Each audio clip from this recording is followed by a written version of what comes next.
Chapter 11:17. The first time they failed to teach the children how to fish in the sea, Hong Wan and Shui Yin didn't show any signs of anxiousness. Unlike the other eagles, they wouldn't give up after teaching once. Shui Yun flew into the sky and drove the 11 children back to the mast. He called out and personally flew down to catch the fish. His actions were exactly the same as Hong Wan's. The only difference was that he went a little deeper into the water. When he came out again, he had a fish more than 3 meters long in his claws. The reason why it was so long was not because the fish he caught was big, but because he caught a hairtail. The hairtail twisted its body in the air, as if it was unwilling to be caught like this. Like Hong Wan, Shui Yun threw the hairtail onto the deck. This time, the hairtail was a little stronger than the previous one. It didn't die and was still struggling. Zhang Xiaobao flicked his wrist, and a knife flew out, nailing the hairtail's head to the deck and freeing it. Li Longji looked at Zhang Xiaobao in surprise and asked in puzzlement, "Where did you hide your knife? You're wearing short-sleeve clothes. Around the waist. I'm not wearing pants without a waist." Zhang Xiaobao said casually. Just like when Wang Wan asked him where he hid his knife, he said it was in his sleeve, as if no one should ask such a stupid question. "This sickle fish is big. I'm going to fry it. Shui Yun and Hong Wan are really good. You should learn from your parents." Xiao Bei praised and encouraged the 11 little eagles. He ran to the side of the hairtail fish and squatted down to look. Hairtail fish in some places were called sickle fish, and in some places they were directly called blade fish. However, they were different in shape from the Yangtze River blade fish. A 3-meter-long hairtail wasn't small, but it wasn't too big either. At Zhang Xiaobao's time, there were people who caught more than 1,500 caddies of big hairtail. No one ate it, and it was put on display as an exhibit. "It's enough for the 11 of us." Xiao Bei measured the hairtail with his hand and turned to the other children who didn't go over. Pan ran over and kicked the hairtail, shouting, "Fish, fish." The water cloud in the sky called out again, and the 11 little eagles rushed down again, going back and forth. Every eagle that caught a fish would be praised by the water cloud, and every eagle that didn't catch a fish would continue to catch one.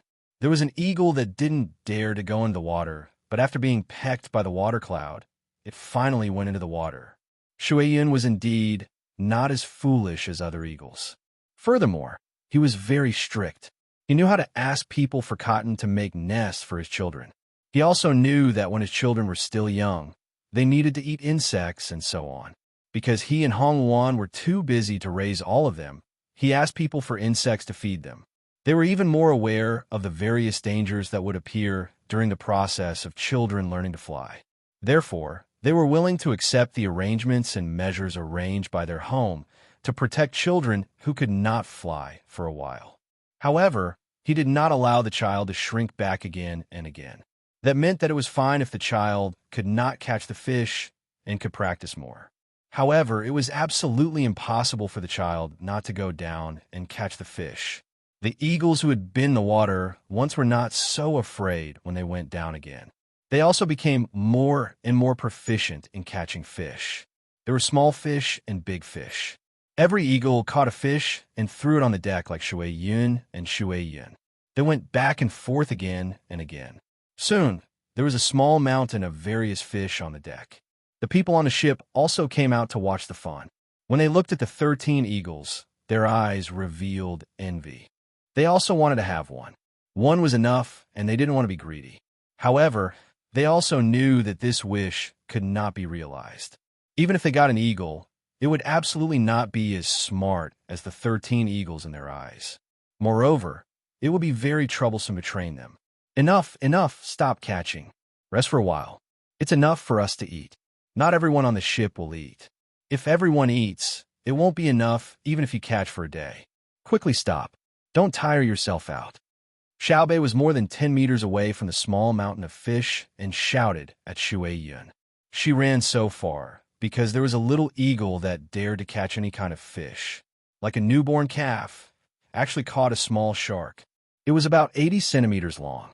It was small, but no matter how small a shark was, it was still a shark. Its back was scratched and a lot of blood flowed out, but it didn't mean that the shark couldn't move when it reached the deck.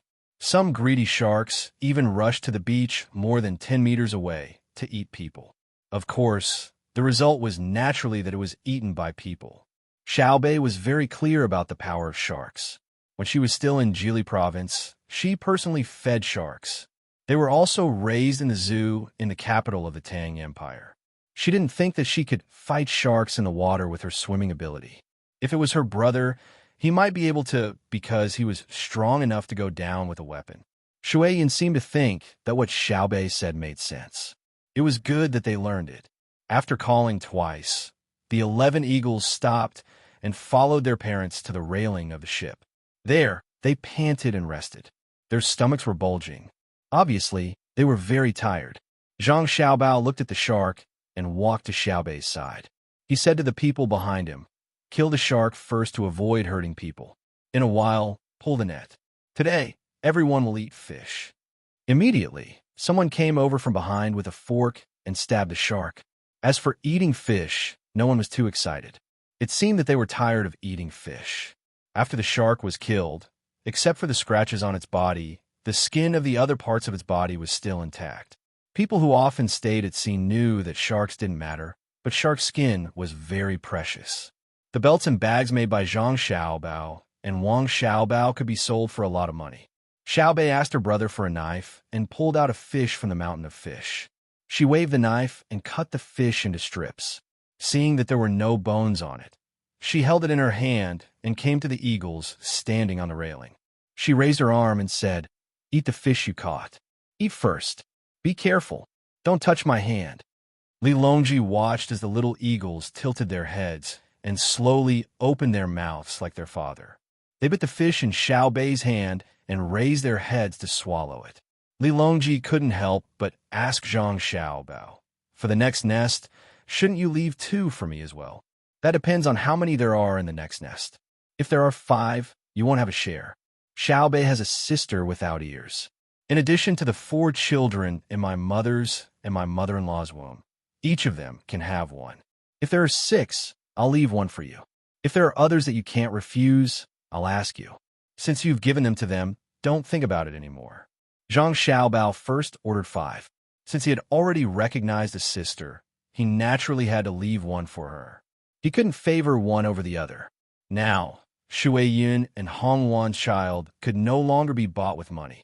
Unlike the eagles in other places, no matter how good they were, if they spent enough money or if they had some other purpose, they would give the baby eagles away. "What if there are 4?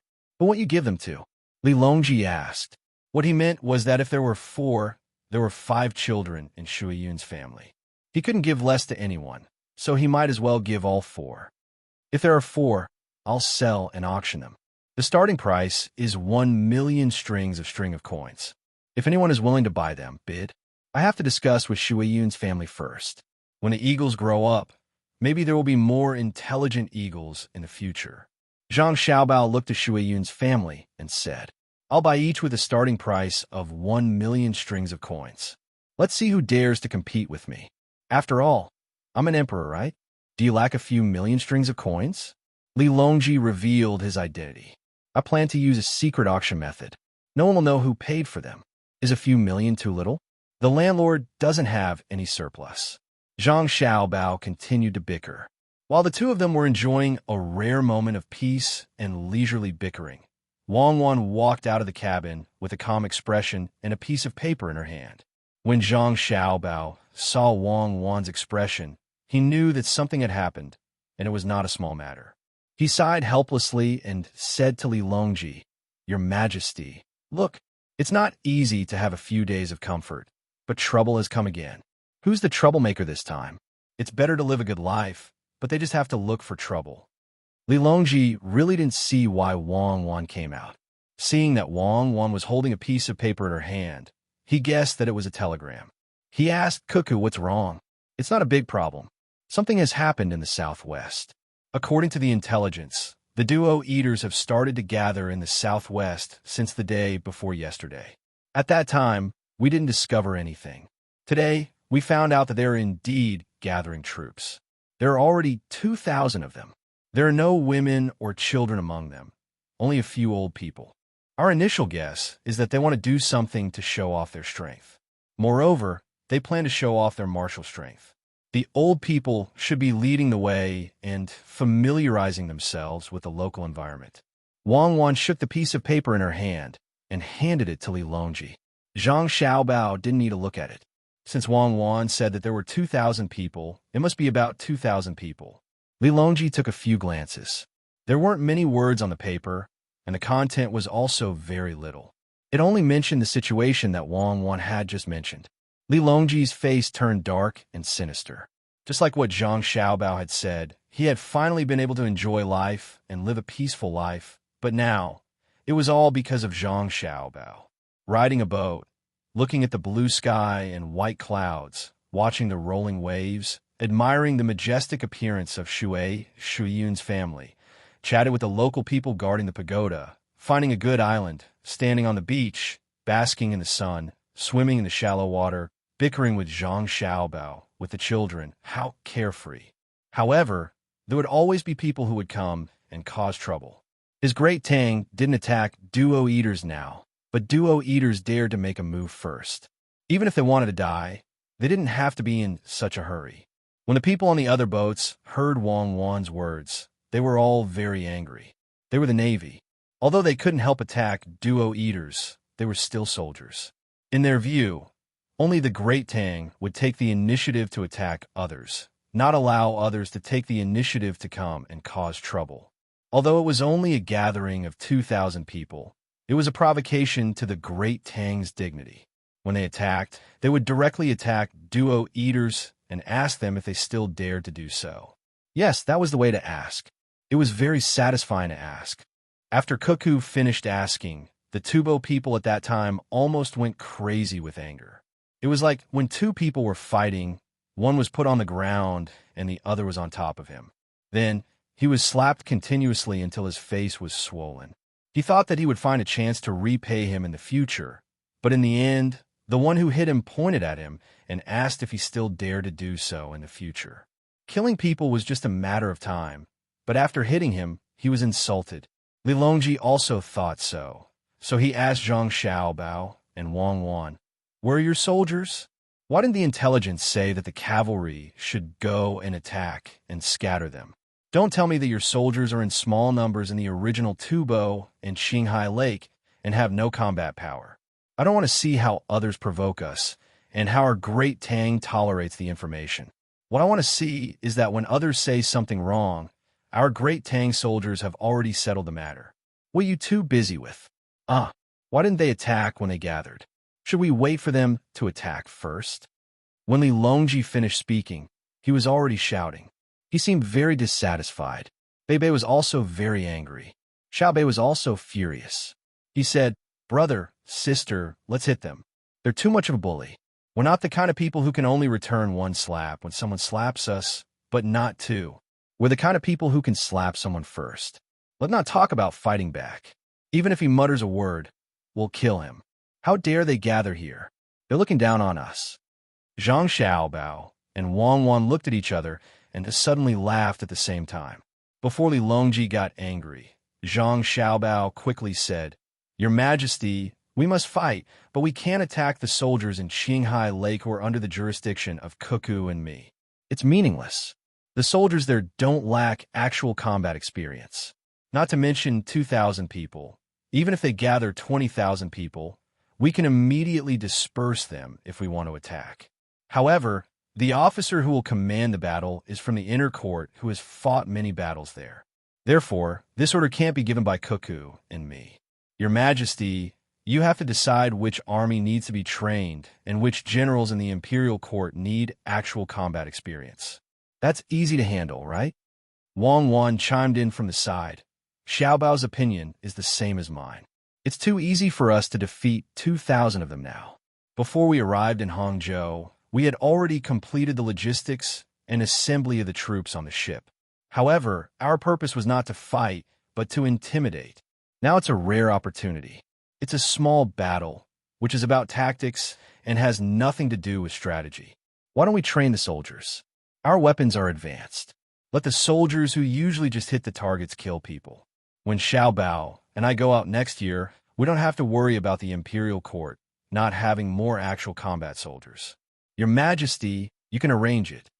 Hearing their words, Li Longji was no longer angry. However, he did not agree with Zhang Xiaobao's statement that the Tang Empire's soldiers near Qinghai Lake were under their jurisdiction. Were they really the Tang Empire's soldiers? They were the private soldiers of the two of them. Okay? Li Longji had no time to refute Zhang Xiaobao's words, let alone argue with Zhang Xiaobao now. He turned his head and ordered Gao Lishur, who was standing behind him, send an order to tell the civil and military officials in the capital to hold a temporary emergency court meeting. Go to Xingqing Palace. I'll communicate with them by telegram. Gao Lishur took the order and left. Li Longji took a deep breath, thought for a while, and said, "We can't send soldiers from the south. It's too far away. It's better to send soldiers from Shannon or Jiannan. You two arrange the logistics." Chapter 11:18. Li Longji happily went to hold an instant telegram conference while Zhang Xiaobao and Wang Wan continued to play with their little brothers and sisters. The two of them were in no hurry to allocate the supplies. From the other party's actions, it seemed that Duoshi didn't want to start a large-scale war. Otherwise, they wouldn't have been able to gather an army right under the noses of the Great Tang, let alone 2,000 people. Zhang Xiaobao and Wang Wan were very confident in this. The environment and terrain of that place weren't a place that just anyone could start a war with a large number of people. If it were that simple, the two of them wouldn't have needed to train in the Turkic lands for a year. It would have been much more convenient to just charge over. In Wang Wan's words, little Gao had once gone to fight, but due to various reasons, he had lost the war. However, the victorious Duoshi had not been able to attack the Great Tang's territory in one go. Similarly, even if little Gao had won at that time, he hadn't been able to bring his soldiers too far in. The climate wasn't suitable, and the supply route was too long. These were all crucial factors. At that time, Duoshi had been more formidable than it was now. It was just that Duoshi's political rule had been more stable than it was now. In that situation, they hadn't been able to invade, much less now. Wang Wan guessed that Duoshi had seen that they had increased the number of soldiers in Tubo and used the excuse of disaster relief as an excuse. However, even though the disaster was over, the soldiers had not been withdrawn. Thus, he was a little anxious, or more accurately, afraid. Thus, he naturally had to do something to delay or stop the Great Tang's plan to invade. By bringing out 2,000 people, he was expressing his attitude. First, Duoshi wanted to use this method to tell the Great Tang that he, Duoshi, would not just wait to be beaten and not retaliate. He had his own soldiers. Second, he wanted to say that he didn't want to attack them. He didn't intend to start a large-scale war. He just wanted to protect his own position. This wasn't a provocation, but a helplessness. He was admitting defeat, but he wasn't directly saying that he couldn't do it. Instead, he was expressing it through actions. I can imagine that once our soldiers go over, Duoshi will immediately send someone to contact us. To be more precise, they will question why we sent soldiers to their territory. Zhang Xiaobao said to Wang Wan after he stopped his little sister from changing her clothes and jumping into the water. He sat on the deck and gave his little brother and sister the task of cleaning up the fish. Wang Wan nodded her head in deep agreement. I think so too. Their purpose is not to question us. Their purpose is to make our people mention the Jiangnan Dao through questioning, so we can criticize or ask them about their cannibalism. As soon as our people open their mouths, they would immediately put on a "is that really so?" look, and then say that they didn't know, and that someone had come to cause trouble in the name of polyphagy. They wanted to give it to them, or say that they had already killed the troublemaker over there. They even sent us a bunch of duo cannibals' heads to show us, saying that it was the responsibility of this group of people, but in fact, the heads were sent by the duo cannibal lord. In other words, they were the people who had been eliminated internally. They might even come to pay tribute. Unable to swim, Xiaobei squatted next to her brother and sister to clean up the fish. Her mind was not on the fish. She glanced at her brother and sister from time to time and listened to them talk. At this moment, she interrupted. Zhang Xiaobao and Wei Wei smiled and praised, You can tell just by looking at Xiao Bei, let alone duo cannibal. After being praised by her brother, Xiao Bei became excited. She immediately put down the work in her hands and said, I know what they are up to, so we must not ask them about the Zhang and Dao first. Instead, we must directly ask them why they have stationed troops on the land of the Tang Empire. Then we will ask them to retreat. If they don't retreat, we will bombard them with cannons. We will attack them from the sky and on the ground. We will also ask Shui Yun to be in charge of reconnaissance. What do you think? Good idea. When the time comes, our Xiao Bei will ask them in her own name. Zhang Xiaobao smiled and patted his sister's head. What he said was naturally a little perfunctory. The people in the past would not mention the issue of whose territory it was. If they really did, Duo Cannibal would definitely change the topic and start to argue with the Tang Empire about the issue of the territory. The Tang Empire did not have the time to play with Duo Cannibal. The purpose of the soldiers in the past was to fight and train them.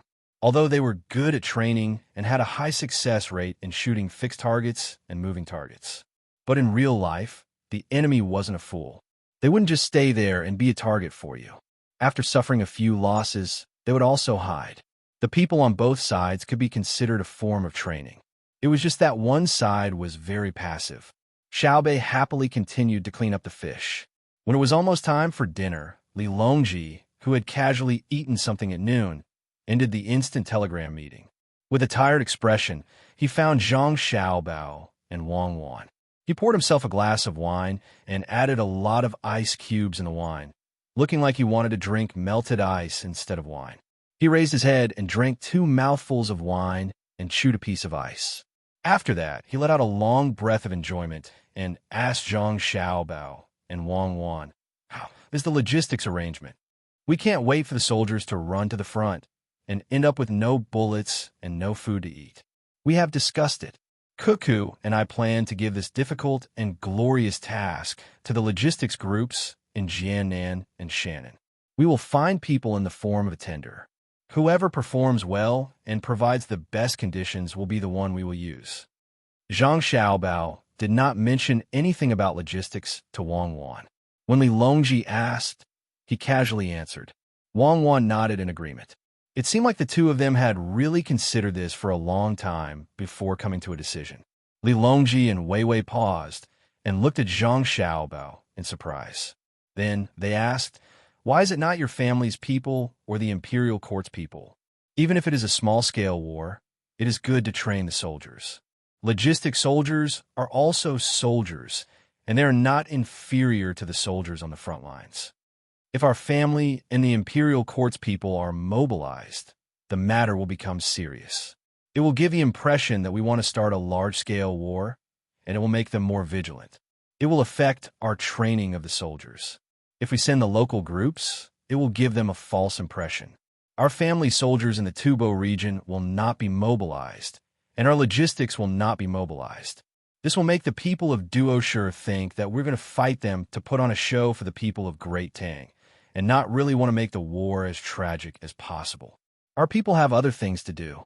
For example, when the railway is being built, they can help transport construction materials, organize meals, and so on. We can't spare any manpower. We have to develop the country's infrastructure," Zhang Xiaobao explained to Li Longji. After listening to his words, Li Longji felt that Zhang Xiaobao made some sense. However, when he heard the latter part, Li Longji felt that Zhang Xiaobao was talking in his sleep. What did he mean by developing the country's infrastructure? Not being able to spare any manpower? Not to mention the people of Duoshi. Even he did not believe it. Knowing that Zhang Xiaobao was starting to scheme again, Li Longji did not intend to fall for Zhang Xiaobao's words. Instead, he turned his gaze to Wang Wan. Wang Wan was also in a daze. She had not discussed this matter before, so she had to think carefully about it. After a while, Wang Wan finally considered part of the matter. The reason why she only considered part of it was because she was not sure what Zhang Xiaobao wanted to do. Li Longji, who was standing there with an unhurried expression, said, "Zhang Xiaobao's meaning is that our and the imperial court's logistics troops will be used to build the railway. Not only will they be used for transportation, But our people will also have to participate in the construction of the railway when it is not too dangerous. In fact, during the transportation process, we will also have to repair the road to the railway line. Furthermore, the speed must be fast and the quality must be acceptable. We will also improve the training of the logistics troops in charge of roadbed engineering. In other words, we will strengthen the training of the engineers. After Wang Wan finished speaking, she looked at Zhang Xiaobao. Zhang Xiaobao returned a look of certainty. Why is that? Li Longji could not guess. To be more precise, his mind was not completely on the current topic. He was still in the state of the telegram conference. Wang Ju, who had also followed Duoshi, thought of something and said, "Your Majesty, I think that Xiaobao and Cuckoo are doing this to make it more convenient for them to fight Duoshi in the future. The current conflict with Duoshi is a small-scale battle. There is no need for the road to be too good, especially now that the road in contact with Duoshi is almost done. After all, Xiaobao and Cuckoo consider that area to be Tang Empire's territory.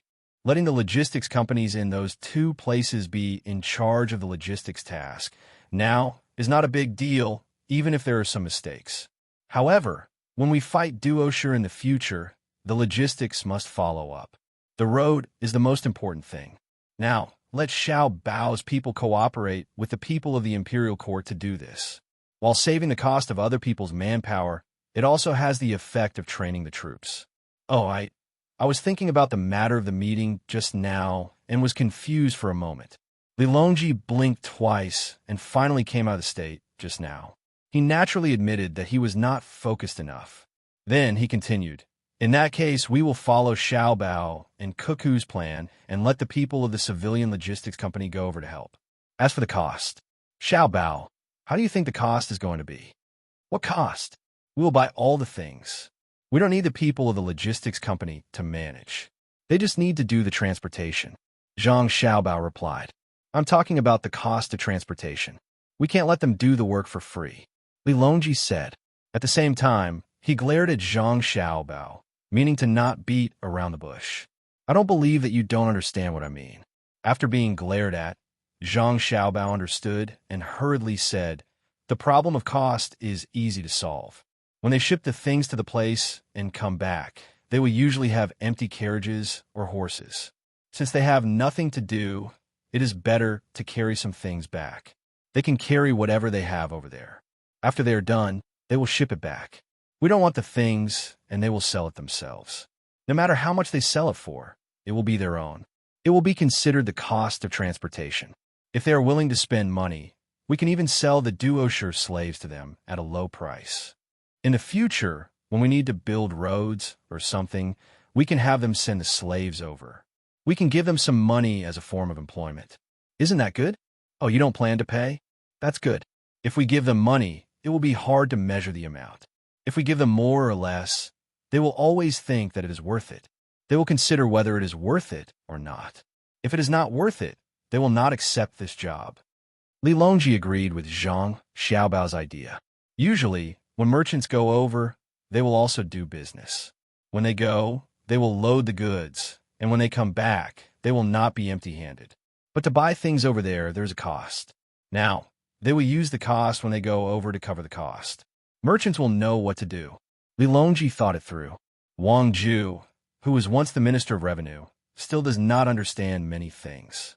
Seeing that the emperor understood, he asked Zhang Xiaobao, "Xiaobao, if the war lasts for a long time and only let the logistics people of the two places be in charge, they will make more money. Will other people have opinions? They will also join in. But when they form a joint lineup and plan to invest in it, the war will be over. It will have an impact on the logistics industry of the two places. At least, it will make people's hearts waver. How should we solve this?" Wang Ju thought about it thoroughly. He knew that his grandson will not refuse the people who came later to join. Otherwise, the two places will become the dominant force, which will not be good for the balance. Any person in the imperial court will consider this point. He was afraid that the war will end as soon as other people join in. After all, the other side only has 2,000 people. They will not need to hide for too long. "Cuckoo, you tell them. I will go and cook. It's almost time to eat." Zhang Xiaobao looked at the sky and felt that eating is more important. Answering questions is a small matter. He said to his grandfather, smiled at him, and got up to go to the ship's kitchen. Wang Wan had to take over the task. She said to Wang Ju, "Grandfather, you don't need to worry, because the war will not end. Although there are only 2,000 people in Duoshi now, there are still people behind them. Our army also takes turns to fight with them. The purpose is to train the soldiers. The scale is not big, just a few hundred people. A few hundred people will go to the front and train to search, and then train to adapt to the climate, as well as to shoot and command in this climate. There's no need to fight so fiercely. After achieving some results, the body and spirit will enter a period of fatigue, and the next batch of people will go to take over and change the guard. Similarly, even if Duoshi is always in a weak position, they will constantly send troops to rotate. Unless their people are stupid and wait for all 2,000 of them to die, they won't care. They are clearly suffering losses. Why do they still send troops?" Wang Ju did not understand. Gao Lisher thought about the reason and explained to Wang Ju, "It's very simple. Duoshi also needs to train the soldiers. Even if they suffer losses, they cannot stop. Otherwise, Tang can continue to push forward and make their people feel fear. Of the 2,000 people, it was estimated that when half or one-third of them died, they would withdraw and replace them with a new batch of people to try their best to defend that position. As for the people who were replaced, they would be responsible for explaining the battle situation to the other people when they returned to their places. For example, what kind of terrain was better, how to react when the enemy charged, and what methods to use to achieve the goal of killing the enemy. Of course, the soldiers we train with will also suffer casualties. After all, they're soldiers who have never fought in a real battle. They need a period of adaptation. The difference is that our losses will be very small. We won't even need to use a ratio of 10 to 1. Li Longji followed up with an analysis. If the commander is not greedy, the loss ratio should be between 20 and 30 to 1. That is, if the enemy loses more than 20 people, we can have one dead or injured person. After all, we have medics following us, but they don't." After hearing Gao Lisher and Li Longji's analysis, Wang Ju was silent for a moment. He lowered his head and pondered for a while. After thinking for a while, he said, "One person in exchange for 20 of them is a little heavy for us. Cuckoo, you have to think of a way to talk to the previous commanders about how to avoid large numbers of casualties. It would be best if the ratio is 1, 100, or even to fire more cannons and let fewer people charge forward. What you're saying is that we'll just keep fighting like this and wait until you and Xiaobao are ready before we start the final large-scale battle to deal with Duoshi, right? But when that time comes, Duoshi will have trained many veterans who can adapt to our offensive style. It won't be easy for you to catch the enemy off guard, and the casualties will increase." "The casualties won't increase." Wang Wan and Wei Wei shook their heads. She knew very well what Zhang Xiaobao meant. When they really fought a large-scale battle, the casualties on their side would be reduced. Without waiting for others to ask, Wang Wan said, "Now that we are fighting with Duoshi, we will slowly increase our forces as we grow, forcing Duoshi to increase their forces as well. Every time we add a few hundred people, we will fight for 10 days. After a year, we will have tens of thousands of people. Fighting with Duoshi will force them to fight even if they don't want to fight. But the battlefield is close to us and far from Duoshi, so they will be fighting a long-distance battle. More of their people will die, and more of them will be captured by us. After a few months of fighting, when they feel that they have enough veterans, they will send them to the front lines again. So now, we will try our best to not fire as much as possible and wait for their veterans to come up. We will really catch them off guard. Moreover, if we fight slowly and drag it out, not only will we be exhausting their military strength, but we will also be competing with them in terms of logistics. They need manpower and livestock for transportation, and so do we. However, we can continuously push different logistics groups to the front. The division of labor in our country is very clear. Those who do transportation are responsible for transportation, and those who do farming are only responsible for farming. No matter how many livestock and people are needed for transportation, is only the needs of the industry itself. It can be adjusted slightly. But duoshire is different. They have to eat, raise livestock, and then let the livestock help transport supplies. We need weapons, and they also need weapons. But we have a strong foundation, and they can't. Their smelting technology is far worse than ours. In addition, we also have new weapons that the research department comes up with from time to time. Through war, we can take them out for testing. After collecting data, we can go back and update and improve them. Record down every small and classic battle. Even if it wasn't done well, record it down and use it as teaching material for others. I believe that duoshire will definitely not gain as much as us in the process of war. They can only keep on giving. When Xiao Bao and I start a large-scale war, they will no longer be able to organize a better resistance. After saying that, Wang Wan sighed helplessly. She didn't like to fight all the time. Although she majored in this field, there were bound to be deaths in war. No matter how advanced the weapons were, there would still be casualties. There were even situations where non-combat casualties occurred. But in this world, there is absolutely no relationship with the word peace. Commercial means were not omnipotent. If the other party didn't want you to mine, you couldn't do it even if you talked. So you had to solve it through force. If they invaded more people now, they would get more resources and develop more technology. In the future, they would have to pay less. No one was willing to die, but almost everyone wanted to live a better life. Usually, there were people who risked their lives to commit crimes, not to mention this kind of war where killing was not illegal. Now that Great Tang had the absolute advantage, if they didn't take advantage of it, would they have to wait for others to develop and pay a higher price to fight for resources? Wang Wan thought so, but Li Longji and the others didn't consider this problem. They only thought according to what Wang Wan said and analyzed in their hearts. If they were to fight like this, how much would the other party expend and to what extent? The three of them were not unfamiliar with war, and they knew about economic matters.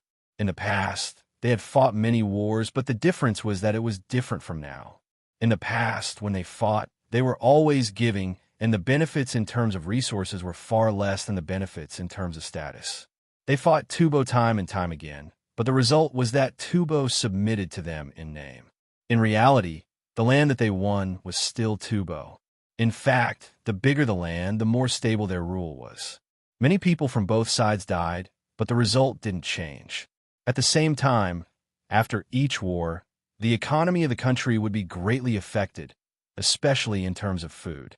It wasn't just the consumption of food, but also the loss of labor that would result from the deaths in war. But now, there was no need to worry about the economy of the country being shaken. The resources consumed in war were only a small portion of the Great Tang's resources. The true source of consumption was steel. Steel was very important, and the Great Tang used the majority of it to make weapons and train tracks. In some areas, people even used wood for farming. But this didn't mean that the Great Tang didn't have any steel. On that new island, Xiaobao and Cuckoo had their people increase the mining efficiency. It was hard to say how the two of them were so formidable that their predictions were so accurate. If they said that there were iron mines below, there would definitely be iron mines below. Once they were done fighting duoshire, even if they couldn't immediately subjugate duoshire, they could still force them to give up their land. At that time, Xiaobao and Cuckoo would be able to immediately say that there were no good mines in the land that duoshire was occupying.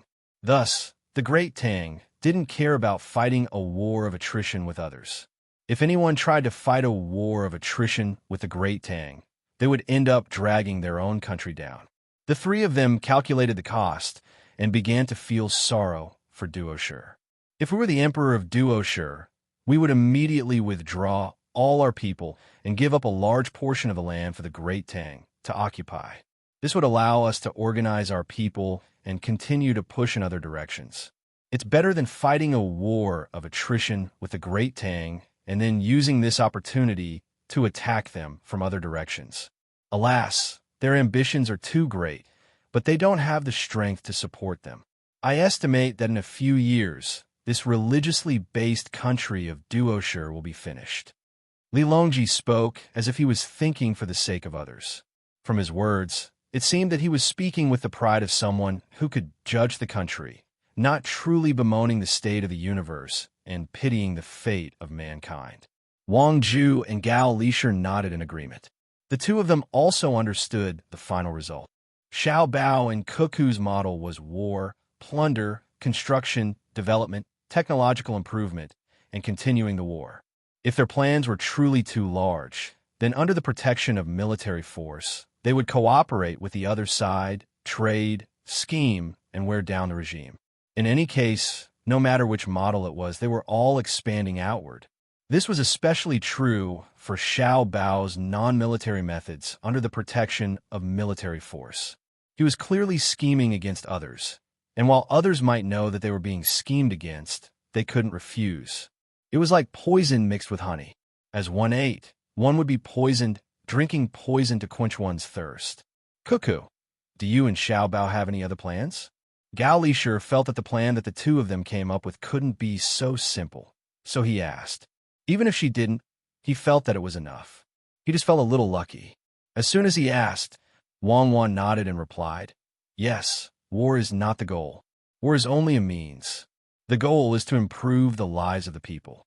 Otherwise, who would want to fight a war? Right now, Tang's development has reached a bottleneck. To be more precise, it's because Tang's civil technology has fallen behind, and the new technology has not been fully developed yet. Although Tang is also undergoing changes in production relations, the speed of change can't keep up with the speed of the people's pursuit of resources and culture. Therefore, conflicts are about to erupt. At this time, the first to erupt is definitely the issue of resources. Because our movie hasn't been produced yet, the propaganda and education can't keep up. However, the appearance of all kinds of resources allows the people to see a better life. At the same time, it also widens the gap between people. Our education, childbirth, medical care, and retirement can be free, and the people will have to pay less. However, this doesn't solve the problem. As the channels of information transmission become more perfect, the people understand more about the situation outside. The more one understood, the more one would naturally compare. With comparison, what followed would be pursuit. Pursuit was a better word than comparison. As such, money becomes more important, and other aspects will start to gradually give way. Fortunately, it won't be too serious. At least there is a good emperor, Xiao Bao and I, suppressing them from a very high moral point of view. However, some people are smart and some are stupid. Naturally, their income will be different. There's a lack of production technology, and it can't be completely transformed into productivity. Therefore, the internal conflicts of the country will gradually intensify. Even if no one rebels, there will be hidden dangers. What should we do? It's war.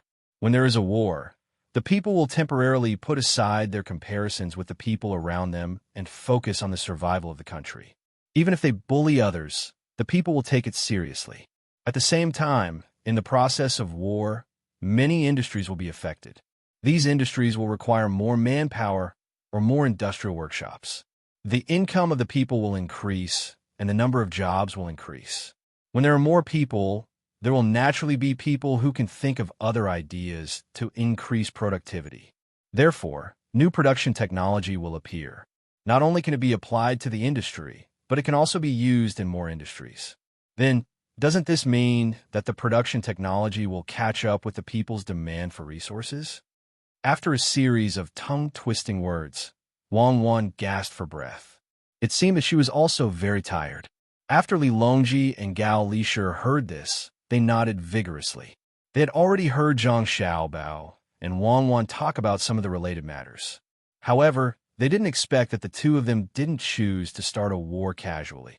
They did so in order to prevent the people from being in a bad mood.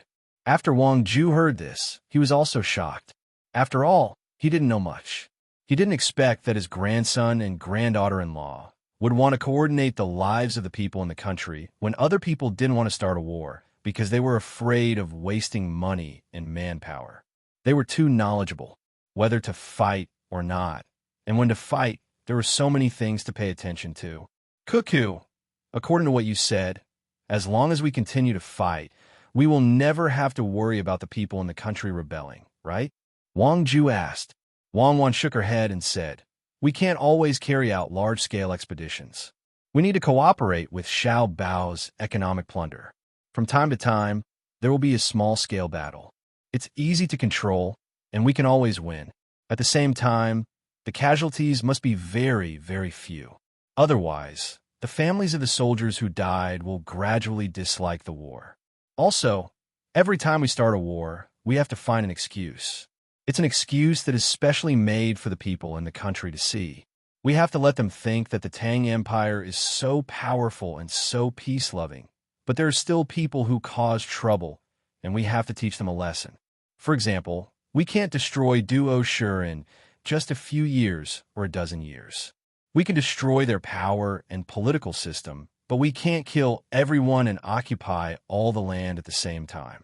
In the end, we will achieve our strategic goal and then let Duo Shi split into many small countries. At this time, we will not attack them, but the countries around them, the countries with resources. How do we fight? Tell the people that while we were fighting against Duo Shi, that country was not cooperating and kept trying to stab us in the back. There were several times when we almost lost many good men because of this. This is too big of a threat to our great Tang. Perhaps they will learn from Duo Shi and come here to cause trouble. Do you want to fight and nip the danger in the bud? Wang Ju was stunned for a moment, then nodded. Yes, we have to fight. If we don't fight, how will the resources come? If we don't fight, they will think that we are weak and will come back to kill more people of the Tang Empire. Good. I have also thought of a good idea. Let the people of the Tang Empire go to the countries we haven't attacked. They can travel, play, or buy some specialties there. Then, things will be easy. It is impossible for there to be no conflicts between people, especially between two different countries. As long as our people are wronged, we will have an excuse to go to war. What do you think? Grandfather is indeed amazing, Wang Wan said cooperatively. As they talked, it was time for dinner. The ship was still sailing, and they couldn't reach the island with the beach tonight. They had to wait until noon tomorrow. This was because the wind was good and the ship was fast. During dinner, a large group of people gathered together, and there was no need to keep silent. Xiao Bei and the others chattered about the fish and what to do tomorrow. After eating a few mouthfuls, Li Longji stopped and said to Zhang Xiaobao and Wang Wan, "When we were discussing matters with the officials of the court, we discovered that the telegram is very useful and fast. It is so far away from the capital, but it takes less than an hour to send a message back and forth. To be precise, it takes slightly more than 3/4 of an hour. Compared to the previous 800 Li emergency report, it is dozens of times faster, perhaps even 100 times faster. Even Shuiyan can't compare to this speed. During war, using telegrams to send a message back and forth takes at least 1/4 of an hour. This is the speed of an immortal." Li Longji sighed. He felt that this telegram conference was the most fun thing to do today. Zhang Xiaobao expressionlessly nodded, meaning that he was right, the speed of an immortal. Wang Wan held back her laughter and lowered her head to eat. "Xiaobao, what do you think can compare to this speed?" Li Longji asked again. However, when Zhang Xiaobao heard his tone, he understood what he meant. He was not asking him, but asking a rhetorical question. What he meant was that there was nothing faster than this. As such, Zhang Xiaobao continued to nod. Perhaps there isn't any now. What he meant was that there might be in the future. Furthermore, he used an uncertain word to answer. However, Zhang Xiaobao was cursing in his heart. If this kind of telegram was really useful, why would he and Wang Wan still need to use a satellite phone back then? It actually took 3/4 of an hour to send a message back to the capital from here. If it were a real war back then, 3/4 of an hour would be enough for the other party to launch an air attack. Furthermore, there would be paratroopers landing. The surprise attack, rescue, revenge, and retreat would all be completed. Furthermore, the paratroopers would fly several hundred li away. There was no doubt that the other party could achieve this kind of speed. What will happen in the future? Li Longji noticed Zhang Xiaobao's perfunctory attitude and felt that he was being a little arrogant. As such, he asked humbly, "In the future, there will be people speaking from here. When the people in the capital listen, They will feel that there is no delay in time. In fact, they will even be able to see the people in the capital from here. It will be like watching a movie. If our great Tang has a batch of geniuses and cuckoo, and I teach them the general theory, they will still be able to see it in their lifetime as long as they don't take any detours. However, at the same time, there will be a need for a line. Just like telegrams, if we don't use a line, then it will still be similar to telegrams. Every set distance, there will be a place to receive and transmit the message. As for a place that doesn't need to be changed between the line and the ground, but directly through another channel, it will probably be very difficult for them to survive until then. Zhang Xiaobao thought about it for a while, and then selectively said it. Sigh. Li Longji sighed. He really wanted to see more advanced technology, but he also knew that time waits for no one. If Xiaobao and Cuckoo were to research a certain technology on their own, they might be able to get it done very quickly at the beginning. However, when they needed other technologies to help them, it would slow down. At the same time, the two of them didn't have the time to research technology. There were more important things waiting for them. We don't expect to be able to see people anymore. We hope that when we are alive, we will be able to see the people of Great Tang. Every family will be able to use a tool that saves time compared to telegrams. Telegrams are fine too, but not telegrams are probably too difficult. Li Longji lowered his expectations and appeared very sad. It was as if he would lose his life tomorrow. As he spoke, other than Xiao Bei, Zhang Xiaobao, and Wang Wan, the others also revealed sad expressions. Who didn't want to live a little longer and see more of the world? Xiaobao, is there no way to live forever? Wang Ju asked Zhang Xiaobao in a very low voice. Live forever? Perhaps there is. The development of science is always denial, not acknowledgement. Acknowledgement is temporary, while denial is eternal. However, denial is not the unknown, but something that is already known. It is still too early to talk about it. Too early, too early. Zhang Xiaobao couldn't give a more definite answer because he himself didn't know what was going on. This was the development of science. The more one knew, the more one would realize that they were ignorant. Let's eat. Let's not talk about it anymore. Life and death are fated. Riches and honor are up to the heavens. Li Longji used this sentence to end the topic that made him feel depressed. It was better to live one day at a time. It was not worth it to live with worry and not be able to enjoy anything at the end of the day. The next afternoon, on an island that was 3 square kilometers in size, Li Longji and the others changed into their swimsuits and sunbathed on the beach. He finally truly felt the comfort of the beach. As for whether or not his skin would be exposed to the sun, it wasn't something he needed to consider. This was much better than staying in the artificial sea and beach when he was in the capital. Xiao Bei and the others cleverly asked someone to set up a shed for them. They went under the shed and stayed there. When they were in Jili province, they had been injured more than once. Although there were ways to prevent injuries, such as being exposed to the sun every day, like the fishermen by the sea, they would naturally get used to it. However, when they saw the fishermen's dark and rough skin, they decided to hide from the sun as much as possible before they developed sunscreen at home. Xiaobao and Wang Wan also hid. They did not want their bodies to be in pain.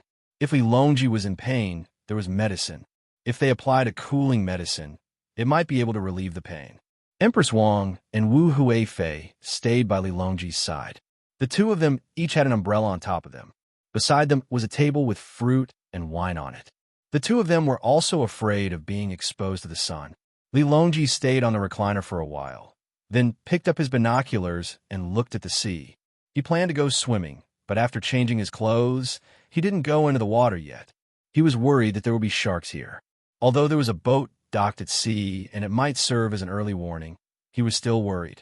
After a while, Xiao Bei and the others went swimming. Li Longji finally mustered up his courage and waved at Zhang Xiaobao. Xiaobao, I'll accompany you for a swim. Zhang Xiaobao was eating when he heard Li Longji's call. He felt helpless. He knew that Li Longji was afraid of sharks and was always worried about the dangers under the water. Seeing that he was being called over, no matter what the reason was, he had to go down. Zhang Xiaobao and Li Longji entered the water one after another. When they entered the water, there was a circle of people around them. Some of them were holding spears, while others were holding crossbows. The crossbow bolts were very thin, like chopsticks. The main purpose was to make Li Longji feel more comfortable and less worried. There were waves on the beach, but they weren't big. They rose and fell in waves, making people feel very comfortable in the water. Li Longji swam for a quarter of an hour, then suddenly stepped on the water and came to Zhang Xiaobao's side. He held Zhang Xiaobao's arm with one hand and gently moved the other hand in the water. He said to Zhang Xiaobao, "Xiaobao, you better think of a way. I think this place is not bad. It could be used as a tourist hotspot in the future. It can attract more rich people to spend their money here. I think it's cheap to spend 100 strings of coins here. Not only is the water good, but the scenery is also beautiful. The buoyancy is also not small, and there are small fish below. It's like a fairyland. What do you think?" Li Longji was full of confidence when he spoke. His voice was steady, and it didn't feel like it was difficult for ordinary people to speak while swimming. It seemed to be related to the fact that the buoyancy was not small. Zhang Xiaobao's body was currently shorter than Li Longji, and only the part above his collarbone was above the water. It couldn't be helped. As a part of the buoyancy, he naturally had to be pushed down.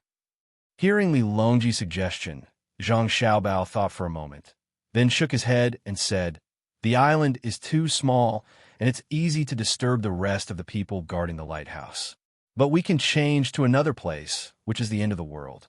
When Your Majesty is tired of staying here, we can go to the end of the world." "Oh, that's fine. Are there sharks there?"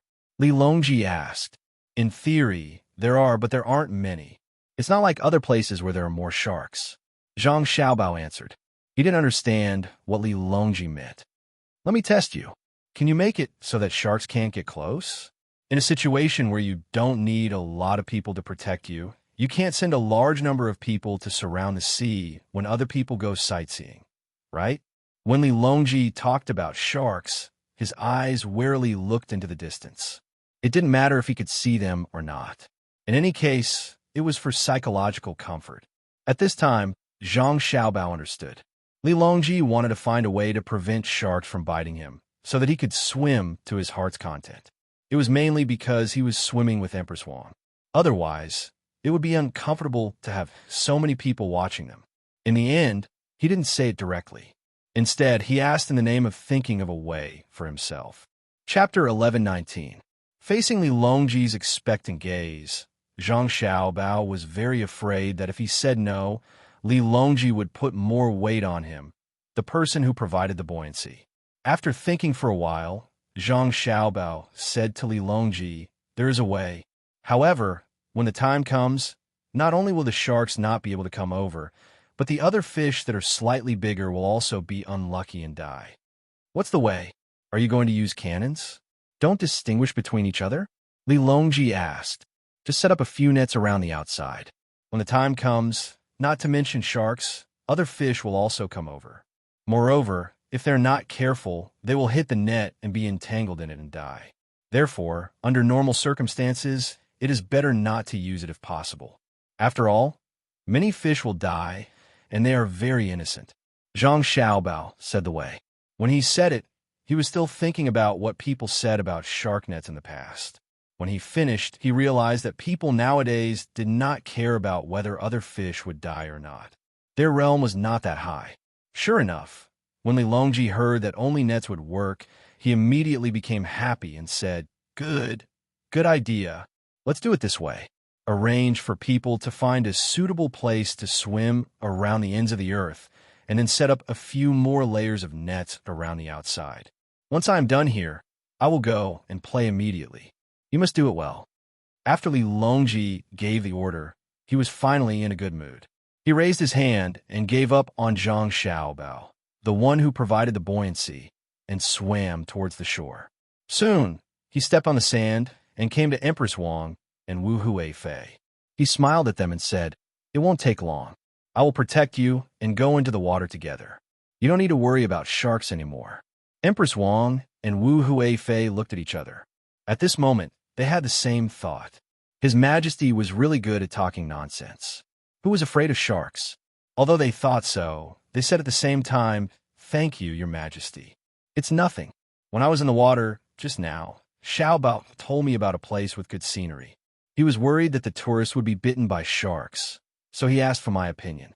I thought a good idea for him. Guess what it is? Actually, it was very simple. Sharks were also fish. What should he do with fish?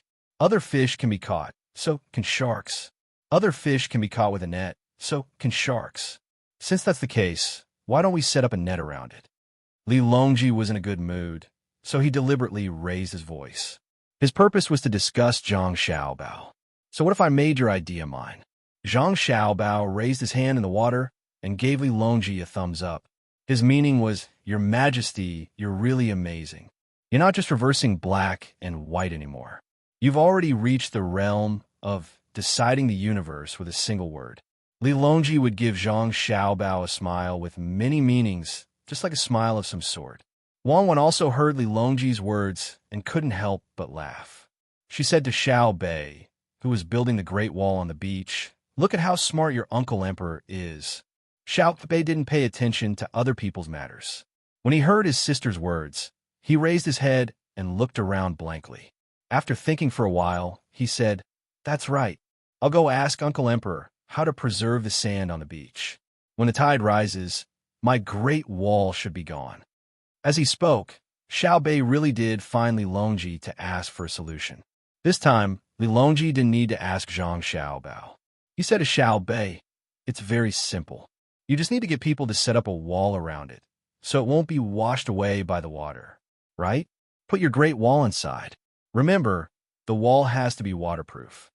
Xiao Bei nodded his head. Thank you, Uncle Emperor. That's a good idea. If I build a shed on top of it, I won't have to worry about it being washed away by the rain, right? Xiao Bei is so smart. Go ahead. Li Longji patted Xiao Bei's head and encouraged him. Xiao Bei pouted and came back. He said to the other children, Actually, I thought of a better idea. We could bring the sand home and put in the house. That way, we won't be afraid of the tide. Ha. While Li Longji's group was enjoying their leisurely days, some people were extremely anxious. It turned out that Takeshita Junichiro was the only one who was anxious. He was the first to gather information. When he realized that things were going to be troublesome, he chased after Li Longji and the others. He met with Xiao Bei and reached an agreement. He was still in Japan and hadn't returned yet. However, he probably wasn't too happy about it.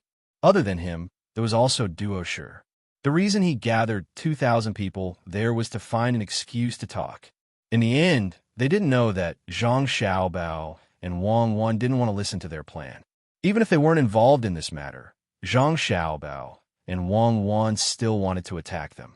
Since they were involved, there was no need to say anything. All kinds of excuses would be useless. Other than Duoshi, there was also the original Tubo people who didn't agree to surrender and started to flee. They didn't need to worry about them. The moment they were captured, everything else was over. Tubo wouldn't worry about them being captured. After all, they were still wanted by Tubo. Tang would not blame Tubo for this. The other people who were worried were the small countries or tribes in the southwest. They received the news late. When they found out that their people and the people from other places joined forces and failed, they began to feel anxious. Initially, they thought there was no big problem. Fortunately, they received the news a little late.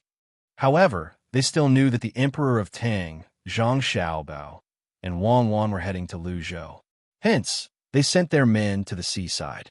They boarded boats and hurried toward Luzhou at the fastest speed possible.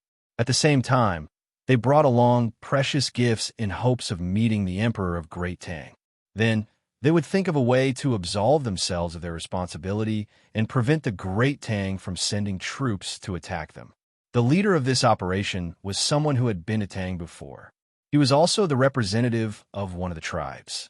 He could not care less about the other tribes. All he wanted was to remove his tribe from the blame. His name was Li Jiancheng. Naturally, his surname was given to him. His original name was not important. What was important was that since he had a name given to him by the Emperor of Tang, the chances of them meeting would be higher. Perhaps the Emperor of Tang would forgive his tribe. With this thought in mind, Li Jiancheng did not rest much along the way. He wanted to reach Luzhou as soon as possible. Otherwise, what if the Emperor of Tang returned to the capital? In the end, Li Longji was very fast. When he arrived at Luzhou, he did not return to the capital. Instead, he was on a ship that was heading to the ends of the earth. The net to trap the sharks was already set. Li Longji wanted to go and pluck a few coconuts himself and drink the water inside to see if it was as delicious as the legend said. When he was in the capital, he could drink and eat the coconut meat. However, the distance was too far. When the good stuff was shipped over, the taste would change. It was not as good as the local ones. If he had Shui Yin deliver the coconuts, he might be able to eat some fresh ones. However, no matter how much Li Longji wanted to eat, he could not bear to let Shui Yin do this. However, this time, he could finally taste it. Although he was anxious to stay on the boat, he did not order the fleet to speed up. It was not that he did not want to, but he could not. There were not many ships in the fleet. There were 2 gunboats, a troop transport ship, and a supply ship. There were 4 ships in total. However, there were many ships following behind the 4 ships. These ships were equipped with a telegraph system to prevent Li Longji from being unable to contact other places if he was too far away. Hence, they had to know where Li Longji was going to go next before they could make preparations. This was why Li Longji did not dare to rush them. He did not mind if they slowed down. It was better than losing contact with the royal court. What if something urgent happened? He was not anxious to stay on the boat. However, Li Jianxing was anxious. He hurried to Luzhou. The people of Luzhou did not do anything to him. They did not even treat him with hostility. They treated him normally. However, when he wanted to see the emperor, the people were powerless. The people from the Chamber of Commerce told him that the emperor had gone out. He might take a long trip before returning to the capital. Li Jiansheng, naturally, had to ask about the emperor's general location. Usually, it was dangerous for him to ask about the emperor's whereabouts. He could easily be arrested. Was it his place to ask about the emperor's whereabouts? However, the people from the Chamber of Commerce were hinted by Zhang Xiaobao and Wang Wan when they came over. Hence, they were easy to talk to. They told Li Jiansheng that the emperor had gone out to sea with the young master and young madam. They were heading west, but they did not know where they were heading to. Li Jiansheng was smart. When he heard that the emperor was heading west, he asked if the emperor had brought an army with him. However, the people from the Chamber of Commerce smiled and said, "His Majesty is going out with so many important people on board. How can he not have an army with him?" Not only did he have an army, but they were all elites with outstanding combat prowess. They were not ordinary people. Hence, the smart Li Jiansheng made the same mistake as Takeshita Junichiro. He thought the emperor was not going out to play. Instead, he thought the emperor was going to attack his own tribe. Of course, Takeshita Junichiro was able to deduce that the great Tang was going to attack Japan because of Zhang Xiaobao and Wang Wan. However, what Li Jiansheng thought of was something that Zhang Xiaobao and Wang Wan did not consider. In their view, there was no need to send an army to scare those small factions in the southwest. Moreover, the goal was not to make them surrender, but to make use of their people. When the time came, they would just send someone to inform them that the emperor was very angry and put forward conditions that seemed to be beneficial to them. They would happily agree. How could Li Jiansheng know that he would be treated differently? Seeing that the great Tang emperor had gone out, he was worried. Hence, he began to bribe the people from the Chamber of Commerce. He liked doing this. Initially, he was worried that the people from the Chamber of Commerce were from the Zhang family and the Wang family and would not accept his gift. He did not expect the other party to accept the gift so easily. He even opened the gift and looked at the large pearls and jade inside. He kept nodding his head, looking very happy. When Li Jiansheng breathed a sigh of relief, another thought rose in his mind. He looked at the people from the Chamber of Commerce opposite him and wondered if he could find a breakthrough through them in the future. At first, he thought that the people from the Zhang family and the Wang family would not accept any bribes. After all, the main family was powerful. However, he guessed that they were far away. In Lu Zhou's opinion, the main family was in the capital and the northern part of Hebei province. Since he could bribe the people from the Chamber of Commerce, could he bribe the people from the Zhang family and the Wang family who were closer to him? This was the most profitable place. Although he was close to the Chamber of Commerce, his income was far less than Lu Zhou's. The same gift should be more valuable to the people from the Zhang family and the Wang family. Therefore, Li Jiansheng asked someone to take out another gift and give it to the people from the Chamber of Commerce. Then he asked the people from the Chamber of Commerce if they had any good ideas to catch up with the emperor. It would be best if they could slow down the emperor a little. The people from the Chamber of Commerce accepted the gift and helplessly told Li Jiansheng that they had no way to stop the emperor. However, the madams of the Zhang family and the Wang family were in Luzhou. If they spoke, it was possible to ask the madams of the main family to cooperate with them. For example, they could ask the emperor to play somewhere for a few more days. After that, the people from a Chamber of Commerce looked at Li Jiansheng and said that they were willing to help introduce the emperor. However, it was not easy. It was not easy to introduce an outsider to the madams of the main family. Li Jiansheng understood as soon as he heard that. The other party still wanted something, so he had to ask someone to bring another gift and give it to the people from the Chamber of Commerce. He also told them that if they succeeded, they would be rewarded handsomely.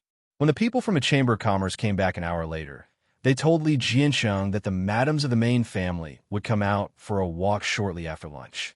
This was the best opportunity.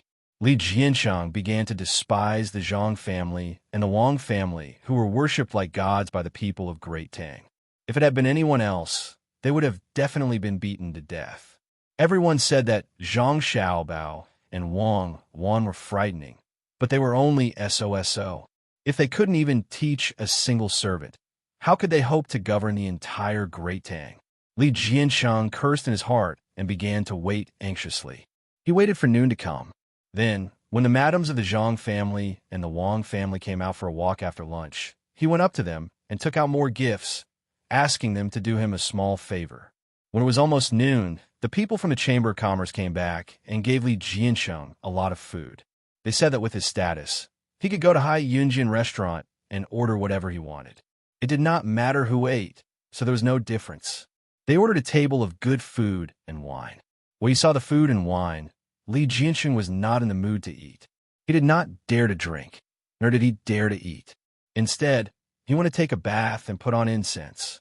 He was afraid that his body would have a different smell and make the madams of the Zhang family and the Wang family feel disgusted. But when he saw the food and wine, he was even more relieved. At this rate, it would not be long before the Zhang family and the Wang family rotted from the roots.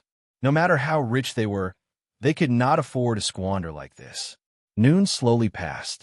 Li Jiansheng, who was anxiously waiting, finally received a signal from the people from the Chamber of Commerce.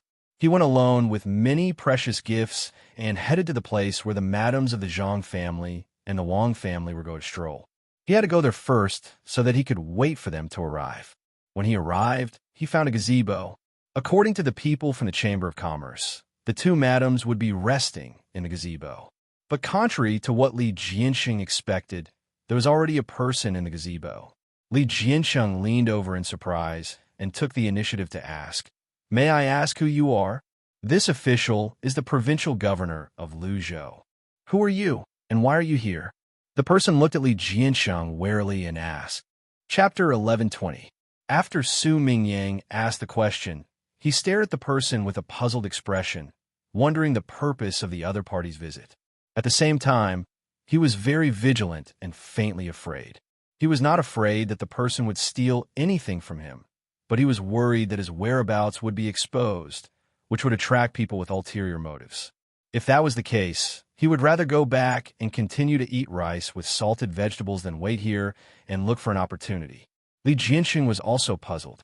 He came here to meet the madams of the Zhang family and the Wang family to discuss the matter over there, hoping to get a chance to repent. Why was there another person here? It was the provincial governor of this province. If it were the provincial governor of other places, he might be a little worried, but it was Luzhou. Luzhou had never had any power in the past few years, so there was no need to be afraid. Therefore, Li Jiansheng puffed out his chest and said to Su Mingyang, "I'm the president of the Nanzhao office in the Great Tang Nation. I'm here to discuss national affairs. It's not convenient for me to tell you the details.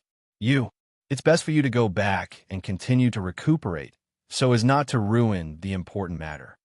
Su Mingyang was shocked at first, but then he was relieved. He was shocked because he thought that the people of the country who caused trouble in Great Tang had been arrested in the news he received 2 days ago.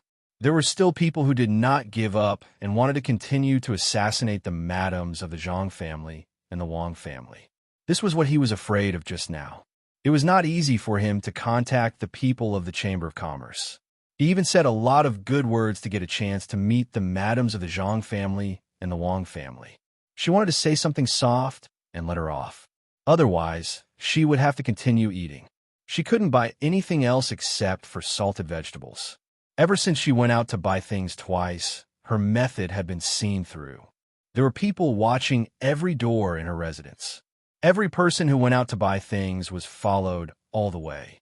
When he said that he wanted to buy something, the person who followed him would immediately tell the identity of the person in the mansion to the seller.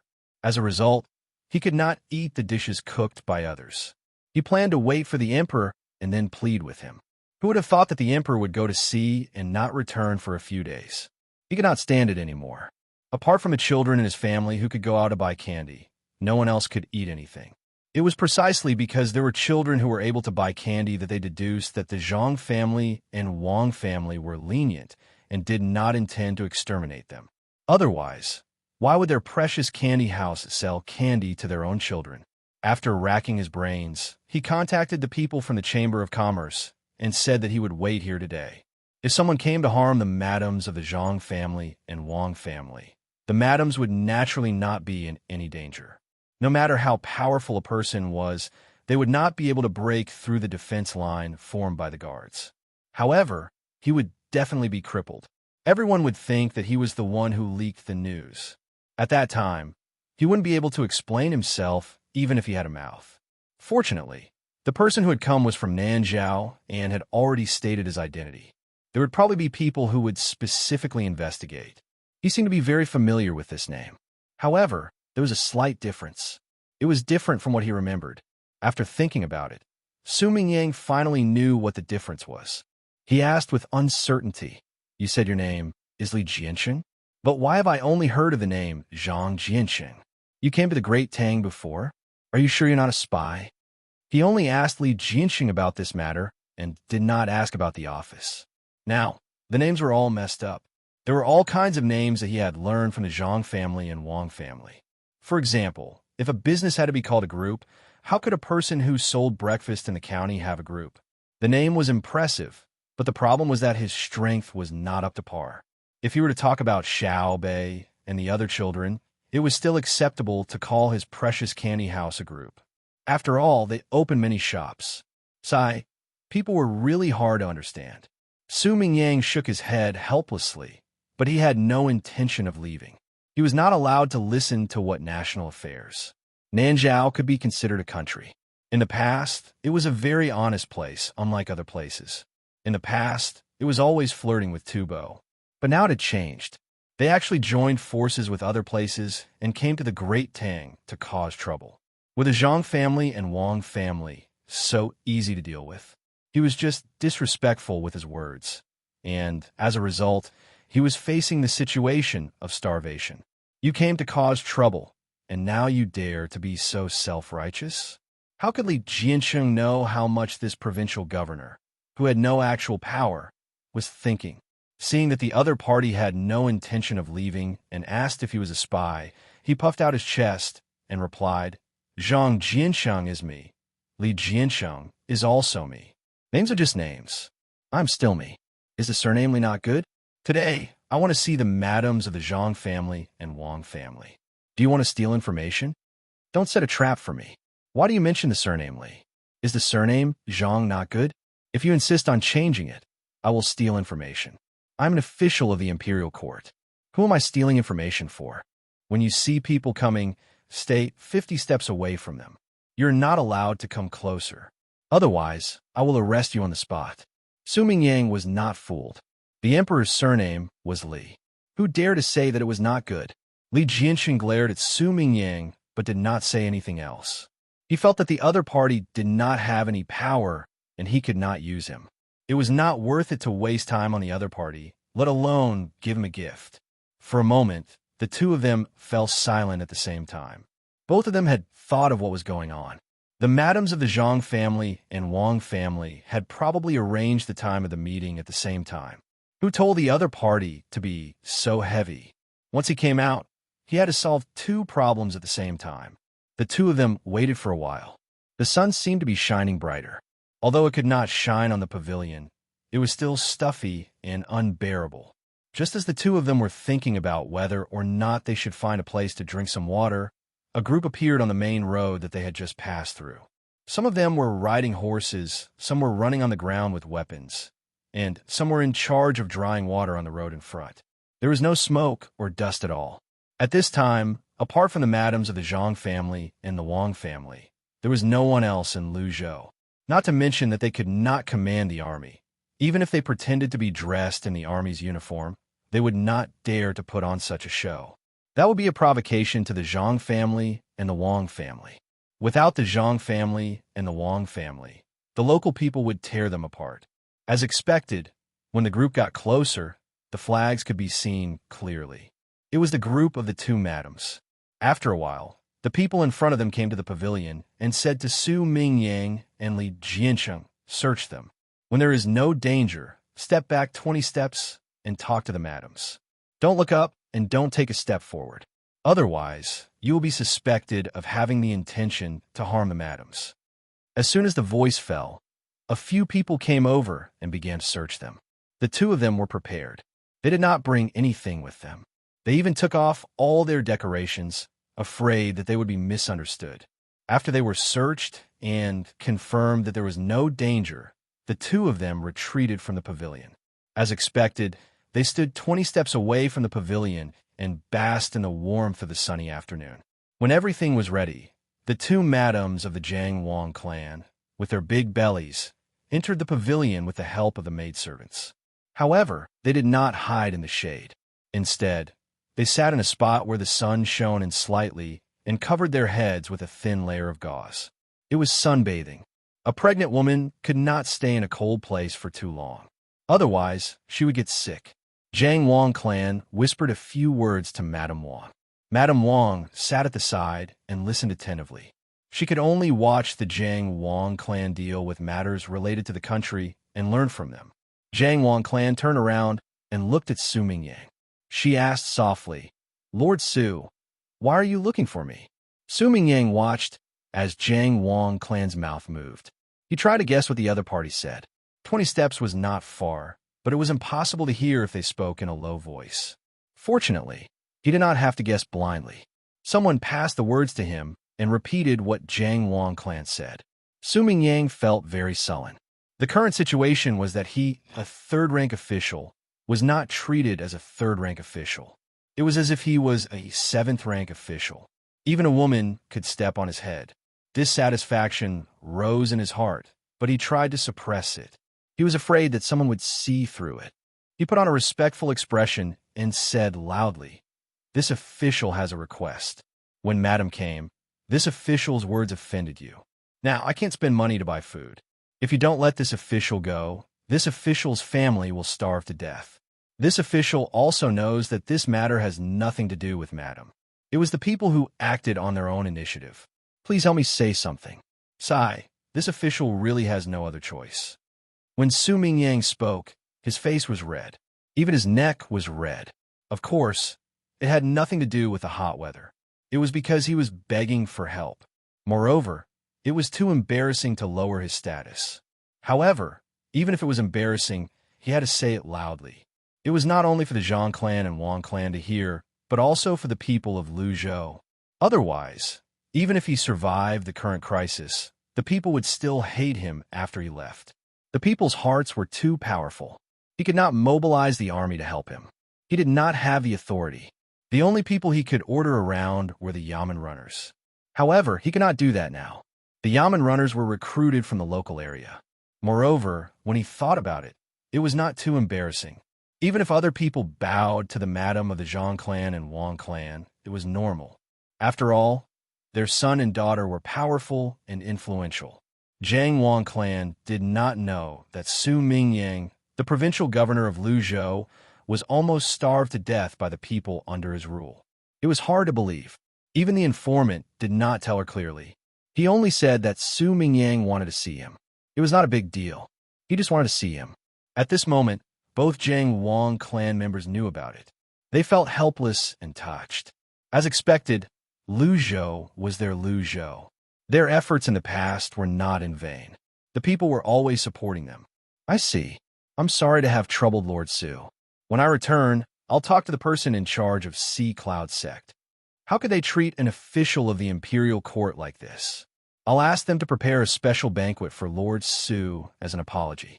Since it was not a big deal, Zhang Wang clan did not plan to say much. She had no intention of continuing to be close to Su Mingyang. She did not expect him to be grateful. After she finished speaking, Zhang Wang clan looked at Li Jianxing again. She studied him carefully. In her mind, she was going over the things she had thought of earlier. She wanted to see if there was anything she had missed out. Her son and daughter-in-law wanted to temporarily let go of the power in the southwest. If that was the case, she had to be careful when she spoke. She could not let the other party think that it was impossible, but she could not let the other party feel too relaxed. After all, she had done something wrong. While she was thinking, Su Mingyang knew that it was time for him to leave. He immediately said something respectfully and left. As soon as he left, the guards who belonged to him came over.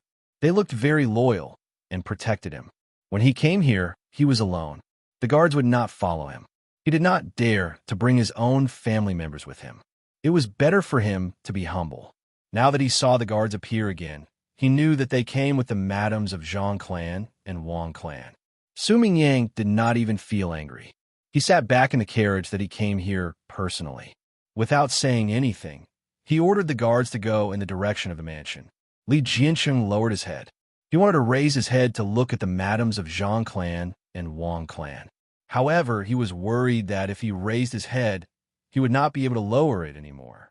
Or rather, his head would fall to the ground and he would never need to raise it again. Yes, that was very likely. Therefore, he could only tilt his head slightly to the side and look at them from the corner of his eyes. However, he could not see anything clearly. It was just a blurry image. He only knew the general location. He waited for Zhang Wang clan to ask him. As he waited, he felt that time passed very slowly. It was only a few seconds, but it seemed like he had waited for a long time.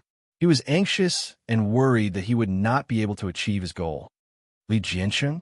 From Nanzhao? What is it? While I was in Hangzhou, I heard a lot about you. Finally, Zhang Wangshu spoke. As soon as she spoke, she had the intention of condemning him. Li Jianxing directly knelt down. The guards who were staring at him were shocked. They thought that he was going to do something.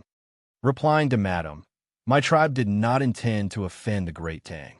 Instead, there were various people who acted on their own initiative and were deceived. They came to the Great Tang and colluded with people from Japan, Duoshi, and other places to harm the Great Tang. At this time, my lord has already learned of this and will severely punish them. This lowly one has come this time to ask for punishment. Li Jianxing did not dare to say that he was not guilty. Instead, he explained what he had done. When Zhang Wang clan heard this, she did not immediately say anything. Instead, she stretched her hand to the side.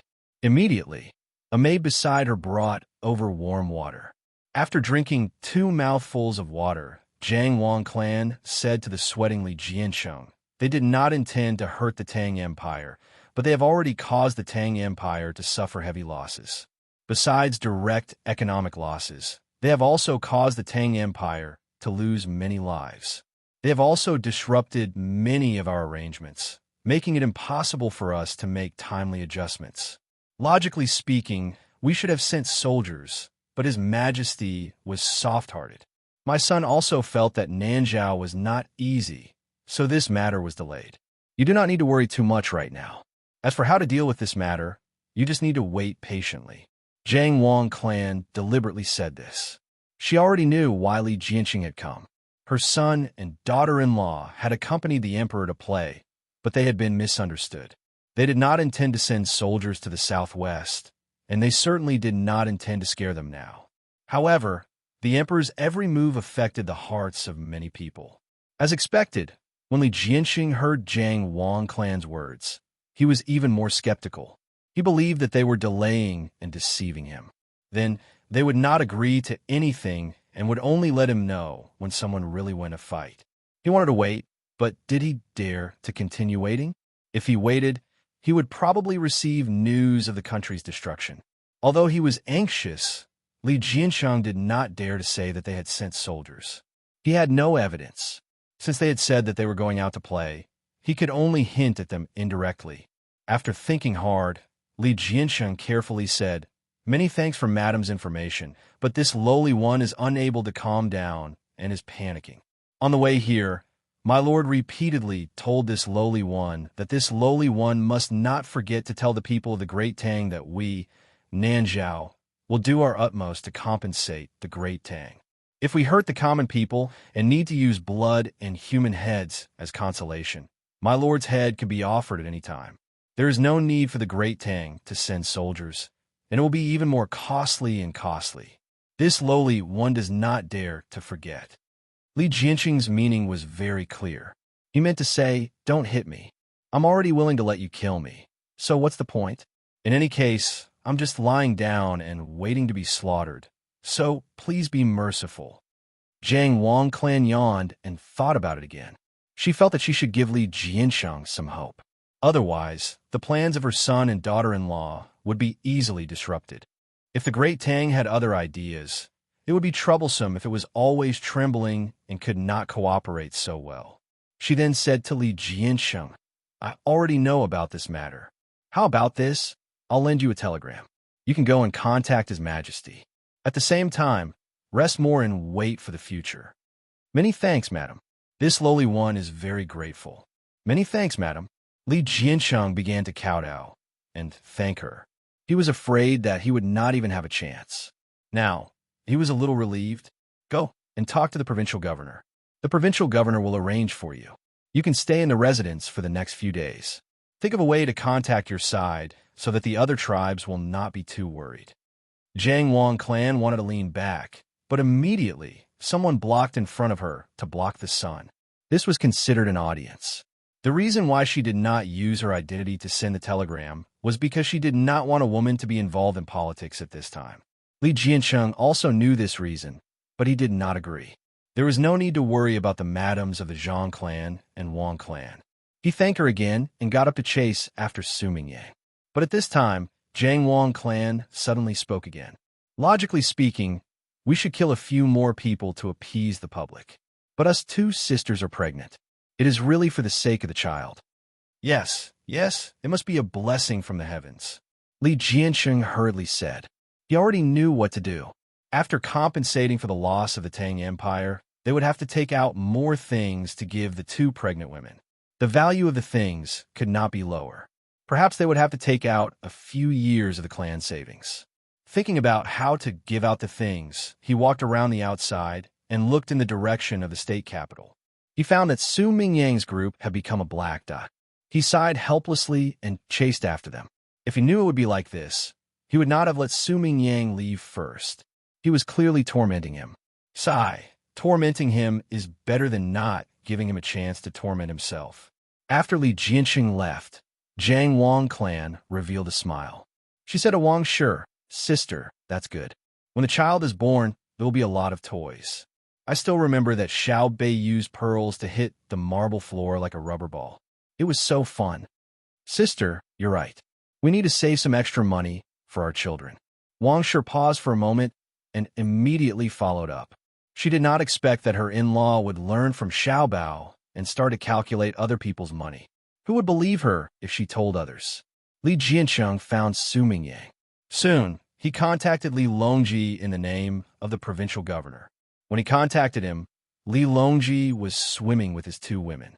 He kept playing in the water as if he had never seen water before.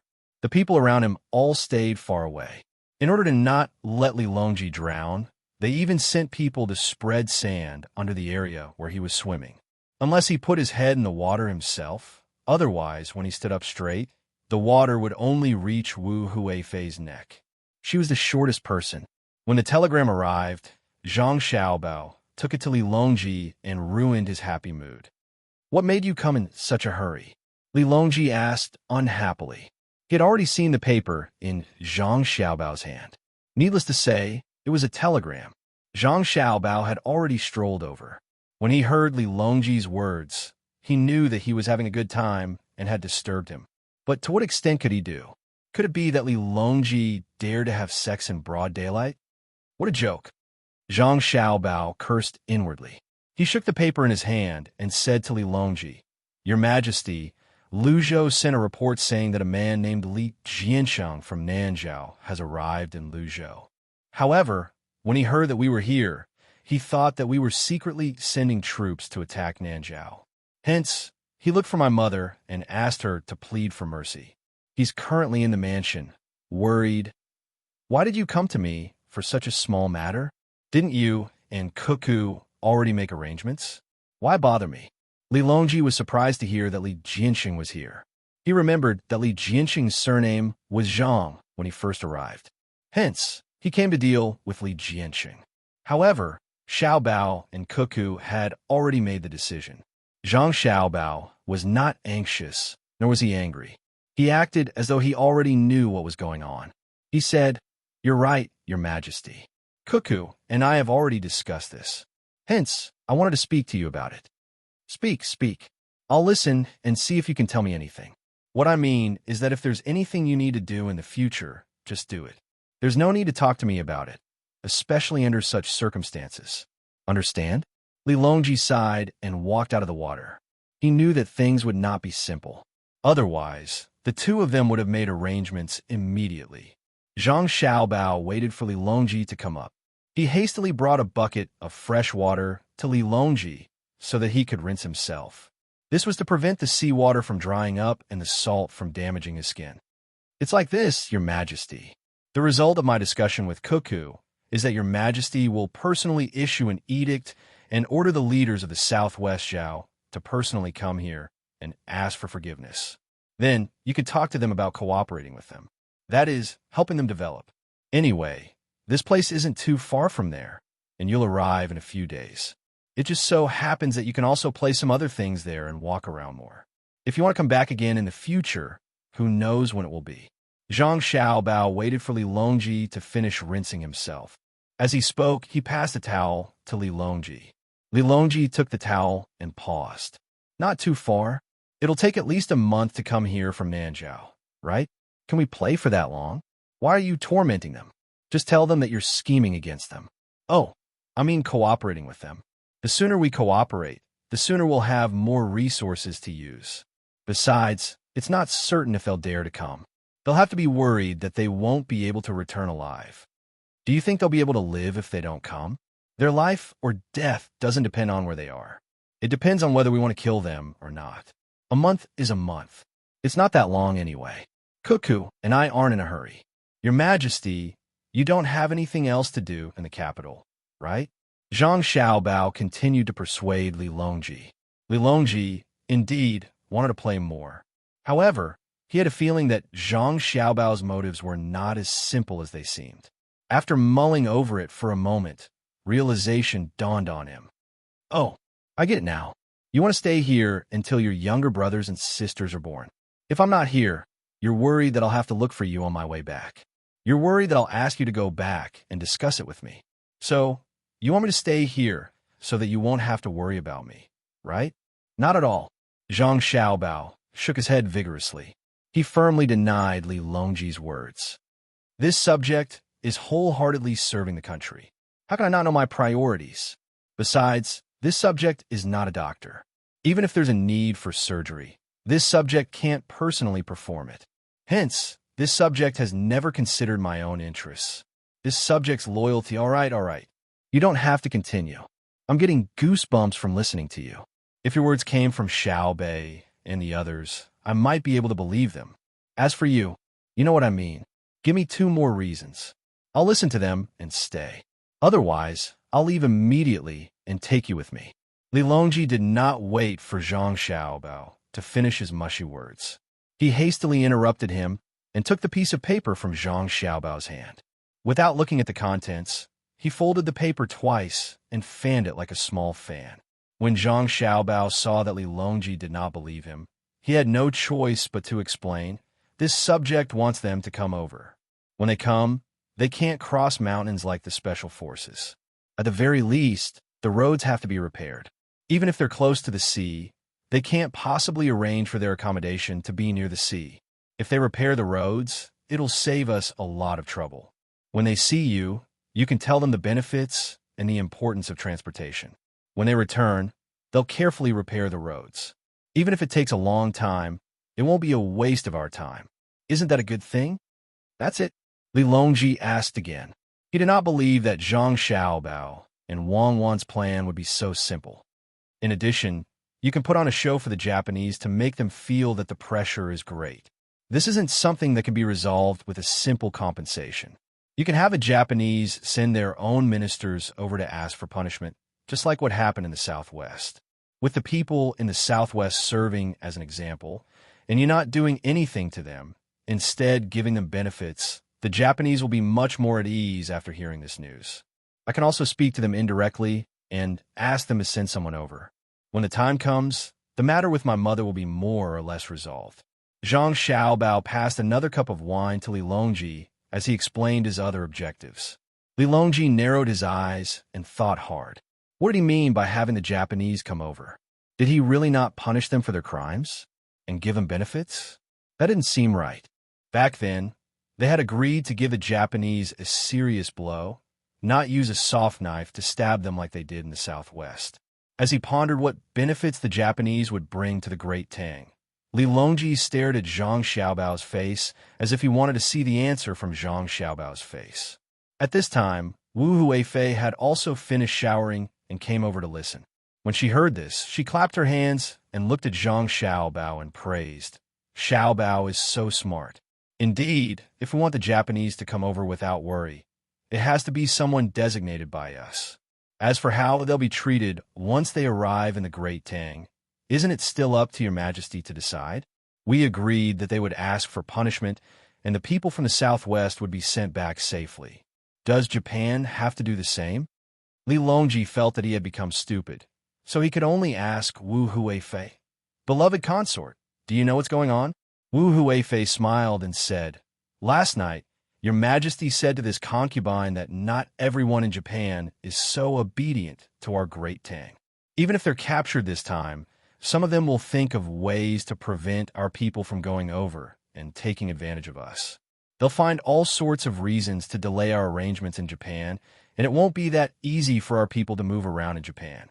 Last night, your Majesty said more than once that those who are hostile to our Great Tang should come to the Great Tang and take drastic measures against the Japanese. By the time they return, our arrangements will have been made, and they'll be powerless to reverse the situation. We can even keep them in the Great Tang for a year. The rest of them will be much easier to deal with. Isn't that right, big sister? Wu Huifei asked Empress Wang, who had also come over. Empress Wang Weiwei was taken aback, and then she nodded. Yes, your Majesty has already thought of this. Right now, we're testing Xiaobao. When Zhang Xiaobao heard this, he didn't need to think too much to understand. Li Longji didn't say anything at all. Wu Huifei had just thought of it, but she gave the credit to Li Longji.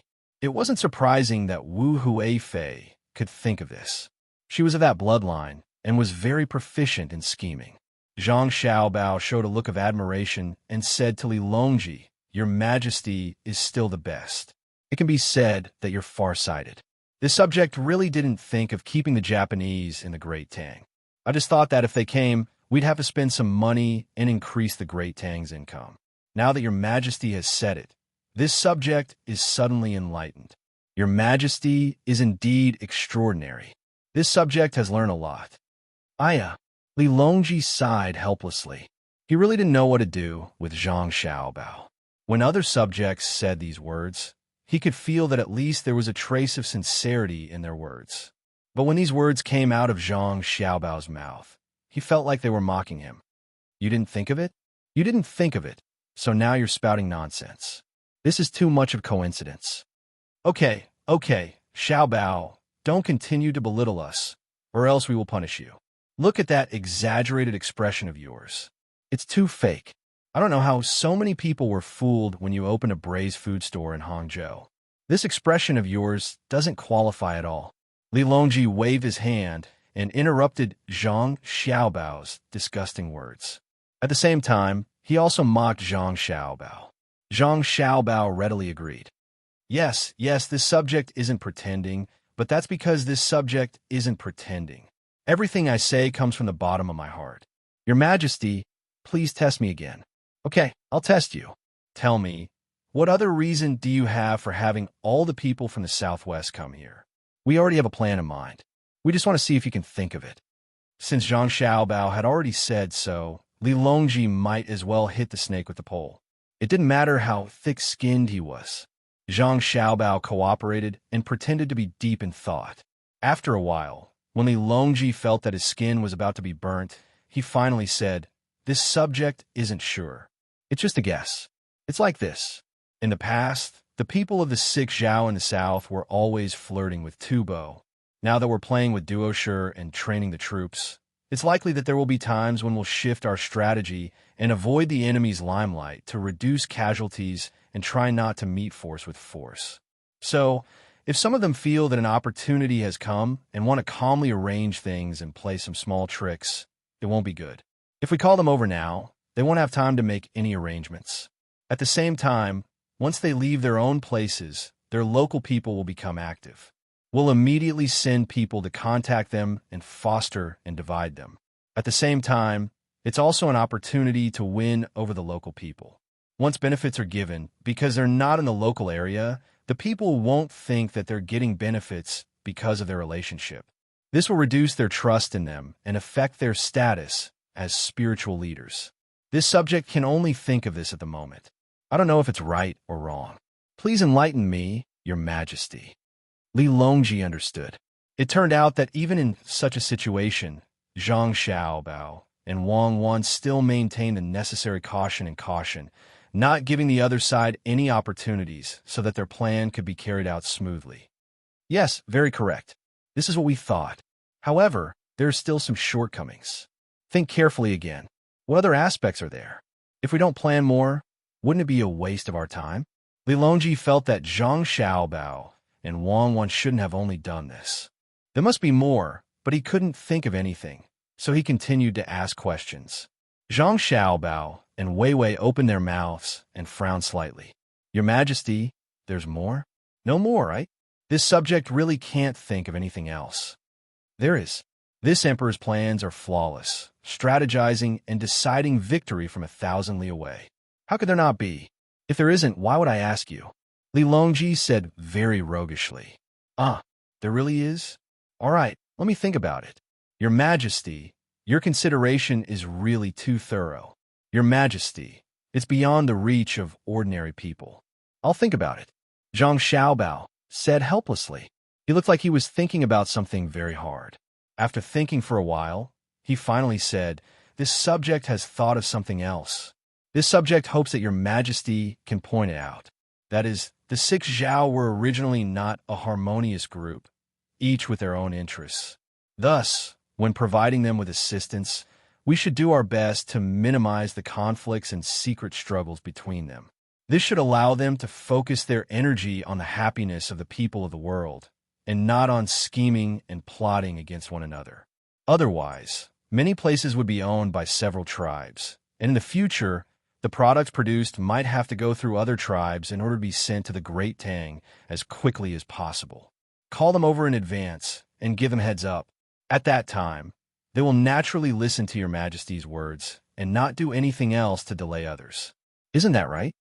After saying all this in one breath, Zhang Xiaobao felt that his throat was uncomfortable, so he poured himself a cup of wine and began to sip it. Li Longji nodded. "Yes, very correct. You finally guessed a little of our thoughts. Not bad. Continue. This subject truly cannot think of anything else.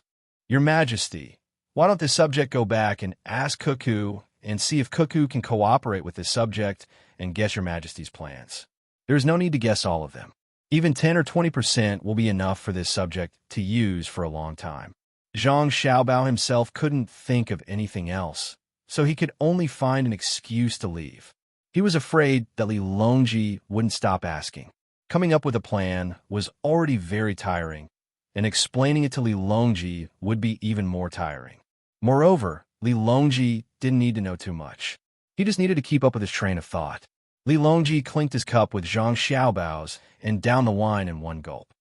Since that's the case, you should go back and discuss it with Cuckoo. After you finish your discussion and guessed our intentions, you can come back. We can give you a reminder. Besides the things you've guessed, there are at least 3 other uses. You must think carefully. There are 3 uses, not 1 less. If you can't think of all 3, don't come looking for us. If we tell you the answer directly, it will be detrimental to your growth. Come, let's continue swimming. Li Longji turned around and walked back into the water. Empress Wang and Wu Huifei naturally followed behind him. Zhang Xiaobao pursed his lips. Seriously, all I did was disturb you. Is there a need for you to think of 3 more ways to get back at me? You clearly don't want me to disturb you again. Swim, swim, swim. Try your best to interact with your 2 women and start fire. I'll put laxatives in your food tonight. Let's see what you can do then. Oof. Zhang Xiaobao's mood improved after he was done with AQ. He finished the wine in his cup and walked toward Wang Wan in a relaxed manner.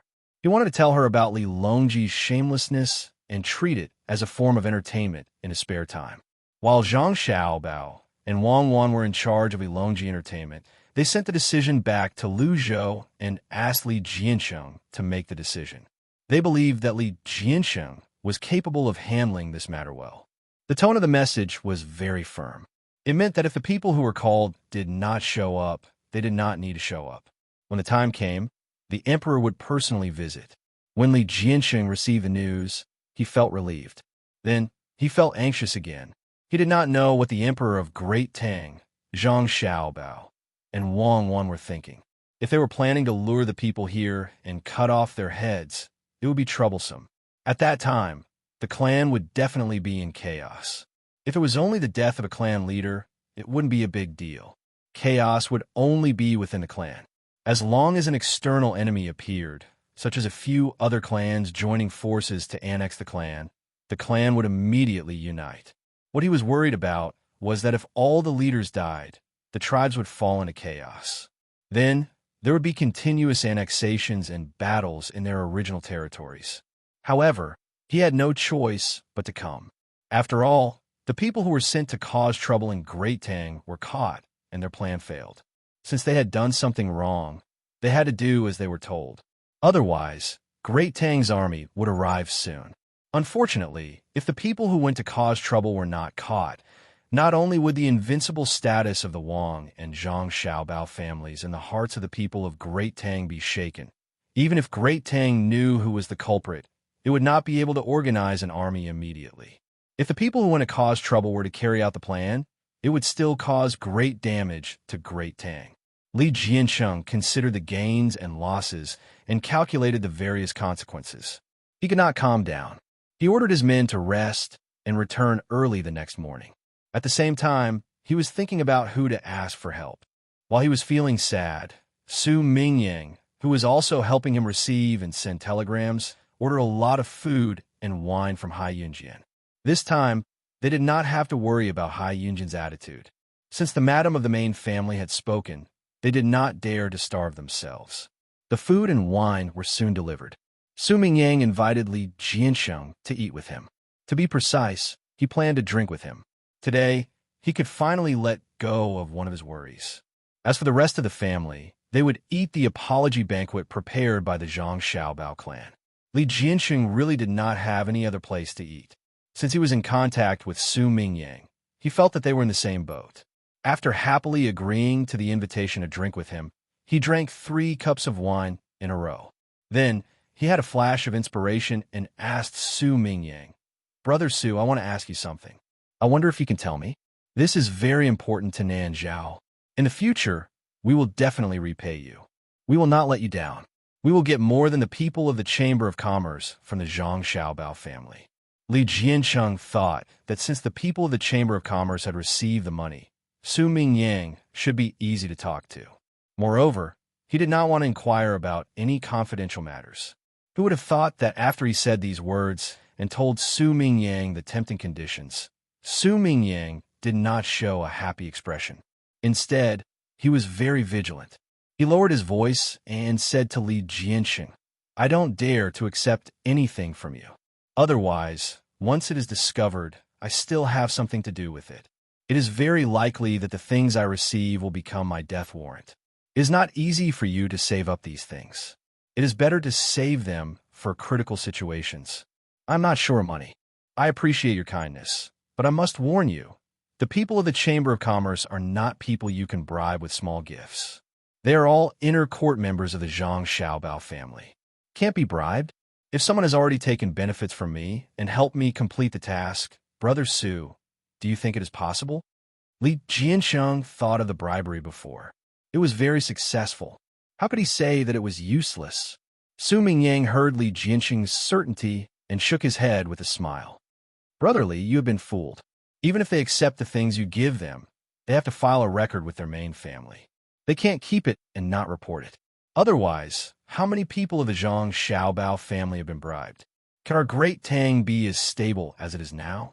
In fact, even if you don't give the people of the Chamber of Commerce any benefits, as long as you tell them your purpose, they will arrange for you to meet with the madams of the two families. That is why they dare to accept the money. If you really give me something, and I take it, I also have to give an explanation to the Zhang Xiaobao family. In particular, not only can I not use the things myself, I can't even sell them. I need to wait for His Majesty to come back from his trip and give an explanation to Xiao Bei and the others in the group. Otherwise, not to mention my official position, I will not even be able to keep my life. Chapter 1121. Su Mingyang's words made Li Jiansheng feel a trace of fear. He asked with certainty, "Is that true?" He was still thinking that the inner court of the Zhang family and the Wang family was only SOSO. They would help with something just because they were given something. It was not like the rumors said that they were stubborn. He thought that as long as they were willing to spend money, there was nothing that could not be done through the people of the Zhang family and the Wang family. Why did the meaning change when it came from Su Mingyang's mouth? Su Mingyang did not even need to ask what Li Jiansheng was thinking after he gave the gift.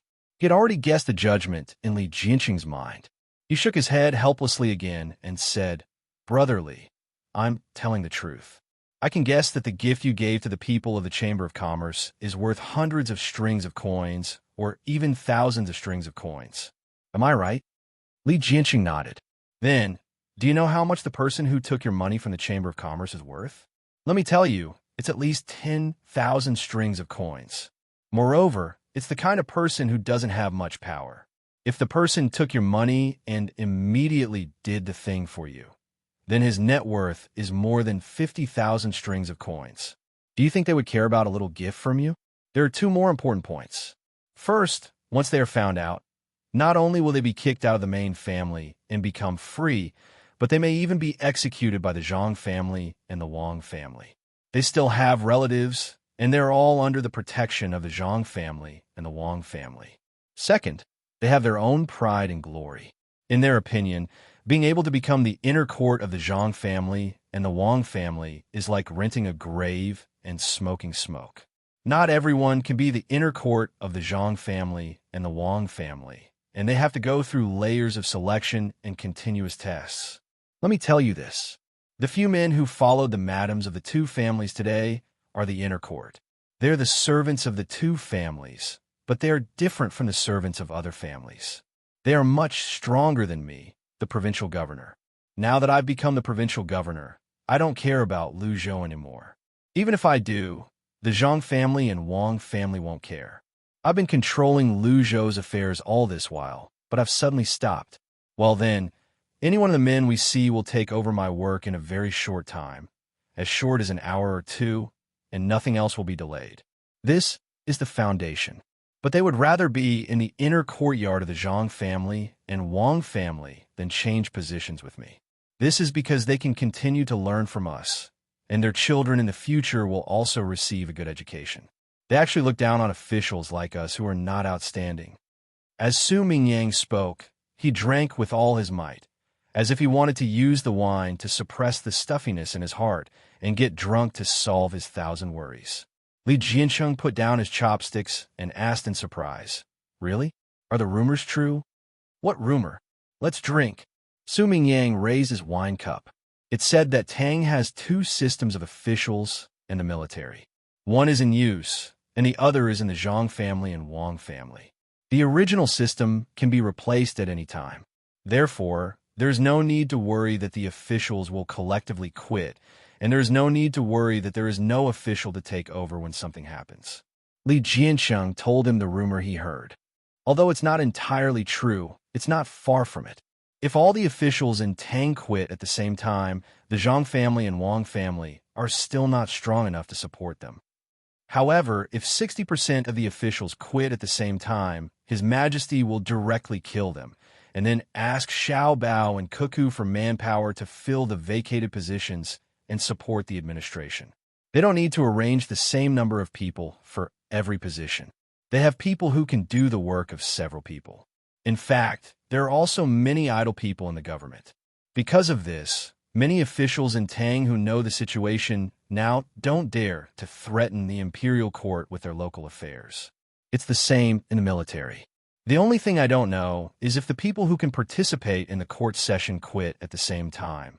Will the Zhang family and Wang family be able to replace them? After all, there are still many situations where experience is needed. Such a thing has never happened, so I don't know. Just tell me, how can such people be bribed by you? Their pride is in their bones. As for me, I want to accept some bribes, but I don't dare to. Besides, how much can you give me? If I work honestly for a year, I won't get less money. This is the high salary that Xiao Bao and Cuckoo proposed to His Majesty. If an official did a good job, when he finished his position, he would get a sum of money calculated according to how much tax he raised and how the local people lived. It's a shocking amount of money. But at the same time, if he made a mistake, and he did it knowingly, he would get a good punishment. A few days ago, His Majesty issued a decree saying that if an official deliberately cheated and destroyed the local people to raise tax, even if he was promoted in a few years, if there were problems in his original place, he would be in trouble. Let's stop talking. Let's drink. When winter comes, I'll leave Luzhou. Although Luzhou is good, it's too suffocating. The people don't treat me as an official at all. When Su Mingyang drank, he obviously became more talkative. Moreover, the frequency of drinking began to increase. It seemed that the wine had no alcohol content. There were complaints, helplessness, and a hint of awe in his voice. Li Jiansheng drank a lot as well, and he was a little confused. Suddenly, he remembered that he should not let Su Mingyang get drunk. He still had some things to ask, and he seemed to be in a good state now. Therefore, he did not care if Su Mingyang thought he was dirty. He used his chopsticks to give Su Mingyang a few dishes and said, "Eat the dishes and drink slowly. Otherwise, you can't continue to drink when you're drunk." "Brother Su, do you know that the emperor of your country is here? Did he tell you what he wants from me? I'm worried now, and I can't calm down. I'm worried that the emperor will be angry and send a mighty army. If that happens, the people will have no way to make a living. Eat, you eat too. Let me tell you, you're not afraid of His Majesty being angry. What I'm afraid of is that if Cuckoo is angry, His Majesty will be angry. If he wants to beat someone, he will have to discuss it with Cuckoo and Xiao Bao. If they agree, he will beat them. If they don't agree, His Majesty will have to listen to them. After all, they have a bigger plan, and they can't destroy it casually. Cuckoo is different. If she wants to beat someone, Xiao Bao will find a way to support her. Of course, she will not beat them casually. Are you worried that they will beat you? Don't worry. I'm telling you, they won't beat you. Your country is not that important. Moreover, if they really want to fight, Luzhou will not be like this now. The provisions have not been gathered yet. How can they fight? If they want to fight you, they will not only need the navy to help them transport the troops, but also an army that is specially adapted to mountain warfare. Although the protection team of the Zhang family and the Wang family can start a war directly, it is not to that extent yet. The protection team is not easy to fight. If they really want to fight you, they will have to transfer the troops again. There has been no transfer of troops recently. Don't be fooled by the fact that the Tang Empire takes turns to guard various places. They are preparing to fight Duo Shi. A few days ago, when I was waiting for His Majesty's news at the place where the telegram is sent and received, I received news that Duo Shi had gathered 2,000 troops. My Tang Empire's troops have probably set off for a few days now. The next day after receiving the news, They must be ready and ready to go. Think about it. Will the great Tang fight on two sides? If it is really a two-sided war, it will be against Japan. It has nothing to do with you. Believe me, especially when the madams of the Zhang family and the Wang family are still waiting in Luzhou to give birth to a child. Even if Xiao Bao and Cuckoo want to fight you, they will not come over themselves. It is not good to kill too many people. Besides, they have Xiao Bei and the others. Have you ever seen anyone take care of children in a war? Listen to me. His Majesty has sent back an order. Do what he wants you to do. Don't take any chances. Go back and call your leader of the South Zhao over. As for the other people of the Five Zhao, if they don't come, they will be in trouble. Drink. Su Mingyang raised his cup again. The wine in the cup had spilled out uncontrollably, but he still tried to send it to his mouth. Li Jiansheng really did not know so many things. Seeing Su Mingyang drunk like this, he was afraid that he would be drunk soon and could not ask anything. He quickly stopped the wine that was going to be sent to his mouth and asked, "Brother Su, how do you know so much? Don't they avoid you when the imperial court is fighting?" "Avoid me? Avoid me for what? I didn't betray the interests of the Tang Empire. I offended the Zhang family and the Wang family with my words, but I didn't do anything else. So what if I saw the information? I can't spread it out. If I want to spread it, at least I have to use a telegram, right? Once it is spread, I will be arrested first. Then it's really over. No one can save me. Look, I offended them. I just have to admit my mistake and give in. Everything will be fine, and I can eat. The one who's in a bit of trouble is Xiao Bei. When they come back, I have to apologize to Xiao Bei and the others in private. Children need to be coaxed, unlike adults who beat around the bush when talking. But I'm not very afraid. It's just that in the past, I always felt embarrassed. Besides, when the telegram was sent and received, I was there to listen to the news. I didn't deliberately inquire about the secret. Also, I can't participate in the decision-making, so I don't know the details. Now I know that the Tang Empire wants to fight Duoshi, and Duoshi himself knows. As for how to fight, I don't know. After all, I am a third-rank official. A third-rank official can participate in the decision-making of the imperial court. I guess it's because I didn't ask. If I asked, I would ask His Majesty, Xiao Bao, and Cuckoo. They can also tell me some things. I'm not stupid. Others may be jealous of people who offend them because of some personal matters, but the Zhang family and Wang family will not kill people. They always give people a chance, and it's fine as long as they grasp it. But if what I do is to harm the Tang Empire, it's over. They will kill people. They are wholeheartedly for the public. Speaking of which, I'm not as good as them. Drink. Why are you shaking? Drink. Don't shake. You're making me dizzy. One of Su Mingyang's eyes couldn't open, and the other was squinting. His body kept swaying, but he didn't see any double images. It was very difficult to see double images with one eye. If that's the case, I will listen to you and go back quickly. Li Jiansheng stopped drinking, put down the wine cup, and asked again. Go back. You must go back. The sooner the better. You can't delay. Go back tomorrow, right? I will send you back. Let's drink. The wine of Hai Yinjin. Good. Drink. As Su Mingyang spoke, he slid under the table. Li Jiansheng hurriedly helped him up and dragged him to the mat at the side. He called out twice, but the response was to continue drinking. He helplessly shook his head, let out a long breath, tidied his clothes, and walked out of the door. He told the people outside that he was leaving, and that he would let Su Mingyang know when he woke up. He said that there was no need to send him off, and that he would leave immediately today. Thus, Li Jiansheng left the Wang residence. As the wind blew, he was also confused. He unsteadily gathered his subordinates. He did not care about the change in the order of leaving tomorrow and leaving today. Because his subordinates were not used to the situation, he threw all the things he had prepared to bribe the people of the Chamber of Commerce, and had them pass them to the madams of the Zhang family and Wang family. Then, he gathered his subordinates, prepared food for the journey, and hurriedly left. 5 days after Li Jiansheng left, he encountered Li Longji's group on the road.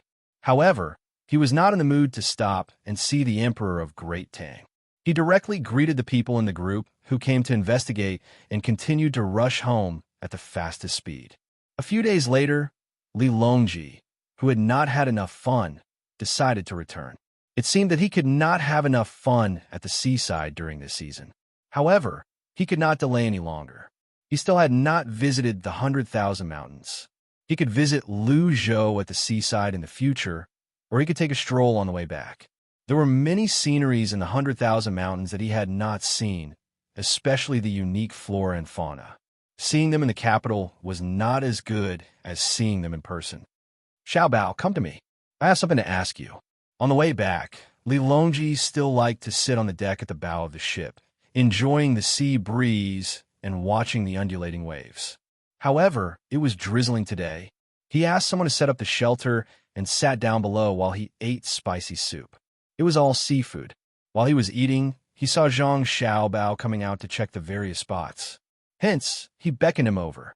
A slightly stronger gust of wind swept over with the rain. Zhang Xiaobao shuddered. He rubbed his arms together and walked under the shelter. He sat opposite Li Longji and picked up a piece of squid that Li Longji had boiled for him. He brushed a layer of chili sauce on it and took a bite. The steam from the squid felt good.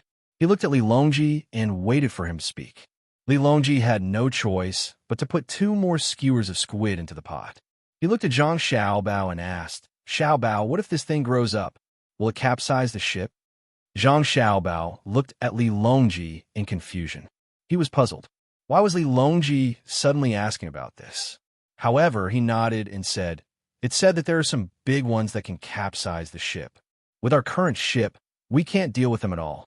However, I've never seen one before. In that case, do you think we can train more sea creatures like how we train dogs and eagles? For example, sharks? For example, we can raise more octopuses like the ones we're eating now. When the time comes, we can use them in naval battles. Li Longji gestured as he asked excitedly. Zhang Xiaobao was rendered speechless. He did not expect Li Longji to have such foresight. He continued to nod. We can raise more sea creatures, but it's best if we raise dolphins. Dolphins are obedient, but they can't be used in naval battles. When Your Majesty mentioned it, I thought of something else. It's military dogs that can be used to bombard the enemy's important places. Unfortunately, the enemy doesn't have tanks. It's a waste to use dogs to bombard the enemy's fortifications. 2 days ago, I heard that something had arrived at Luzhou.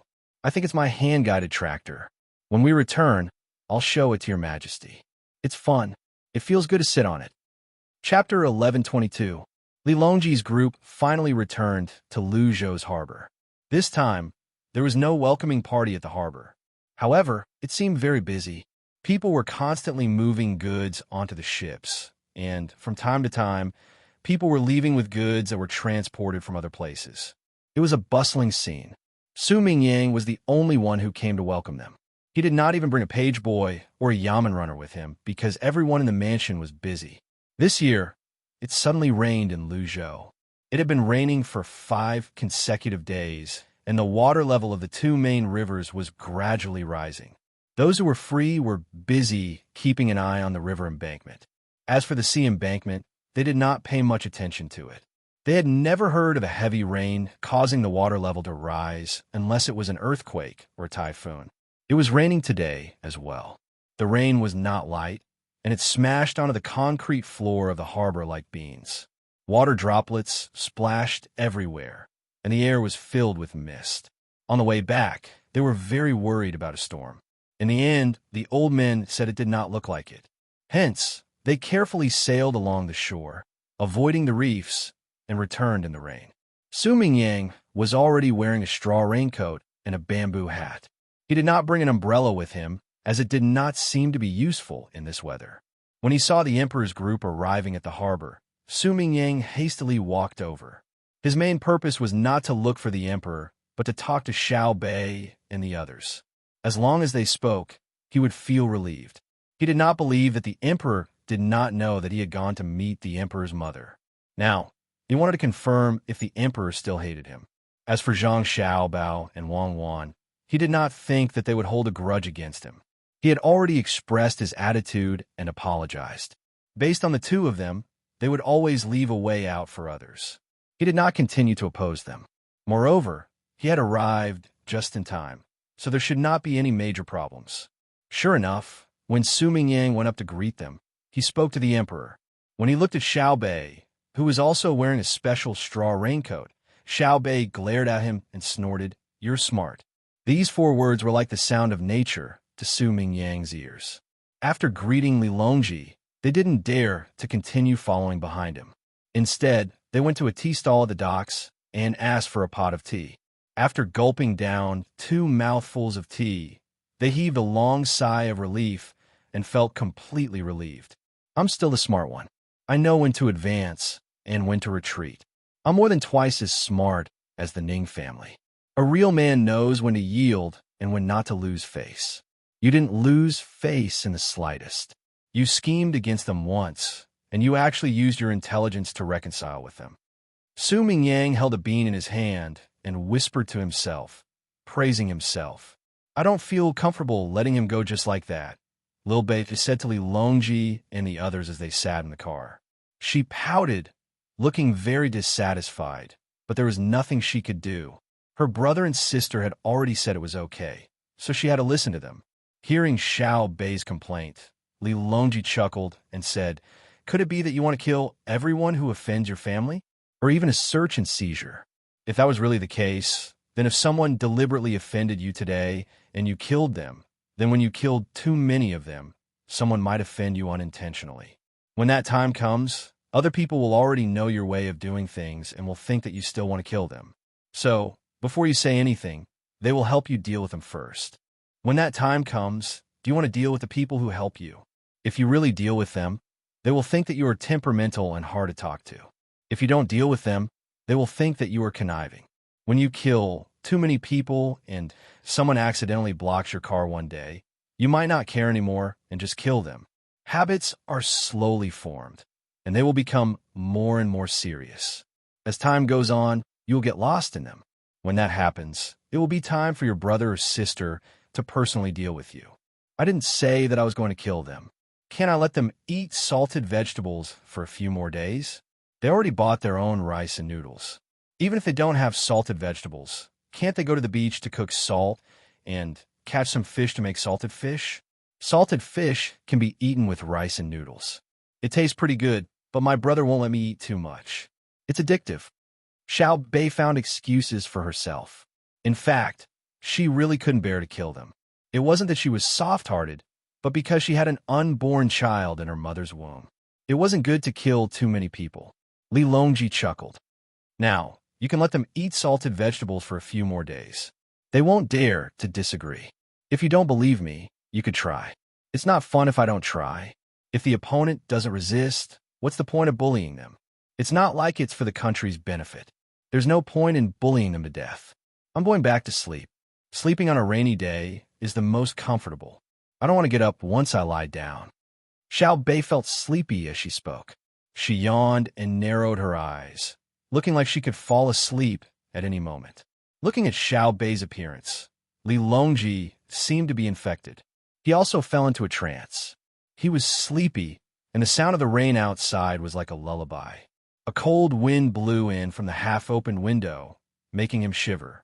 He suddenly remembered what he had been thinking about along the way.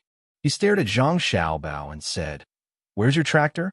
"The hand-guided tractor." Li Longji actually did not know what a hand-guided tractor was, but he could guess that it was something that the Ministry of Works had developed from the diesel engine. He had been waiting for this day for a long time. He had spent a lot of money, and now it was finally time to reap the rewards. What exactly was a hand-guided tractor? Why was it called a tractor? Could it be because of its sound? Ever since Zhang Xiaobao mentioned it, Li Longji had been thinking about it. He hoped that the Ministry of Works tractors could be used in the military and the people's livelihood. But now that he had disembarked from the ship, he was still sitting in the carriage. He did not see what the tractor looked like, which made him angry. Zhang Xiaobao also narrowed his eyes and leaned against the wall of the carriage to rest. He was actually more anxious than Li Longji. Li Longji just wanted to see something new, but Zhang Xiaobao knew what the tractor's appearance meant. This was the progress of an era. Even though it could not be mass-produced now, it provided a series of theories and practical data for scientific research. Even if it broke down after a few days, it was still a huge gain. In any case, the thing was there. If there was steel, they could just throw it in. No matter how much money they spent, it was worth it. One day, they would be able to create something better. The only pity was that the gasoline engine had been produced first. But because it was not good in a certain aspect, the diesel engine had been produced first. This made him speechless. If only there were more advanced smelting and forging technology. This thing was much more convenient than the steam engine. It burned for a long time with the same volume of fuel as coal. It was also small in size, and the speed at which it provided power was much faster. The pollution it caused. Putting the pollution aside, would the Environmental Protection Organization be able to pursue it to Great Tang? Their heads would be chopped off. Xiaobao, we are asking you a question. Li Longji saw Zhang Xiaobao leaning against the wall and telling Wei Wei not to speak. He glared at him and asked another question. Tractor? All right, let's wait until we get back. There are too many people now, and it would not be good if a spy saw it. Your Majesty, let me introduce the hand-guided tractor to you. First, you need to know what a tractor is. The so-called engine refers to the diesel engine. As for dragging, it is naturally like a carriage. Dragging, pulling, how does it drag? Zhang Xiaobao explained to Li Longji in a daze. But before he could finish his words, Li Longji interjected, I don't want to hear it. I want to see how you procrastinate. I've seen it with my own eyes, so I'll naturally know. The more you speak now, the more anticipation I feel. You should sleep. Thank you, Your Majesty. Zhang Xiaobao leaned his head against the wall of the carriage. Li Longji sighed. He had asked for nothing. The carriage swayed as it moved forward. Just as Li Longji was about to fall asleep, they arrived at their destination. It was very uncomfortable. Uncle Emperor, do you feel very uncomfortable? When you want to sleep but can't? Xiaobei looked at Li Longji sympathetically. Uncomfortable? Have you had such an experience before? Not letting you sleep? Li Longji rubbed his eyes and asked. Yes, I was about to sleep, but suddenly delicious food was delivered. Should I sleep or not? This is a problem. Let's get off the carriage and look at the tractor. Xiaobei said what he had experienced and jumped off the carriage. How fortunate. I can choose between eating and sleeping. Sometimes, even if I don't want to eat, I can't sleep in peace. Let's see how much the tractor can drag. Li Longji sighed and also got off the carriage. The rain didn't stop, and it didn't seem like it was going to let up. It was still pouring down, but Zhang Xiaobao couldn't care less. He took off his shirt and went to the place where the tractor was. There were people guarding the tractor. There was even a shelter on top of the tractor. It was like a treasure. Zhang Xiaobao also treated the diesel tractor as a treasure. He stretched out his hand and gently stroked the head of the tractor. His movements were very gentle, as if he was afraid that he would damage the diesel engine. Li Longji and the others also saw the tractor. To them, this tractor was something they had never seen before. They looked at it curiously. This tractor had 3 wheels. It looked better than the wheels of a carriage. In front of the tractor was a big rectangular head. The most eye-catching part of the head was the eye. Then, there were 2 bicycle handlebars connected from the bottom of the tractor. They looked like they were connected to the wheels. They should be used to adjust the direction of the tractor. At the back of the tractor was a metal bucket. It was fixed to the 2 wheels at the back. The saddle was very high. If a person sat on it, they would feel like they were looking down from above. Other than that, there was nothing special. Oh, there was also a large chimney. There was also a hat on top of the chimney to block the rain. This thing is the walking tractor that the Ministry of Works spent countless amounts of money and effort to develop. The highly skilled people in the Ministry of Works have spent countless amounts of money and energy to develop. It is clearly another type of bicycle. I finally know what a hand-guided tractor is. A hand-guided tractor is a handlebar that is connected to both sides of the tractor. Is the string connected to the handlebars of the tractor? A tractor is a tractor with something loaded at the back. Is this tractor worth nearly 10 million strings of coins? Li Longji roughly sized up the tractor and shook his head. He said to Zhang Xiaobao, who was still touching it. Zhang Xiaobao stopped and brought over a wet towel. He wrung the water and wiped his hands. He replied, Your Majesty is wise. Is indeed this tractor. Good. This tractor shall be this tractor. Let me use it. I will see if it is worth 10 million strings of coins. Li Longji was slightly disappointed. The hand-guided tractor's appearance was not very good. It was not as elegant as a sedan. Zhang Xiaobao took a deep breath and stretched out his hand. The person next to him was stunned for a moment. Then, he reacted and handed over a curved metal rod. It was actually the starting handle. Zhang Xiaobao received it and was about to start it when Wang Wan walked over worriedly. She was afraid that Zhang Xiaobao would not start the engine and instead break his arm. It looked a little scary, especially when it had not been scientifically proven. Xiaobao, do you know how to drive? Wang Wan asked worriedly. She wanted to say drive a tractor, but she also wanted to say ride a tractor. In the end, she chose to say drive. Zhang Xiaobao waved his hand confidently and said, no problem. Didn't the letters say that our hand-guided tractor is very powerful? It only needs 2 gears, 1 front gear and 1 reverse gear. The rest of the time, it uses a stepless speed change and a manual brake system. There are even shock-absorbing springs under the seats. Not to mention anything else, look at its chimney. Did you notice? It is completely different from the cars you used to sit in. Your car is 1 meter deep. Can it cross? This tractor is fine. Do you understand? What nonsense! Just because the chimney goes up, you think it can be used as a submarine? What's with the manual brake system? Just say that the manual brake is not enough. 2 gears, front and back, stepless speed change.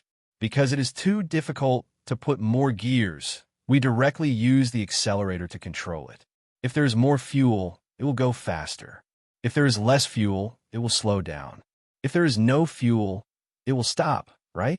Wang Wan was really worried about letting Zhang Xiaobao drive such an advanced thing personally. What if it suddenly exploded? Other people's explosions were just cracks or burnt parts. This tractor could easily escalate to the level of explosion. Yes. We are still in the early stages of entrepreneurship, so we can only deal with it like this. However, it will not affect our testing and future development. Trust me, there will be a steering wheel, and there will be a car air conditioner. Now, we can also make a better shape for the exhaust pipe in winter and walk next to the driver's seat. It will become a heating system, but it cannot be too waterproof. Just watch me, Zhang Xiaobao said as he inserted the rocker handle into the tractor. He waved to the person beside him and asked him to press the oil supply system.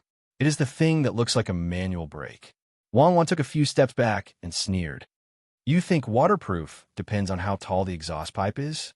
If that is the case, any tractor factory can build a submarine. Tractor factories can build tanks. When I'm done with the tests, it is just a tank. When the time comes, we could just put a layer of metal on the outside. Can we change the exterior and make a beautiful cover? For example, a Mercedes-Benz. Who cares what is inside, right? Help me open the decompression valve. I was wondering why I could not shake it. Zhang Xiaobao tried to shake it with all his might and realized that he could not shake it with all his might. Then, he remembered that there is still one thing he did not touch. If he can manually increase the pressure to the point where the diesel can burn, he might become a god. The person beside him wanted to laugh, but did not dare to laugh.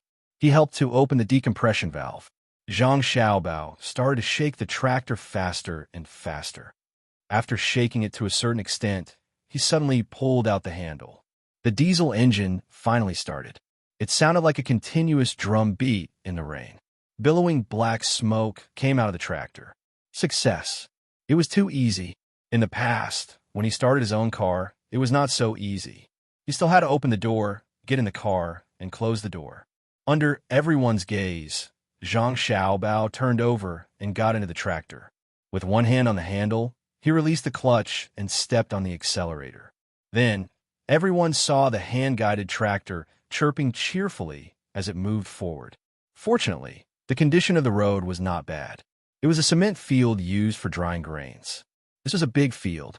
Now that it was sealed, outsiders were not allowed to enter.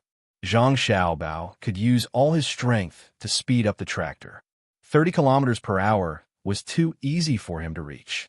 Even if it was a truck full of people, it would not be a problem. Li Longji looked at Zhang Xiaobao driving the tractor in circles around the field. He was puzzled. Didn't Xiaobao say that there was a shock absorber? Why was the tractor still shaking up and down? The smoke is too thick. It will smell when the wind is against us. What is the reason? Li Longji turned his head and asked Wang Wan. It is because of the oil. We have a different type of diesel here. Moreover, the refined diesel seems to be different every time. We need to see what the crude oil is like. It is not a big problem. Now, we need to see how long the diesel engine can last. Wang Wan felt helpless about the development of technology. Li Longji nodded in understanding and said, "It's fine. If you really can't handle it, wear a mask. Wear a few layers, or a gas mask with charcoal inside. It should be able to last for a long time without fainting." Zhang Xiaobao did not care about the smoke. It could be seen, but it was uncomfortable to breathe in. In the past, there were many smokes that could not be seen. In fact, it was more harmful. The Chinese people's bodies were very tough. They could eat, drink, use, and breathe in poisonous things. They could still achieve the dream of a strong country. Along with the sound of the tractor, Xiaobao drove around the crowd twice before stopping. He said to the crowd, "Come on up, let's go for a spin. I'll show you what speed is." Li Longji was not a coward. He held the edge of the back of the tractor and jumped in. He stood behind Zhang Xiaobao and held the railing that was specially placed there. He looked into the distance, as if he was ready to fly. Xiao Bei and the others also climbed into the tractor one after another. They each found a good posture and position. Some were squatting, some were standing, and some were sitting as they waited for the ride. Zhang Xiaobao started again and led everyone around the grain-sunning field. It had to be said that the effect was not bad. Other than Wang Wan, the others felt very comfortable, fresh, and excited. For a moment, they felt that the bumpiness was not as big as before. It was much less than riding a horse. After one round, Zhang Xiaobao pressed the accelerator to the limit. The speed of the tractor suddenly increased. On the flat concrete ground, it made the people in the back of the tractor feel as if they were riding a horse. The raindrops fell on their faces. It was as if they were facing an army of thousands. How is it? Is it fast? Does it feel good? Isn't it much better than a normal horse carriage? As Zhang Xiaobao drove the tractor, he kept turning his head to look behind. He also shouted loudly to suppress the sound of the engine. Li Longji did not know if it was because of the smoke or the rain, but he felt as if he was riding a cloud. When he heard Zhang Xiaobao shouting, he also shouted, "It's so fast! Awesome! It's only a little slower than a horse sprinting. But when a horse is tired, it has to stop to eat grass. This thing is good. It only uses that diesel. It has a lot of strength, too. It can still run so fast while carrying so many people. If it's equipped, it will be invincible on flat terrain. Xiaobao, why are you always biased? If you're more upright, I will be scared. Why do you need such a long handle? A bicycle is also shorter. Let the people from the Ministry of Works think of a solution. They are not doing their best." Li Longji thought of the war chariots used in war. Chariots were good, but they needed horses to pull them. How much protection did the horses need to be able to block the enemy's attack? Compared to the tractor, the chariot was much worse. In the future, they could really make a chariot and add layers of armor. They don't even need to put any soldiers in the chariot. They only need a driver. They can put long swords around the chariot and charge forward. The enemies will fall one by one. Flesh and blood will not be able to stop the chariot. When they thought of this, they wanted to high-five each other, but they were afraid of being jolted off the chariot. Zhang Xiaobao kept making the chariot deviate because he kept turning back. He had given up looking at other people's expressions. Zhang Xiaobao steadied the handle and shouted, "The people from the Ministry of Works are too stupid. They can't do a good job in the steering system. They should have fixed the rearview mirror for me. So stupid." Zhang Xiaobao stopped the chariot and wiped the rain off his face. He said to everyone, "Let's go back first. Take a shower and change our clothes. When the weather clears up, we will run a few more laps. I will get someone to install a shed on the chariot." Li Longji also climbed out of the chariot and stood on the firm ground. He realized that his legs were a little weak. Xiao Bei and the rest of the children were jumping up and down. Their eyes were shining, and it was obvious that they did not have enough fun. "Brother, can you remove the chariot at the back and change it to a house? It will be fun inside. After a few jolts, I will fall asleep." Xiaobei thought of the house she had in the beginning. At that time, she was pulled by a horse. Now that there was a tractor, she could just put the house up. When the time came, she could travel very far in one breath. Zhang Xiaobao waved his arms and said, "Sure, when the shock absorber technology improves a little more, I'll make a house for you. The front of the car should also be changed to 2 wheels, or else it'll be easy to overturn. The horse is not tired, but the driver is. My arms are sore. Can't the handlebars be shorter? I've already said so." When Li Longji looked at the tractor again, his gaze was different from before. He finally realized the great use of this thing. The simplest use was to transport goods. Zhang Xiaobao gave it some thought and nodded. Yes, you can use the steering wheel without the handlebars. However, you need 2 wheels in front. The structure isn't difficult. You don't have to tell me about the structure. I don't want to learn it. I know that it may seem simple, but it won't be easy to grasp the theory behind it. It'll be best if the weather clears up tomorrow. We'll try again. Li Longji circled the tractor twice. Then, he waved his hand and walked toward his home. He looked up at the sky and grumbled inwardly. The main reason was that Luzhou's roads were too good. The roads were wide and flat. Some were made of cement, some were made of crushed stones, and some were made of pure sand. If it was a sunny day, Luzhou would be able to take a good look around on the tractor. It was much faster than a carriage. Moreover, there was no need to stop occasionally to let the horse rest when it was moving at high speed. This thing did not seem to know the concept of fatigue. After the excitement subsided, the group of people went back to bathe and sleep. When it was midnight, they woke up to eat. "Xiaobao, I've seen it. It's not bad. Although we've invested quite a bit of money, I know that it's only because we spent a lot of money on research and experiments. When the technology gradually improves, the Ministry of Works won't need to invest more money in this area. We can even start to earn money. 1 year. Can you do it in 1 year?" Li Longji was still thinking about the diesel engine when he ate. He had just taken a sip of his soup when he made a request to Zhang Xiaobao. In his opinion, since the engine was produced with Zhang Xiaobao's ability to make money, he would be able to break even in no time. Then, he would be able to generate profits. Zhang Xiaobao put down his chopsticks. After giving it some thought, he shook his head. "I can't do it. This thing won't be able to generate profits in 5 years. It's not that it's impossible. I'll take it out and make a beautiful box. I'll put people in it and build a better road. For example, from the capital to Luoyang, I'll board a boat when I cross the river. I'll collect money from the rich and take 20 people with me. The trip will cost 100 strings of coins, and the round trip will cost me 4,000 strings of coins. However, I can't do that. Every time a diesel engine is produced by hand, research needs to be done. There will be lathes, boats, lifting equipment, and other things. Also, it doesn't mean that there won't be any more investments after the diesel engine is produced. This is the first-generation diesel engine, just like the steam engine. In the future, there won't be many developments in the steam engine, especially for small boats. But the diesel engine won't do. It needs to be updated generation after generation. Don't think that there are only 2 types of diesel engines in the future. The technology needs to be researched, and it's not that simple. We still need to invest more. The diesel engine has just been produced, and it will generate profits in a year. To be honest, I don't even dare to think about this." After Zhang Xiaobao finished speaking, he took a bite of his mantou and did not say anything else. He really admired Li Longji for having such thoughts. Li Longji frowned and sighed. "Are you worried that the diesel engines produced now will always have problems?" Zhang Xiaobao shook his head. "Why is that? Every year, we spend a lot of money on the Ministry of Works. Some of the officials in the imperial court are always complaining. It's not good.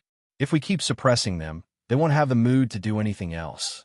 Li Longji felt that the Ministry of Works was a bottomless pit. There were many things that needed to be researched, but they cannot be converted into money in a short period of time. What if they only research on one aspect? After researching on one aspect, they can start to research on the next when they can make money. Wang Wan seemed to have guessed Li Longji's thoughts.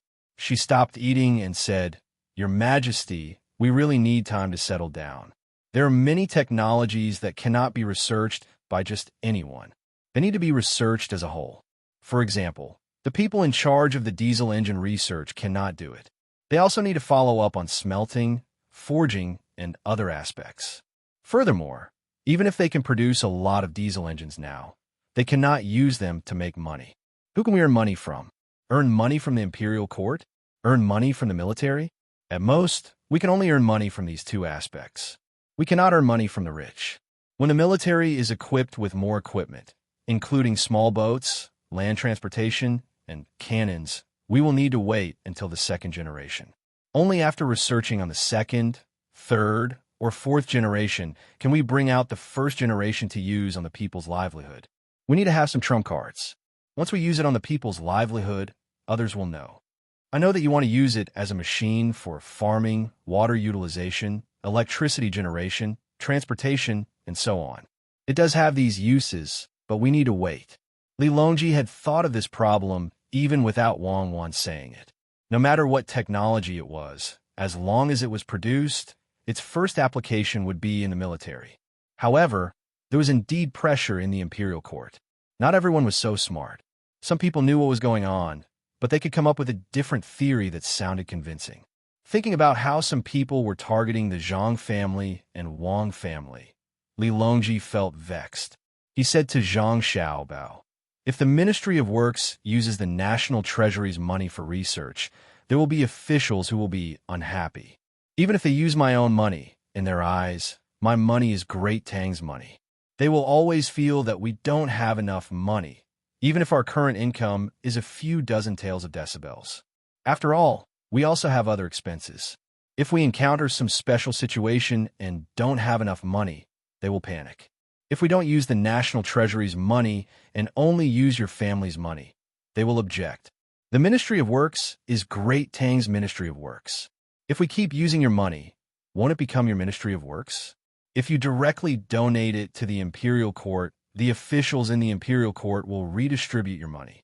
They are willing, but if you directly put your money into the Ministry of Works, that won't do.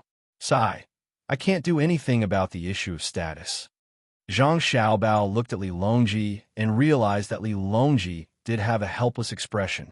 However, he felt that Li Longji wasn't as helpless as he said. It seemed like he had some ulterior motive and wanted to use him as a scapegoat to kill his enemies. This person was too unrighteous. He rushed forward when there was something good, but he insisted on letting him and Cuckoo deal with offending others. There were indeed officials in the imperial court who were against the Zhang family, but the ratio didn't exceed those who supported the Zhang family. Who would dare to stop the research of the Ministry of Works? If there was one, they would kill one. If there were two, they would kill a pair.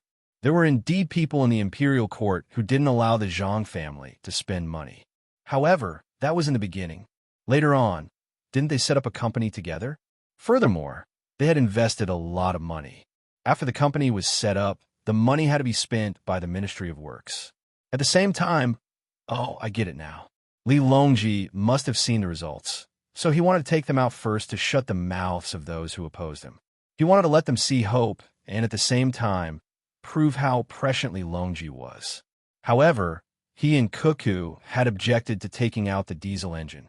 If that was the case, wouldn't it mean that Li Longji's opinion was wrong? So that was the case. He thought that it was something big. Thinking of this, Zhang Xiaobao's eyes turned. He smiled and said to Li Longji, "Your Majesty, I just remembered that our investment group needs some results to boost the confidence of the people, right?" "Oh, there's such a thing? If you didn't mention it, I would have forgotten." "Yes, how do we boost the confidence?" "Xiaobao, do you have a good idea?" Li Longji suddenly understood. At the same time, he was very satisfied and pushed the matter to Zhang Xiaobao. Zhang Xiaobao pouted. He was almost speechless. "Li Longji, can't you just say it directly? Why do you have to beat around the bush?" "Sigh. Your Majesty, this matter is simple. If we want them to earn money, it won't be possible in a short period of time. However, if we want them to enjoy it, it won't be a problem. To be honest, the wind turbine in their house and the hydropower station by the river are too lousy. Not only do those things always have problems when they are used, but the wind and water are also very convenient. The electricity generated is very small and can't be considered stable. Many people use it to show others that they have it in their house, to show their status. However, now that we have a decent diesel engine, We can ask the Ministry of Works to build a few more and send electricity to their house. They can use it however they want. It's just a waste of diesel. If they were to count the cost of the diesel fuel as part of the group's profits, they would be able to use the electricity whenever they wanted. Once the electricity was used, they would not be able to keep it. It would be a waste if they did not use it. If there is excess electricity, we can use a wire to give to the rich. The profits will be used to maintain the generators. This way, they will be overjoyed. The company will give them some electrical appliances like electric furnaces. This is not a problem. We can try all kinds of materials to see which is more heat resistant and has higher resistance. They can use electric furnaces to cook, and the food should be very fragrant. At least, those who invite guests to their house will feel that the food is very fragrant. These electrical appliances will also be considered as part of the company's profits, and I believe they will be willing. What do you think? Zhang Xiaobao suggested as he looked at Li Longji, waiting for his decision. Good. It's good to be able to generate electricity. I agree. When we return to Beijing, the Ministry of Works should be able to produce a lot of diesel engines. I will show them how good this thing is. Li Longji praised. He had finally achieved his goal. Wang Wan, who was beside him, added, also, we can build a few more tractors and cover the diesel engines in front. No one can see what is inside, and we will not have a bucket at the back. We could just use a shiny metal sheet to pick them up in the morning and at night. We can arrange according to the routes and let them enjoy riding on horseback. The bumpy ride is also a form of enjoyment. At least, others will not be able to ride on the bumpy ride. But this way, people from other places will know about Great Tang's new products. Hence, the speed of the tractors must be slow. Even if they know about it, they can still hide some of their strength. This is the best solution. When Wang Wan said that they can let others see the diesel engines, Li Longji hesitated. Let's put aside the tractors for now. We will see what they think. If they're satisfied with the electricity, we will not let them see the tractors. Based on what you all said, we can save money by not letting them see the tractors. Can we stop them from talking? No. Not only that, I think the diesel engines will break down very quickly. After all, they're being used 24 hours a day. Just the wastage alone is not a small sum. Zhang Xiaobao poured a bucket of cold water on Li Longji. This time, Li Longji hesitated again. After thinking for a while, he said, since that is the case, let's consider other methods. Xiaobao, you are smart. Think of a few more ideas. It is not worth it to waste the diesel engine manufacturing materials for them. Your Majesty, don't worry. It's worth it, very worth it. In fact, even if we don't generate electricity for them, the diesel engine has to be used in other places and not left idle. The purpose of the work is to see the extent of the diesel engine's wear and tear, so that we can determine where the material needs to be improved. Using the diesel engines on them is killing two birds with one stone. Now it is decided, not only the diesel engines, but also the wastage of the wires and transformers. To be honest, when we use electricity now, the voltage is not stable. We use the electricity directly on the electrical appliances, so the light bulbs will always break down. We cannot continue to do this in the future. Now, let's treat it as giving them some benefits during the experiment. Who asked them to spend money? Yes, we can also use the diesel engines to make popcorn. The other type of popcorn is a long stick. Basically, any kind of rice will do. If we really sell it, we will not be able to sell it for much money. But we will not sell it and give it to the people who invested the money. Tang Dynasty only has one batch of popcorn, and other places will not be able to eat it. They will not be able to measure the value of the popcorn directly. As long as it is not too overboard, we can just give them whatever they want. If their families want to earn more, they can sell the popcorn, and the money will belong to them. But there's a limit to the amount we can give them. If they want more, they will have to spend their own money. We will give them a price that is more suitable for the cost. Ha! Zhang Xiaobao finished and laughed. If they do as he said, the Ministry of Works can put the experiment in a way that will make them unable to refute. Good. Li Longji continued to praise without holding back. Xiaobao, get someone to make the popcorn first. I will personally name it and set the cost. Good people, we are all good people. We will sell at the cost. Li Longji narrowed his eyes. He knew that Zhang Xiaobao was lying about the cost. Anyway, the popcorn was in the Ministry of Works, and they can't just casually go over to check the cost. At the same time, the most important thing is that they want to live a better life. Seeing that they can't take out the money they invested and can't even get dividends, they can only do business. This way, when they are free, they will not spend their time finding fault with the Zhang family and Wang family. All right, since Your Majesty has agreed, I'll get someone to make a machine that can make popcorn when we return. It's not difficult. We'll use a diesel engine. One is for crushing, and the other is for heating. Speaking of popcorn, it's delicious. Children will definitely use that stick as a weapon to compare it. At the mention of popcorn, Zhang Xiaobao was reminded of the past. Back then, the lives of the common people were relatively good. However, not only was popcorn not eliminated, but it was even more popular. It was cheap and tasted good. The matter was settled during mealtime. The next day, the sky finally cleared up. The common people who were looking at the river sighed in relief. They did not have to waste any more time. Li Longji sat on the tractor driven by Zhang Xiaobao again. In the beginning, they drove the tractor around the grain-sunning field. However, they felt that the place was too small. After discussing it with Zhang Xiaobao, they sent soldiers to keep an eye on the people who came from other places. They avoided them and drove the tractor deeper into Luzhou. The sound of the tractor rang throughout the entire journey. When the common people of Luzhou saw this, they were only curious. However, they did not ask about it. After all, they were familiar with Luzhou's situation.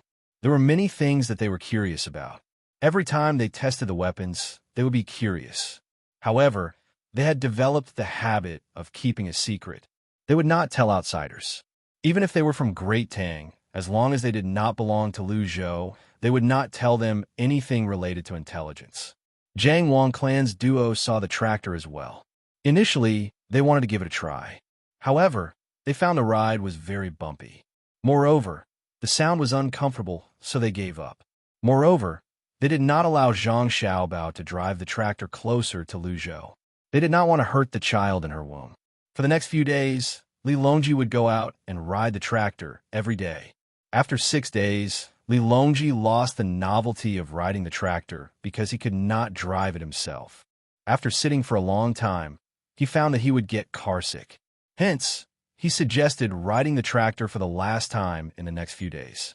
After that, he would not ride it for the time being.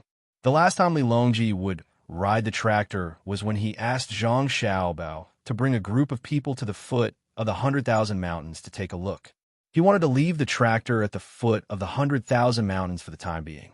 There were many man-made roads in the 100,000 mountains. Although they were not wide or flat, it was not a problem for people to walk on them. Even if the terrain was dangerous, there were various safeguards. Li Longji's purpose in entering the tractor was to shoot at the prey. He no longer used a bow and arrow. Instead, he used a rifle. Although he did not usually use rifles, he was better than most soldiers who had undergone shooting training. His hands were steady, and his eyes were accurate. When Zhang Xiaobao saw Li Longji killing the 2 rabbits with a single shot, he could not help but feel impressed. The 2 rabbits were not standing still. Instead, they were moving without any pattern. In the end, Li Longji found an opportunity and fired. The 2 rabbits were killed at the same time. Zhang Xiaobao sighed inwardly.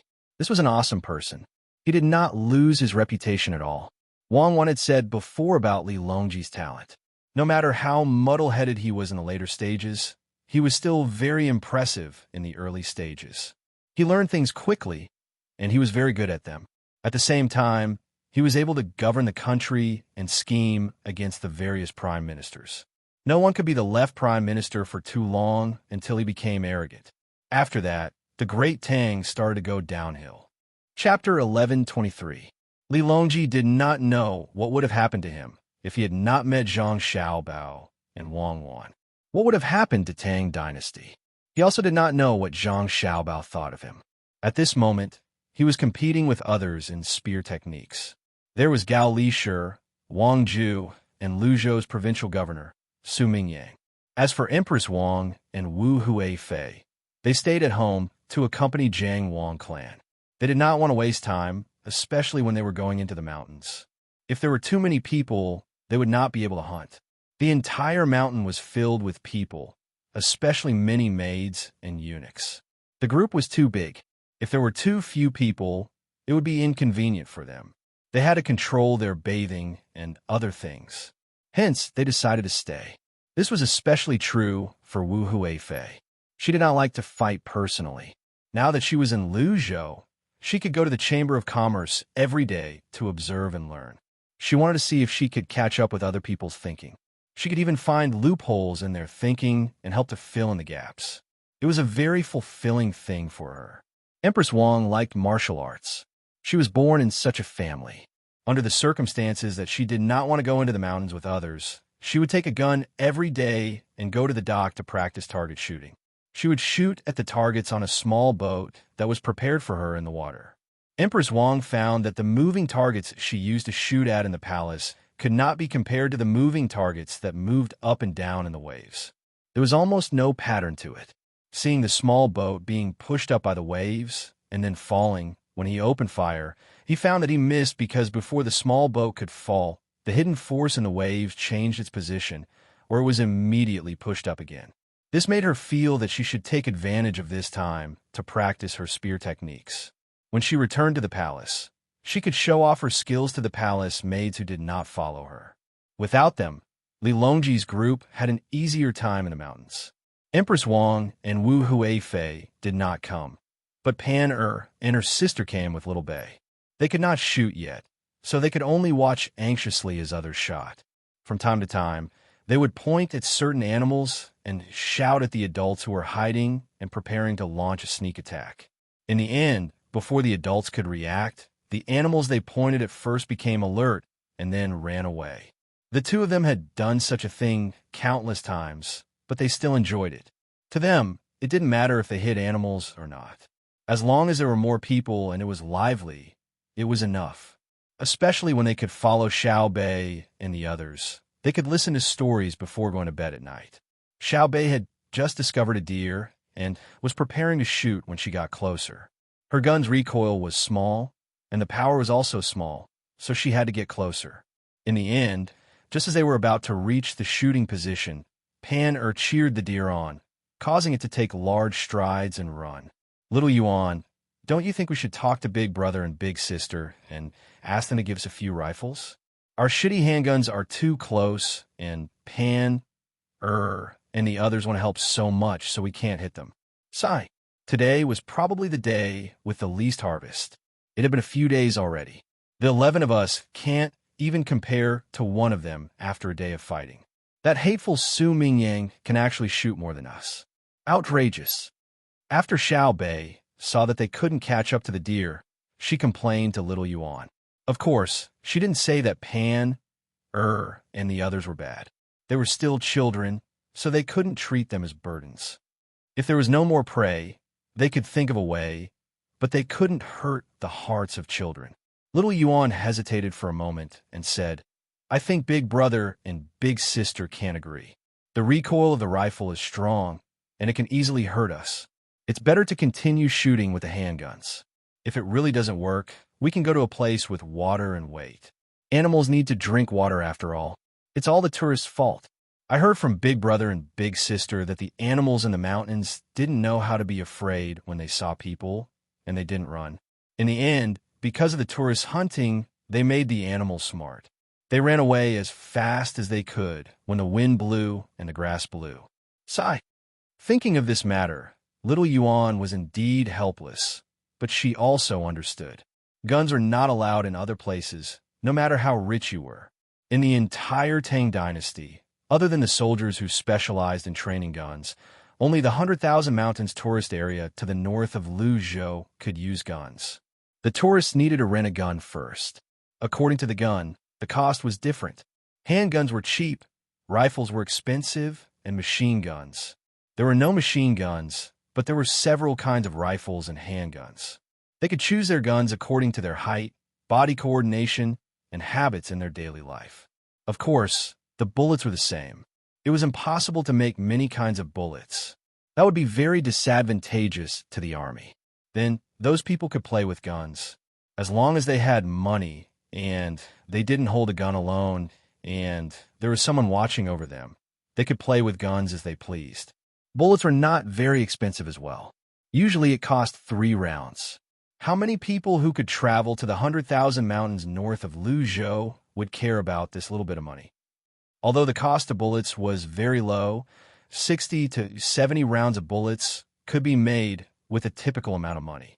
The result was that the animals, who were supposed to be slightly closer to humans, became smarter. It was no longer like the beginning. When you held a knife, the animals would look at you blankly, just like many animals in the Commander-in-Chief's mansion in Bohai Sea.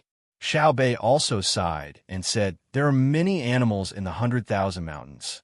With the people here now, it's impossible to kill all of them. It doesn't even have much of an impact.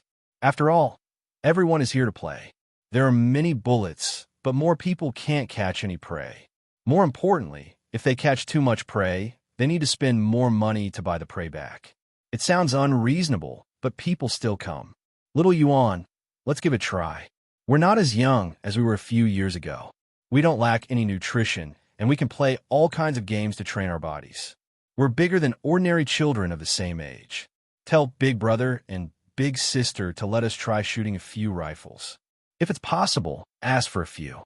We'll take turns to shoot and take a break after 2 or 3 shots. It's better than not being able to hit anything now. It's a pity that our marksmanship isn't good enough. That Su Ming Yang is too hateful. Yesterday, he actually managed to stun a wild boar. Wild boar, big guy. With his marksmanship, how could he possibly shoot a bullet into the wild boar's eye? It's too unreasonable." After Xiao Bei's persuasion, the 11 children decided to change their guns. They headed toward Zhang Xiaobao and Wang Wan. At this time, Zhang Xiaobao and Wang Wan were accompanying Li Longji. The two of them basically did not shoot easily. Their guns and bullets were specially made for sniping. They did not shoot to protect Li Longji. If they hit a few wild boars, and then the wild boars found their location and rushed over, the two of them would be responsible for taking down the wild boars on the road. Otherwise, they would have to use the machine gun. The sound of the machine gun was annoying. "Look around for me and see if you can find Tiger. Shui Yun and the rest are too lazy."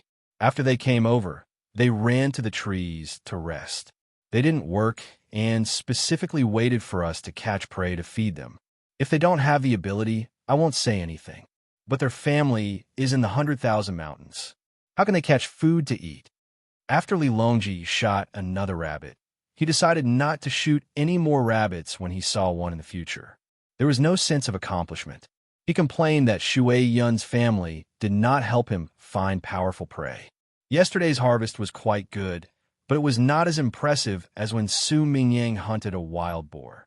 An excellent hunter can find and kill powerful wild beasts even without the help of any assistance and without a sword, spear, and bow. Zhang Xiaobao climbed on a relatively high terrain and aimed his gun in several directions. He heard Li Longji's voice. It sounded like he was talking to himself, but it also sounded like he was talking to Li Longji. Li Longji coughed. "But I don't have time to contact the tracking system. It's already very good that I'm able to practice my spear technique to this extent. At the very least, I'm better than Wang Qing." Li Longji wanted to say that he was better than Su Mingyang, because Su Mingyang had never touched a gun before. Although he was a third-grade high official, he was a civil official.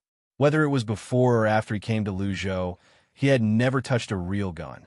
Su Mingyang's shooting was indeed inaccurate, but he wasn't stupid. His luck was good. Yesterday, he had shot a wild boar, and the day before that, he had killed a python. The python was originally coiled on a tree, but he had aimed at a fox about 20 meters away from the tree. He was about 100 meters away from the fox. When he suddenly fired, the python was unlucky. Its head was smashed, and it fell from the tree. Since it was his trophy, could he have been any further away? For the past 2 days, he was the one who had the best kills. The main problem was that Zhang Xiaobao and Wang Wan did not take the initiative to attack. They were responsible for the losses. Hence, Li Longji could not say that Zhang Xiaobao was not good enough. He could only say that Wang Ju, who had not fired a gun many times, only had a chance to touch a gun after Zhang Xiaobao and the others arrived in Hangzhou. Let's go somewhere else. I think the animals nearby heard the gunshots and ran away in fear. This time, we're not allowed to fire when we're traveling. We'll talk about it when we reach the next place. Li Longji had no choice but to pull the safety pin. He put the gun behind him and headed to another place. The place he was referring to was a house specially built for people who came here to have fun. If the people who came here to have fun and spend money were unlucky and did not kill anything, they could enter the house specially prepared for them to eat the food left behind by others. They did not need to follow the rules. After eating, they had to replenish the food. They only needed to spend money. Naturally, there would be others who would help to replenish the food in the house. Master Su, I don't know if you can kill a powerful guy today. It would be better if it was a bear or a tiger. Wang Ju followed the group and said to Su Mingyang, who was also carrying a gun, with jealousy.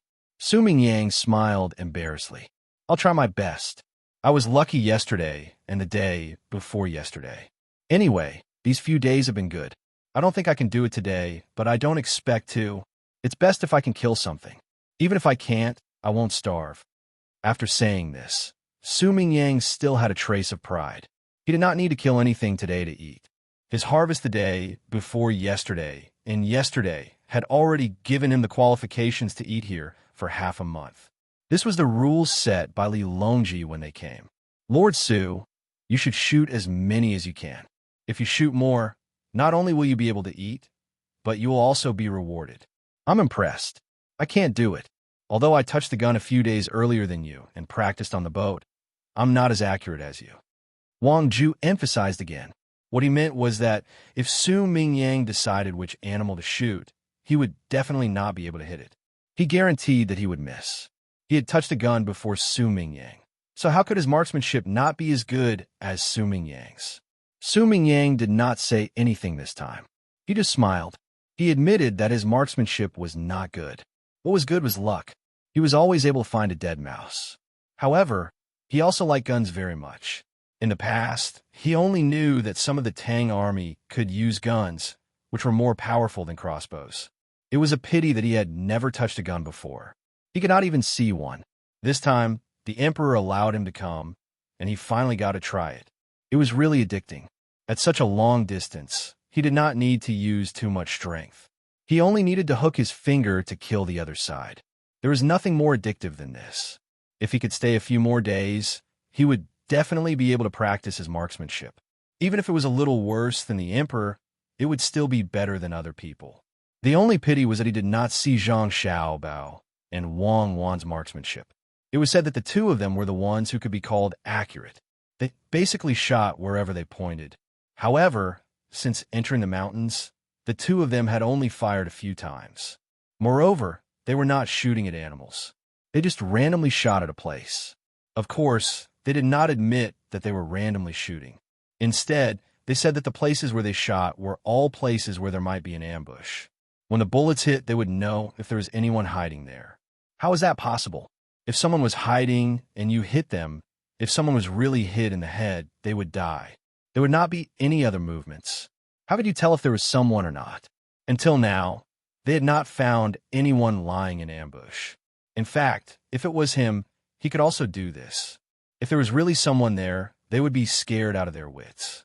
Could it be that the two of them were not as powerful as others said, and their marksmanship was just mediocre? While Su Mingyang was silently cursing, Xiao Bei and the group of children ran over under the protection of the guards. Once they arrived at their destination, Xiao Bei made his request while following the team in another direction. Hearing that Xiao Bei and the group of children wanted to play with rifles, Su Mingyang shook his head. He felt that it was absolutely impossible. When he was shooting, he felt that his shoulder was very uncomfortable. How could the children bear it? Zhang Xiaobao and Wang Wan did not think like Su Mingyang. The two of them looked at the rifles in other people's hands, then looked at their younger brothers and sisters. They looked at each other, and Zhang Xiaobao opened his mouth. You can try, but after shooting once, you have to let me check if you're injured. If you're really injured, don't shoot. If you're not injured, I will allow you to change guns. That's great, Su Mingyang. If we change guns, do you dare to compete with us? Xiao Bei cheered happily and turned his head to Su Mingyang to ask for a competition. Chapter 1124. Xiao Bei's form of address made Su Mingyang frown slightly. It was very impolite to call others by their surname and first name. If it was an ordinary person living at the bottom of the society, it would still be okay, but they were all officials and literati. Yes, you were literate, so you were considered literati for the time being. As if he didn't see Su Mingyang's unhappy expression, Xiao Bei still asked happily, "Do you want to compete? There could be a prize. If you win, we will give you 1% of this year's baby candy house's net profit. Okay?" Su Mingyang was unhappy just now, but now his eyes widened. How much would 1% of baby candy house's annual income be? How many baby candy houses in the Tang Empire? More than 4,000. It wasn't difficult for each branch to earn 20 or 30 strings of coins a day. Even if it was 20 strings of coins, it would be more than 30 million strings of coins a year. After deducting the cost of candy and pastries, as well as the one-time investment of various equipment, and deducting the share given to others, and deducting the dam fund for the Tang Empire's children, there would be at least 5 or 6 million strings of coins left. Right? Damn, I only heard that Xiao Bei's group of children worked with various rich people in the Tang Empire to do business, but I didn't calculate how much money they could earn in a year. They actually made so much money. Yes, they didn't pay taxes. As for the money given to the children, they were willing, and no one forced them. Su Mingyang thought very unreasonably. He didn't consider that if Xiao Bei's group of children didn't take out the money and didn't have any support for the place, no matter how much Li Longji doted on them, it would be impossible to give them tax exemption. The tax exemption would never be more than what the candy house paid.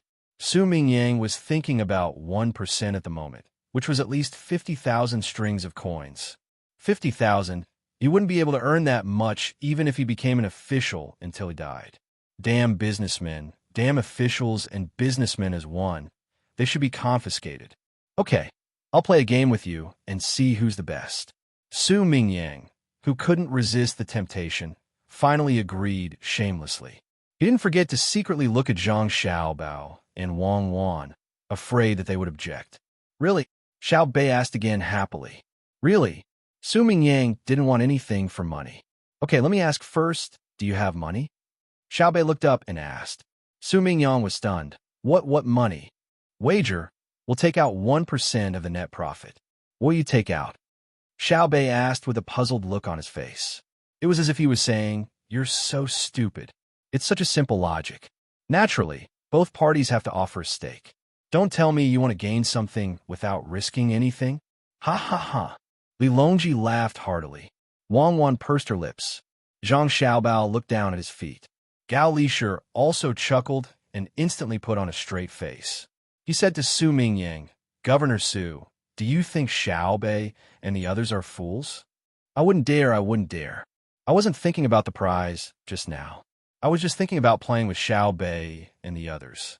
Yes, playing. Su Mingyang broke out in a cold sweat. His whole body felt much cooler, and the stuffy heat in the forest was immediately reduced. He had indeed forgotten about the fact that the stakes were equal. He had only thought about the 50,000 strings of cash. The main reason was because of jealousy. When he thought about how a group of children could earn so much money in a year, his heart felt unbalanced. Why could they do it? Didn't they have a good brother and sister? He definitely wouldn't take the initiative to think about how the good brother and sister came about. He also wouldn't consider what the starting point of the group of children was and how much effort they had put in. Do you remember now?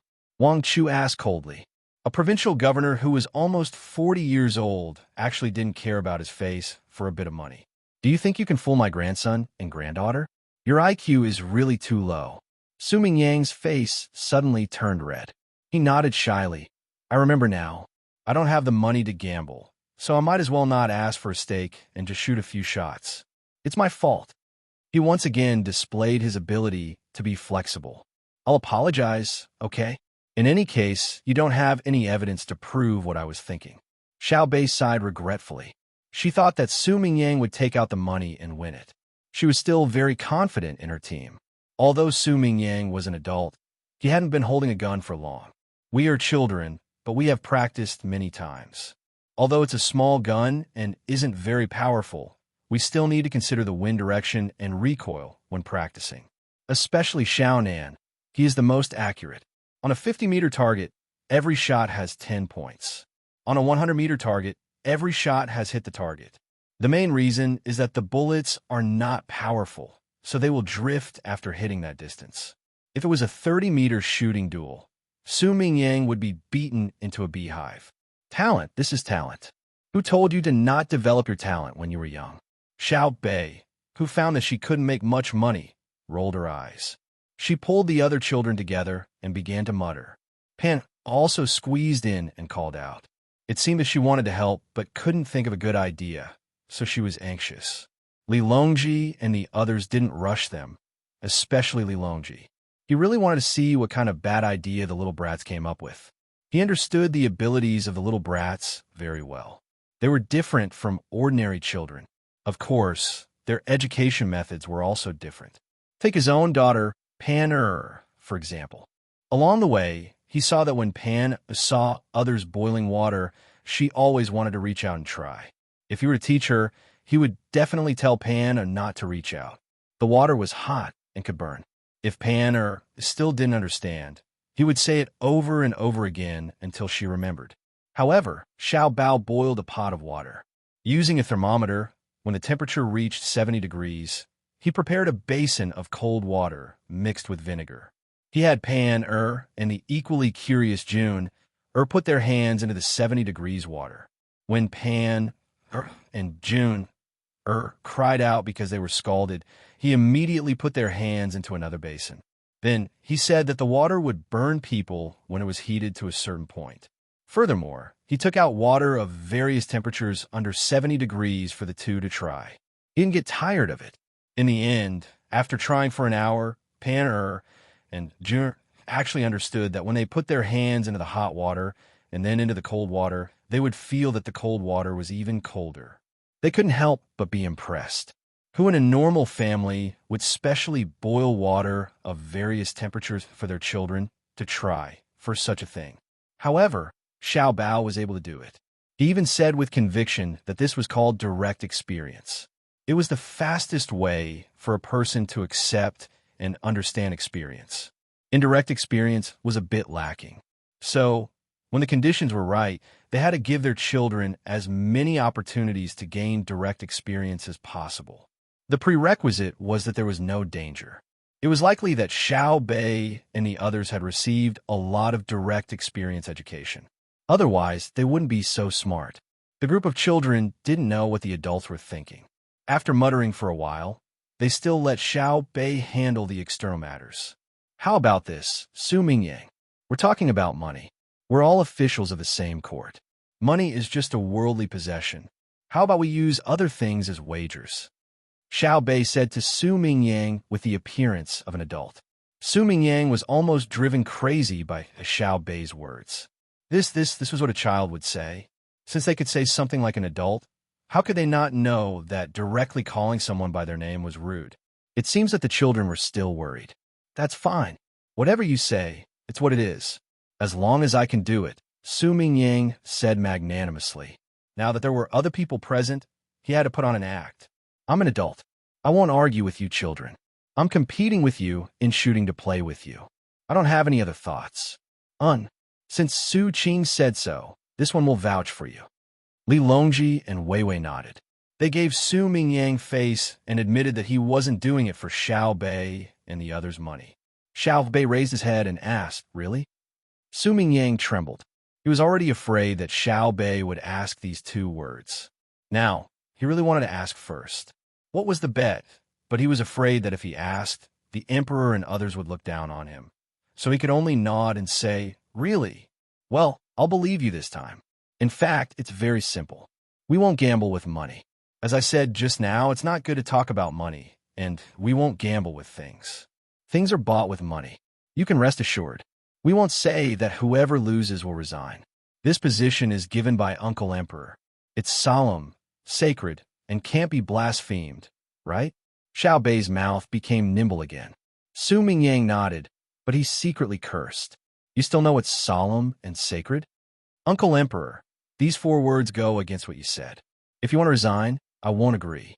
If I resign, I won't have an official position. After you resign, you might turn around and get another official position. I'm not that close to your Uncle Emperor. Xiao Bei did not consider what Su Mingyang was thinking. He continued to say, Su Mingyang, we won't be able to leave Lu Zhou for the time being. You haven't completed your year yet. There are still a few more months to go. You can only return after spring next year. So, we're relatively free and have nothing to do. Of course, compared to you, we're slightly busier. We have to study, teach Pan, and listen to stories. As for eating and sleeping, there's not much difference, right? Hurry up and tell me what's the bet. I'm still worried. How can you say you're relatively free? You're a child, so you're naturally free. I'm the provincial governor of a province, and my day. Yes, I'm also relatively free. I don't have any real power as the provincial governor. The people don't need me to take charge. They just need me to be obedient. Su Mingyang thought about it and nodded again. You admit it, don't you? I'll say our bet. If you win, we'll cook for you for 2 months. The food we cook is something ordinary people can't even dream of eating.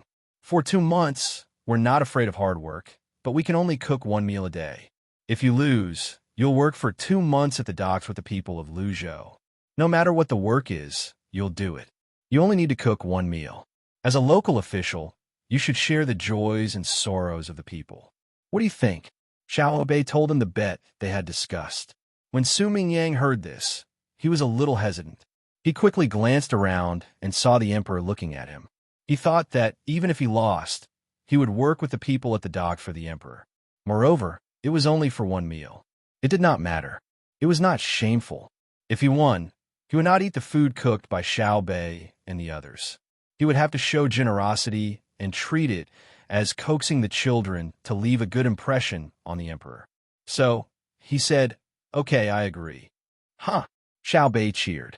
He turned to his brother and sister and said, Actually, we've always wanted to cook for you, but we don't know how to.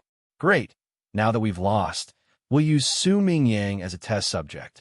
For 2 months, we'll cook the same meal for him every day. I believe he'll be able to master it. Zhang Xiaobao and Wang Wan had a blissful expression on their faces when they heard this. Su Mingyang was dumbfounded. Ha ha, Xiao Bei, there's still your Uncle Emperor. Li Longji chuckled as he reminded. That's right, there's still Uncle Emperor. When we're done with our training, we'll cook for you. Su Mingyang, you have to practice seriously and win against us. Otherwise, we won't have the chance to cook for you. After promising Li Longji, Xiao Bei encouraged Su Mingyang again. Su Mingyang finally admitted that children were not ordinary when it came to scheming. 9 long guns were sent over. Xiao Bei gave 1 to each of the 9 people.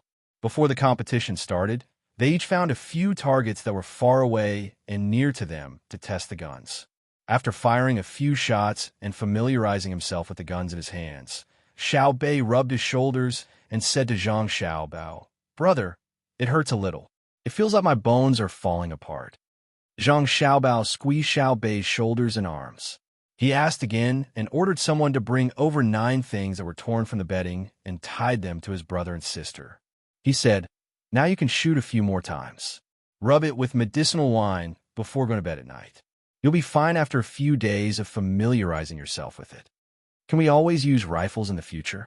We'll also carry pistols, but we'll have to change them to stronger ones. Xiao Bei asked expectantly. Okay. Zhang Xiaobao nodded and agreed. But you'll need to make a new one for you. The rifles have to be folded and shock absorbers have to be added. Xiao Bei cheered and ran to find Su Mingyang for the competition. Zhang Xiaobao rubbed his arms and turned to Wang Wan and said, Shooting a few less times a day is not bad for health. Wang Wan said, But you can't let them wear cotton wool on their shoulders. It will affect their accuracy. If they lose, do you really have to cook for Su Mingyang for 2 months? It's okay. When they encounter prey, the 9 of them will shoot together. Even if they can't hit the head, they can still hit the body. Su Mingyang's marksmanship is even worse. If he can get lucky with 1 shot, can he get lucky with every shot? When he loses, let him work at the dock for 2 months. Just treat it as helping him to train his body. Zhang Xiaobao said indifferently. What's the use of doing such a small amount of work for 2 months a day? Xiao Bei and the others are really too much. After muttering and muttering, It turned out to be this bet. I thought I could torment Su Mingyang. Wang Wang was not satisfied with the bet. Her younger brother and sister had to cook for 2 months. Compared to Su Mingyang, who only worked for a little bit every day for 2 months, it was not equal. It was a loss. Zhang Xiaobao didn't think it was so simple. He said, "Don't worry. When Su Mingyang loses, we'll know what Xiao Bei and the others are planning. Su Mingyang probably won't be able to recover. Even if he wins, it will be the same. Xiao Bei and the others must have a deep meaning. Just wait and see." "Why do I feel like you've guessed it?" Wang Wan asked suspiciously. "There's no such thing," Zhang Xiaobao denied. Now that there was a competition with bets, everyone in the team felt that it was a little more fun. As they continued to walk in the mountains, Xiao Bei's group of 9 spread out with their guns. And Wang Wan had no choice but to go to Zhang Xiaobao and Wang Wan and let them take care of them. When Su Mingyang saw Xiao Bei and the other 9 people take out binoculars, he suddenly felt that something was wrong. He had to look at Zhang Xiaobao. Zhang Xiaobao didn't make things difficult for him and also gave him a pair of binoculars. As for whether he was proficient in using it or not, he didn't care. Su Mingyang's luck was good. As soon as he took the binoculars, he found a pheasant. The feathers on its tail were colorful and very beautiful, but he didn't know what species it was. He put down the binoculars and looked at the place where he found the pheasant. It was about 200 steps away. It was hiding in the grass. The distance was a little far. He held a gun and approached the pheasant. He didn't notice that Zhang Chong was following behind him. When they were about 100 steps away, Su Mingyang stopped. According to the method he learned 2 days ago, he lay down, raised his gun, and aimed. Just as he was aiming at the pheasant, he suddenly heard a loud bang next to his ear. He was so scared that he pulled the trigger as well. The result was needless to say. He didn't know where the bullet flew, but the pheasant also flew. "It missed," Zhang Chong said regretfully. Su Mingyang was angry. He wasted a bullet for nothing. Each person only had 10 bullets, and now there were only 9 left. He sighed and asked Zhang Chong discontentedly, "Why are you following me? Why didn't you shoot earlier or later? Why did you have to wait until I was ready to shoot? You wasted one of my bullets." I didn't follow you. I also saw the pheasant. I didn't use your bullets. I didn't ask you to shoot with me. You really can't blame me if you can't hit it. I'll stay away from you." Zhang Chong was also very unhappy. He said this and turned to leave. At this time, there were a few more gunshots, followed by Xiao Bei's cheers. When Su Mingyang returned to the team, he saw something that looked like a deer being carried over. When it came close, he saw it clearly. It was a musk deer, which was also a musk deer. He had lost the first round. He was angry, but he had nowhere to vent. He had to continue looking for his own prey. As a result, when he saw another pheasant, the same thing happened again. But this time it was Zhang Fong. After scaring away the pheasant, she muttered and turned to leave. Another gunshot came from Xiao Bei's side. After a while, Su Mingyang went back to take a look. A leopard was unlucky enough to be shot. He was surprised and blamed everything on the child's ignorance. With 8 bullets left, he became vigilant. When he encountered a lone wolf, he carefully moved over. He looked back from time to time. When he didn't find anyone following him, he was relieved and quietly aimed. Who knew that when he was about to shoot again, there were 2 consecutive gunshots. The wolf in front of the muzzle was gone. Fortunately, he also didn't fire the bullet. Su Mingyang looked back angrily, but he didn't see anyone. He thought about it again and found that the gunshots just now didn't come from beside him. He shook his head helplessly and muttered, "Do I need to run further away? They obviously specially arranged people to target me.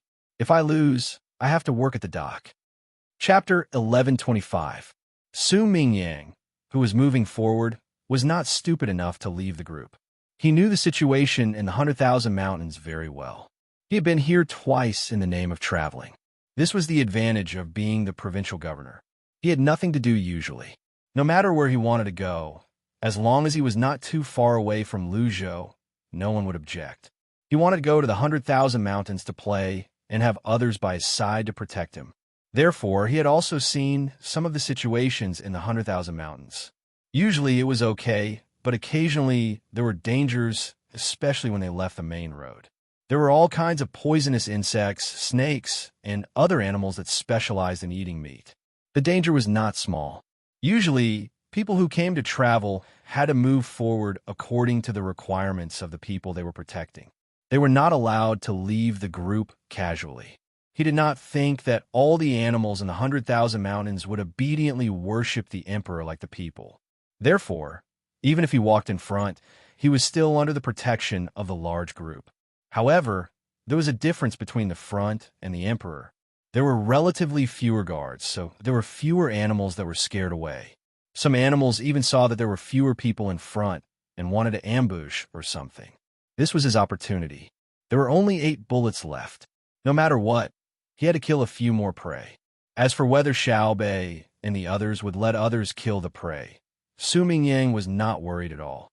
No matter how much the emperor liked Xiao Bei and the others, it was impossible for him to be biased in this regard. Even Zhang Xiaobao and Wang Wan were the same. Winning or losing was not important to their younger siblings. It was just cooking, not to mention practicing. How could a group of children make delicious food? Of course, even if it was not delicious, he was willing to eat it. He did not want to go to the docks to do heavy work with the people of Luzhou. It was not only embarrassing, but how could he carry a more than 100-kilogram sack? Was there a more than 100-kilogram sack at the docks? Probably not. It was at least 200 kilograms. The people who worked there were all very strong. With the idea of not doing heavy work, Su Mingyang became serious. He held the binoculars to look for prey. From time to time, he stopped to aim, but he did not shoot easily. Only when he felt confident, he pulled the trigger. After 2 hours, Su Mingyang finally finished firing the remaining 8 bullets. However, the result was not very ideal. He only managed to catch 4 prey, 2 chickens, a rabbit, and a snake. The last snake was really stupid. He knew very well that he had aimed at a bear, but in the end, he had killed the snake in the grass beside it. If it weren't for the fact that someone who specialized in scouting had picked it up for him, he would have thought that the shot had missed. Apart from the fact that he was able to hunt the prey, there were 2 points. One was that Su Mingyang now knew that he couldn't just aim and shoot the prey. He dared to bet that if he was given another 10 bullets, he would definitely be able to shoot better than now. This was because he had discovered a little trick, which was to control his breathing. When he was gasping for breath, it was best not to shoot. Even if he was lying on the ground, it would affect the accuracy of the gun. The second was that he knew that the bear could run so fast. When he didn't hit the bear with a shot, the bear turned and ran, not giving him a chance to shoot again. It seemed that in the blink of an eye, the bear had entered the woods and could no longer be found. The gunshots elsewhere also stopped. Su Mingyang didn't know how many shots Xiao Bei's 9 children had fired, and he didn't have the energy to count. Even if he wanted to, he couldn't. This was because not only was there the sound of gunshots, but there was also the echo of gunshots in the mountains. Who knew how many people fired at the same time? The sound of gunshots rang in his ears endlessly. Putting away the gun, Su Mingyang asked someone to help bring the 4 prey to the middle of the team. He was very satisfied with his performance today. Usually, there was no limit to the number of bullets, and it was impossible for him to hunt more than 3 prey a day. Today, he was able to perform exceptionally well under pressure. But when he returned to Li Longji's side, he was dumbfounded. In front of him were a few small piles of prey. There weren't any big guys, only a bear. Looking at the wounds on the bear, he knew that the bear had suffered a lot of blows. It was bloody, and it was all wounds. It was definitely not caused by a single shot. Beside the bear, there were 6 other animals, a total of 7. There was no need to guess. Su Mingyang already knew that this pile of animals belonged to the person who had the most injuries out of the 9 children. However, he was very confused. There were a total of 7 animals that belonged to one person, but not every animal had only 1 wound on its body. Especially that bear. There was almost no wound on its head, and there was no bleeding at the heart. So how to get killed? Looking at the bleeding points in other places, he could guess. If he didn't guess wrong, it was definitely tortured to death by a single shot, or it bled to death. Su Mingyang, you only got 4 small things. Whether it is the number or the weight, you lost. When you go back, You have to work at the dock. AI, what a pity. We wanted to cook for you for 2 months, but you didn't give us the chance. It really made us speechless. Seeing Su Mingyang come back, Xiaobei immediately ran forward, looked at the four prey, shook his head, and said with a regretful look. Su Mingyang's face became very ugly. First, he looked at Zhang Xiaobao and Wang Wan, and then looked at the emperor. He found that these people didn't have any other expressions. He knew that Xiaobei and the other 9 people didn't have any other help. But he was still very dissatisfied and said, "Why are there so many bullet holes on the bear's body? Because there were so many bullets that hit it. Do you still need to ask?" Xiaobei said confidently. "So many bullets hit it. Can it be considered a person's prey? You might as well say that it was 9 people combined. Compared to me, I definitely won't win." Su Mingyang really didn't want to work at the dock. Shameful. It was really too shameful. If he really went, it would definitely be known by others in the future. How could he raise his head in front of others? A dignified third-rank provincial governor actually did such a lowly job. Others might not say anything to him in front of him, but behind his back, they would probably give him the nickname of living provincial governor. It would damage the prestige of an official, and was not something a gentleman would do. Xiaobei didn't know what Su Mingyang was thinking. When he heard the question, he asked, "Let me ask you, Su Mingyang, out of the 9 of us, 8 of us gave you a punch, and the last one hit you in the head with a brick. Who do you think killed them?" "Naturally, it was with a brick." Su Mingyang answered without thinking. "Yes, there are 9 of us. That's how it is when we use guns to shoot a bear. 8 of us didn't kill the bear, and the last one killed the bear. Naturally, the credit goes to the last person." Xiaobei followed Su Mingyang's words. "You just said it was with a punch." Su Mingyang reminded. "All right, I'll say it again. There were 9 of us, and 8 of us hit your arm with a brick. In the end, 1 of us hit your head. Who killed you?" Xiaobei continued to play along with Su Mingyang's words. Li Longji and the others couldn't help but laugh. To Xiaobei, Li Longji was all too clear. If she had to quote classics or something, she could only look for Xiao Yuan. But if it was a normal conversation, she felt that she could come up with a lot of fallacies. Especially when she was talking to you. She looked very serious. If you really thought that she didn't know anything and wanted to explain it to her clearly, she would definitely become more and more confused. Su Mingyang was a little confused at this moment.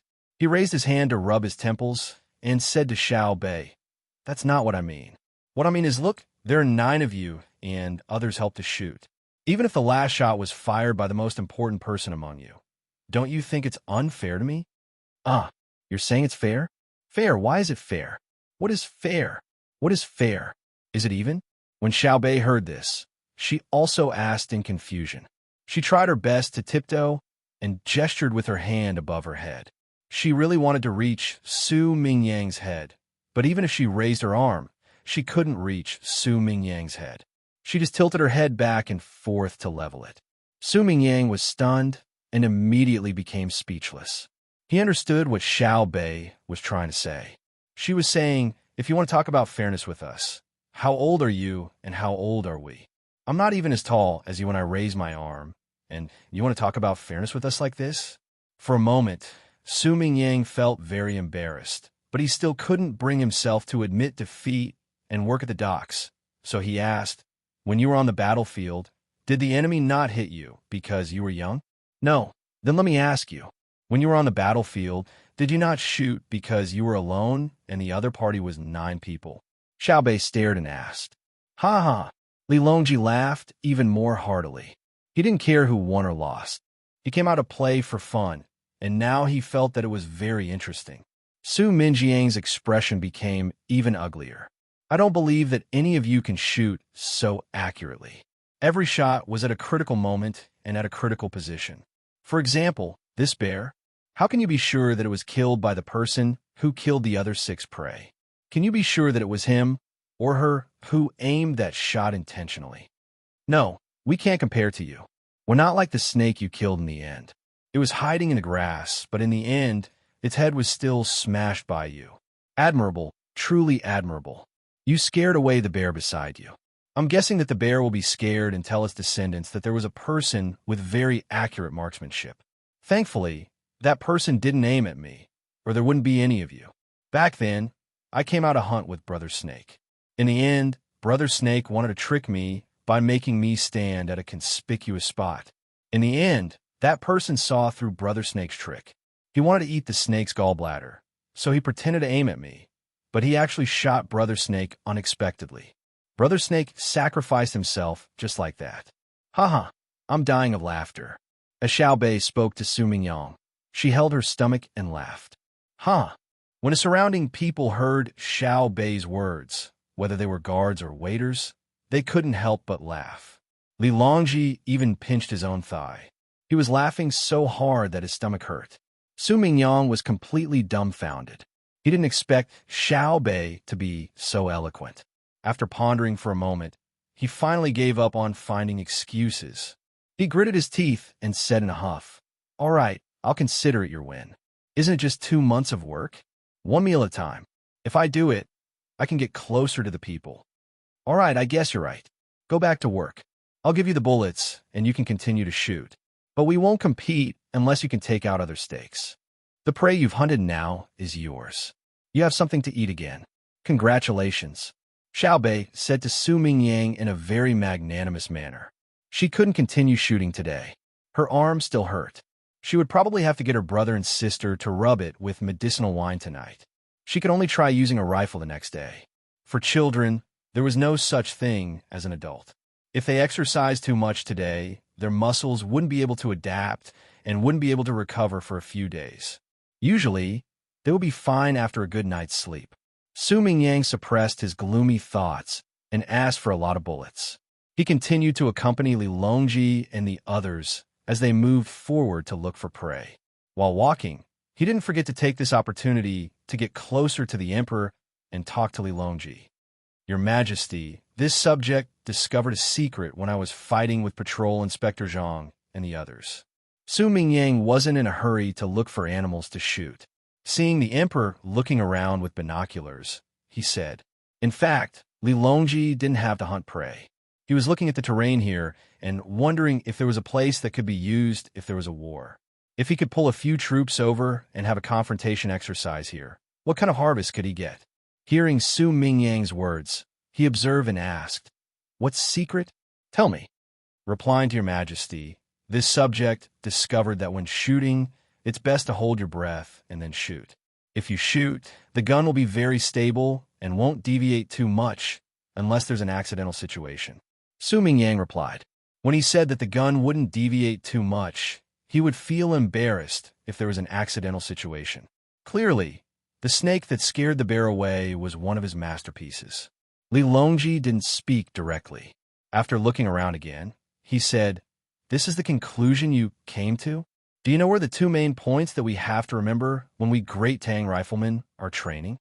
"This subject doesn't know," Su Mingyang replied. At the same time, he had a vague idea in his mind. Sure enough, Li Longji said to him, "One of the points is that you must control your breathing before you fire the gun. The second point is to try your best to make the shot unintentional. That is to say, your subconscious mind controls your body to fire the gun in that instant instead of you deliberately pulling the trigger with all your might. This is especially true for snipers, as they have reached a level where they can fire at will. That is, there will be a moment when your body doesn't know whether to fire the gun or not, and the bullet will just fly out." How is that possible? Isn't that like telling a story?" Su Mingyang couldn't help but ask in astonishment. "How is that not possible? You know how to walk, right? Don't tell me that every time you take a step, you have to think about which leg to take first, how to take that step, how much strength to use, and put your mind on that leg. You can reach this level after countless training. It's like how you walk. When you shoot a certain number of times, it's just like how you walk. When you move forward, you don't raise your leg to raise it, but to go somewhere. It's the same with firing a gun. You don't have to pull the trigger to move, but to hit someone. Your skills are still far from that. Work hard and take advantage of the opportunity to come here with me," Li Longji said to Su Mingyang. Then, he shook his head regretfully. It seemed that he wasn't understood by others. He continued to use the binoculars to look for targets. Su Mingyang stopped. Wei Wei followed behind and pondered over the emperor's words.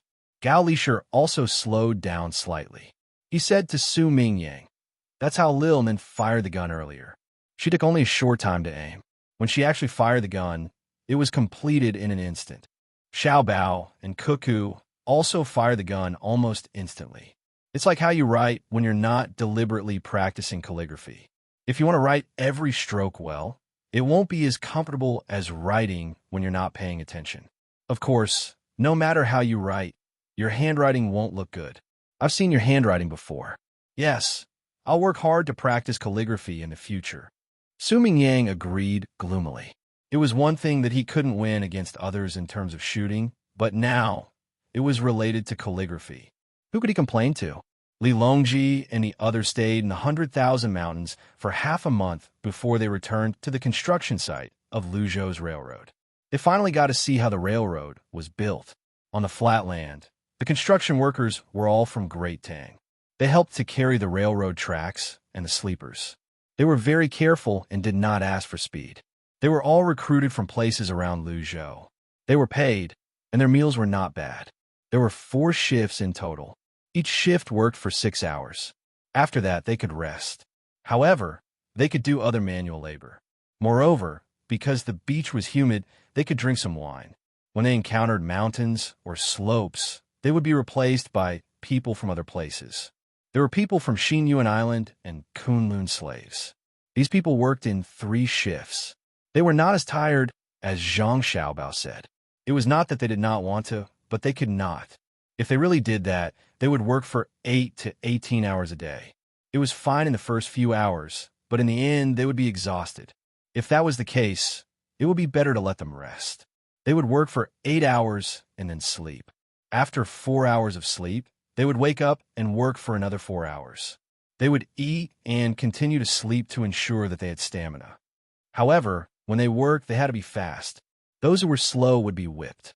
Moreover, because they had to rest for a long time, their meals were not good. There was no meat at all. The only meat was when they were cooking.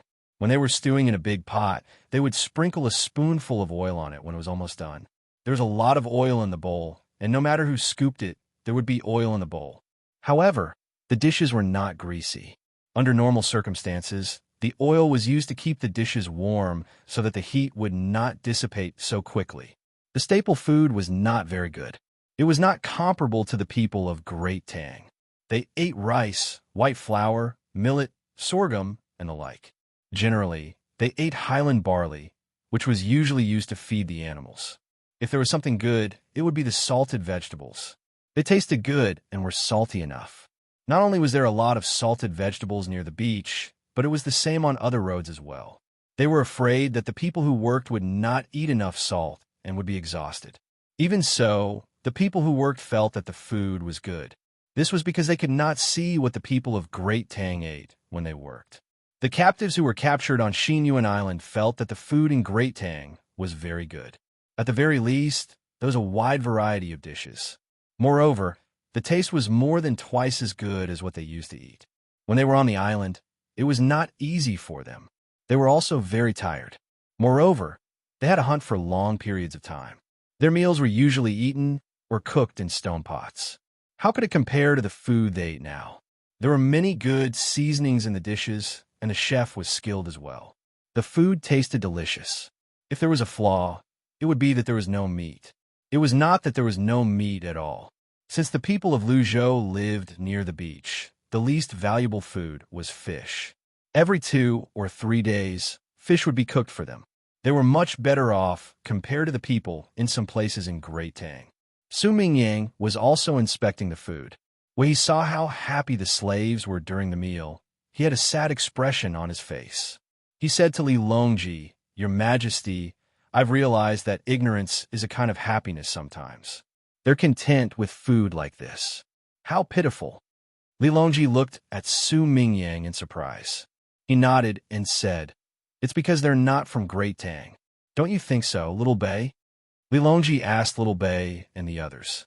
He wanted them to talk about the pride that Great Tang should have. Who knew that before Xiao Bei could reply, Little Hai would speak up. Yes, ignorance is a kind of happiness.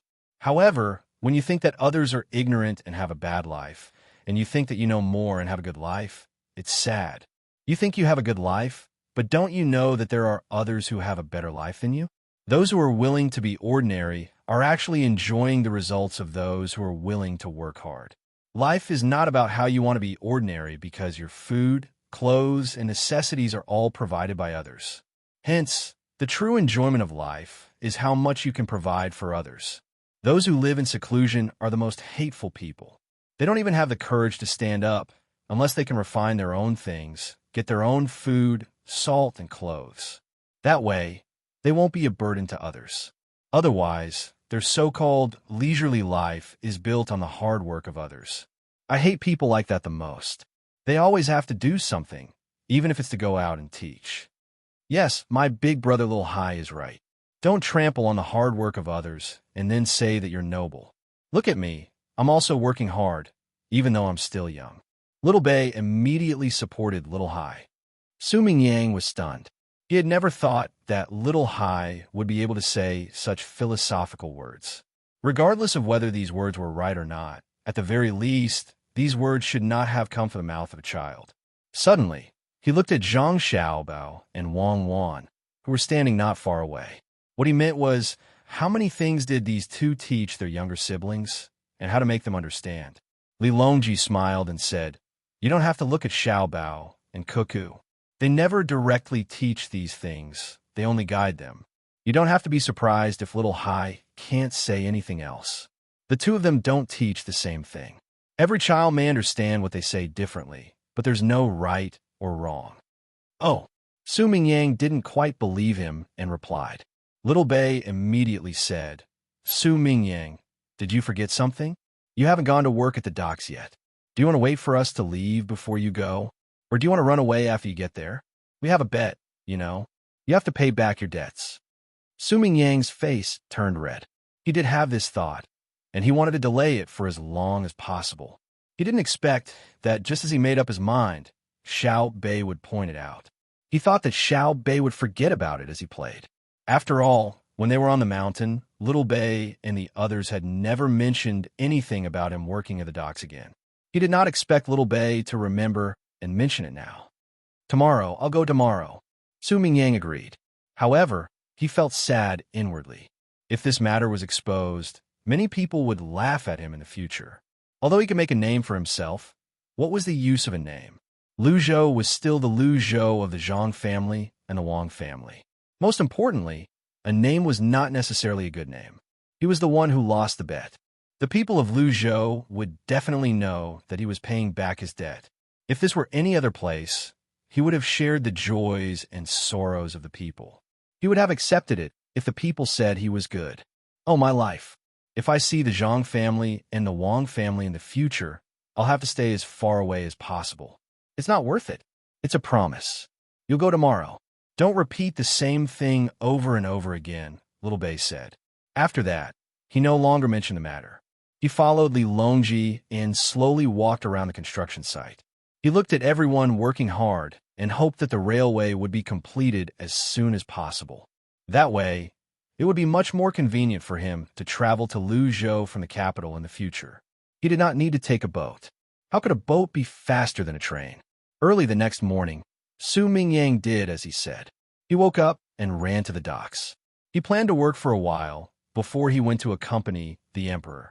However, when he got to work, he was dumbfounded. He had agreed to work for a meal. Normally, he would just have a meal. However, when he arrived at the docks, someone was already cooking for him. It seemed like they did not intend to bully him at all. At the docks, he was responsible for recording the goods going to and from his place. After recording for about 15 minutes, he wanted to leave. However, someone stopped him. The person who stopped him was from the Chamber of Commerce. "Provincial Governor Su, do you need to excuse yourself?" The person from the Chamber of Commerce asked. "Excuse myself? It's not convenient for me. I'm going back. I've already recorded a lot." Su Mingyang thought to himself, "I'm working. Are you going to keep an eye on me?" The other party nodded. "Oh, you want to go back? But it's not time for a meal yet. Do you want to renege on your bet? How is it not time yet? Isn't 15 minutes enough for a meal? Hurry up and eat. It's enough." Su Mingyang glared at the other party. In fact, he did feel that the time was shorter, but he had a reason. He ate so fast. There were people who ate faster than him. He didn't even mention it. Lord Su, could it be that you eat raw rice at home and don't need to cook? Think about it. Isn't that the case? Normally, when I eat, I have to cook. A meal needs to be cooked for a while before it can be eaten. If you really only eat raw food and finish it in a quarter of an hour, then you can leave now. I'll immediately report to Xiao Bei and the rest of the girls. When the time comes, I don't know if someone is watching you eat in your residence. However, I still advise you to continue to stay there. It's already good that I didn't ask you to carry anything.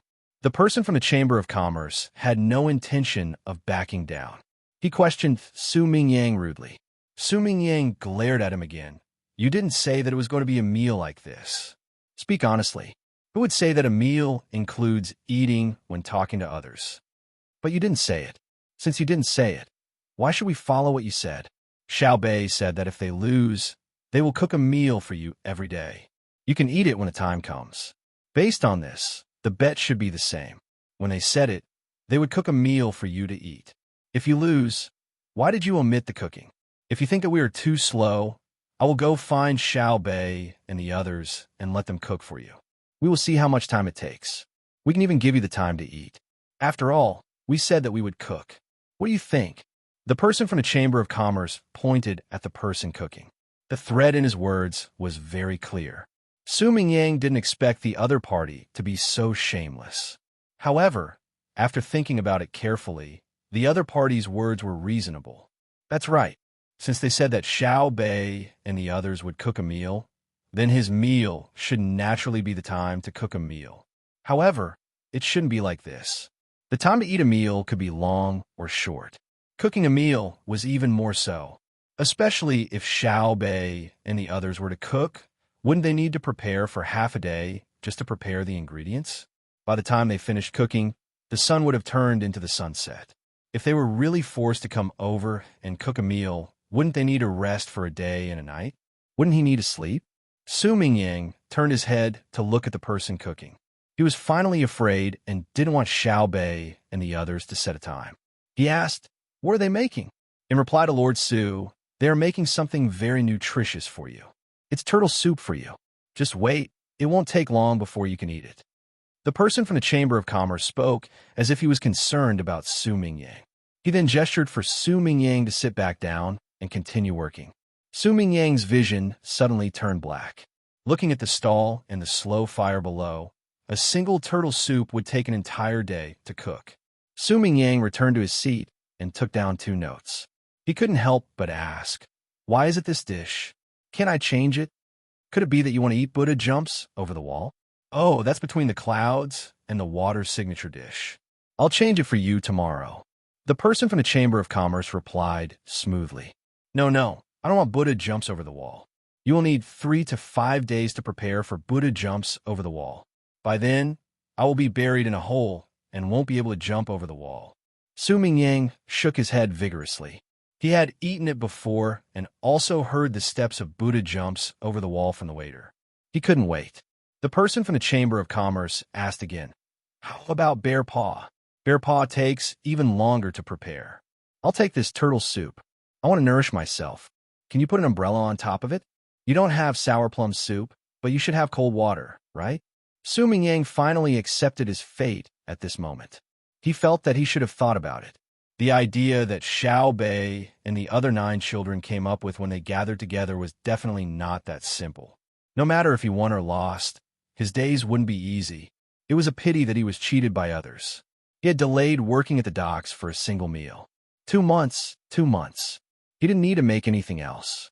The turtle soup would take at least 4 hours, right? Unless he used other methods to cook the turtle first, but the nourishing aspect was lacking. It was best to simmer it slowly. At noon, just as Su Mingyang thought, the turtle soup was not ready yet. He discussed with the people from the Chamber of Commerce to give him some lunch first. It was not counted as a meal, and he had to continue working. Only then did the people from the Chamber of Commerce agree. In the end, he ate lunch at the docks. It didn't mean that he had to eat outside. There was a cafeteria at the docks. After receiving a tray, he could go in and choose the dishes. There were many types of dishes, more than 30. There was a combination of meat and vegetables. He could eat whatever he wanted, but there was a limit to the amount. There was enough staple food and egg soup. Su Mingyang admitted that the cafeteria at the docks was not bad. Not only was it free, but there were so many dishes. Not all construction sites would prepare more than 30 dishes for you. In other places in the Great Tang, food was also provided, but there were only a few kinds of food, and they had to eat it over and over again every day because it was cheap. Moreover, when it was time to change shifts, those who changed shifts would be given a cup of white wine. There were probably very few construction sites in the Great Tang that could provide such food. But it was good. What was his identity? He was a provincial governor. How could he eat with other people at the bottom, listening to their messy words? When had he ever suffered like this? Except for the 2 days before when no one gave him food. Depressed, Su Mingyang didn't have much appetite. He ordered a vegetable dish with cucumber and scooped some soup. He found that the egg in the soup was too fragmented. He complained and poured it into half a bowl of rice. He hurriedly finished it with the rice and ran out to work under the umbrella. It was not until evening that he ate the boiled turtle. It tasted good, but he would rather not eat it. He only begged that he didn't need to come tomorrow. Su Mingyang took a free car back to his residence. He was not in the mood to see the emperor. He directly asked someone to boil a pool of water and soaked in it. He also asked 2 people to massage him. He groaned and went to sleep after washing. The next morning, he got up early and counted the days. Today was the school break.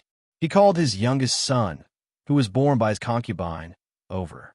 He was 8 years old, about the same age as Xiao Bei and the others. He gave his son a glorious and difficult task.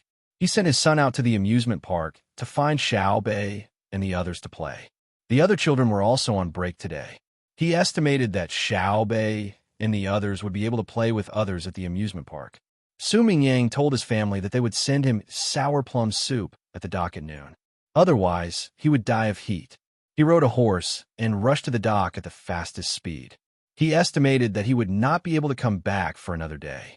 The Zhang family and Wang family were too wicked. They would definitely not let him go. Sure enough, when he arrived at the dock, he saw someone cooking soup. He didn't even need to ask what soup it was. It was guaranteed that it would be cooked for a day. Cooking something can be fast and slow sometimes. Even if you put some lamb chops in it, you can't say anything about it for a day. The longer it was cooked, the more delicious it would be. At the same time, the amusement park was also like what he thought. When the children were on break, they all ran to the amusement park to play. He didn't know what was so fun about it. Every time they were on break, they would play, and they didn't get tired of playing. Xiao Bei and the other 11 children also came to the amusement park by car. They didn't want to play any entertainment. They just wanted to have children to play with. Su Mingyang's youngest son had been waiting for a long time. His surname was also Su, and his name was Su Wan. He was far from the age of having a nickname. When the time came, he would give him a nickname that was opposite to Wan. Otherwise, the word one would not sound good. When he saw Xiao Bei and the others, Su Wan came over and accompanied them according to his father's instructions. He didn't speak. No matter what Xiao Bei and the others played, he would protect them. For example, when they were on the slide, or when he was thirsty, he thought that Xiao Bei was also thirsty, so he ran to get water and bring it to them. At first, Xiao Bei and the others didn't notice. They thought that it was just an ordinary child who was willing to play with them. There were other children around, chattering happily and playing with them. But after a long time, Xiao Bei and the others finally realized that something was wrong. When other children came to play, other than talking, they also played by themselves. Why didn't this one play by himself and insist on accompanying him? He said that he wasn't thirsty, but he actually brought water 3 times in a row. Why couldn't he drink it if he was thirsty? Stop you! What are you doing? Xiao Bei stopped Su Wan, who was about to run to the place where water was provided. I'm drinking water, Su Wan answered. Don't give it to us. Drink your own. We'll drink it when we're thirsty, Xiao Bei reminded him. Su Wan shook his head. No, my father said that I must serve you well. Otherwise, I will be punished when I go back. Your father is? What's your name? Xiao Bei asked again. Su Wan answered. Xiao Bei and the others suddenly understood. Xiao Bei said, You're Su Mingyang's son, right? You can play by yourself. Don't worry about us. Don't worry. Your father won't dare to punish you when you go back. If he does, he won't go home tomorrow night and will continue to work at the dock. Seriously, he brought his son here. That's too disgusting. Isn't it just 2 months of work? This is called joining the masses. What a good opportunity. Su-won shook his head. No, my father said that I can play with you. It suits your status. Other children can't. Why can't other children? We're our status. Status? We're third-rank officials. Based on our status, you can do it? It's more appropriate for your father to come over and play with us. Our status now is that of children. Why can't other children? According to what you said, we don't have anyone to play with. Don't pester us. Just tell your father that we want to play by ourselves. Xiaobei was most disgusted by mentioning their status for no reason. They didn't have many people to play with. If they mentioned their status, wouldn't they interact with other children in the future? Then can you ask my father to finish his work earlier? When my father came home yesterday, he was exhausted. He really can't bear the hardship. Also, my father said that he already knows what to do. Just give him a chance. Su-won said according to his father's instructions. Xiaobei shook his head. No, a bet is a bet. You can't do it after just one day. Other people don't say that they can't survive. How tired can it be to record things at the dock? If you say no, it means no. If you continue to pester us, we won't play anymore. We'll go back and teach your father a lesson. If you don't believe me, you can try. I'm so angry that I sold my son. Xiaobei actually knew what Su-won meant. It wasn't that Su Mingyang knew what to do, but that he knew that he was wrong and was begging for mercy. But it was absolutely impossible. Work had to be done, and it had to be done for 2 months. It wasn't to punish Su Mingyang, but to gradually change his mentality when he was working. He always thought that, as an official, he shouldn't have too much contact with the people. He should be high and mighty. Su-won was frightened when he heard Xiaobei's words. He nodded and ran to the dock with his head down. He had to report to his father in case he was punished at night. Chapter 11:26. Seeing Su-won run away, Xiao Yuan pondered for a moment and said, "Why don't we go to the dock and help out? Let Su Mingyang see if he's that precious. If we can do it, why can't he? We have nothing to do anyway." Xiaobei and the others looked at each other and found that no one objected. Even Pan, and her brother kept nodding. They probably didn't know where they were going and what they were going to do. They probably didn't care what their brothers and sisters did. As long as they could bring them along, it would be fun. Anyway, there was nothing they could help with. Their mission was to play. The more fun they had, the better. Hence, the 11 of them set off toward the dock under the protection of the guards. The children who were still playing in the amusement park looked disappointed. They also wanted to follow, but the dock had a rule that children were not allowed to get close. It was too dangerous. Xiaobei and the others were naturally not allowed to go. They also wouldn't cause any trouble at the dock. They naturally had someone to protect them, so there was no need for extra manpower at the dock. The dock wasn't very far from the amusement park. After traveling for less than half an hour by car, the group arrived. From afar, they saw Su Mingyang keeping count. Xiaobei found someone from the Chamber of Commerce and asked. Su Mingyang was in charge of keeping count for 2 groups of people. One group had 6 people, and 2 groups had 12 people. Su Mingyang had to keep count of how much work each person carried. Lu Zhou had never been idle at the docks. He was always busy. Moreover, he worked 24 hours a day, day or night. The person in charge of keeping count didn't look at how much work each person did and then pay according to the amount. Instead, he watched the people working and didn't allow them to carry too much at a time. They also didn't allow them to carry too many things at a time. They had to be within a suitable range. Every person usually had a hospital here to check their body and test their physique. Those who weren't sick and had a good physique were marked next to the person in charge of keeping count. This group of people could work more than others, so they could earn more money. As for those with a normal physique, they were not allowed to work too hard. Otherwise, they would be tired and have problems. The monthly salary was definitely enough for their family to live a good life. However, if they were left alone, they wouldn't work more for the money. Because the dock was managed by the Chamber of Commerce, they would consciously work more to repay the Zhang family and Wang family. Therefore, the Chamber of Commerce had no choice but to arrange for someone to record the news. It was a waste of manpower, but had to be done. Zhang Liuzi, it's time. You're not allowed to do it anymore. Go down and rest. Although Su Mingyang was not satisfied with his current job, he was still quite dedicated.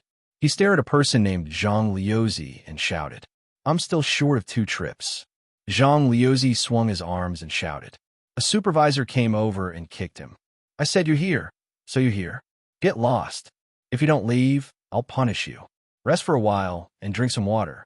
Come back in half an hour. Otherwise, I'll punish you.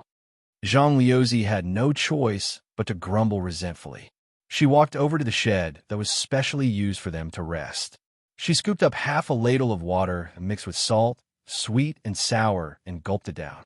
Then, she took a wet towel and wiped the sweat on her upper body. She found a stool to lie down and closed her eyes to rest. Xiao Bei and the others knew at a glance that this was a mountain person. The original mountain people, after coming down from the mountain, basically all changed their surname to Zhang or Wang, not to mention those who didn't have a surname. In the various rest areas, from time to time, there would be people going back to drink water and rest. From time to time, there would be people getting up and continuing to work. No one was lazy, and no one was dawdling and not doing things properly. When Xiao Bei and the others arrived, the people at the dock immediately looked over. However, no one approached Xiao Bei and the others to speak. One reason was because they were afraid of wasting time, and the other was because they were worried about the safety of Xiao Bei and the others. If too many people came over, it would be easy for something to happen. Therefore, they did not allow others to come over. Su Mingyang turned his head and saw Xiao Bei and the others. His face suddenly became gloomy. He said in dissatisfaction, You're here to laugh at me, right? Laugh. Laugh as hard as you can. What's there to laugh about? We saw your son, a very cute child. He's still on his way here and will probably be here in a while. Those 2 are under your care, right? Look, they were carrying 2 bags just now, and now they're carrying 3. I'm talking about you. You still dare to run? Do you want to vomit blood from exhaustion? Put them down. If you get sick from exhaustion, our family still has to treat you. Do you think that medical equipment and medicine are free? Xiao Bei said a few words to Su Mingyang, then pointed at the 2 people carrying the bags and shouted. The overseer immediately ran over and reprimanded them. The 2 people repeatedly said good things and finally carried the 3 bags over. They smiled in satisfaction, as if it was a kind of happiness to be able to do more work when no one was paying attention. Are they always like this? Xiao Bei asked a steward from the Chamber of Commerce. The steward quickly replied, Yes, if we're not careful, they'll steal and do more work. If they carry the bags, it's not good to let them throw one down. The things inside are easy to break. It's like fighting all day long, so we have to watch them closely. As a result, the people recording the items and the overseer keep repeating the same thing with them. It's considered a fun thing to do at the docks. In fact, it's fine to carry more occasionally, but if we don't do anything, they'll carry more in the future. It's really troublesome to worry about them. A few days ago, 2 people carried more than 1 bag, and as a result, they strained their muscles and are still lying down. This shows that there are still loopholes in your supervision. You have to think of something. We'll think about it and let you know when the time comes. When Xiao Bei heard that someone was tired, he frowned and said to the steward, Yes, please take care of it. The steward could only agree and did not dare to refute. This was how the rules of the Zhang family and the Wang family were. If there was a problem with the rules, it would not be a coincidence. There would only be things that were not done properly. There was no need to explain. If they had the time to explain, they should think about how to perfect the rules. As expected, Xiao Bei and the others gathered together to discuss. When they saw people coming and going at the docks, they realized that those who wanted to do more work would usually unload the items from the ship and put them there. Originally, 2 people would carry 4 bags, 1 in front and 1 behind. However, the person in front would carry 3 bags and leave. Naturally, there would be more work. The person who delivered the goods from the ship had no choice. He would give 2 bags, but the other 2 bags would have to be given to the person behind immediately. Otherwise, it would be a waste of time. With this, a loophole appeared. The 9 children muttered to themselves for a while before they finally came up with a solution. Xiao Bei sighed and said, "When other places look for people to do work, the overseer is afraid that someone will slack off, and the person who takes notes is paid for recording the items. Lu Zhou is the opposite. What's there to be embarrassed about working with someone like this?" Su Mingyang, who was taking notes, turned his head abruptly. Xiao Bei was clearly talking about him. He glanced at Xiao Bei before he continued to stare at the two groups of people he was in charge of. He was also cursing endlessly in his heart. Xiao Bei ignored Su Mingyang's gaze and said to the steward, "Do you see the bags of goods?" "I see them. Some of them are cloth bags, some are gunny sacks, and they're divided according to the different items. There are also baskets. We have a standard here that varies according to the size and weight of the items. That's why it's easier to keep track of how much work each person can carry. Don't tell me you want to change the standard." The steward did not understand what was going on. He thought the little ancestors had randomly come up with an impractical idea. Xiao Bei rolled his eyes at the steward. "What's the point of changing the standard? I don't think changing the standard will solve the current problem. Do you see the people moving in a certain order? That way, they'll be more efficient. Put a few beams above the place where you're going. If a person carrying 2 bags wants to carry 3, he'll have to go over the beam to carry the 3rd bag. If he wants to go over, he'll have to squat. Put a few more beams on the beam. I don't believe he'll be able to keep squatting. Even if you put more beams on the beam, do you think he'll be able to walk while squatting? If he collapses from exhaustion after a few tries, he won't do that anymore." "Huh? Put up beams? But their heights are different." The steward's eyes lit up. Then, he thought of another problem. "Can't you group them according to their approximate height?" Xiao Bei asked. "Yes, that's a good idea." The steward felt that it was a good idea and agreed. Xiao Bei continued to say, "Also, don't you think the pier looks uncomfortable?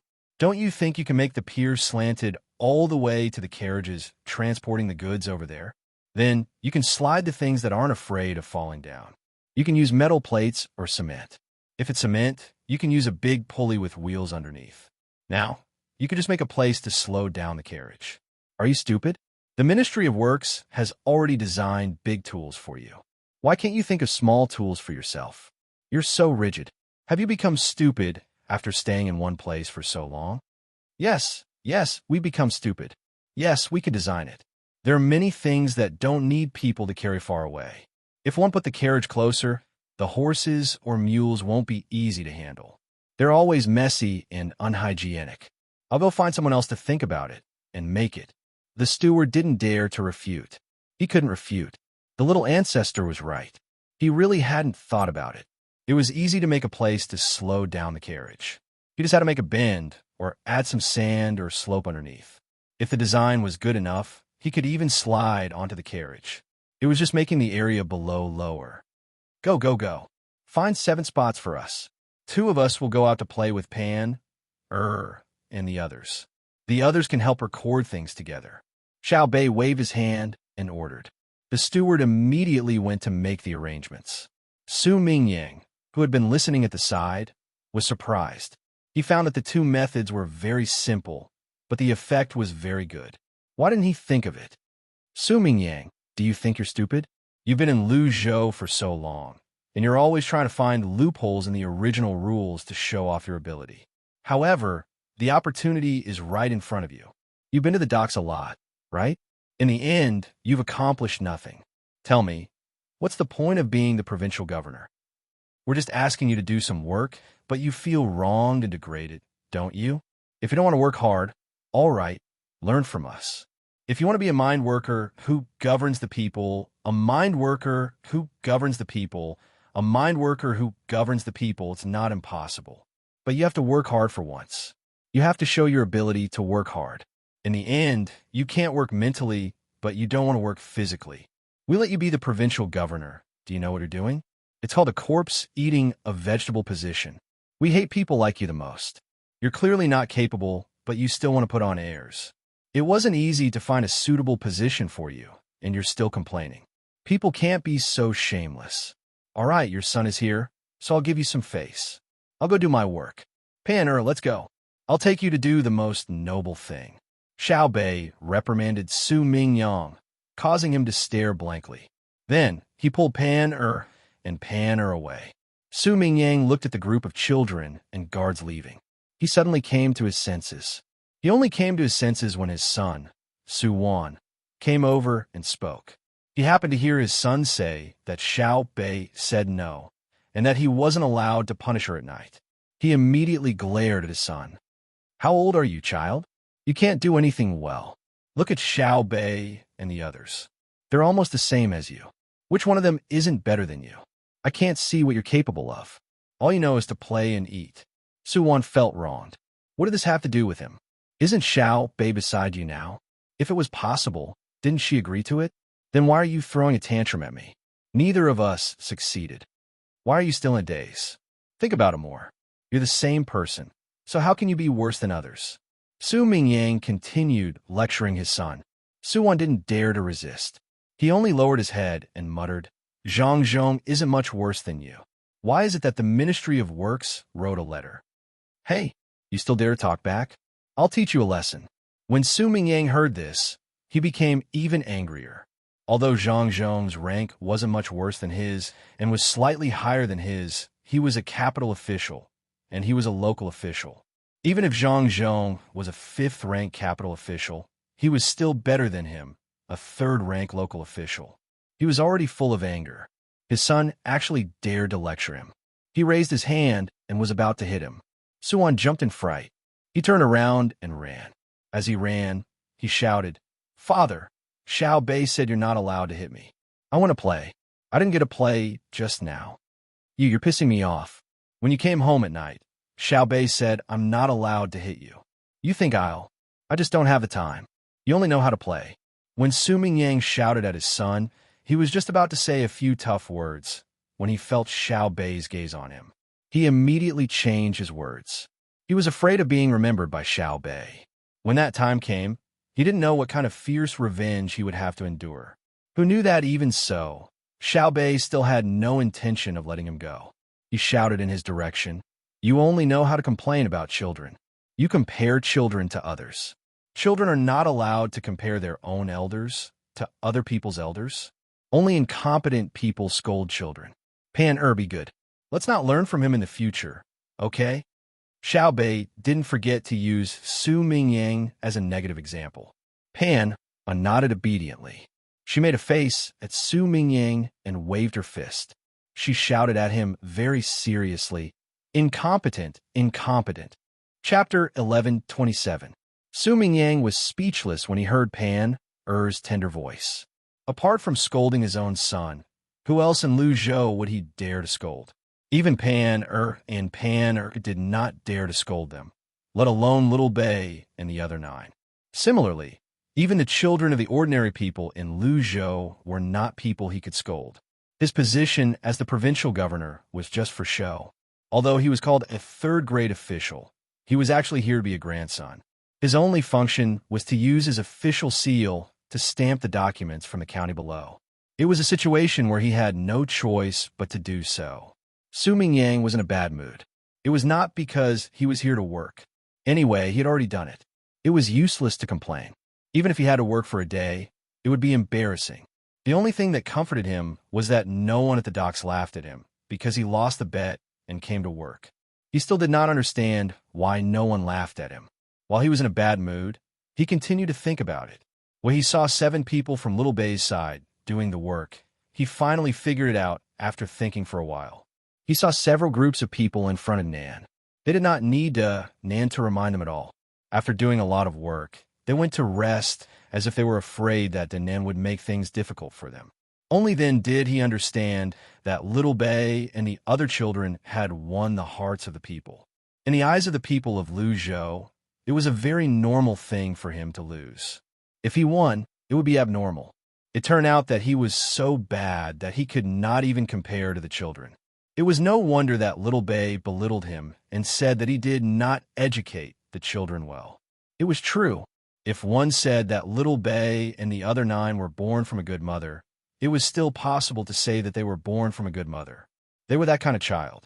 Not only did they give birth to Zhang Xiaobao and Wang Wan, but they also had Little Bei and the others.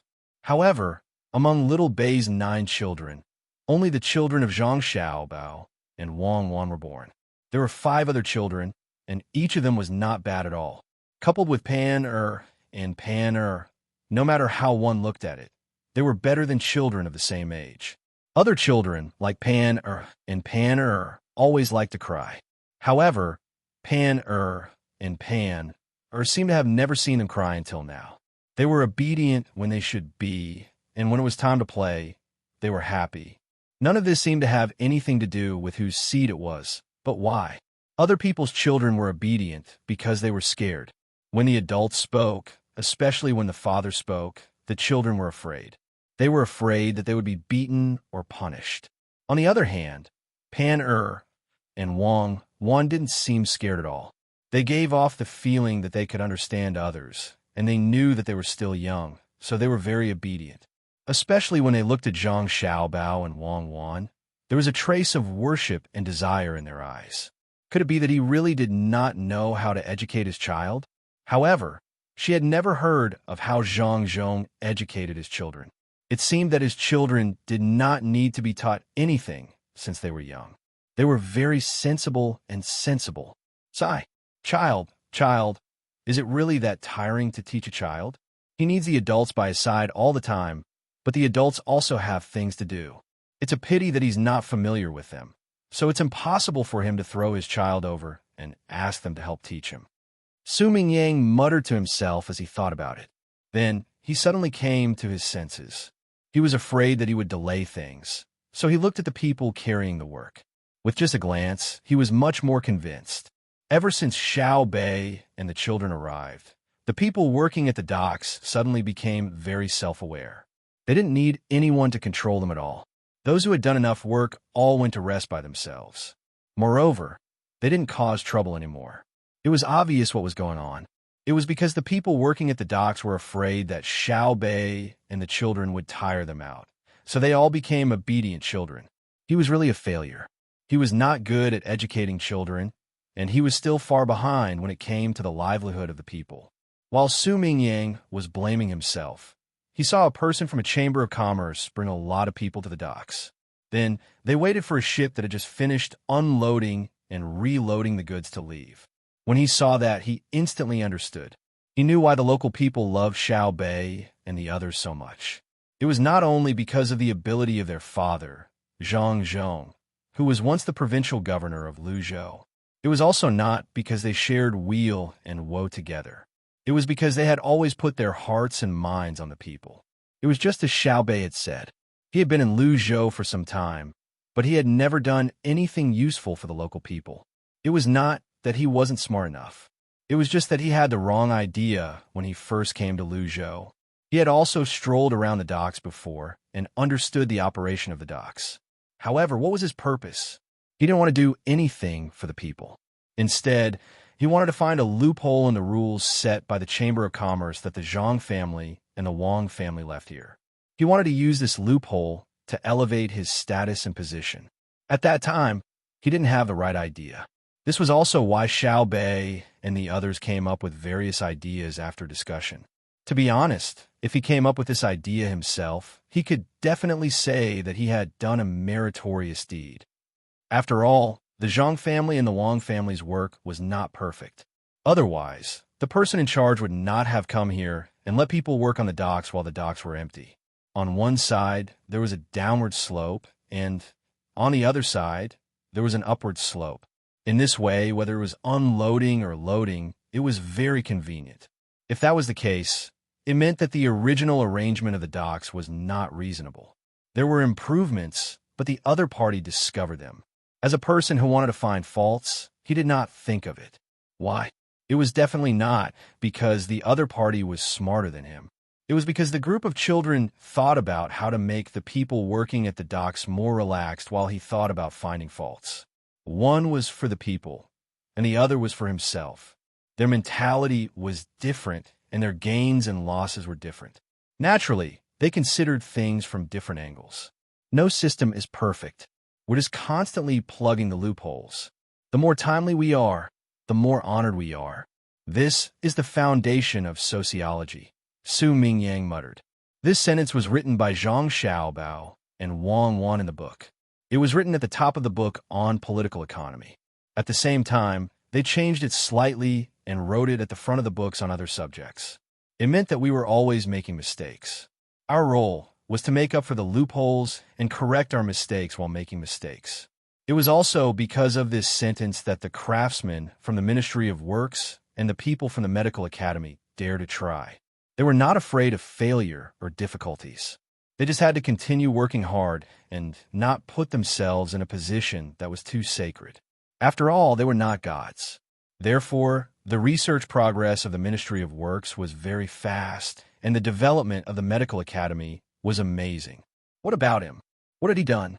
He did not seem to have done anything. There was only jealousy and filth left in his heart. Failure. This was a real failure. The others were not afraid of failure because of their actions, but his failure was because of his human nature. For a moment, Su Mingyang felt terrible. He realized that compared to a group of children, he was too narrow-minded. Moreover, it was a very small narrow-mindedness. I have to do something for the people of Luzhou. Even if it's just to help, it'll prove the value of my existence. Su Mingyang instantly had an idea. Then, he began to think about how he could help the people of Luzhou. He did not expect to be loved and respected by the people of Luzhou, but at the very least, he had to be worthy of himself and the days he spent in Luzhou. First, he thought of children. This was because Zhang Xiaobao and Wang Wan valued children the most. However, it seemed difficult to start with children. Luzhou had the most luxurious amusement park. Although the children from the distant county would not always come to play, they would still come to play for a few days during the long holidays. The amusement park was well equipped. Not only did it have slides and mirrors, but it also had a maze and a small swimming pool. When the railway between Luoyang and the capital was being built, Luzhou had already built a small train in the amusement park so that the children could understand it and the adults could push it. If an adult were to carry a child on his back, he would probably only be able to carry 4 or 5 of them before he would be exhausted. However, if he were to push a small train, he would be able to move a train that could carry dozens of children. Although it was very strenuous, he could still succeed. Usually there were 4 adults. At first, they would push it slowly, but later it could move. It seemed like all the best things in Great Tang were given to Luzhou first. Even if the train was not a steam engine, it was still amazing. The children could play with it, and the adults could hear the children's cheerful laughter as they pushed the train while waiting for the train. Why was this so? It was said that it was because the friction was small. He had read in a book that the original sliding motion had turned into rolling, just like a wheel. Wheel? Carriage? Track? Train? As Su Mingyang thought about it, he suddenly scared himself. He thought a very good idea. He saw the people working at the docks and also saw the people unloading and loading the goods.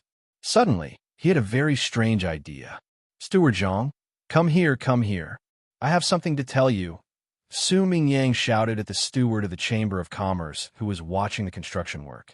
When the steward of the Chamber of Commerce heard the call, he immediately came over and said respectfully, "Lord Su, what's the matter?" Although he knew that he could ignore Luzhou's position as the provincial governor, he had to show a good attitude. Otherwise, people would think that the Zhang family and Wang family were not good at governing.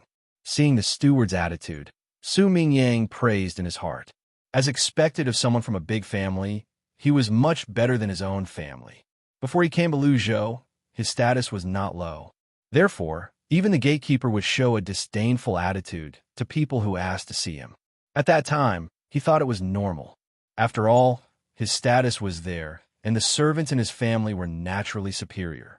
Now, he knew that arrogance did not mean that the more powerful the servants were, the better. It was like a dog. A dog that barked at everyone it saw was definitely not a good dog. Jealousy rose in Su Mingyang's heart again.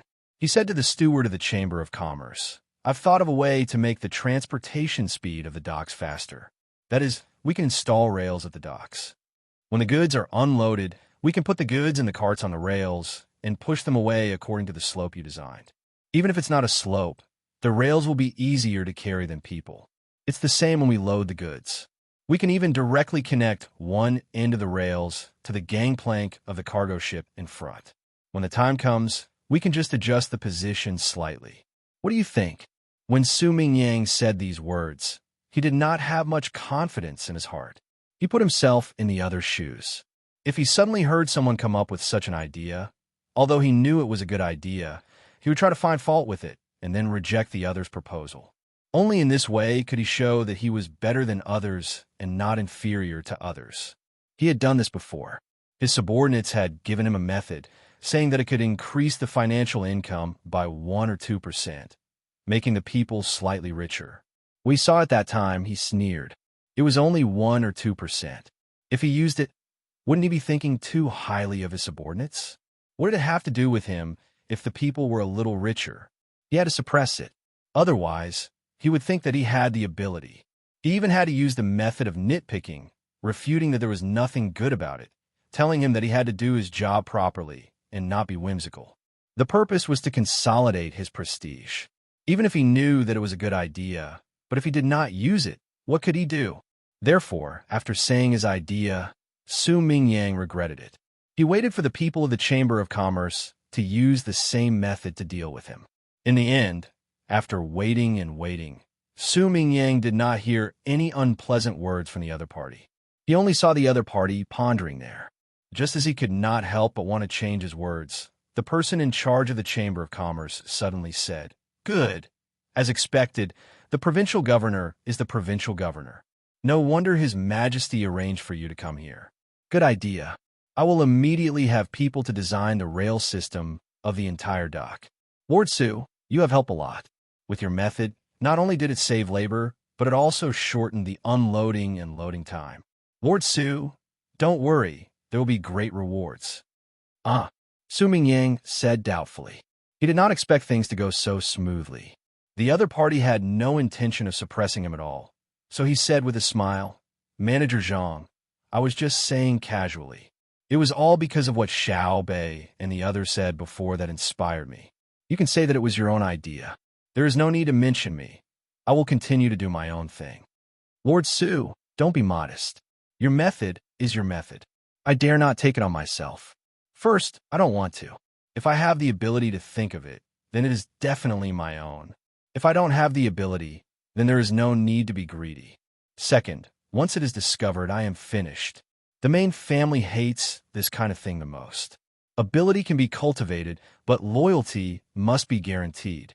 The main family's request is that if I am in charge of the affairs of the subordinates, and the subordinates come up with a good idea, they will be rewarded, and I will be rewarded even more. Even if their ability surpasses mine, I do not need to worry about losing my position. Therefore, you do not need to think about anything else. I will take care of it. When the time comes, you just need to wait for our reward. When we estimate the cost savings of this method, there will be a large sum of money for you. The manager of the Chamber of Commerce said to Su Mingyang, then turned and hurriedly left. He really did want to study what Su Mingyang said. Su Mingyang was stunned. He did not expect that the other party would say what he was worried about so clearly and even give a guarantee. No wonder the subordinates of the Zhang family and Wang family were better than those of other families. It turned out that the subordinates of other families, even if they had a good idea in a certain aspect, usually did not dare to say it out loud. Directly telling the master of the main family? If the master of the main family valued it and did not care about the housekeeper's words, then the subordinate's good luck had come. If the master of the main family had an indifferent expression, but at the same time felt that the subordinate had overstepped his boundaries, then the subordinate would be in trouble. Even if the master of the main family did not deal with the subordinate, the housekeeper would find a way to persecute the subordinate. This was a provocation to power. He did not expect that the Zhang family and Wang family had another method. When the subordinates thought of a method, they could directly tell the manager, and the manager would report it. Once the method was effective, not only would the subordinates be rewarded, but the manager would also be rewarded. It seems that I have to learn from my own family. After all, one person's ideas are short. Who said that subordinates can't be smart? After all, the people who take care of the flower garden all year round are familiar with the situation of the land in the courtyard. The people who are in charge of the woodshed all year round must know what kind of firewood is good to burn. But they only remember it in their hearts and do not say it out loud. They are afraid that not only will they not benefit from saying it out loud, but they will also suffer. Su Mingyang looked at the departing figure of the Chamber of Commerce's manager and muttered. He finally figured it out and planned to learn from him. Otherwise, it will be troublesome to manage the affairs of the family in the future. The next day, when Su Mingyang arrived at the dock early in the morning, he saw that several places at the dock had been sealed off. The other ships had all unloaded and moved to another part of the dock. For a moment, it seemed crowded. Seeing this scene, Su Mingyang finally believed that his method was valued by the Zhang family and Wang family. His mood suddenly became better, and his whole body relaxed a lot. It was not because his method was valued, but because once it was used, he estimated that he did not need to continue to be afraid of the revenge of the Zhang family and Wang family. He thought that when he left office, not only would he get the money that he should have received before, but he would also receive additional gifts. Although the dock was a little busy now, he thought that after a few days, the railroad tracks would be finished, and he would be able to increase the throughput of goods. This was his own merit. He had to work harder and think of a better method. With this thought in mind, Su Mingyang was suddenly shocked. He found that he actually liked to do things for the Zhang family and Wang family, just to be recognized by them. After thinking carefully, he felt that this fact was really ridiculous, but why did he feel so good? Was he really a wretch? Perhaps this is the real charm of the Zhang family and Wang family. Others always want to be recognized by them. Even enemies, as long as they have been in contact with them for a long time, they will also have the same idea. No wonder so many people are willing to work for them and follow them from thousands of miles away. A new feeling appeared in Su Mingyang's heart. Just as he was sighing with emotion, someone did come from thousands of miles away and also brought a few people with him. However, they did not come to claim credit, but to ask for punishment. There was a big ship at the dock today. Judging from the mark, it was Japanese, but the workmanship was from the Tang Dynasty. It was probably rented from Japan. When the ship had just docked at the dock, and the gangplank was still shaking, a person impatiently jumped off. Chapter 11:28. People were still coming and going at the dock, and it did not change at all because of the arrival of a Japanese ship. Even though Lu Zhou's people knew what had happened in Jiangnan province some time ago, it was not that they did not hate the Japanese, but they did not take them seriously. For the people of Lu Zhou, Japan was not a threat. If Governor Zhang's family was willing, they could send a fleet directly from Lu Zhou. Even if they could not destroy Japan at once, they could at least prevent them from going to sea. If they wanted to eat fish, they could find the rivers on the various islands of Japan to catch fish. Therefore, when they found a Japanese ship docked at the dock today, the people doing business at the dock just glanced over and knew it was the Japanese, so they continued with their business. They were not interested in the purpose of the Japanese at all. The Emperor, Xiao Bao, and Cuckoo were all there, so they believed that the Japanese were definitely not here to look for trouble. Su Mingyang was also watching. He knew a little more than the people of Lu Zhou, so he understood that the Japanese were afraid of being beaten. On the way to His Majesty's palace, Xiao Bei had received him. Someone had hurried back. Calculating the time, it was about time to meet the person who went back. He saw a person jump off the ship first, and then he waved at the ship. Many people followed him. Some of them were tied with ropes and were pushed to the shore. Yo! They are playing the trick of injuring themselves to gain sympathy and sending scapegoats. Poor people, poor Japanese ruling class. They are so scared. Unfortunately, it's useless. You don't know what Zhang Xiaobao and Wang Wan are planning this time. They want your country to fall. It's not just a matter of extortion. Seeing the situation of the Japanese, Su Mingyang immediately knew what the other party was up to, so he sighed with emotion. He thought that he knew Zhang Xiaobao and Wang Wan well. The two of them would not let Japan go. Although they usually did things, they always liked to leave a way out for others, such as what happened to him a few days ago. However, leaving a way out referred to the people of Great Tang, not to the outside world. It was not so easy to talk to the outside world. Leaving a line for internal affairs is magnanimous, but leaving a line for external affairs is weakness. Especially when it came to the Jiangnan Dao, Su Mingyang felt that he could analyze it, let alone the people in the imperial court.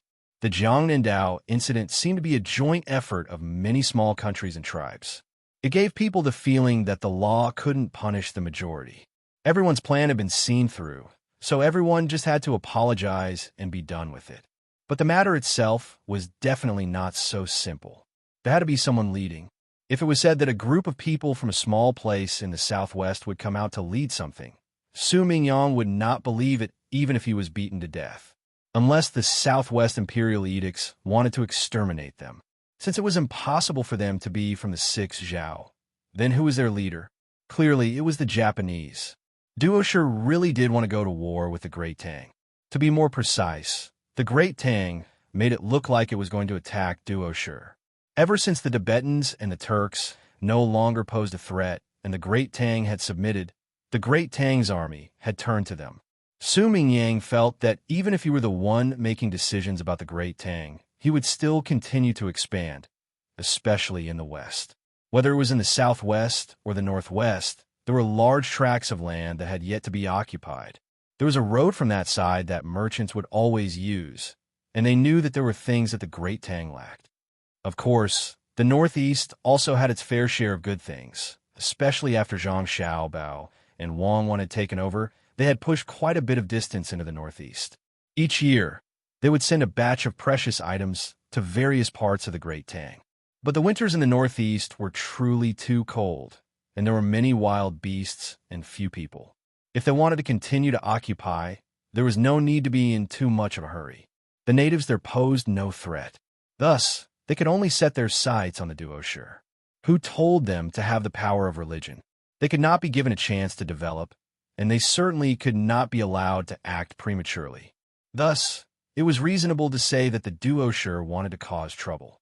The problem was that the Duoshu didn't seem to have a very good understanding of the Great Tang's Jiangnan path. Only the Japanese, who had the convenience of the sea, were able to establish a close relationship with the Great Tang seaports. At the same time, they also had an intelligence network. The Duoshu were nothing more than a support to confuse the people with religion. The Japanese were the culprits.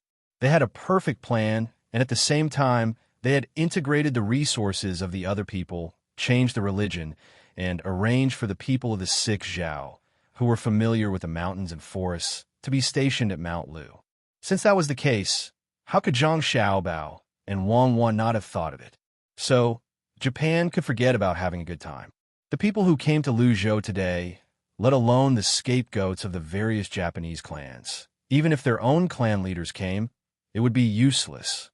Su Mingyang watched as the Japanese disembarked from the ships, thinking to himself. The only thing he could not understand was why Zhang Xiaobao and Wang Wan had not sent troops to attack Japan earlier. With the Great Tang's fleet, it would have been too easy for them to occupy a place to disembark. At that time, they would be able to continuously transport soldiers over, and then the cannons would open the way, the infantry would advance, and the navy would support them from the side. There would also be hot air balloons in the sky. In less than a year, they would be able to flatten Japan. However, the truth was that the two of them were indifferent. Apart from making a fuss, they did not do anything else. It gave the impression that they had endured this matter, and even gave the other party a chance to negotiate. Most of the Great Tang's forces were gathered in Jiannan. In the name of helping the Tubo disaster relief, many people had gone there, including those who could fight and those who could support logistics. They looked as if they were going to attack the Duoshu. Then, they just left the soldiers there and did not move. Instead, the imperial court sent out generals to attack and harass the Duoshu. To be more precise, Wang Wan took advantage of the Great Tang's advantage of having many horses and the shortcoming of the Duoshu, telling the Great Tang generals to go over and play a magnetic tactic with the Duoshu. The Great Tang's army was divided into waves and engaged in actual combat. At the same time, the speed of the advance and the ratio of casualties were limited. What exactly was Wang Wan planning to play? If he were in the position of the two of them, with the current economic foundation of the Great Tang as a backing, he would have already attacked. Yet, the two of them were walking slowly, giving the impression that they were in their 70s or 80s. He had never seen such a clingy person. They actually brought His Majesty to Luzhou to play. Nominally, they were going to look at the railway, but what was there to look at? It did not matter whether they looked at it or not. Could it be that the speed of cultivation would double just by looking at it? I really don't understand. Could it be that they think that the Great Tang is already doing well and have lost the desire to improve? If that's the case, perhaps there will be internal strife in the Great Tang. While thinking about this matter, Su Mingyang walked to the side where tea and soup were provided. He asked for a bowl of hot tea, sat on a stool, and drank 2 mouthfuls before sighing in puzzlement. As soon as he finished speaking, a child's voice suddenly sounded from behind him. Su Mingyang, as an official of the imperial court, you don't want to build a good place. Instead, you're thinking about internal strife in the Great Tang. Do you know that your words will shake the hearts of the ordinary people? Su Mingyang was startled. He turned around and saw Zhang Xiaobei and 11 other people standing behind him. Each of them was holding an ice cream cone and eating it. Pan and the other 2 little ones had eaten all over their faces, and their little hands were full of sticky juice. However, they still tried to eat and refused to let others help them. Su Mingyang hastily explained, I speak softly. Besides, this is Luzhou. How can the hearts of the people be shaken? How can I hear you if you speak softly? If you think that the people of Luzhou will not be affected by your words, then you should say it. After a long time, you should develop a habit. Tell me, what is it that you don't know? I'll explain it for you. Don't make wild guesses. Xiaobei glared at Su Mingyang and said with a dignified look on his face. Su Mingyang smiled. He looked at Xiaobei and said, Oh, Inspector Zhang, do you know? Xiaobei nodded. I know a thing or two. I'm going to ask. I want to know why your brother and sister are not fighting Japan or Duo now. Su Mingyang did not hold back. Xiaobei took a bite of ice cream and said, Who said they're not fighting? Duo is fighting now. Isn't a small-scale war a war? A small-scale war is called friction, okay? If we can't kill 1 person in half a day, we won't get any results even if we fight for a year. Duo can keep sending troops. Even if they are further away, they can still make it in time. After waiting for a long time, the main force will be there and we will be caught off guard. Can you understand? Su Mingyang was amused when he heard Xiaobei say this to him. He decided to help Zhang Xiaobao and Wang Wan teach their sister. When the time comes, they should be able to owe him a favor, right? Unexpectedly, not only did Xiaobei not show an expression of being taught, but he curled his lips and said, Su Mingyang, do you know that they can gather many people after a long time? Not bad. You're a little smart. I want to ask you, how long will it take for them to gather, and how many people can they gather? In my opinion, a year's time is enough. Even if the journey is long, if you don't take the opportunity to destroy their vanguard now and occupy the advantageous terrain when their main forces arrive, it will be difficult to deal with your family. You're fighting now using cannons and guns. Your sister also stipulated that there should not be too many casualties. When the time comes, they should learn how to guard against it. When the army rushes in, if your sister wants to use cannons and other weapons to fight, the effect will definitely be far worse. If it were me, I would immediately go to Tubo, where your family's Qinghai Lake is located, and gather the troops to kill Duo Shi's vanguard, so that they can't figure out the situation and understand our tactics thoroughly. Then, they will continue to lead the army forward and take down all of Duo Shi in one go. As Su Mingyang spoke, he picked up a broken shell on the ground and drew a map at his feet for Xiaobei and the others to see, not caring whether they could understand it or not. Xiaobei looked at the map, picked up a shell, and filled in the places that Su Mingyang didn't draw, and said to him, This is where Duo Shi is. How long do you think it will take for us to fight our way there? So big. Su Mingyang really didn't know how big Duo Shi's territory was. When he saw what Xiaobei drew, he also knew the difference between the distance on the map and the actual distance, so he said in surprise, How big do you think it is? Even if we advance at full speed, what do we use to push? Can our people adapt to the local climate? Do they have a good relationship with the locals? Have the intelligence troops infiltrated? Do you think that war is about who has more soldiers, who has more brave soldiers, and who has more advanced weapons? Brother and sister are fighting an all-around war. We will first carry out small battles here, giving Duo Sure a chance to get familiar with us. Let's make them not dare to immediately send all of their main forces to us without knowing our strategy. Let's add fuel to the fire and follow up on other aspects. We'll sow discord among them, bribe their local people to help, and destroy their economic foundation. Then, when we finally deal with them, I thought that you were smarter, but I didn't expect you to be so stupid. Do you see that the Great Tang's imperial court is now rich and think that you can squander it? Don't you see the crisis that the Great Tang is in now? There needs to be a purpose in war. Other than occupying other people and plundering their resources, we also need to shift the internal conflicts out. Our Great Tang won't take too long to... I won't tell you, so you can guess for yourself. In any case, it's not as easy as you think. When we really fight, we have to go back and forth. For example, when our logistics can't keep up, we need to stop and negotiate with them, giving them space to play. Once the logistics are ready, we can continue fighting, just like how I dealt with you, dragging you back and forth. If not for brother and sister speaking up, I would have tortured you for a period of time before I was satisfied. Xiao Bei acted like a teacher as he spoke to Su Mingyang. Su Mingyang's eyes went round and his mouth dropped open. This was especially true for the last sentence, which scared Su Mingyang. It turned out that he still had to thank Zhang Xiaobao and Wang Wan. After Xiao Bei's explanation, Su Mingyang had a rough idea of what was going on, but he still refused to admit defeat. I know Duo Sure, but we have to take it slow. Japanese, could it be that your family's fleet can't break through? What family? It's the Great Tangs, okay? Don't speak nonsense. My family only has a few servants assigned according to their rank and no other armed forces. Do you admit it? Xiao Bei hurriedly corrected him. I admit it. The Great Tang's fleet, why can't the Great Tang's fleet attack? Su Mingyang readily agreed. Because if we fight now, we will lack manpower to help build the railway. Once the war starts, the two countries will be hostile, and it will be much more troublesome to get people from Japan to help build the railway. Unless we capture their people, it will also be difficult to manage them. Once they flatten the railway, the Great Tang's railway will be delayed for a long time. It's not worth it, so we have to use a soft knife.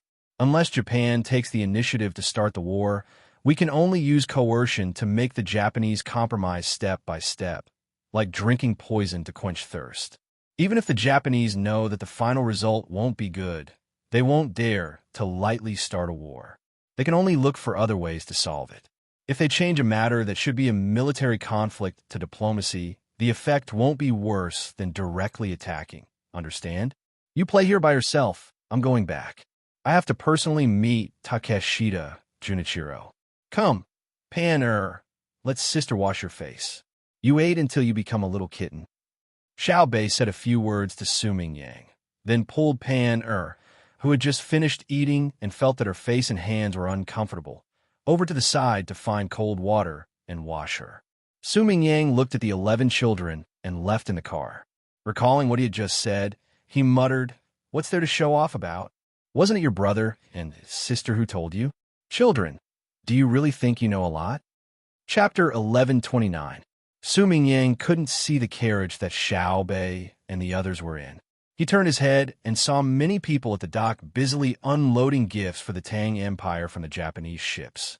He shook his head and whispered, "You are even more foolish. The Tang Empire is not the Tang Empire of the past. In the past, you sent a bunch of worthless things, and the Emperor would give you more rewards. Every time you came to make money. Now, it's useless to send anything. At most, you will be given some coupons, and you can only spend them in the designated places of the Tang Empire. There is no cheap thing in the designated places. We're going to deal with you soon, but you still foolishly sent people to ask for peace. If it were me, I would directly call back all the Japanese in the Tang Empire and then fight to the death. The Tang Empire can't attack immediately. There is still Duo Sure. Then, we will secretly send people to the battlefield where the Tang Empire and Duo Sure are fighting to understand the various tactics of the Tang Empire. At the same time, we will recruit good craftsmen in the country and work hard to develop advanced technology. Even if we can't make guns and cannons in a short time, we will try to make our weapons better. Also, we will send the children to a distant place under the protection of the military. Even if some of them are swallowed by the waves, we will leave behind some seeds. The rest of the Japanese will be able to fight to the death when the Tang Empire is free. The Tang Empire may not be able to kill all the Japanese in 3 to 5 years. At that time, surrendering will be better than what we are doing now. Su Mingyang felt sad for the Japanese. They lacked courage. Otherwise, how could they be bullied so badly by the Tang Empire and have to use people to take the blame? How sad would the people who were chosen feel? Su Mingyang thought very well, but he thought of it now that he knew the layout of the Tang Empire. As he watched the Japanese unload the goods, another person's voice came from behind him. Lord Su, you have a good idea. I admire you. I really admire you. Can you people from a Zhang family and Wang family not be so scary? Can't you show your face in front of me when you speak? Su Mingyang, who was frightened again, looked back and saw that it was a manager of the Chamber of Commerce. He sighed and said helplessly, I didn't want to scare Lord Su. I just happened to be behind you and thought that Lord Su heard my footsteps, so I said those words. Lord Su, please don't blame me. It's just that I don't agree with Lord Su's words and have some other thoughts. The manager of the Chamber of Commerce apologized with a smile and began to object to Su Mingyang's words. Su Mingyang asked gloomily, Oh, do you have a different opinion too? Tell me about it. Yes, I was thinking about it. Although Japan currently has the emperor, there are also other clans. Some are in favor of war, while others are in favor of peace. The Japanese coming to the Great Tang to cause trouble was definitely arranged by those in favor of war. If their plan in the Jiangnan circuit had succeeded, and if their backup plans in other parts of the Great Tang had also succeeded while the Great Tang was in chaos, they would have the right to speak in the country. But they failed, and they didn't cause any major losses to the Great Tang. Instead, they provoked a backlash from the Great Tang. Thus, someone had to bear the responsibility. Their prestige in Japan would definitely plummet. At this critical time, they still want to fight to the death with the Great Tang. Before the Great Tang soldiers can go, their heads will be cut off by the peace faction and sent to the Great Tang to ask for peace. Of course, I don't think they are afraid of death. What they are afraid of is that once their entire faction is finished, Japan will have no hope and will be wiped out by the Great Tang through various means. Thus, in order to preserve a little seed, they can only choose to make concessions in the country and endure humiliation in order to make a comeback. It was precisely because the young master and young lady had considered this that they did not immediately send troops to attack. Instead, they mobilized the army to put pressure on the other side and make them compromise. Otherwise, if they really did go to war, they would immediately be able to unite in the face of this crisis. In this way, the young master and young lady's early efforts would truly have been for naught, and they would have wasted their time without obtaining any benefits. This truly was not worth it. War was like a business. If the cost was too high, there would be no profit. This was a business that would lose money. If you want to lose money and make money, you shouldn't put on the Japanese. Japan has already been suppressed, so there's no need to continue making money. If you don't believe me, Lord Su, the two of us can make a bet. Before the new year, Japan will completely lose its ability to fight. I'm willing to bet 10,000 strings of cash. What does Lord Su think? The manager of the conglomerate spoke of his thoughts and proposed a bet with Su Mingyang. Ugh, there's no need. This official doesn't have that much money to bet, and gambling is not good. It's better for people to earn money honestly. After all, gambling is not the right path. Su Mingyang did not dare to accept. As the manager of the conglomerate spoke, he also realized that Japan had probably begun to engage in various struggles for power. There were countless schemes, but they were not aimed at the Great Tang but at other powers. Before the Great Tang could even fight, his own country was already in chaos. Zhang Xiaobao and Wang Wan were truly capable. It was no wonder that they did not directly go to war. Chaos was good for them. Moreover, when he thought about the Great Tang's current situation, Su Mingyang couldn't help but sigh. The Great Tang was much better. At the very least, when the Great Tang said that it was going to fight, no officials in the imperial court objected. Even the scholars did not appear to complain that war was wrong.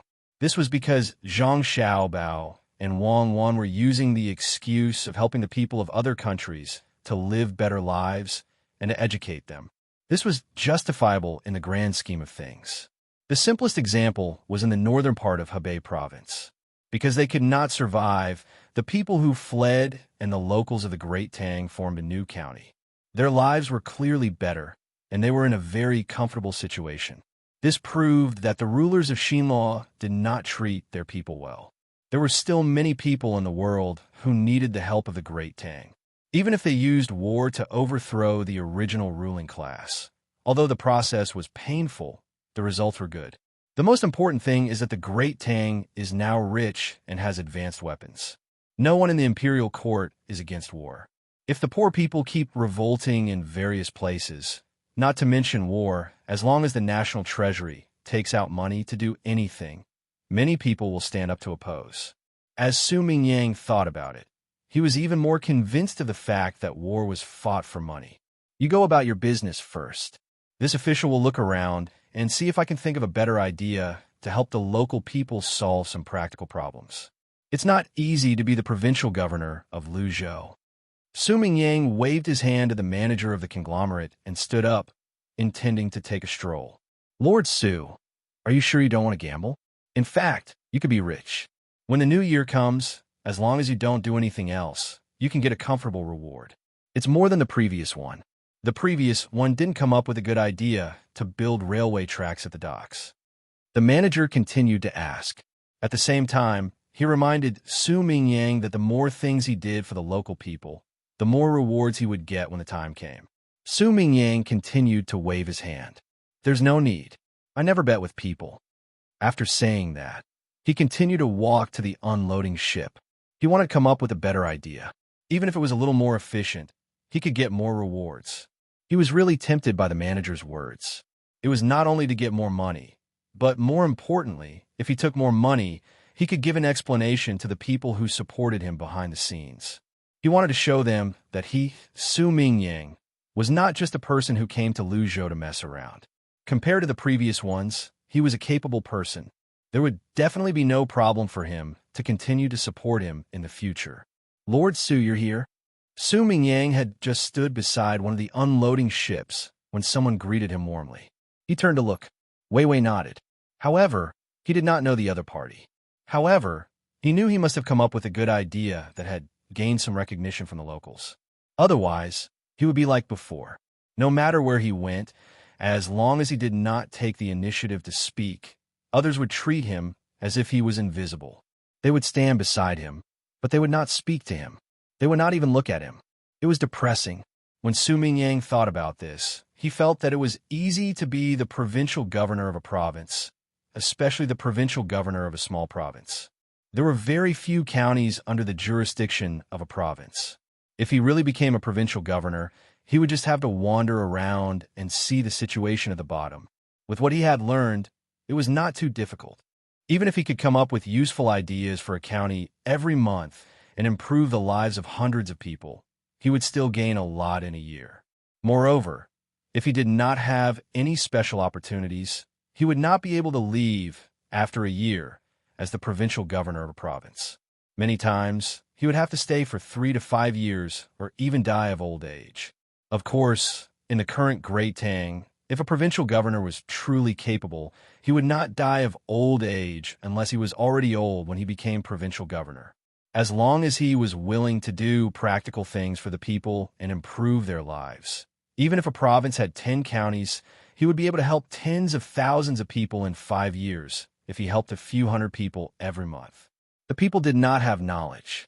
Could it be that the officials of the current era, who had studied political economy and had the opportunity to report things they did not understand to the officials in the capital? After receiving guidance, would they not be able to solve the problems of the people's lives? If that was really the case, not to mention dying of old age in the position of provincial governor, he would probably be impeached before he could even hold the position for long. The current Great Tang was still better. Although Zhang Xiaobao and Wang Wan were a little too domineering, their eyes were very bright. They usually collected intelligence on places and found that the officials of a place were really capable. After the officials made achievements, if the people of the imperial court did not care about them, they would immediately promote them through another channel. This gave the officials hope. They knew that as long as they put their mind on the people's lives, they did not need to spend money to curry favor with the higher-ups to be promoted. They also did not need to worry that they would say something wrong and offend the higher-ups and be suppressed by the higher-ups. If the officials dared to suppress them after they made achievements, the higher-ups would be the ones to suffer before the officials. I guess I can't think of a better way to do things at the docks. Do I have to find other places that are not perfect? Zhang Xiaobao and Wang Wan were too hateful. They had planned Lu Zhou so well that they could not find any new ideas even if they wanted to. Farming, breeding, tourism, and seafood processing, they had everything. Moreover, the roads were also built. Where should I start? It's difficult. If there's no other way, I'll just take a look at the county below. After all, there's no one waiting for me. I don't have to worry about wasting manpower and money. Su Mingyang wanted to reap more benefits and was prepared to continue working hard. However, he suddenly realized that it was too difficult to do anything outstanding. However, he did not give up. He did not believe that all the plans were perfect. Even if they were perfect in the past, as the place developed, there would be new areas that could be improved. If he seized the opportunity, he would be able to earn more money. With that thought in mind, Su Mingyang left the docks and found a carriage. He instructed a servant beside him to return to the mansion and report that he was going to the county below. Then, he sat in the carriage and waved his hand. With great ambition, he made his way to the county. Compared to Su Mingyang's ambition, Takeshita Junichiro was trembling with fear. He took a few people who had lost in the family struggle as scapegoats and rushed to Lu Zhou as quickly as he could. At first, he was happy because the Emperor of Great Tang, Zhang Xiaobao, and Wang Wan had not left Lu Zhou for the time being. The information he had gathered in Hangzhou had not left him in vain. Otherwise, if he was late, who knew what Zhang Xiaobao and Wang Wan would think? Would they think that he was stalling for time and send troops? However, as soon as he arrived at the docks, before he could ask where the Emperor of Great Tang was, he first learned from the conversations of the local people that Nanzhao had sent people over. Moreover, they had received a certain level of understanding and would send more leaders over soon. He did not know if they were going to be beheaded or locked up. Perhaps, what he did not want the most was to be forgiven by Great Tang. If that was the case, Japan was in danger. When his ship passed by Chuanzhou, the information he received there was not very favorable to Japan. The Duoqi people had moved, and then the Tang army had moved as well. When he first received the news, he was happy for a moment. However, who knew that before he could finish being happy, he received the following information. Duoqi first gathered 2,000 people, then continued to gather thousands of people, but they did not send them forward. What could 2,000 people fight? They were not the Zhang family's or Wang family's protection team. If it was a 2,000-strong protection team, perhaps they would have a very strong combat power. They would not be at a disadvantage when facing an ordinary 20,000 to 30,000 army. But did Duoqi have that ability? 2,000 people. The cavalry guarding Qinghai Lake would be gone in a circle. They did not even need to use cannons. They just needed to organize the cavalry in attack. Although Duoqi was also a cavalry, when the two armies were close to each other, the cavalry of Great Tang had guns. Those called rifles might not be very accurate when they were moving, but how could the troops of the Zhang Xiaobao and Wang families not have guns? Guns were too disgusting. When the two sides were close to each other, they would be shot down by guns. Could it be that Duoqi did not know and ran over to die? However, the next news he heard was even more uncomfortable. The Great Tang had sent troops, but they were not the local soldiers of the Zhang Xiaobao and Wang families who had actual combat experience. Instead, they were the soldiers from Shannon West and Jianan West, and they were small batches. At the same time, the general sent by the Great Tang was not from the Zhang Xiaobao and Wang families, but the commander of the Great Tang Military Academy. From the intelligence, it was obvious that the Great Tang and Duoqi were playing. Now, the news that Lu Zhou received said that the leader of the 6th Zhao had come. If they were fine and the Great Tang did not send troops to fight, would the Great Tang's troops just stay there? Thinking about it, it was impossible. Who would they attack? Fighting Xian Luo? With Xian Luo's current state, why would they need the Great Tang to fight? If the troops in Jili province went over, they would just directly occupy it. It was that simple. Since they could not fight Xian Luo, who else could they fight? The only one left was Japan. Could it be that Zhang Xiaobao and Wang Wan wanted to gather their troops to attack Japan? What should they do? With these thoughts in mind, Takeshita Junichiro set off for Lu Zhou's mansion. He needed to enter the mansion first before he could apply to see the Emperor of the Great Tang. Even if he applied, it might not be approved. Along the way, Takeshita Junichiro deliberately slowed down. Occasionally, when he met a citizen of Lu Zhou, he would give them some benefits. Then, he would ask about recent events in Lu Zhou, especially if there were any movements in the southwest. He wanted to gather more information. This time, Takeshita Junichiro had brought many gifts to Great Tang. The most direct was silver. 3 million taels of silver were temporarily in Hangzhou. Along with the ship were corals, large abalones, and dried abalones that had been there for several years. These were all things that the great families of Japan had taken out from their homes. Otherwise, they would not have been able to gather them. Takeshita Junichiro found this incredible.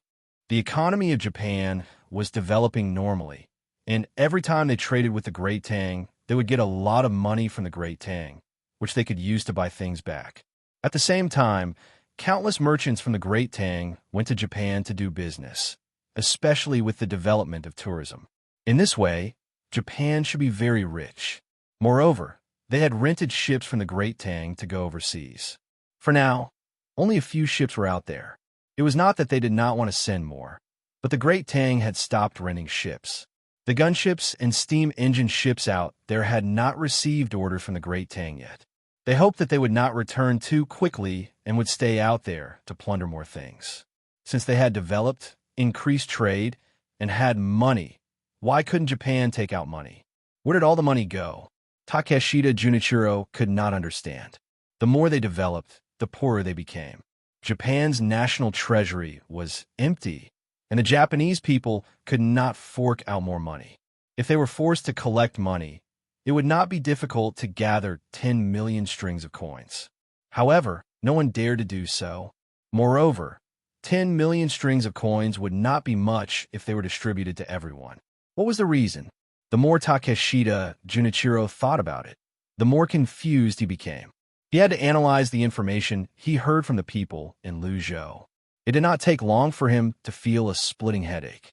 Yamamoto and Yamamoto were just as uncomfortable as Takeshita Junichiro. They had been temporarily conscripted and had given up on their original tasks to accompany him. It was not that no one from Japan could come, but even if they came, it would be useless. The Great Tang was developing too quickly. It changed every month. It would take a long time for people from Japan to familiarize themselves with the Great Tang's situation, let alone come and talk to the Great Tang's emperor.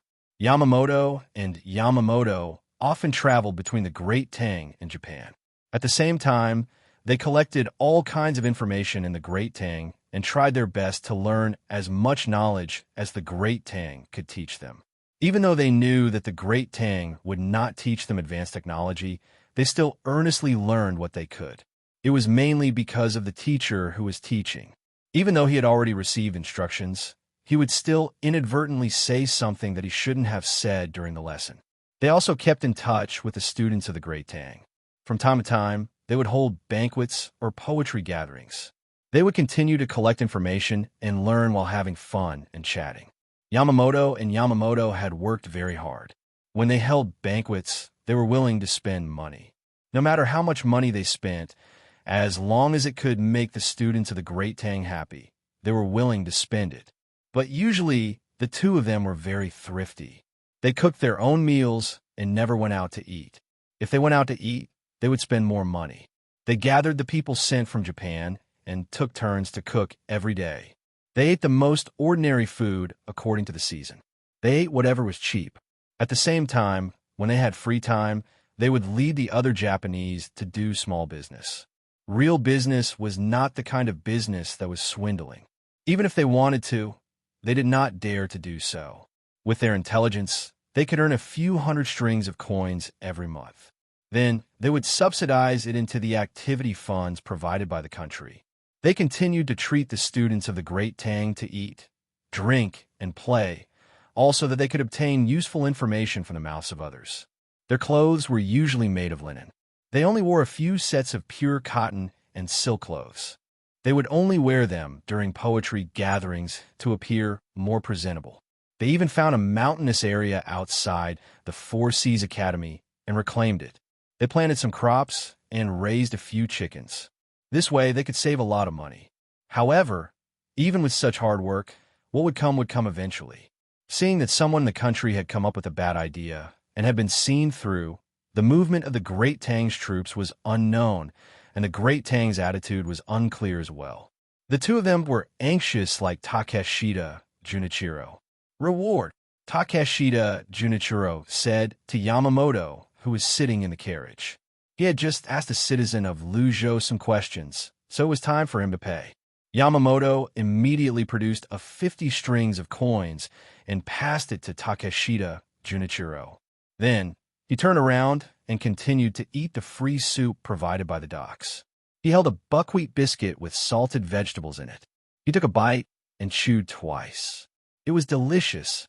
At the very least, it was better than going hungry. More importantly, it was cheap. 1 copper coin could buy 3 caddies of buckwheat. If they were made into biscuits, they could last for a few days. They collected information along the way. At the same time, their information was sent to the ocean cloud in as they moved forward. Li Longji looked at the information on the paper and sighed. He said to Zhang Xiaobao and Wang Wan, "It's a pity. It's a pity for these people from Japan. In order to help their country, they did everything they could. They actually ate buckwheat biscuits and salted vegetables and gave the money they had on them to passers-by. I heard that they worked hard in school. Why can't they give up their identity as Japanese? If they really didn't care about Japan with their abilities, they would definitely have a good life in Tang. They might even be able to enter the top 100 of the billionaire list." Zhang Xiaobao had also read the information and said, "Yes, they're not bad. Every nation has people like them. Not only Japan, but Tang also has people like them. In fact, it's even better than Japan.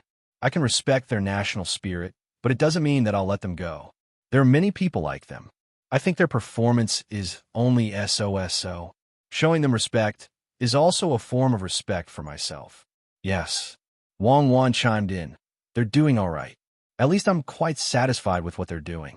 Fortunately, not all Japanese are like them. The Bushido spirit hasn't been fully formed yet. I won't give them that chance. In the front line of espionage, many people have died, and many of them died unjustly. However, there are still people who keep joining just for a belief. Compared to Japan, Tang is not inferior at all. I know that if you two were in their position, you would definitely think of Tang. However, you two would be better than them and do better. Your family spies also have to suffer like this outside. Where have they been sent to?" Li Longji nodded and praised Zhang Xiaobao and Wang Wan. Then, he asked about their intelligence personnel. Zhang Xiaobao and Wang Wan immediately smiled and pursed their lips. "Well, I won't ask anymore. You have your own intelligence system, and I have mine. However, my intelligence system is good in Tang, but it's hard to say if it's sent outside. After seeing what happened to the Japanese, I decided that as long as they work hard for Tang outside, whether they come back alive or stay in a foreign country forever after a period of time when their identities are exposed, I will specially set aside a piece of land for them and erect a monument for them. What do you think?" Li Longji thought that there were people like Yamamoto and Yamanji who saved money outside, but then took out more money to give to others.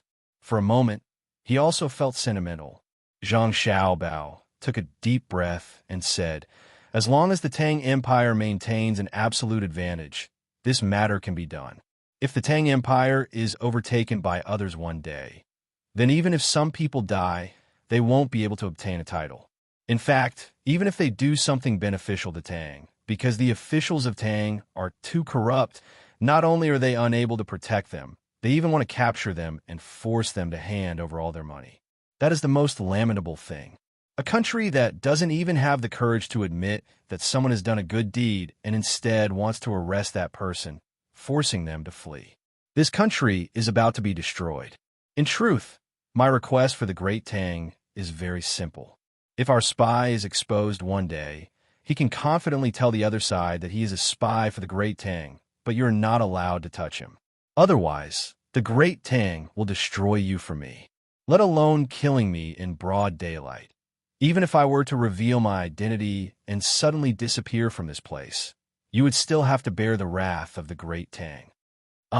Isn't that a little too unreasonable? You went to other people's territory as an intelligence agent, and they found you, and you're telling them not to touch you? Li Longji said with a smile. Yes, that's what I mean.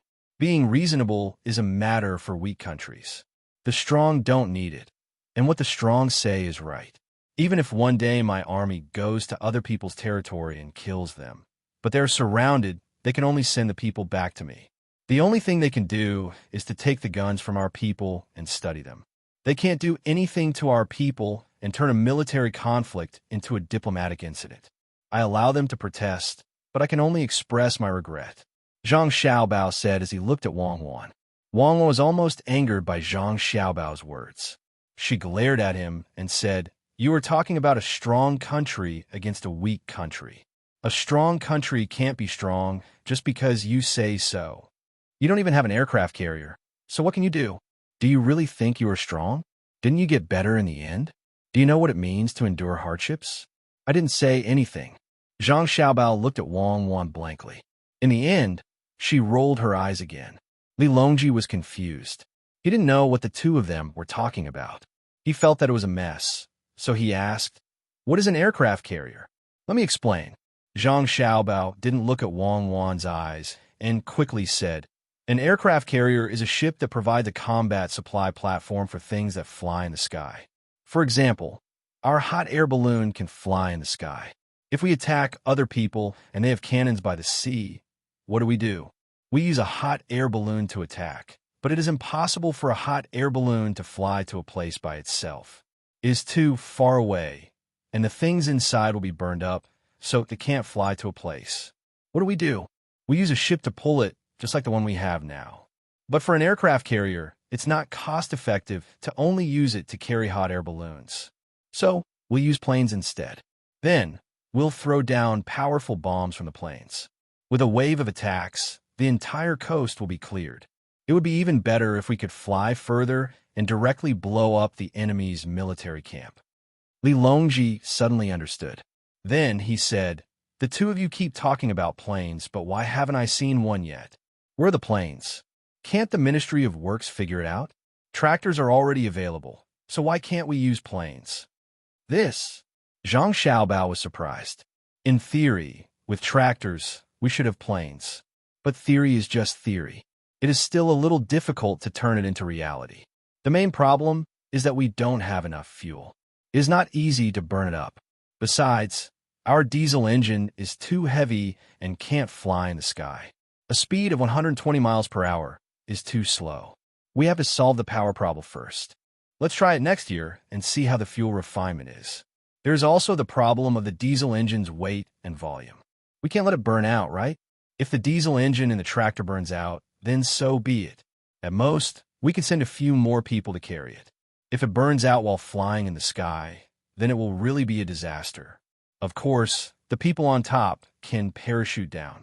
But at the critical moment, if they jump down, the tactical objective will not be achieved, and it will be over. So, Your Majesty, you have to wait. Don't be anxious. Please don't be anxious. How can I not be anxious? Others have it, but I don't. Do you expect me to just take a beating and not fight back? Can a hot air balloon beat a plane? Is that aircraft carrier easy to build? When Li Longji heard Zhang Xiaobao's words, he became even more anxious. He was still thinking about how awesome a certain country was. Now that he heard Zhang Xiaobao's words, he immediately guessed. That country already had an aircraft carrier and a plane. He was not thinking about long-distance bombing. Instead, he was thinking about the two countries' ships encountering each other from afar. Then, the country's plane would take off, while his country's hot air balloon would take off. The other country's plane used diesel engines, while his country still burned firewood. How could the speed be the same? If the wind was not favorable and the wind was relatively strong, the hot air balloon would definitely not be able to outrun the tractor. At that time, the other country's plane would throw bundles of grenades at his ship, and his hot air balloon would be knocked down by the other country's plane before it could reach its destination. Not to mention fighting back, they would not even be able to parry the other country's plane. Zhang Xiaobao felt that he had been fooled too much. He swallowed his saliva and said, "Let's talk about the hot air balloon. Theoretically, the hot air balloon would not be able to defeat the plane, but there are always exceptions. If the range of the weapons is the same, other than the plane being more agile and faster, as long as it does not fly too high, the hot air balloon's machine gun would still be effective against it. According to what you said, standing on the ground and shooting at the sky would also be effective." Li Longji said angrily. Yes. This is the legendary air defense position." Zhang Xiaobao nodded and admitted embarrassedly. Who was the one who had been fooling around and talking about what would happen in the future? In the end, more than 10 years had passed, and the plane still had not appeared. Who asked him not to specialize in this? Wang Wan was the same. If there was a plane, she could use it, but it would be difficult for her to build it, even if it was a crappy first-generation plane. Unless the person who came with him was a team of talented students who studied seriously, there was no need for a doctorate. Even if it was a bachelor's degree, as long as they studied hard and built a batch of planes, the plane would have appeared long ago. A profession was a profession, and he had to admit defeat. However, his profession was not this. If you asked a technician to play economics with him, he would not be able to do it, right? That was the logic. Li Longji was still thinking about how to use the plane in war. He took a deep breath to calm himself down and asked, "What about the ship? It's just a mothership. It's easy to build, right? Let's build it first and talk about the rest later. We can't possibly not have a ship after we have a plane, right?" Zhang Xiaobao was stunned. Wang Wan pursed her lips and smiled. "When I say ship, I mean a ship used to transport the plane. Can you build one? It's easier than a gunship, right? It doesn't have to be equipped with cannons, just a plane." Li Longji felt that an aircraft carrier was easy to build. Wasn't it just a ship?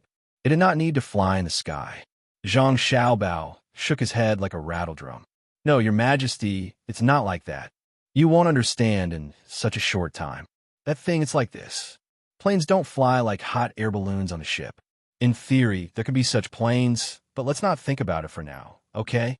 So, the plane has to run on the ground first. It has to run very, very fast before it can fly. Running requires distance. When it's on the ground, we can even build a path of a few 100 kilometers for the plane to run on. What about on the ship? Then, our aircraft carrier also needs the ability to travel long distances, and it also needs to be equipped with various." At this point, Zhang Xiaobao paused for a moment, then looked at Wang Wan excitedly and asked, "Madam, what do you think is the shortest gliding distance for the lightest plane, the simplest plane? We don't need to build an aircraft carrier to be very powerful. We just need to build a plane. Our plane is not some heavy bomber, right?" I said no. Does a country that only knows how to protest still need an aircraft carrier? Wang Wan turned her head and said, "With an aircraft carrier, won't they have more confidence when they protest? If we first build an anti-gravity warship that can go to outer space at any time, who won't tremble when they protest? What I mean is, our requirements are low now. When the plane comes out, a bigger ship, even with a hard plank, should be enough for the plane to take off, right?" Zhang Xiaobao quickly followed Wang Wan's words. There was no other way. The concept of men being superior to women did not seem to appear in him and Wang Wan. Of course, the concept of women being superior to men was also impossible, unless Wang Wan had a special hobby, but that was impossible. Wang Wan's expression eased a little. She frowned and said, "Okay, then what do we need a plane for? You're already in the lead now. If you use a hot air balloon to fly up, other than staring, what can they do to you? Also, a hot air balloon needs much less fuel than a plane. It's fine as long as it can take off. Then, it depends on the direction of the wind. Do you think that if we give you a large aircraft carrier and a few large bombers, without bombs, what's the difference between them and our current military strength? Of course, this means that with better technology, we can make more tractors. It's definitely not a problem to use them for farming. That's true, Your Majesty. Do you understand? We don't need that lousy ship now. What we need to do now is to make guns and train people to be more accurate. An aircraft carrier is not omnipotent. As long as the ground troops are strong, the final deciding factor of victory will be the ground troops. Only then will it be the occupation. Otherwise, even if it's airdropped, it will only be a ground battle. It's useless, at least for now. But Your Majesty, don't worry. We will let the Ministry of Works work hard on research. Perhaps in a few hundred years, an aircraft carrier or even a public carrier will be produced. Zhang Xiaobao thought about it and felt that Wang Wan's words made sense. Since they did not need the aircraft carrier to have too many functions, what would they need it for? In any case, their military strength was invincible now. In the end, Li Longji did not completely understand what Zhang Xiaobao and Wang Wan were talking about. He was very depressed. A few hundred years later, maybe I could just fly to someone else's place and become their emperor. Everyone will submit to me, right? Your Majesty is wise, Zhang Xiaobao said. Wise? My life is gone. So what wise am I? Do you really think I can live forever? Why are you trying to scare me? Tell me about your plans. How are you going to deal with Takeshita Junichiro? What are we going to talk about when we meet this time? I still have a plan in mind. I'll have to cooperate with the two of you who can't make airplanes. Li Longji also knew that Zhang Xiaobao and Wang Wan were more anxious about the development of technology than he was, but they still did not have any good ideas. Therefore, he endured it for the time being and asked about his cooperation. Since they were not going to attack Japan, they had to achieve their goals.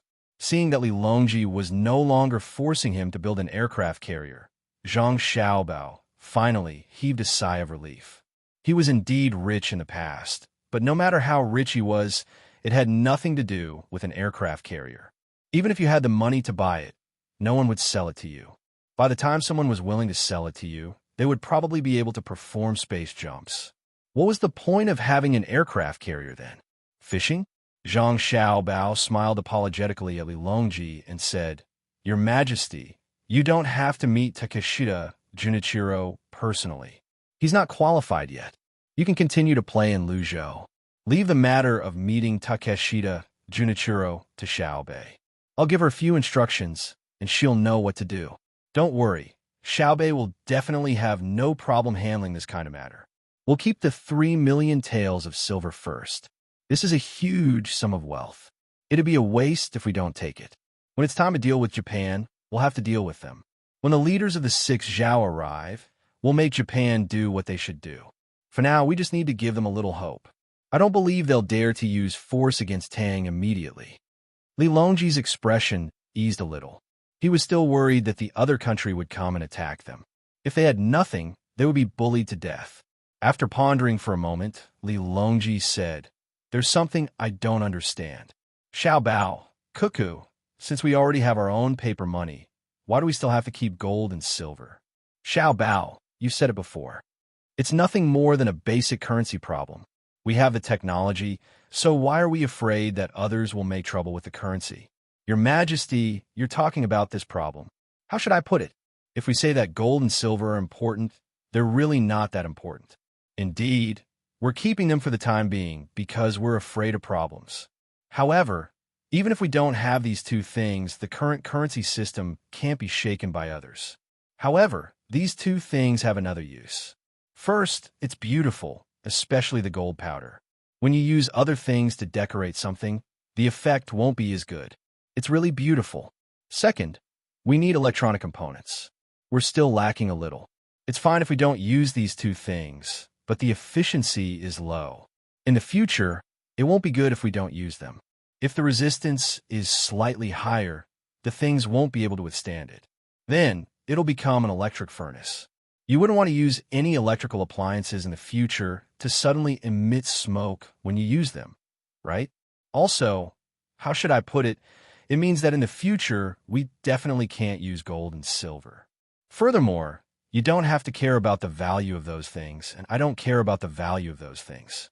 However, I do care about other things. You can use them to bribe people, right? For example, you can build a big palace with gold. It'll be cool to lie down in it during summer, right? As Zhang Xiaobao explained, Wang Wan laughed again. When I die, I'll lie in a coffin made of gold. Does that mean that there's still hope for me to come back to life? You're always lying to me, and you haven't even built the plane yet. Do as you see fit. Don't look for me for small things in the future.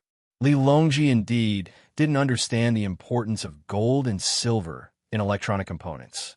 After he finished speaking, he waved his hand and turned to leave. He must be doing those shameful things again, Zhang Xiaobao whispered to Wang Wan as he watched Li Longji leave. What is it that can't be seen?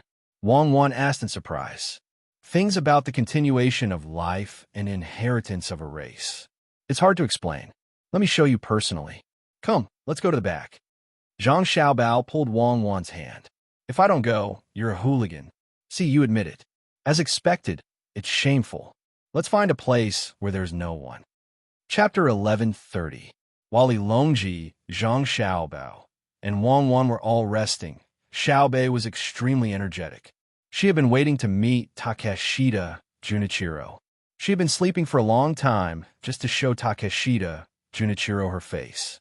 As for the others, especially Li Longji, who Takeshita Junichiro really wanted to meet, it was impossible for them to answer him correctly. Only a child like Xiaobei, who liked to talk to outsiders, was willing to give him face. In truth, Xiaobei's main goal was to train herself. Even though she knew that she was already pretty good at speaking diplomatic terms in Great Tang, she still felt that there was still a gap. This was especially so when she was facing her brother and sister.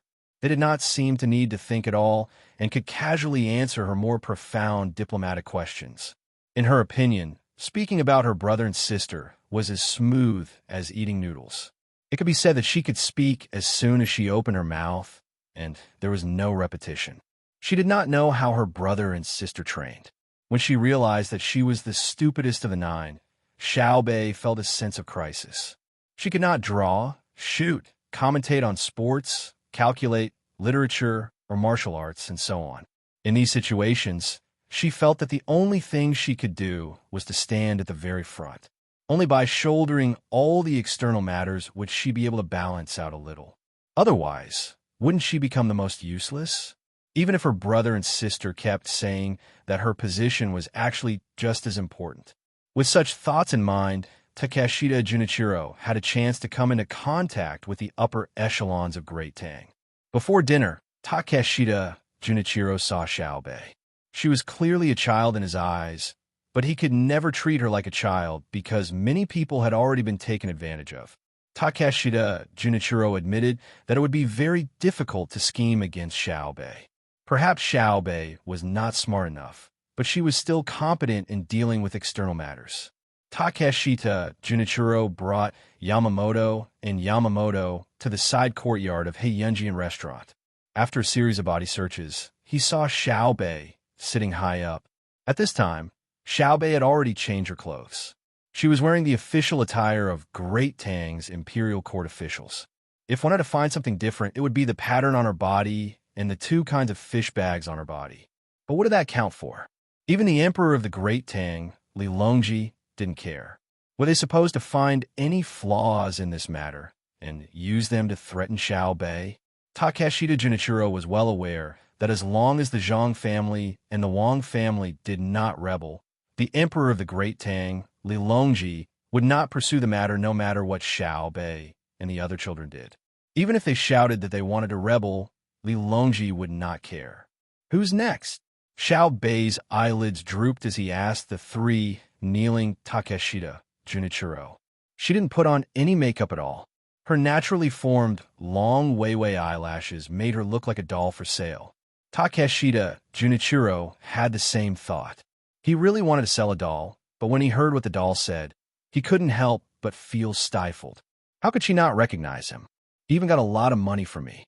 A citizen of this country, Takeshita Junichiro, greets Inspector Zhang.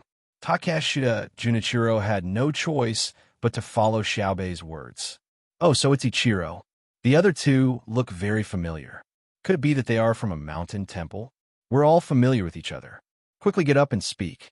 Don't stand on ceremony. Give them a seat. Xiaobei's drooping eyelids returned to normal.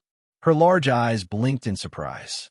Li Longji, who was using a refraction mirror to look at the situation in a nearby room, immediately covered his mouth and laughed. He gave Zhang Xiaobao a thumbs up and whispered, "Amazing. He's good material to be an official." Zhang Xiaobao did not say anything and gestured for Li Longji to continue watching. Li Longji's gaze landed on the refraction mirror again. He saw someone bring over 3 small stools and place them beside Takeshita, Junichiro, and the other 2. Takeshita, Junichiro, and the other 2 had no choice but to thank him. Then they sat on the stools. However, they felt that it would be better to kneel. At least kneeling would be more comfortable. The stools were too short. They were 3 inches off the ground. If they curled their legs, it would be sullen. If they straightened their legs, they would probably be chopped off by Xiaobei's men. Helpless, they could only sit like that. It was even more uncomfortable than sitting at the doorstep of an angry wife. Seeing them sit down, Xiaobei asked in confusion, "Why are the 3 of you looking for me?" The 3 of them were already used to Xiaobei's obvious question. Takeshita, Junichiro replied, "We are here on behalf of Japan to ask for punishment. We hope that the Great Tang will let Japan off. The previous matter was not arranged by our emperor." The emperor had no idea. What matter? Crime? I don't know. Xiaobei asked blankly. It's the matter of us Japanese participating in the Jiangnan Road and causing losses to the Great Tang. We are here to ask for punishment, Takeshita, Junichiro explained. Even though he knew that Xiaobei was playing dumb, Xiaobei suddenly understood and said, "I don't think that you are guilty. There is no need for you to ask for punishment. When 2 countries are at war, everyone uses their own methods. What crime is there? Is that right?" "Not at all." Takeshita, Junichiro, and the other 2 widened their eyes. Fear appeared in their eyes. "Patrol Inspector Zhang, please don't say that. It's not a war between 2 countries. It's definitely not. The matter is like this. When people from other countries came to the Great Tang to cause trouble, a few people from Japan followed them. They hate the Great Tang and came here without the knowledge of our emperor. It's true that they are Japanese, but they don't represent Japan. When I returned, I had people arrest their family members, even if their family members don't know about it."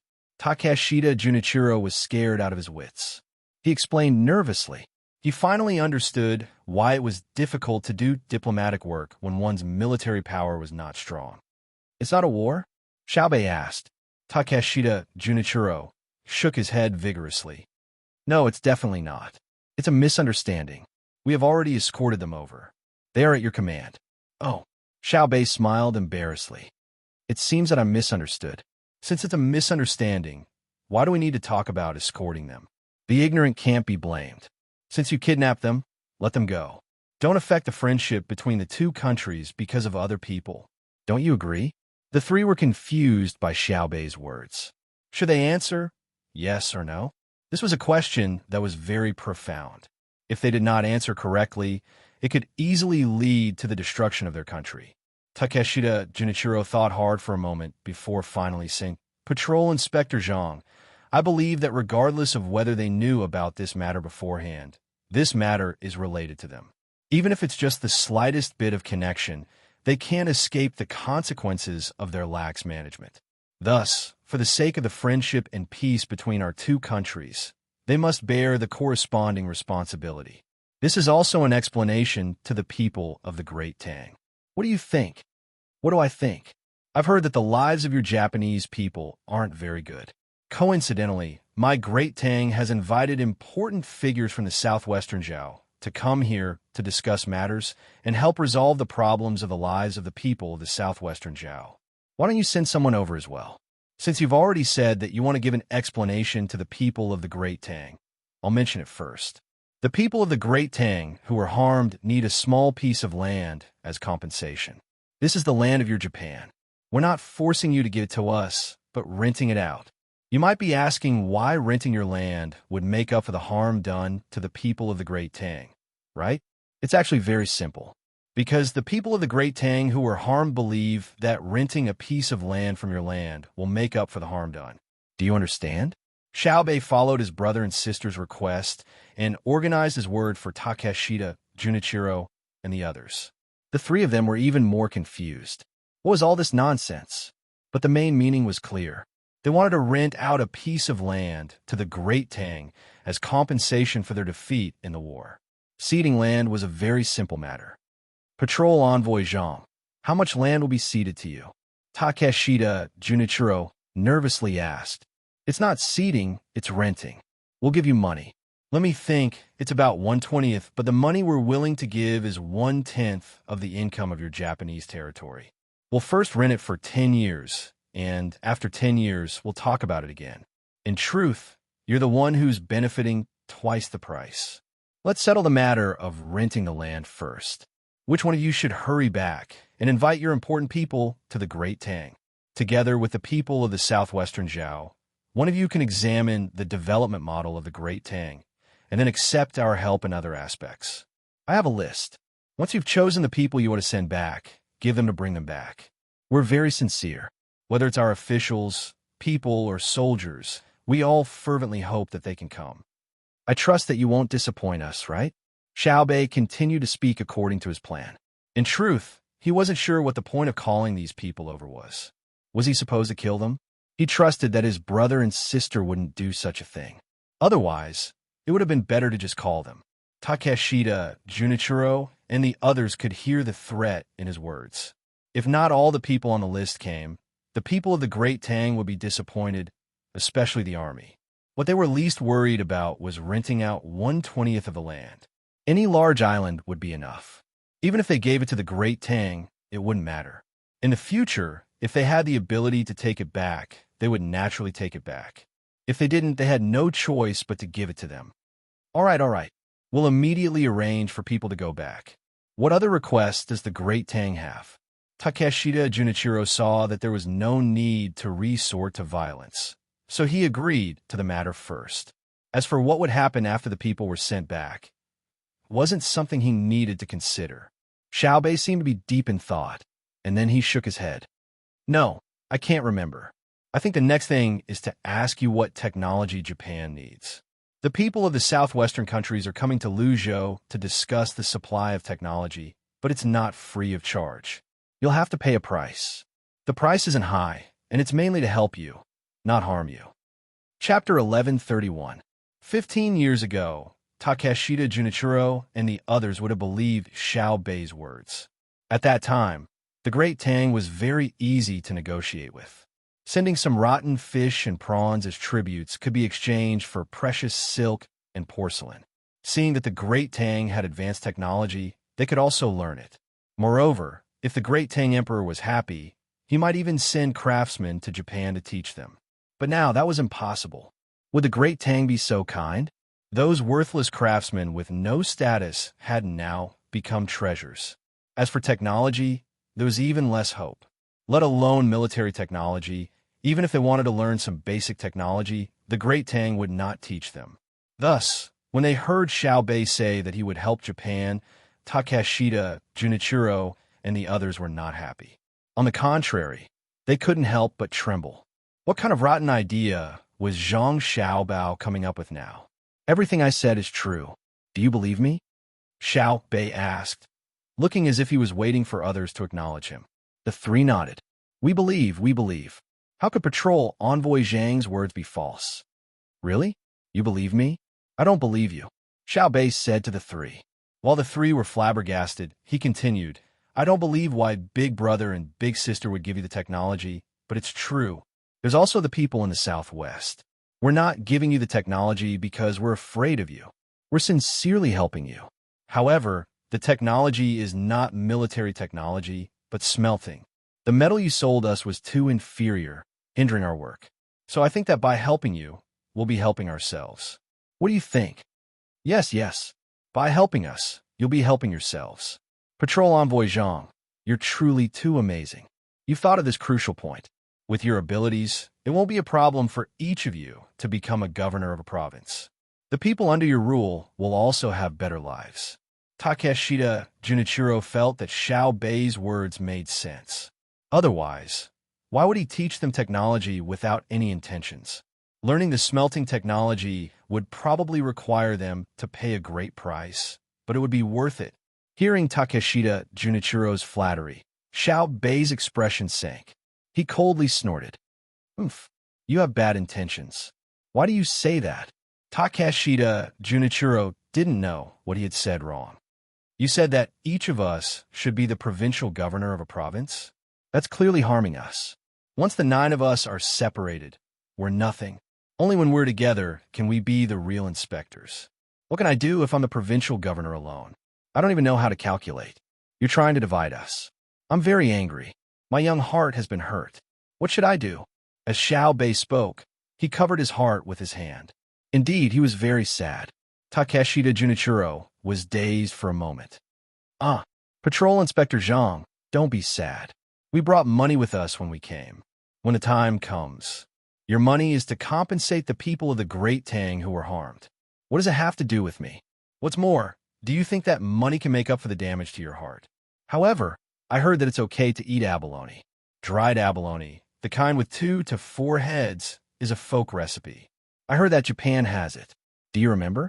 I don't know if it's true. Xiao Bei righteously refused the money and changed the topic, talking about dried abalones. Dried abalones? The kind with 2 to 4 heads per caddy? I remember. It's true. However, there aren't many 2-headed and 3-headed abalones. After those things are dried, they become lighter. Takeshita Junichiro understood. Xiao Bei was extorting him. He wanted to eat abalone. That's right. Who wouldn't want to eat abalone? The problem was that most people didn't even dare to think about it, much less eat it. It was too expensive. Xiao Bei's eyes widened a little. He said happily, "It's actually true. I didn't expect it. Actually, I don't want much. Just 100 or so caddies will do. You have a lot of 4-headed abalone, right? Give me 1,000 caddies. I believe that we don't need to search Japan to gather enough, right?" Takeshita Junichiro calculated in his heart. He reckoned that they could really gather enough. Dried abalones weren't all harvested this year. There were also those that had been prepared and preserved in the past. He nodded. All right, 100 caddies of 2-headed and 3-headed abalone, and 1,000 caddies of 4-headed abalone. I'll immediately get someone to do it and bring it back to Patrol Inspector Zhang. It's a deal. I won't take your things for free.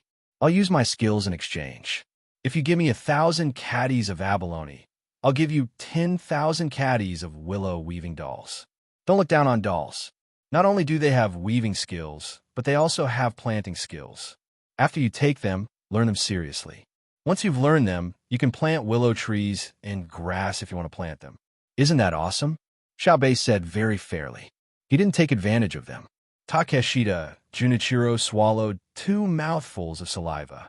Clearly, he was shocked by Xiao Bei's generosity. He could have willow trees and grass in the future. Looking at his expression, Xiao Bei sighed like an adult and said, "Do you think that I'm lying to you?" No one thinks that you're lying to us. Takeshita Junichiro hurriedly said. However, he felt deeply sorrowful in his heart. He knew that the other party was bullying him, but he had no choice but to play along. He just wanted to curry favor with the other party, even if the other party was a child. Who asked the other party to have such a good brother and sister?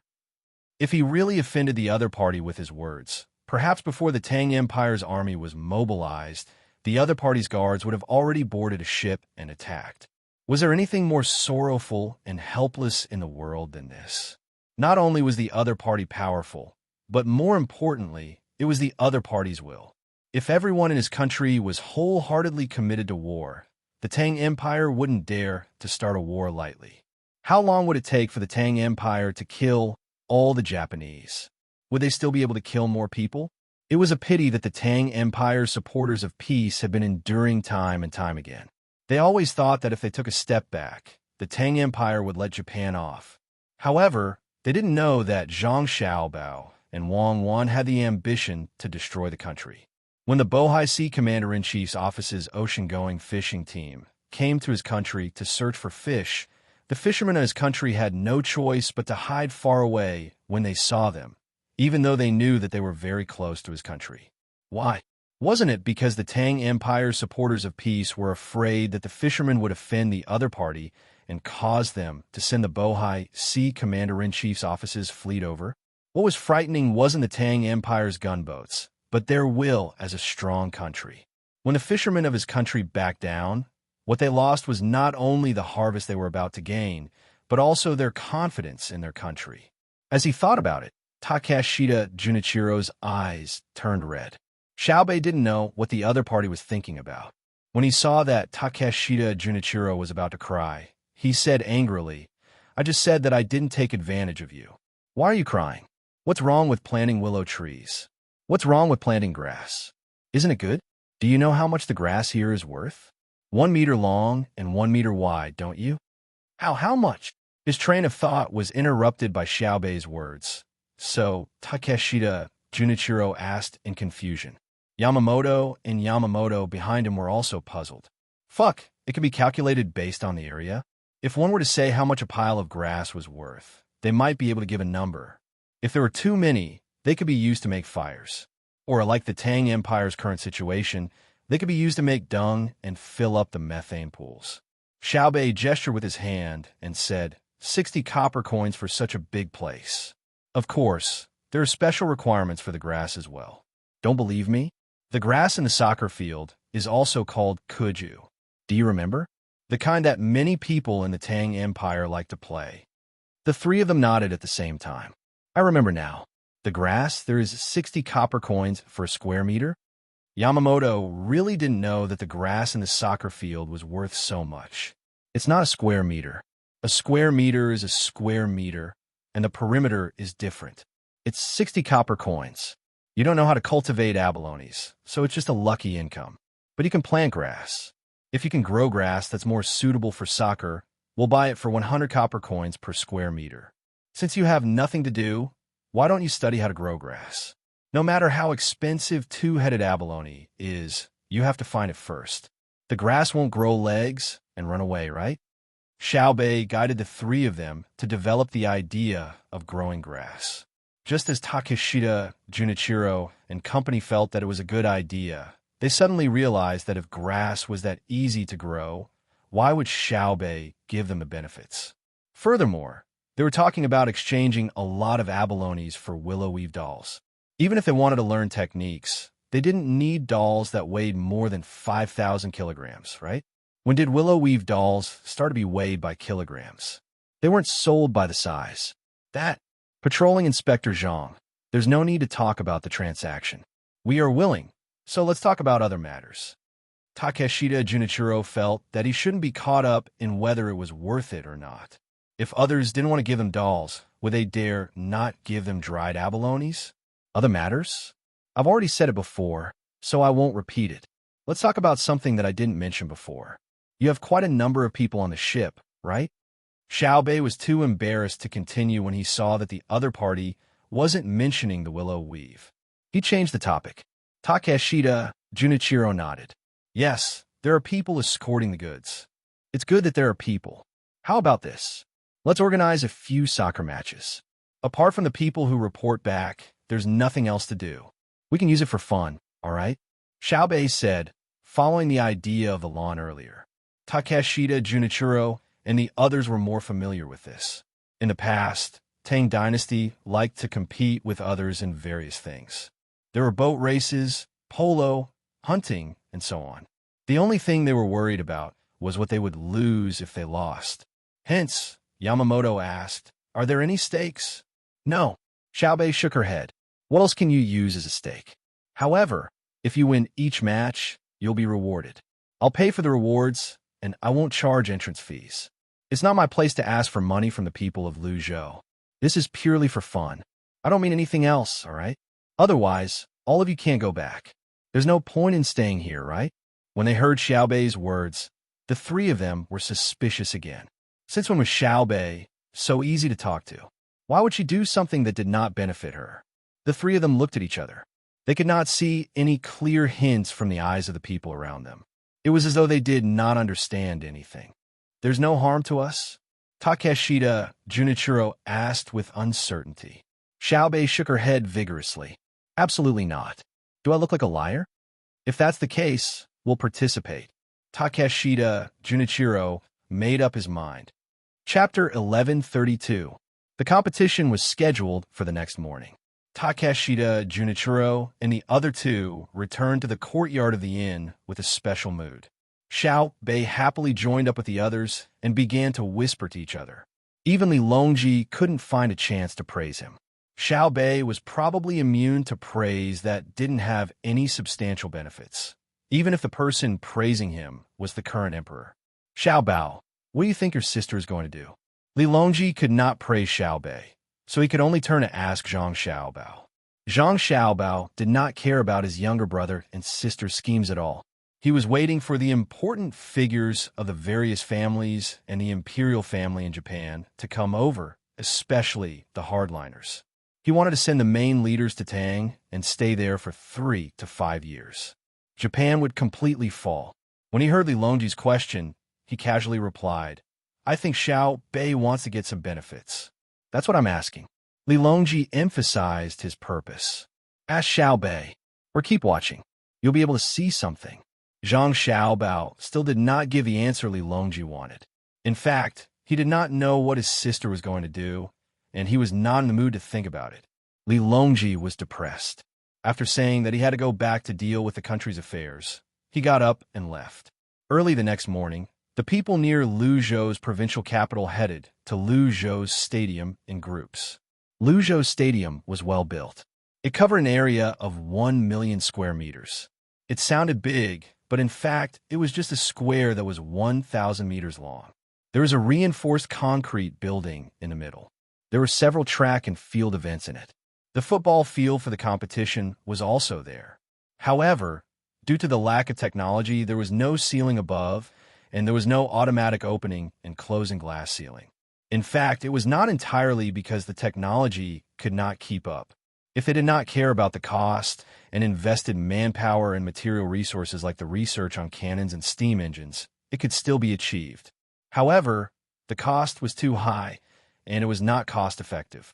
If they had the energy, they might as well use it on loading and unloading goods at the docks. In the middle of the stadium was the football field, and naturally, there was a circle of grandstand around it. Because there was no projection technology, and it was impossible for people to use binoculars, the furthest place from the grandstand was only 150 meters away from the center, and more than 50 meters away from the track outside. Moreover, the grandstand at the back was not particularly high. It was only 4 meters high. Just like Zhang Xiaobao and Wang Wan's gymnasium, it was empty below. It could be used as a shop and a changing room. The reason why it covered an area of 1 million square meters was mainly because it was located outside the gymnasium. The other areas were all small fields. There were football, basketball, badminton, and even billiard tables for people to play. 2 copper coins could be used to play for 2 hours. He didn't expect to make much profit, as long as it was enough to cover the maintenance costs of the venue. Apart from the largest sports stadium, there were also many other places in Luzhou that were specially provided for children to play. Zhang Xiaobao had always felt that countries that were good at sports might not necessarily be good at national strength. However, countries that were at war or had weak national strength would definitely not be good at sports. Children who were supposed to receive all kinds of training during their normal development period would have a great impact on their health if they could only stay in the school to study every day. Therefore, they had to invest when it was necessary. Moreover, they did not need much money. More importantly, the money used did not need to be paid by the imperial court. The merchants who could provide all kinds of things for the school would take care of it. Therefore, the venue was easy to set up. The merchants only needed to find carpenters and craftsmen to help make some sports equipment and put it there for the children to use. As for the physical training of the adults, it seemed that they did not need it. The adults all had jobs. Most of them were involved in agriculture and handicrafts. They did not need any equipment to train their bodies. What made Zhang Xiaobao and Wang Wan feel gratified was that the things made for the children were placed there openly. There had never been a case of vandalism. This was an era where morality still existed. From the officials to the common people, no one dared to break the law righteously. Junichiro Takeshita and the other Japanese were also very envious when they came over. They watched as the children who came over today took a card and went to a house next to them to get a football. Then they formed a group and ran to the field next to them. Their eyes showed sadness.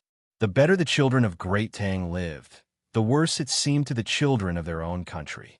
It was about the same in the past, but now the children of their own country seemed to be living even worse. Many children had to help the adults do things. They did not have the time to play in peace, let alone have a special venue and equipment. 2 copper coins for 2 hours. Do the children of your country have to pay to play?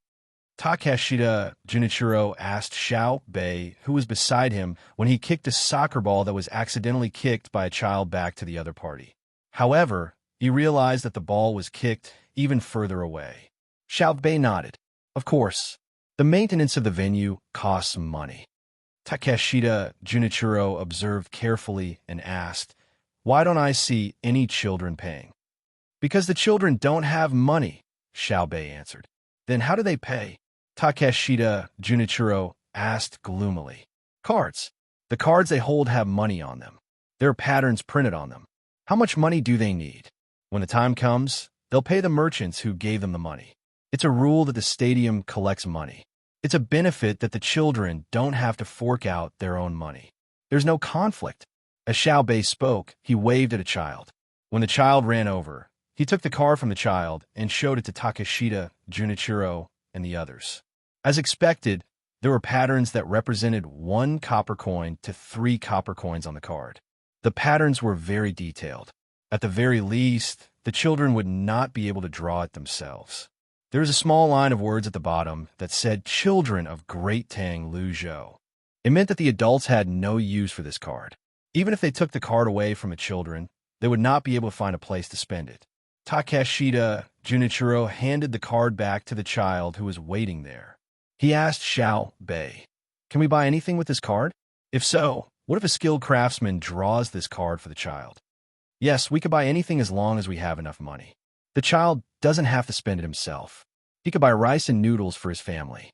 However, a child only has that much money a month. The amount of money they get depends on their academic performance and other skills. The best child in Luzhou can get 300 copper coins a month at most. Not only are they good at their studies, but they're also good at other things. If you spend 300 copper coins a month, you might be able to avoid detection once or twice. However, if you spend too many times, you'll be discovered. Once you're discovered, the consequences will be severe," Xiao Bei explained confidently. "What if I make it and sell it?" Takeshita Junichiro was unconvinced. "How can the child buy it if he doesn't have money? Sell it to the adults and let the child spend it. You can try to make it and sell it. You have to ensure that the people you choose to sell it to won't catch you on the spot. More importantly, you have to ensure that their child won't tell the other children. If you're caught, you'll be killed for illegally minting money," Xiao Bei said disdainfully. Takeshita Junichiro did not continue to discuss this matter. He believed that Xiao Bei had already considered everything that he could think of. He changed the topic and chatted as they entered the stadium. As soon as they entered the stadium, Takeshita Junichiro and the others heard cheers that sounded like a tsunami. A banner that welcomed the Japanese football team was hung on the stands facing the entrance. They could feel the intense enthusiasm. This made the Japanese people feel that Luzhou's attitude toward them was not affected by the incident that happened some time ago. Takeshita Junichiro said to Xiao Bei with an embarrassed expression on his face, "Inspector Zhang, I didn't expect the people of Luzhou to understand the harm that our people have caused to your country a few days ago." "Understand? Understand what? Today is a football match. It's a competitive event, and it has to be sportsmanlike. It doesn't involve military affairs or politics.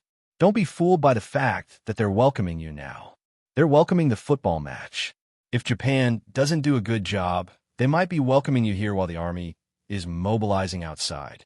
Sportsmanlike spirit knows no boundaries. As long as it's related to sports, there's peace between our countries. If something bad happens in diplomacy, we can use sports to communicate and improve our understanding of each other, especially the perception of the people," Xiao Bei solemnly told Takeshita Junichiro and the others. Of course, there was something in her heart that she did not say out loud, and that was that the spirit of sports did not discriminate between countries, but the people involved in sports had nationalities and ethnic affiliations. However, she would not say this out loud. How could she lie if she said it out loud? Takeshita, Junichiro, and the others did not know this. When they heard Xiao Bei's words, they could not help but feel inspired. They looked like they were in a daze. Then, the few people led by Takeshita, Junichiro became vigilant again. It was not that they found something wrong with Xiao Bei's words, but they had been deceived to the point that they had some conditioned reflexes. Believing what the Zhang family and the Wang family said was a very scary thing. Not believing it was actually very scary. In any case, as long as they had any relationship with the Zhang family and the Wang family, they had to be extremely vigilant.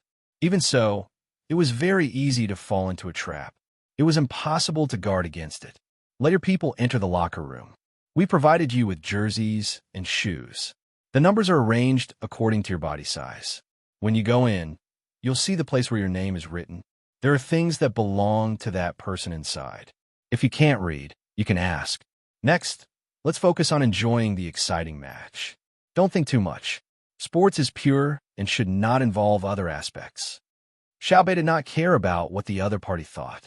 She continued with the introductions and led Takeshita, Junichiro, and the others who were not participating in the match to the spectator seats.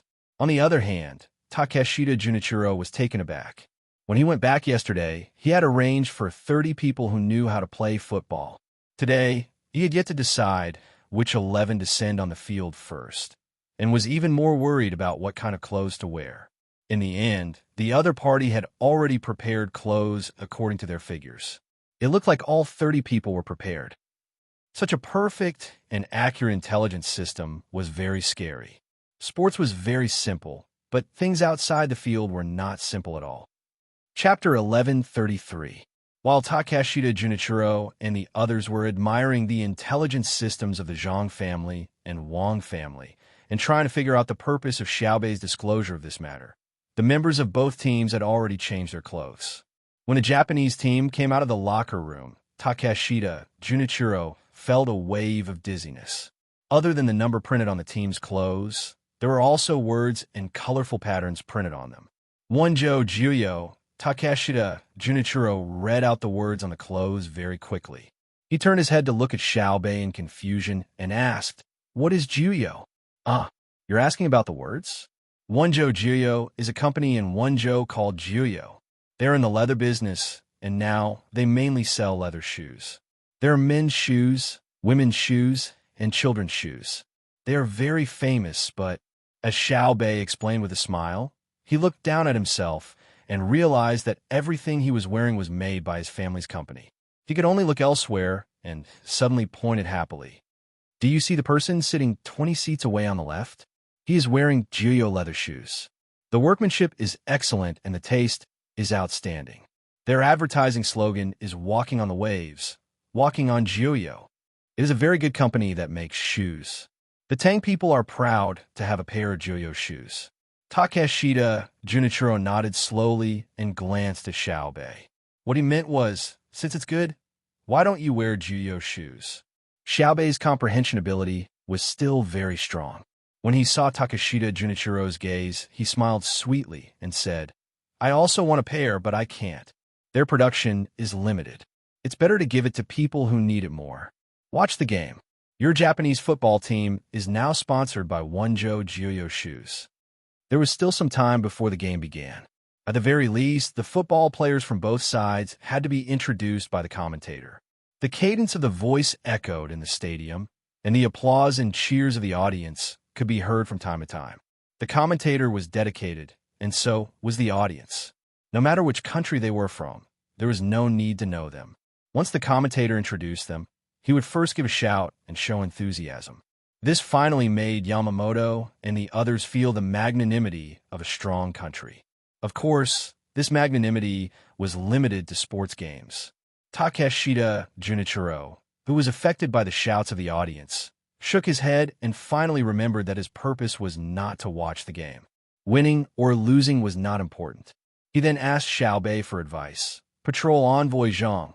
Where did this sponsorship come from? It's just money.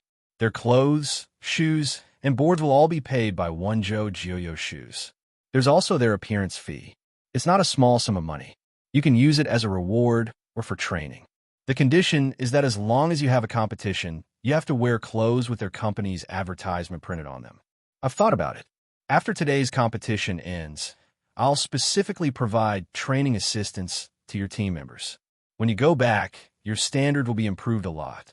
When you go back to Japan, you can win more matches. Remember to get them to train harder when you go back. Because in the future, our great Tang will often compete with your Japan.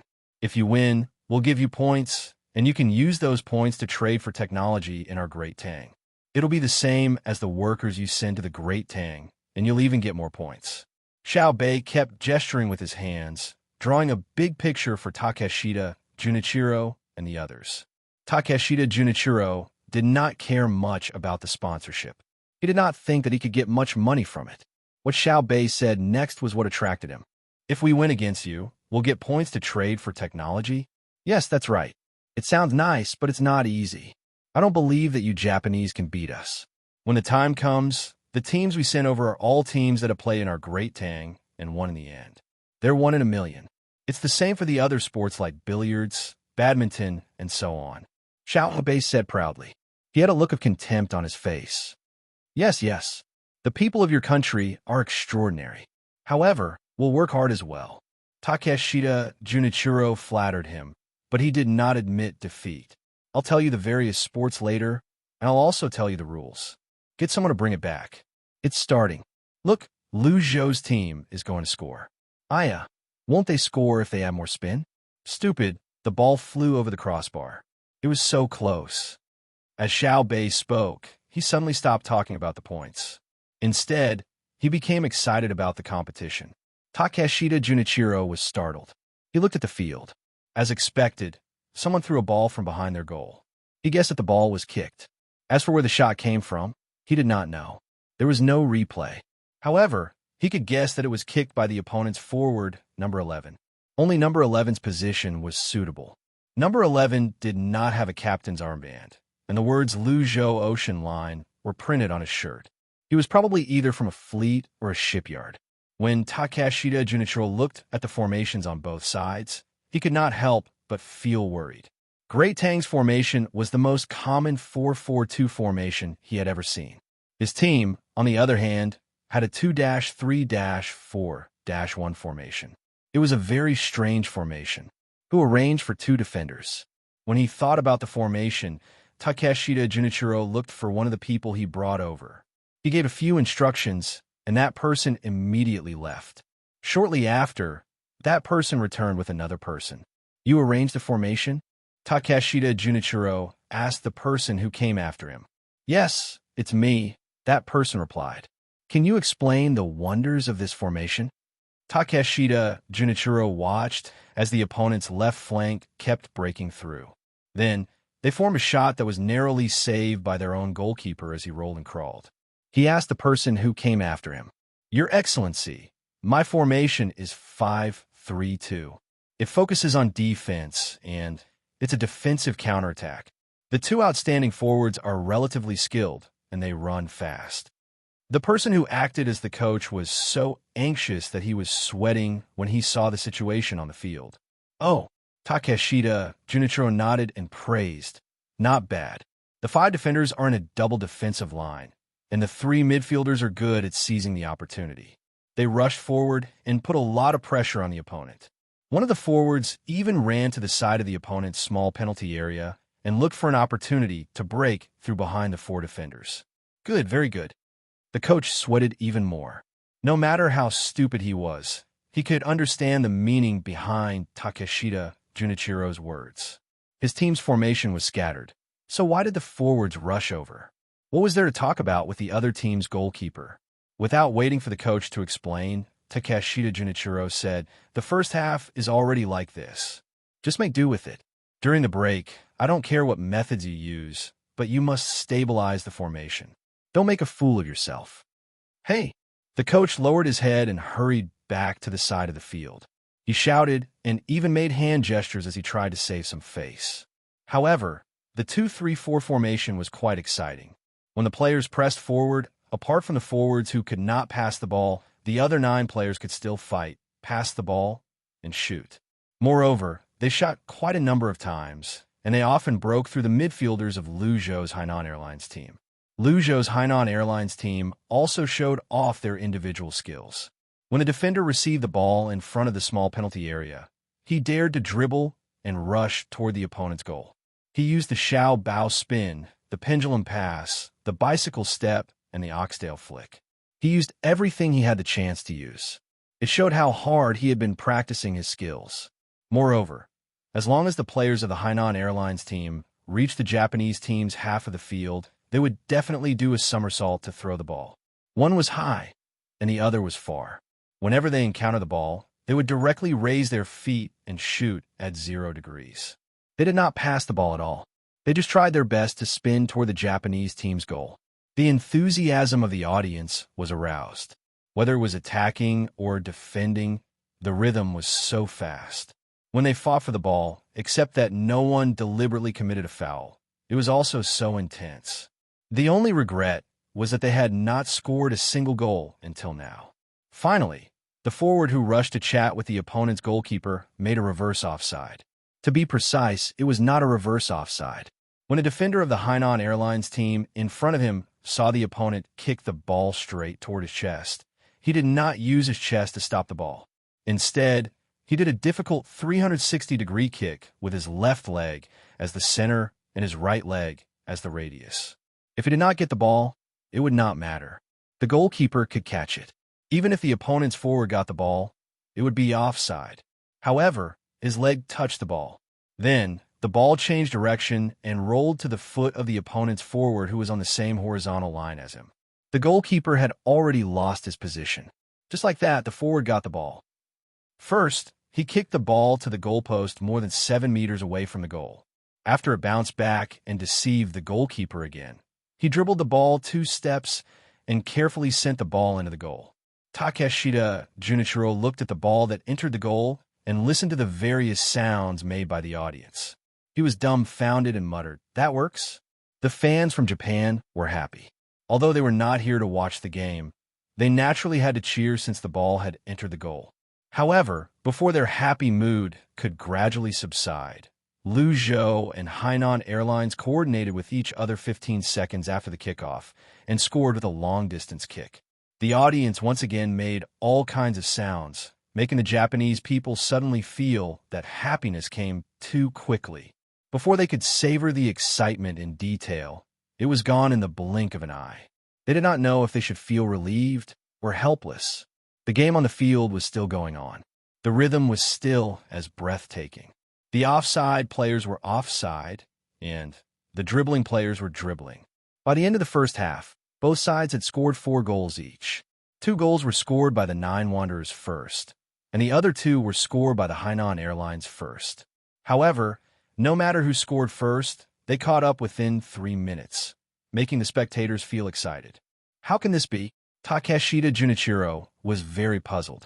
Until the second half, when both sides scored 3 goals each, the entire game ended in a 7-7 tie. He still could not understand when the football players of his country had become so powerful. Takeshita-kun, you Japanese people really can't be taken lightly. I must talk to the people of the Hainan Airlines team. They're too unreasonable. After training for so long, they actually played to a tie. Xiao Bei said to Takeshita Junichiro regretfully. Takeshita Junichiro was happy. At the same time, he had more doubts. He could not stop thinking. He kept feeling that something was wrong. Chapter 11:34. Putting aside the doubts in the hearts of Takeshita Junichiro and the other leaders, the other Japanese spectators who followed them here did not care about the other problems in the result of the tie. They only knew that the Japanese on their side were not bad. They usually played a few games in the country, but they did not expect that the Tang Empire could actually play to a draw with a specially trained local team. It was not easy, and it could be said that they had raised the prestige of the country. Even though the members of the Wonjo Julo Group's Japanese team were as tired as dead dogs, They could not hide the joy in their hearts. After entering the lounge, they lay on the ground or chairs, panting heavily, and their faces were filled with the joy of victory. Yes, victory. For them, a tie was a victory. A tie was so difficult and so unbelievable.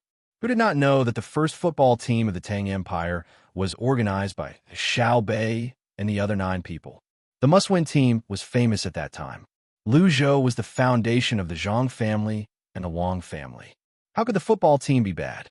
Usually they would train, and train again, but in the end, they still tied with them. This showed that they were very capable. When they returned to the country, they would spread the news. Beautiful women and money could be expected.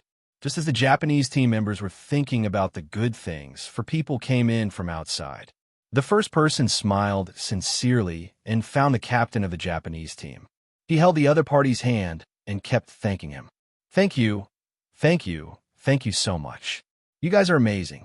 I am the Deputy Minister of the Public Relations Department of the Wenzhou Zhilo Group. On behalf of the Zhilo Group, I would like to express my sincere gratitude to you. Our Zhilo Group's football team has played against the Hainan Airlines team many times in the past, and we have never tied. Every time, we lose at least 3 goals. The captain of the Japanese team was confused. What nonsense was this? What language was the other party speaking? After thinking about it carefully, he roughly understood. This football team that the Wenzhou Zhilo Group spent money to set up had always lost to Lu Zhou's Hainan Airlines team. Not to mention winning, they had never even tied. He and the others had helped them a lot. Therefore, the captain expressed his modesty in a very fluent Tang language.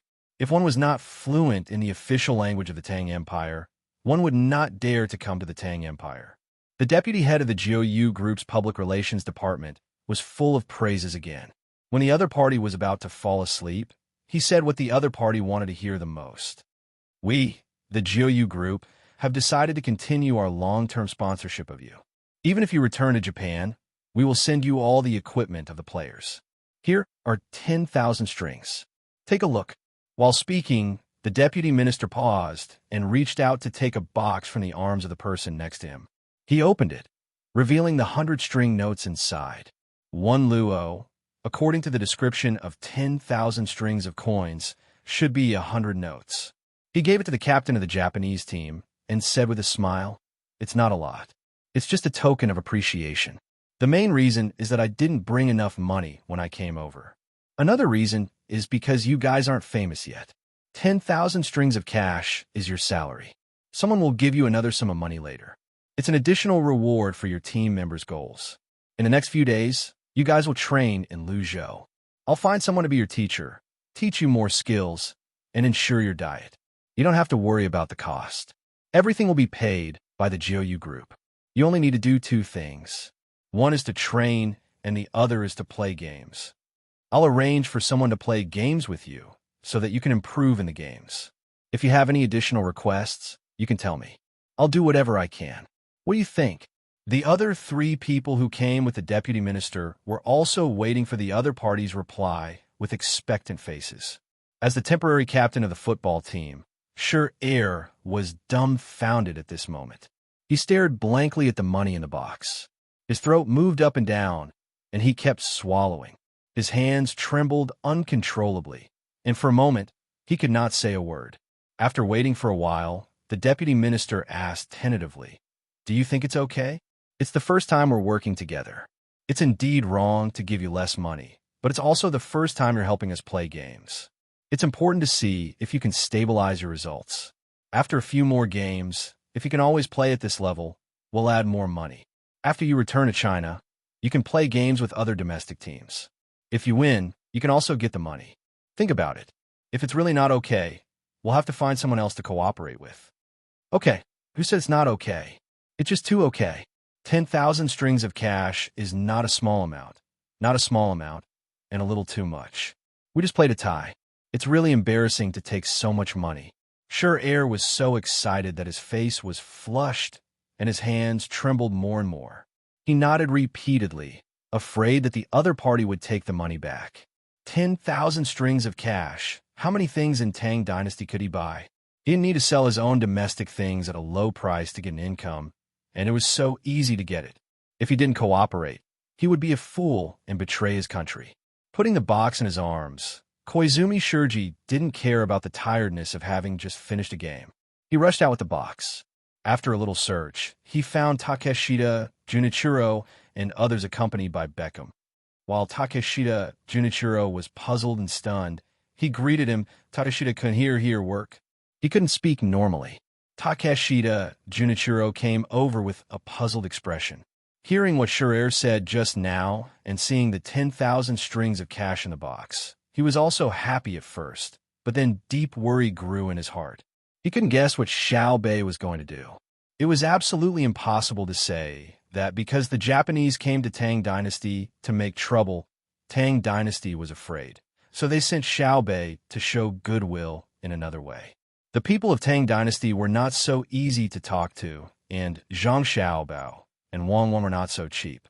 Their fleet was not a decoration, and their army mobilization was not a joke, even if it was a slap and a sweet date.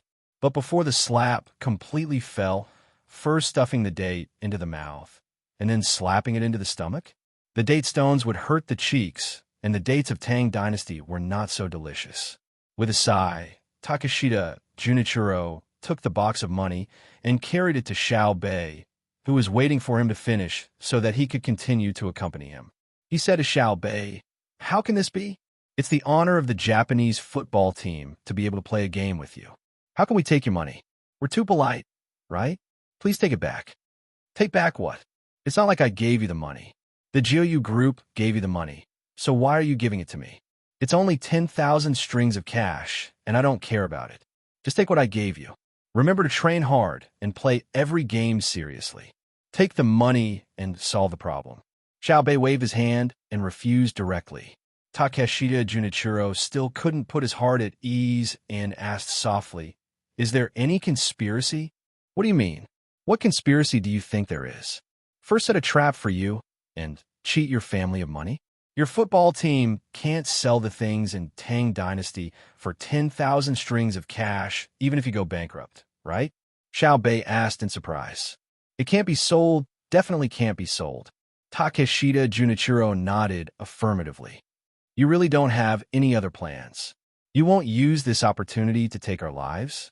Xiao Bei rolled his eyes and said disdainfully, "Do I need to give you money to take your lives? Can't I just do it directly? Don't think too highly of yourself. You're not even worth a fart.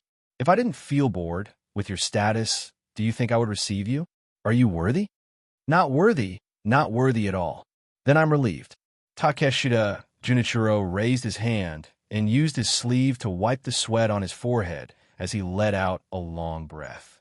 After being scolded, he felt much better. At the same time, he was very grateful to Xiao Bei. He had asked so bluntly, and it was good that Xiao Bei didn't beat him up. Xiao Bei probably looked down on him, so he was magnanimous. Xiao Bei waved his hand. "Let's go outside and watch the badminton and billiards games. You guys learn from them and arrange good people. In a few days, they will also compete with us. I'll introduce different sponsors to you. The people who come this time, if you like something that you can use, buy it. I'll make the decision to waive your export tariffs. Consider it a gift to you. When you go back, help me advertise. I, Xiao Bei, am a good person, understand?" Takeshita Junichiro nodded repeatedly and responded with an exaggerated smile. "Understood, understood. Patrol Inspector Zhang is a good person, a good person. I wonder if I can buy a small generator to light the lamps? No. Why don't you say that you want to buy a few cannons to shoot birds? It's better to light your fish oil lamps. It's easy to get injured if you use a generator. Let's go outside. I get annoyed when there are too many people. It's noisy and my ears are buzzing." Without hesitation, Xiao Bei rejected Takeshita Junichiro's suggestion and walked out of the stadium. Takeshita, Junichiro, and the others naturally followed closely behind. They thought of all kinds of possibilities in their hearts, and the worry between their brows couldn't disappear. After dinner, after settling the Japanese people, Xiao Bei ran excitedly to Li Longji, who was chatting with Zhang Xiaobao and Wang Wan, to show off his achievement. "How is it? Uncle Emperor, aren't we awesome?" Xiao Bei ran into the room, grabbed Li Longji's sleeve and kept shaking it. Awesome. Even now, the Japanese people are still confused. They don't know what you're up to. It seems that your ability to deceive people is getting better and better. Li Longji stretched out the thumb of his other hand and praised Xiao Bei. He already knew what Xiao Bei and the others had done during the day. Xiao Bei shook Li Longji's arm twice and said discontentedly, "What do you mean by deceiving people? We're helping the Japanese, okay? Giving them money can promote the development of their sports, and at the same time, let the Japanese people know more about the good things of the Tang Empire and have the opportunity to use them. I suddenly feel that we're very kind, right? Yes, the 9 people of the Tang Empire, the 10 patrol inspectors are all very kind people. It can be said that we're repaying the Japanese's evil with good. It's not easy." Li Longji continued to praise them, but in his heart, he felt sad for the Japanese people. He estimated that in a few years, Japan would cease to exist. Looking at the smiling Zhang Xiaobao and Wang Wan sitting next to him, Li Longji felt even more emotional. He knew that as long as the people in Japan who were named came to the Tang Empire, Japan would be finished. The country would be divided into pieces, and then a large number of Tang people would go there to travel. The merchants who had previously gone to Japan would also buy land and hire the Japanese people to farm and do other things. Xiao Bei and the other children would also use money to tempt the Japanese people and set up various sports teams. Then, they would create sports stars and promote the things of the Tang Empire. Naturally, the price would be even higher. It wouldn't be long before every Japanese person would feel proud of the things of the Tang Empire and fight to buy them. Even if Japan also had similar things, and the price was lower, as long as the Japanese had enough money, they would be willing to buy the things of the Tang Empire. It seemed that using the things of the Tang Empire would make one's status different. The plan to conquer Japan within a year was about to be realized. How could a country that had been divided and its thoughts in chaos not be divided? Things would be simple in the future. Chapter 1135. After Takeshita Junichiro, Yamamoto, and Yamamoto returned to the inn where they were staying, they gathered together to ponder. The 3 of them were traumatized by the Zhang family and the Wang family. Although this cooperation seemed to be good, they could not completely relax. If it was someone else who offered to provide money, they would be willing to believe it. However, the other party's identity made them have to be cautious, even if the other party was still a child, even if the child was not under the command of the elders of the family. Back then, Zhang Xiaobao and Wang Wan were also children, and many people did not care. The people who did not care included not only the people of the surrounding countries, but also their own Japan, the high officials of the Great Tang, and the various aristocratic families. In the end, they slowly grew up and obtained a position that was close to half of the Great Tang. Looking back, Yale learned to speak, pushing 8 hands, urging the upper reaches of the county. Can you remember? The water and clouds were quiet, the reeds were just standing, love was written in spring and autumn. Looking back, Huayuan was the first county, the roads were clear, and the border was the province. Looking back, yesterday the waves became a building, joining hands to fight against the enemy, strength to stop the tide. Looking back, the rain of arrows, the neighing of horses, and the chirping of eagles. There was no need to worry about the border, the sword competition in Mount Hua, the sound of guns and cannons. Looking back, the 9 provinces of the Great Tang, alone at the top, the frustrated sighs. The wood has been turned into a boat. Time does not stay. A word does not stop. Things are like this.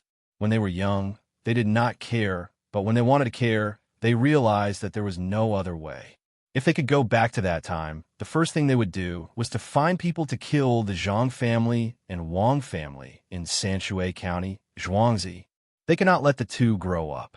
Therefore, even though Xiao Bei was young, in order to not regret it again in the future, they had to take it seriously, even if they could not see what the other party was scheming. Thus, Takeshita Junichiro and the other 2 started to speculate about this matter. However, how could they understand this kind of economic invasion? It involved the overall situation of a society's development. If they dealt with it well, it could promote the development of the country. If not, it would plummet. putting aside the fact that the Great Tang was helping them in the form of invasion. Even if the Great Tang was helping them in a friendly manner, the moment it wasn't properly controlled, it would still cause social unrest. If the three of them could come up with such a solution, they would be gods. Even Zhang Xiaobao and Wang Wan were troubled by the contradictions of social development and could not come up with a reasonable and complete plan. They could only do their best to control it and then deal with it as it came. For example, why didn't they start the war against polyphagy immediately? They were simply waiting for the Great Tang's economy to develop to a certain extent and when there were hidden dangers of unrest. In a situation where they wanted to develop quickly, but their productivity couldn't keep up and their laws and regulations were not perfect, they balanced the domestic economic system by consuming part of the domestic resources related to the war and other resources plundered after victory, while conscripting the relatively unemployed people to reduce the contradiction in the demand for goods. It also diverted the anger of the people due to the gap between the rich and poor caused by themselves and the environment. Then, by controlling the pace and progress of the war, they could balance the domestic demand for goods and labor. This would also give the Great Tang's Agriculture Temple and Ministry of Works time to research and improve their productivity. Once the war was over, they could relax for a while and wait for the next conflict to erupt. Takeshita Junichiro and the other two had no idea of this. They believed that if they didn't handle the current situation well, the Great Tang would attack them. Why don't we wait and see? Once Wenzhou Jiuyo brings the contract, we can make a decision after seeing what's written inside. After a few moments of discussion, Yamamoto, who had failed to figure out what sort of scheme they were hiding, decided to speak up. Takeshita, Junichiro, and Yamamoto exchanged glances and were forced to accept this proposal. First, we need to appease the Great Tang. Otherwise, if we really use force, the schemes won't matter anymore. We should have directly met the Emperor of the Great Tang and beg him not to attack Japan. But the Great Tang found a child to answer us. It's really infuriating, Yamamoto complained. Takeshita Junichiro bitterly smiled and said, I think it's good to have a child. It's better than the Great Tang's newly established Foreign Affairs Department dealing with us. At least Xiaobei can see the Emperor of the Great Tang at any time. Tonight, she will definitely tell her brother, sister, and the Emperor about what happened during the day. If it were another official, it would drag on for 3 to 5 days, and we would be anxious to death. Yamamoto and Yamamoto felt that it made sense and nodded. Takeshita Junichiro continued, Now, we need to deal with 2 things. First, we need to get the people on the Great Tang's list over. Even if the Great Tang turns hostile and kills them here, we have to do it for the safety of the country. Second, I suggest that we increase the compensation to the Great Tang in addition to the original compensation amount, especially the seeds that we promised Xiaobei in exchange for the abalones. Even if all the seeds in exchange are dead, it's worth it. This way, the Great Tang can continue to rent the steam engine ships and gunboats to us. If that's the case, the Japanese can only force them from the people. Otherwise, we won't be able to gather the compensation amount, Yamamoto said worriedly. That's why we need to pay more compensation so that we can continue to rent ships and send our elite forces out to steal things to make up for the lack of resources in the country, Takeshita Junichiro said. Yamamoto and Yamamoto nodded again. The discussion between the three quickly reached the ears of Zhang Xiaobao and Wang Wan. Zhang Xiaobao and Wei Wei smiled. Steal. Send all the healthy people out to steal. I don't believe that the Emperor of Japan and the other clans will really distribute the things they steal to the Japanese people. It's best to hint to them to bring back slaves. In a situation where technology can't keep up, we need more outsiders to do dangerous things. Wang Wan only raised her head to glance at Zhang Xiaobao. She didn't reply and lowered her head to continue working on her plan.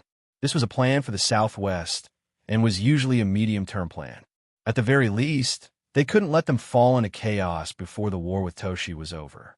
At the same time, they had to accomplish a certain strategic goal for the country.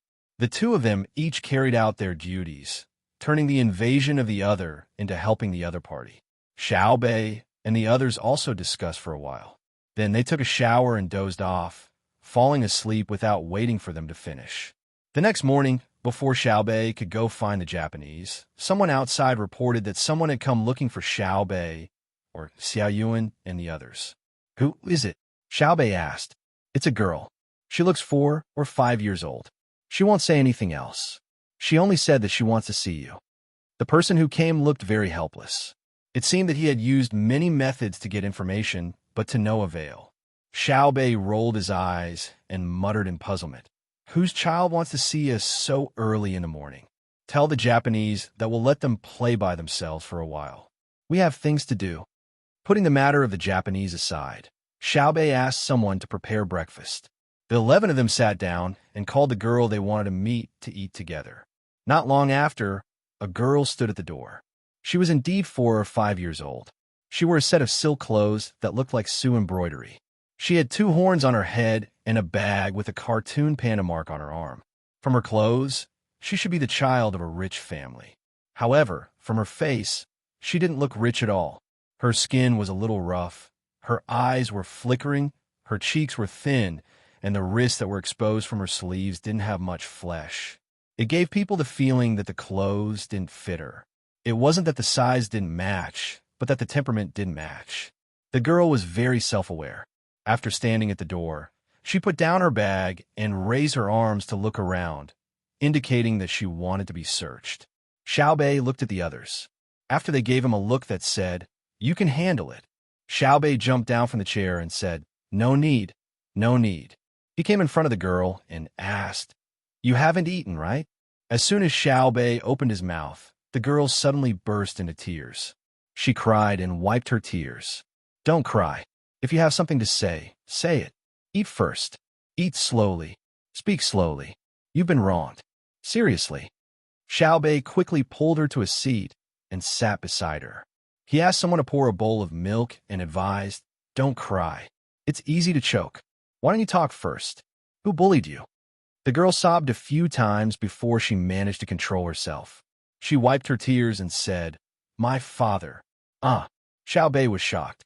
The others were also astonished. "What did your father do to you?" "He didn't let me study," the girl replied. "Where is your home?" "Lingzhou County, Wangyao Village." "Where is this?" Xiaobei was puzzled and looked at the others. Xiaoyuan replied, "In Guangzhou." That's so far. How did you come here? Where is your father hiding?" Xiaobei knew where Guangzhou was. The girl wiped her tears again and continued to sob. "I came here by myself. My father doesn't know. When I came here, I left a message. When I heard the merchants in my place say that you are here, I came here. I want to complain." Wei Wei's mouth was agape. For a moment, she was speechless. She admired the little girl beside her. She did not die on the way here. How brave was she? The little girl did not wait for the others to continue asking. She said, "I heard that you are in Luzhou, so I came here. I found a passenger ship to Luzhou and followed behind an adult I didn't know. I pretended to be his child and boarded the ship. Children don't need tickets or money to eat. Later, when it was dark, I had nowhere to go to sleep. When I curled up in the aisle of the cabin to sleep, the people on the ship found me. I was afraid that they would send me back, so I didn't tell them about my father. I said that I wanted to complain to you. They gave me the best room to stay in and made me a set of clothes. I followed the boat all the way to Luzhou's pier. Then they sent me to the Ocean Cloud Inn in the state capital and booked a room in the back. They arrived last night and sent me here this morning. They've left." The little girl quickly finished telling the story. She jumped off the chair and opened her bag. Inside were her original clothes. This set of clothes seemed to match her identity. Xiaobei nodded in surprise and asked, "So, you didn't suffer along the way?" "No." The little girl shook her head. "They were very good to me. They even showed me comic books and arranged for a beautiful big sister to sleep with me." "Oh, that's good. Let's eat. We'll talk about other things after we eat. The milk will get cold soon." When Xiaobei saw that the other party had calmed down, she quickly persuaded her to eat. After eating, before Xiaobei could ask, the little girl cried again. "I'm here to complain. My father won't let me study. He told me to stay at home and look after my brother." Chapter 1136. The little girl's words made Xiaobei understand, but at the same time, he was confused. He rolled his eyes and asked in confusion, "Now, You don't need to pay for school. Why is your father stopping you? What's your name? My father's surname is Chi. My name is Yuer. The little girl was still sobbing. Oh, Chiyu? Good name, money. Don't you have other merchants in your village who built schools for you? Xiao Bei praised and asked again. Yes, there are schools, but my father won't let me go. My name is Yuer, not Chiyu. My father said that when a girl grows up, she belongs to someone else's family. I don't need a surname. Yuer's face was full of grievance. This time, not only was Xiao Bei confused, but the other 8 people were also confused. They couldn't figure out what the problem was. She didn't need to pay for school, so why didn't she go to school? As for the surname problem, it could only be attributed to a preference for boys. Only when a certain level of attainment was reached would one not be given a surname. If you don't want to spend money, why won't your father let you go to school? You're just a little girl who can't work. What's your father thinking? Xiao Bei felt that he had encountered a big problem. Yuer wiped her tears and said, I can stay at home to look after my brother. He's 2 years old, so no one will take him to school. What about your mother? Xiao Bei asked again. My mother has to work and can't handle it. She's at the docks helping to pack things from other places. Yuer replied, Your village doesn't have a place to take care of young children? I remember my brother saying that there is. The money is taken by Tang Dynasty. Xiao Bei thought of this and asked. Yuer nodded. Yes, there's during the day, but not at night. Father and mother are very tired when they come back at night. After I cook, they eat and sleep. I take care of my brother. I have money too. I have a name in school. The school has a lot of money and gives me 25 coins every month because they can't spend it all. Then I don't understand. You go to school during the day and take care of your brother at night. Isn't it the same? Xiao Bei thought of the time arrangement and thought that he had figured it out. Unexpectedly, Yuer shook her head and said, I still have chickens and pigs to feed. I have to prepare a lot of food for the pigs and chickens. They will eat as much as they can. Food costs money, so I will pay for it. Also, don't feed them. They don't grow well and don't lay many eggs. This is called scientific feeding. I can't go to school, so I have to run back to feed them. It's mainly because I'm stupid. After I finished the first 4 months of school and took the exams, I only got a total of 160 copper coins. If I don't go, I can get 25 copper coins a month. That means I can only get 15 copper coins a month. My father said that if I feed the chickens and pigs at home every day, and when the pigs are ready to be slaughtered, I can still earn money from selling the eggs every month. That means that if I go to school, my family will have to give me 10 copper coins every month. That's to say, if I go to school, my family will have to give me 10 copper coins every month. It won't be an extra 10 copper coins. Don't you think so? Sigh, I am still the stupid one. As Yuer spoke, Xiao Bei and the others listened, nodding their heads incessantly. Their faces were filled with admiration. This little calculation was truly too meticulous. They couldn't help but admire it. After Yuer finished speaking, Xiao Yuan continued. That is to say, whether you go to school or not depends on the 7 to 10 copper coins a month. If we give you 10 copper coins a month for free, can you go to school again? Yuer still shook her head. Someone has given me 10 copper coins before. My father still didn't let me go. He said that if someone gave me 10 copper coins, I would still be able to get an extra 10 copper coins if I stayed at home. Oh, my father said that it was called additional income. In the end, the other party stopped giving it. Don't tell me your father is the county's registrar. Xiao Bei suddenly asked. No, my father works at the docks and is in charge of checking the amount of goods. He said that it's not much different from what the registrar does. I always say that it's a waste of his talent. Yuer helplessly replied. Xiao Bei nodded. It's a waste of his talent. A person like him should be sent to the Great Tang Bank. At the very least, he's the type that governs a province. His calculation of money is extraordinary. I'll give an order to cancel the additional funding that your village's school gives you. Based on this calculation, if you don't go to school and don't get an extra 15 copper coins a month, your family will lose 15 copper coins a month. At that time, I believe that your father will let you go to school. Yuer nodded. I thought so too. But when we were on the boat, the person who accompanied me said that there was no additional money. If a child with poor grades earns less money, their family might not let them go to school. What should I do? Xiao Bei was stunned. After pondering for a while, he still couldn't figure out what was wrong. He muttered, "What's missing? What's missing? How is the money appropriate? Are there other people like you in other places? Do any of you have a good idea?" Xiao Bei consulted the other 8 people, hoping that they could provide him with some help. Xiao Yuan and the others were also stunned. Even Xiao Hai, who was the best at calculating, couldn't figure out how to calculate the appropriate amount of money. Everyone was silent for a while. Xiao Bei finally couldn't take it anymore. He patted Yu Er's shoulder and said, "Don't worry, there will be wave-calming beads and soaring heaven wings. When the time comes, we can kill everyone in the sea and in the sky. Wait, I'll go ask my brother and sister." Xiao Bei threw down this sentence and ran away. Yu Er turned her head and asked Xiao Yuan, "What are wave-calming beads and soaring heaven wings?" "These are 2 very powerful auxiliary weapons. As long as your sister Xiao Bei can answer the questions in the story 30 times in a row, she will be able to obtain them. Our overall strength will increase, but we don't have much confidence in this." 30 times in a row, heavens! Xiao Yuan explained to Yu Er in a daze. The other 7 people also didn't have any confidence. Only Pan didn't seem to care. They were working hard to drink the milk in their bowls. Today's milk was harder to drink than before. When Xiao Bei found his brother and sister, Zhang Xiaobao and Wang Wan had just finished eating with Li Longji and the others. They ate early and finished late.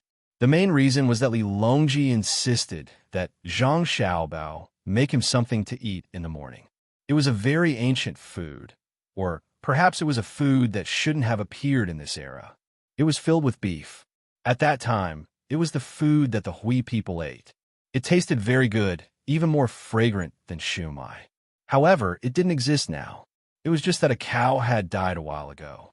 Zhang Xiaobao made something for his brother and sister at noon and let Li Longji see it. Then, he treated it as something like a steamed bun for breakfast. It was very troublesome to make, and if the taste wasn't right, it would be bitter. Time was spent on making it. When Xiao Bei came over, he smelled the fragrance. He smacked his lips and said with dissatisfaction, "I just ate a steamed bun, the kind that didn't have any filling. Poor cow, it must have accidentally fallen to its death." "You're really smart, Xiao Bei. You know that the steamed bun doesn't have any filling. Come, let Uncle Emperor carry you." Li Longji opened his arms to Xiao Bei in embarrassment as though he had eaten the steamed bun. When he placed Xiao Bei on his lap, Li Longji explained, "The cow didn't fall to its death, it was killed. Lu Zhou, your family specially raised meat cows. This is the 6th generation. We killed one and tasted it. If there's one left, why don't you eat it?" "No, I'm so angry that I'm full." "What kind of father is that?" Xiao Bei rubbed his stomach and said angrily. "Who made our Xiao Bei angry?" "Uncle Emperor will make the decision for you," Li Longji immediately said. After all, it was not a good habit to eat secretly. "It happened in Guangzhou. I think there are other places in Great Tang as well, but I didn't manage to catch them." "That place." Xiao Bei explained the matter and said, "We can't figure out what happened. We're in big trouble. Isn't that right, Uncle Emperor?" Li Longji was dumbfounded when he heard this. He nodded and tried to figure out how to give the money. It was fine if he did not give the money to the smarter children, but it was not fine if he did not give the money to the stupid children. Just as Yu Er had said, if they did not give extra money to the children to attend school, their families might need more labor. However, it would be unfair to split the money. Moreover, it was impossible to directly determine who was smart and who was stupid. If he directly said that a child was stupid and was not suitable to study, it would be irresponsible of the teacher. After all, not all children were as smart as Xiao Bao and Cuckoo. Li Longji was troubled when he saw Xiao Bei's expectant gaze. Education was not a small matter. After thinking for a long time, Li Longji still could not come up with a solution. In the end, he could only look at Zhang Xiaobao and Wang Wan, who were sipping tea at the side and looking indifferent. Shouldn't the 2 of you say something?" Li Longji cleared his throat and asked. "Say what?" Zhang Xiaobao raised his head in surprise and asked in puzzlement. "Tell me how to solve the problem that Xiao Bei mentioned earlier." Li Longji glared at Zhang Xiaobao. He actually dared to laugh at him. "What is there to say? They're so spoiled that they always complain about not having enough money to attend school. Now that they have a school, they're still looking for trouble. This kind of person needs to be dealt with. If they don't allow their children to attend school, then they should be locked up for 10 days to half a month. If they don't allow their children to attend school, then they should be locked up for half a year. Then they should be whipped. Even if their hearts are as hard as steel, they should still be punished. Zhang Xiaobao slammed his teacup on the table and said angrily. Li Longji thought that Zhang Xiaobao would come up with some good idea, but after hearing his reply, he became even more dissatisfied. We didn't ask you to think of a solution in a fit of pique. I'm not in a fit of pique. What I said is a solution. This law needs to be legislated. There's a place that has done this, and the results are very good. We should also use it, Zhang Xiaobao explained. Really? Li Longji naturally knew where this place was. After pondering for a moment, he nodded. Since others have tried it, our great Tang should also try it. Sigh, the human heart is not enough. What does this mean? What does it mean? Xiaobao, speak. It means that the great Tang's propaganda is still lacking. The technology is still lacking, the methods are still lacking, and the laws are still not perfect. The burden is heavy. Forget it. Let's not talk about such useless things. In any case, Your Majesty should know that this is a normal phenomenon. If we want to solve this problem from the root, we can only legislate and continue to suppress the status of merchants in society. If we raise the status of merchants too high, everyone will do business and only live for money. If the poor have no money, they will do business. If the officials have no money, they will become corrupt. If the farmers have no money, they will give up on farming. If the workers have no money, they will produce inferior products. At that time, if you want to turn back, please don't look for me or Cuckoo. The two of us are powerless. As Zhang Xiaobao spoke, he looked at Wang Wan. Wang Wan nodded in agreement. She also felt that Yu Er's father's actions were caused by money. In the past 2 years, the Great Tang had been promoting material goods too much, and there was a slight contradiction. As an experienced person, she agreed with Zhang Xiaobao that this matter should be nipped in the bud. When the ideological control was in place, they would turn around and encourage the acquisition of material goods and so on. Chapter 1137. When Xiaobei left, he was carrying a food box that weighed at least 5 kilograms. The food box was hanging in front of him, and he swung it left and right as he walked. As he walked, he muttered, "I'll heat it up for lunch and sell some to the Japanese. I wonder if they can still come up with the money." As he walked back, he put down the food box and wiped the sweat off his forehead. Then, he smiled and said to the people who were waiting for an answer, "Guess what Big Brother has come up with?" "What is it?" Xiao Yuan played along and asked anxiously. You'll never guess," Xiao Bei said with narrowed eyes. Xiao Yuan continued to play along. "Hurry up and tell me. I'm so anxious." "Haha, Big Brother said that he'll arrest all the adults who don't let their children go to school. What do you think? Smart, right?" Xiao Bei made a strangling gesture with his hands, which meant arrest. Before the others could say anything, Yu, who came to complain, shouted in horror, "Don't arrest my father. I won't complain anymore. No. First, we'll criticize and educate him. If he's disobedient, we'll arrest him. Sister Yu, I have to find someone to send you back. First, send a telegram to your father. Don't run around blindly in the future." Xiao Bei patted Yu Er's head and said like an adult. The matter of sending Yu Er back was very simple. She just had to arrange for someone to do it. Even if she did not arrange for someone to do it, it would be the same for Yu Er to go back by herself, just like how she came. It was believed that any Tang person who saw a child like Yu would be willing to help. However, if they really did that, it would be irresponsible of the patrol envoys. After bidding farewell to the reluctant Yu Er, it was already noon. It was a good time to see if the Japanese still had money to buy the return. When Xiao Bei and the others found Takeshita Junichiro and the others, the few Japanese had no appetite for lunch. In the morning, they strolled around the streets for 4 hours. As they walked, they looked around. The envy in their hearts was indescribable. In their eyes, apart from being prosperous, Luzhou's prefecture city was peaceful and grand. There was no place in Japan that could compare to it, let alone Luoyang and the capital. In fact, they could not even feel any jealousy in their hearts. The difference was too big. It was to the extent that they could not be jealous.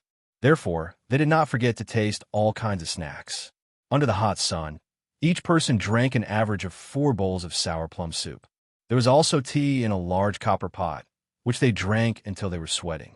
When Takeshita Junichiro and the others saw the lunch that Xiaobei and the other kids brought over, they immediately felt like vomiting. It was definitely not a fun thing to put cold plum juice and hot tea in their only child. "Have you eaten?"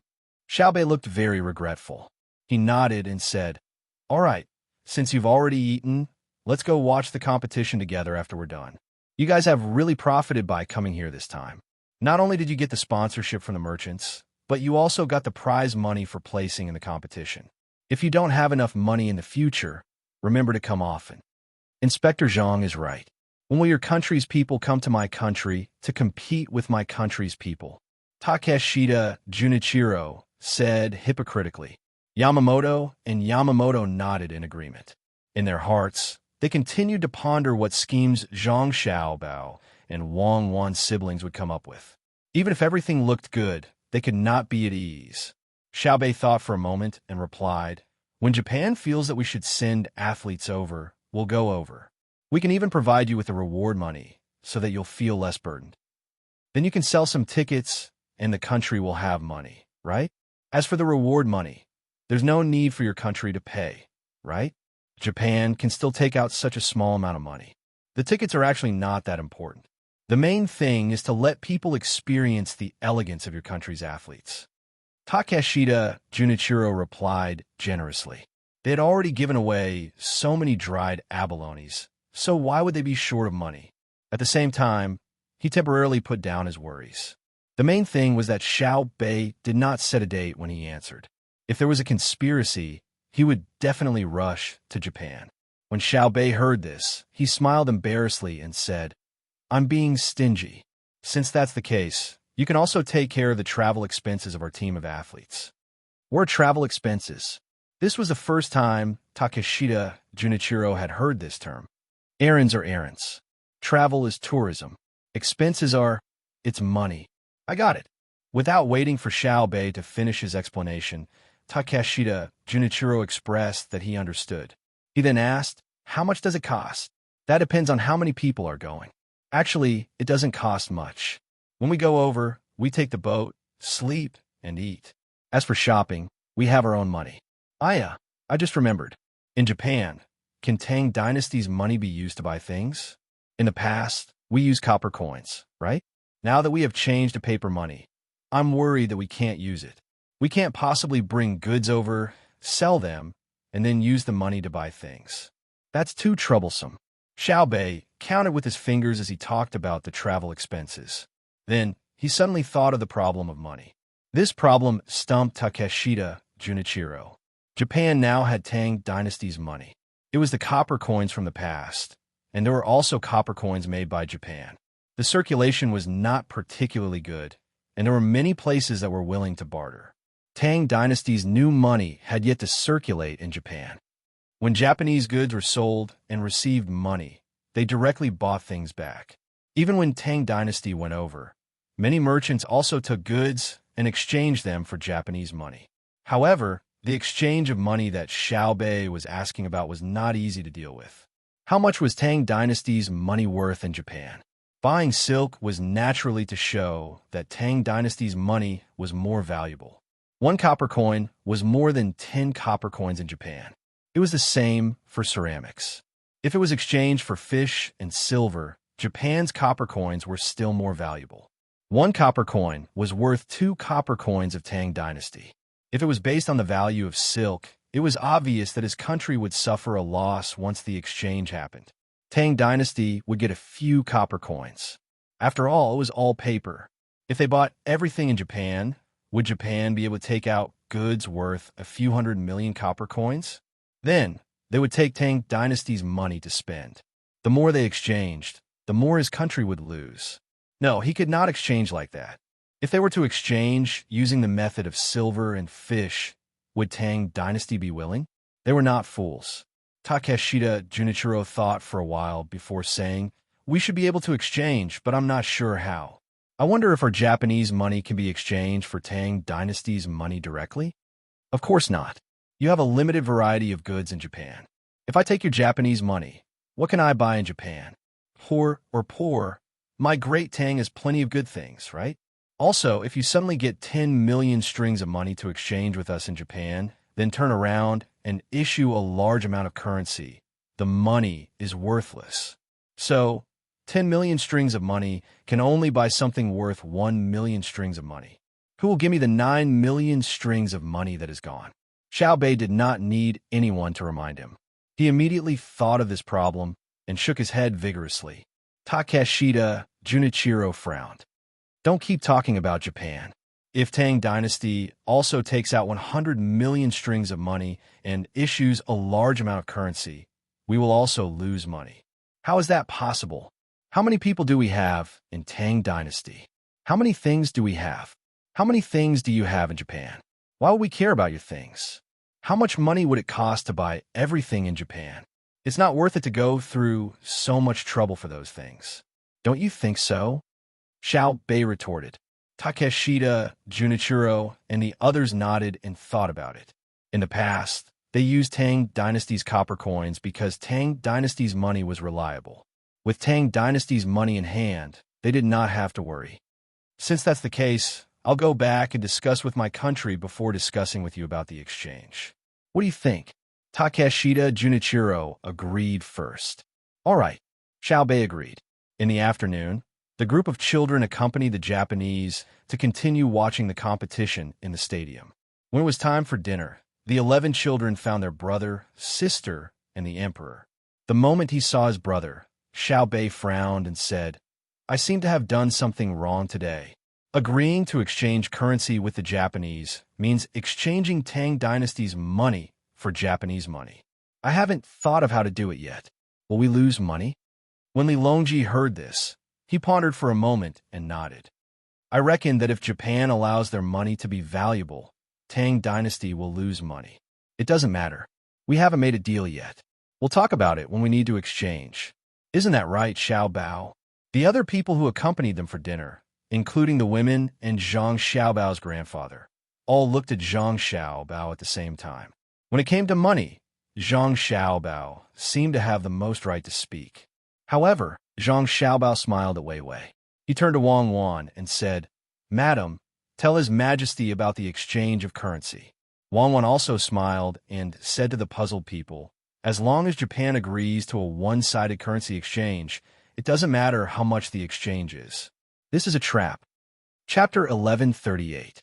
Hearing Wang Wan's words, even though Li Longji hadn't figured out the crux of the matter, he wasn't worried anymore. He believed that the two of them would be able to handle it. Empress Wang also nodded with a smile. In the past, she only knew that the imperial court would issue a special kind of money when they were short on money. For example, 1 copper coin could be exchanged for 5 copper coins. Only by taking away the money in the hands of the commoners would the imperial court be able to buy more things. But now, it was clear that the imperial court couldn't do that no matter what. This plan wasn't a quick one. Using it would be akin to killing the goose that laid the golden eggs. If they really needed money but couldn't take it out, they could issue national bonds or negotiate with the commoners to get them to donate a portion of their money. Thus, the imperial court wasn't in a hurry to get money. Everything was because of Zhang Xiaobao. Now that Wang Wan had mentioned the exchange ratio, it didn't matter. There definitely wouldn't be a problem. On the other hand, the one who was curious about this was Wu Huifei. She, who was already obsessed with finance, couldn't figure out how the exchange ratio would work. This was especially so when Japan's money was valuable while Great Tang's money wasn't. How could they take advantage of it? Thus, she asked, "Cuckoo, I understand that Great Tang's money is valuable. It means that we can buy a large amount of Japanese goods and make them poor.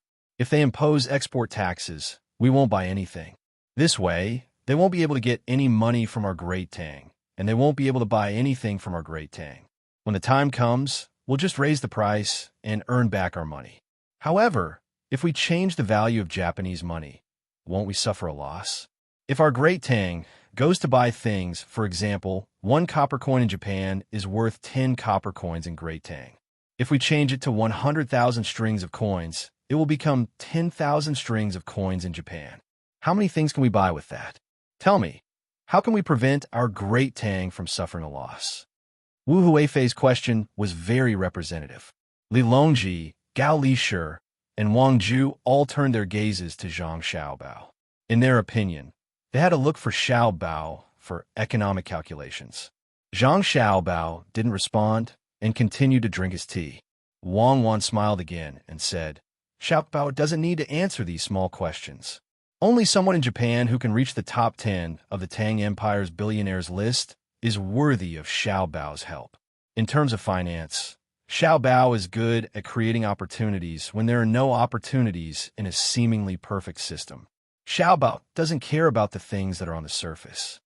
After praising Zhang Xiaobao for a while, Wang Wan began to answer the question. I can say what Concubine Hui is thinking. For example, 1 Japanese coin is worth 10 Tang coins. Our Tang Empire only needs to relax the export rules. We can directly ship the goods to Japan and sell them. In the past, we didn't take Japanese money. Now, we can relax the policy of selling the goods to Japan and allow the local Japanese to buy them with Japanese money. When the Japanese sell the goods to our Great Tang will deduct the tax that the Japanese should pay and pay with Japanese money. In the past, we used Great Tang's money to pay, but after changing to Japanese money, the Japanese goods will depreciate by 10 times. The Japanese can't buy Great Tang's goods with their own country's money, so they will suffer a big loss. Xiaobao, don't you think so? Oh, you can do that? Li Longji expressed his interest and nodded repeatedly. The eyes of the others also lit up. One-sided currency exchange seemed to have such advantages. Wu Huifei said excitedly, in fact, we don't have to sell Great Tang's goods. Our Great Tang has many businessmen in Japan now, and they have money in their hands. Xiaobao, I didn't expect you to teach Cuckoo so well. Zhang Xiaobao, who was drinking tea, curled his lips. He didn't teach Wang Wan these words at all. Hearing this, he said, in fact, we don't need to relax the policy. It's still Great Tang's money to buy Great Tang's goods and ship them to Japan. In private, we give a Japanese a chance to exchange Great Tang's money with Japanese money. The value of Japanese money will directly decrease, and then there will be a large gap between the public and the government. We don't need to pay any other costs and can make money by selling. If the Japanese magnates and nobles are willing to lend money to the Great Tang, with the high exchange rate of Japan, it won't take long for the Japanese economy to collapse. I hope that there are smart people in Japan and that they won't all be so stupid.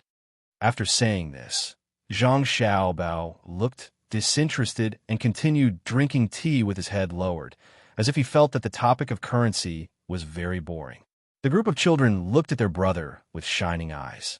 Xiaobei muttered softly, so arrogant. This is our brother. He's so arrogant and low-key. Why does it feel like he's lonely and seeking defeat? If only I could be like that one day. Can you call it modesty? Xiao Yuan also said softly. You're the best form of modesty if you don't oppose me. Xiao Bei glared at Xiao Yuan. The others ignored the 2 children and continued to nod. It sounded like Xiao Bao's method was more orthodox and didn't relax the policy. In that case, we don't need to worry about how Japan will adjust the exchange rate. We just need to agree to the one-way exchange between currencies? Li Longji asked in conclusion. Wang Wan continued, yes, when the time comes, we can exchange more Great Tang money to Japan. At the same time, we can send more consumables and exquisite handicrafts to Japan. When the exchange rate reaches a certain level, we can directly borrow a large amount of Japanese money from Japanese banks, nobles, and the imperial court. Then we can use Japanese money to exchange Great Tang money in Japan. Everything will be over. What do you mean? Wu Huifei felt like she had learned a lot recently. She understood most of the things, but today she was confused once again.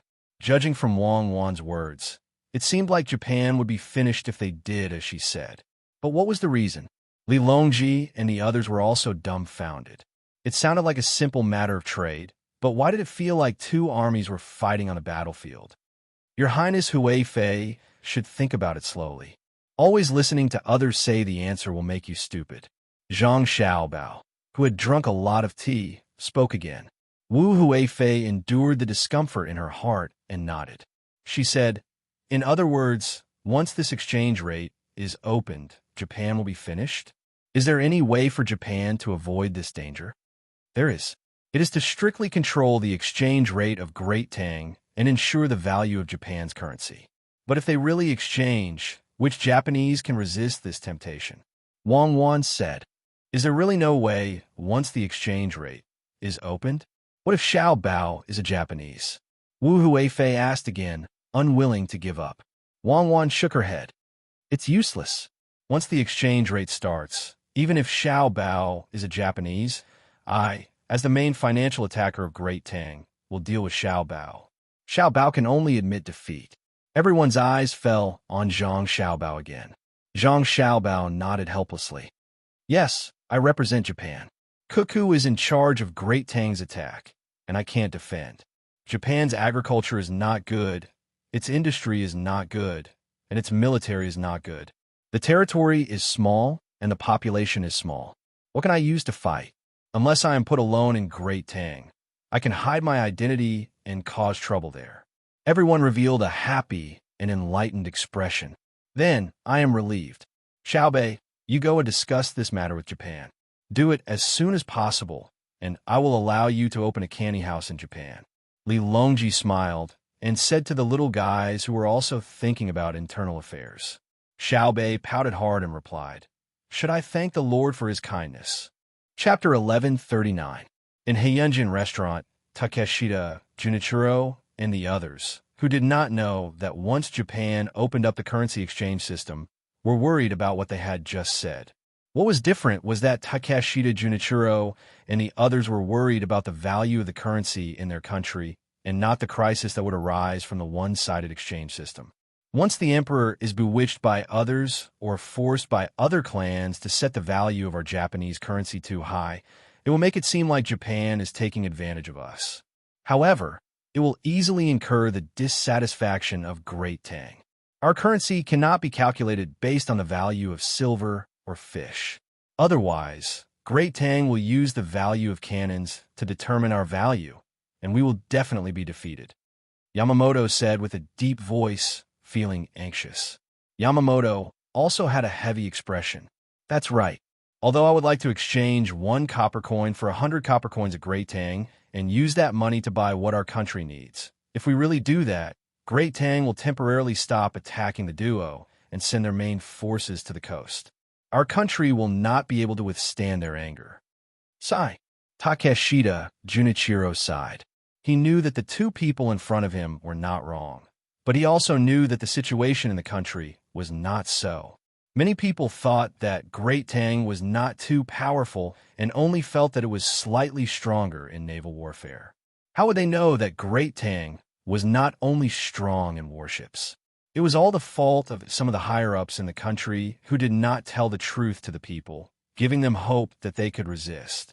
They even told the people in the country that Great Tang could not afford to eat fish and that they could only eat vegetables in many places, not even meat.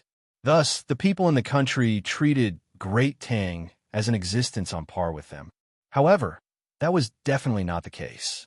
Yes, many people in Great Tang could not afford to eat fish, but that was because the people in the country did not know how big Great Tang was and how long it would take to travel from the coast to the innermost land. They could not afford to eat fish, but they could eat river and lake fish. As for saying that they could not eat meat, that was too fake. It might be possible to say that they could not eat meat from cows, goats, and pigs because these animals did not produce many cubs.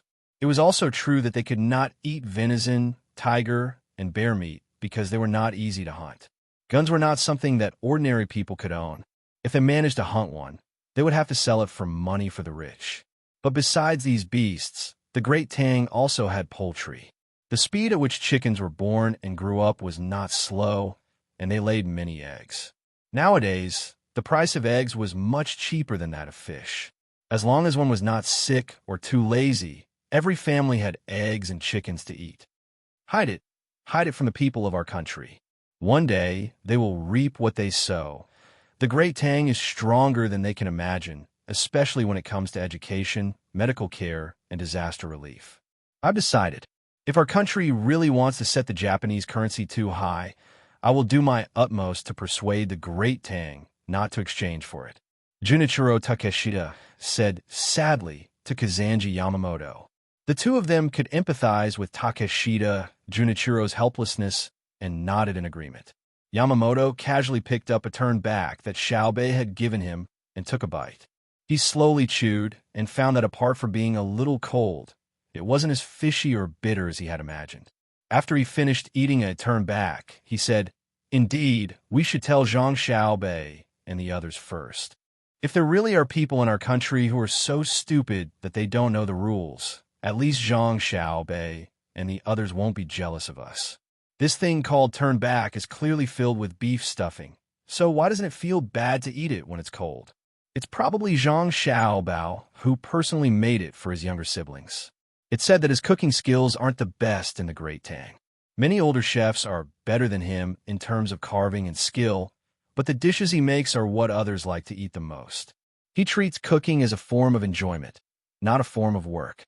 I also heard that he and Wang Wan are people who came from the heavens and are proficient in all kinds of seasonings. The food they eat in the heavens is better than in the mortal world. After eating so many good things, their understanding of food is naturally better than many people. Shanji was very unwilling to mention this topic because it was too mysterious. He actually brought up the topic of immortals, but he felt that deliberately not mentioning it was a kind of fear, a kind of timidity, so he still said it. Haha, Shanji, you're still afraid. So afraid that you don't dare to admit it. Zhang Xiaobao is said to have started cooking for his family when he was 3 or 4 years old. It's been 15 or 16 years now. If he's talented enough, how can he not learn after more than 10 years? If he's really an immortal, who knows how many years he's been cooking in the heavens? Are you going to eat it or not? If not, I'll eat it all in a while. Let's talk about money. The Great Tang has so much money that when there's a disaster in the Great Tang, the imperial court will immediately take out money to help. Those deceived people in our country are licking their wounds after the disaster. 2 years ago, when the 2 provinces along the Yangtze River were flooded, the people in the vicinity just took their bags and ran away, abandoning their houses and livestock. If it were Japan, would the people be willing to do so? Even if they were bitten off and thrown away, what about after the disaster? Who would care about them? Every time I hear that after the disaster, the people who collect rent still fight with the locals, I feel sad. It's already like that. So what's the point of collecting rent? Look at what the Great Tang did. When the people evacuated, the things supported by the Zhang Xiaobao and Wang families and the imperial court were sent to the place where they were to be settled. Once the flood passed, the money of each family was compensated according to the records of the local government. The local garrison was also mobilized to help repair the houses and clear the mud. When the day comes that the people of Japan know what the people of the Great Tang enjoy, it will be the beginning of the end of Japan. We're not afraid of not knowing what's good, but we're afraid of comparing goods. Money, the Great Tang has money, but Japan doesn't. Why don't we be honest with Zhang Xiaobao and the others and ask them what proportion of Japan's money should be? Let them know that we don't want to be wolves, we're willing to be dogs. As owners, we can't bully our own dogs together, right? Yamamoto, who really couldn't think of any solution, said the most aggrieved and objective words in his heart to Takeshita, Junichiro, and Shanji. Sigh. Takeshita, Junichiro sighed again. He narrowed his eyes and thought that it didn't feel good to be a dog. It was better to become a wolf when invading others, such as when they fought against Silla. But who asked his Japan to be so bad? It seemed that he couldn't fight against the Great Tang before. Fear came from the depths of his heart, or perhaps from the depths of his soul. The money he used and the clothes he wore were all copied from the Great Tang. He couldn't even get rid of eating and writing. What was most lamentable was that the Great Tang was clearly eating the food of the lower class, but his own country treated it as good food. For example, seaweed or kelp was used on the outside, rice was in the middle, and fish and vegetables were in the innermost. That was something that the fishermen of the past only had rice and vegetables when they went out to sea. In desperation, they rolled the fish and seaweed together. It didn't have much taste, and it was sour and fishy. After the people of his country learned it, they actually treated it as good food. All right, let's be dogs then. Tomorrow, I'll look for Zhang Xiaobao and the others and tell them. Takeshita Junichiro's thoughts returned, and he nodded in agreement. Are we going to bully them like dogs? Xiaobei, who had just finished listening to the story in the evening and had answered all the questions correctly today, was still not sleepy. She held a large cup of fruit juice in her hand and talked to her brother and sister. What she was talking about now was her attitude towards the Japanese. In her opinion, the Japanese were too easy to bully. According to the classic words in her brother's story, they were like dogs. There was no challenge at all, and they were even worse than Xinluo, who knew that when she said this, her brother and sister had a serious expression and shook their heads at the same time. What? Aren't the Japanese dogs? Xiaobei asked, puzzled. Wang Wang glanced at Zhang Xiaobao, indicating that she wanted Zhang Xiaobao to answer. Zhang Xiaobao looked up at the stars and thought for a while, then said, "It doesn't matter whether they are dogs or not. What's important is the tenacious vitality of this nation. It's not wrong to say that they are dogs. This nation has always been suppressed by others and has never had a day of independence. The difference is that the masters are often changed. However, we can't look down on them just because they are dogs, because they are just like us. They are very tenacious. In the face of great danger and pressure, they will be very united. When there is internal strife, it will not affect their resistance to external forces. Also, we're going to fight the polyglot next year. It is also not easy to completely eliminate them. However, the polyglot people are stupid, but the Japanese are smart. They are as smart as us, so we have to face them head on. Oh, okay, I will face them head on. I won't look down on them. Brother, are we the best? Xiaobei agreed, not fully understanding, and asked again. That depends on the aspect. Our strength lies in our perseverance. Whether it is the Byzantine Empire or ancient Rome, whether it is ancient India or ancient Greece, whether it is ancient Egypt or ancient Maya, in the long river of time, the only place that still has a civilization is China. It was the same for Japan. This was a race that could not be destroyed without killing everyone. However, it was too difficult to kill them all. In the face of life and death, there was no status or dignity. There was only life. Therefore, no matter what kind of opponent you faced, please treat them as a person. Let's not talk about this anymore. I will tell you the story of currency exchange in the financial aspect. First, I will start with the creation of currency a long time ago. Zhang Xiaobao first talked about the things that his younger brothers and sisters did not understand and could not understand. Then he changed the topic and began to talk about currency in the form of a story. Wang Wan accompanied him. When Zhang Xiaobao talked about the only civilization left was China, she unconsciously puffed out her chest. When Zhang Xiaobao told the story of currency, she became as quiet as the bright moonlight in the sky, smiling at him. The next day, when Takeshita Junichiro and the others saw Xiaobei again, they directly said to him, "Inspector Zhang, regarding the one-sided currency exchange, I would like to mention it to you first." "Oh, you can make the decision? In fact, I don't think there is anything to say. It could be changed. It is convenient for the people of Tang to use Tang's money when they go to Japan." Xiaobei yawned and said to Takeshita Junichiro, she was addicted to listening to the story yesterday and drank 2 cups of coffee, which she usually did not want to drink.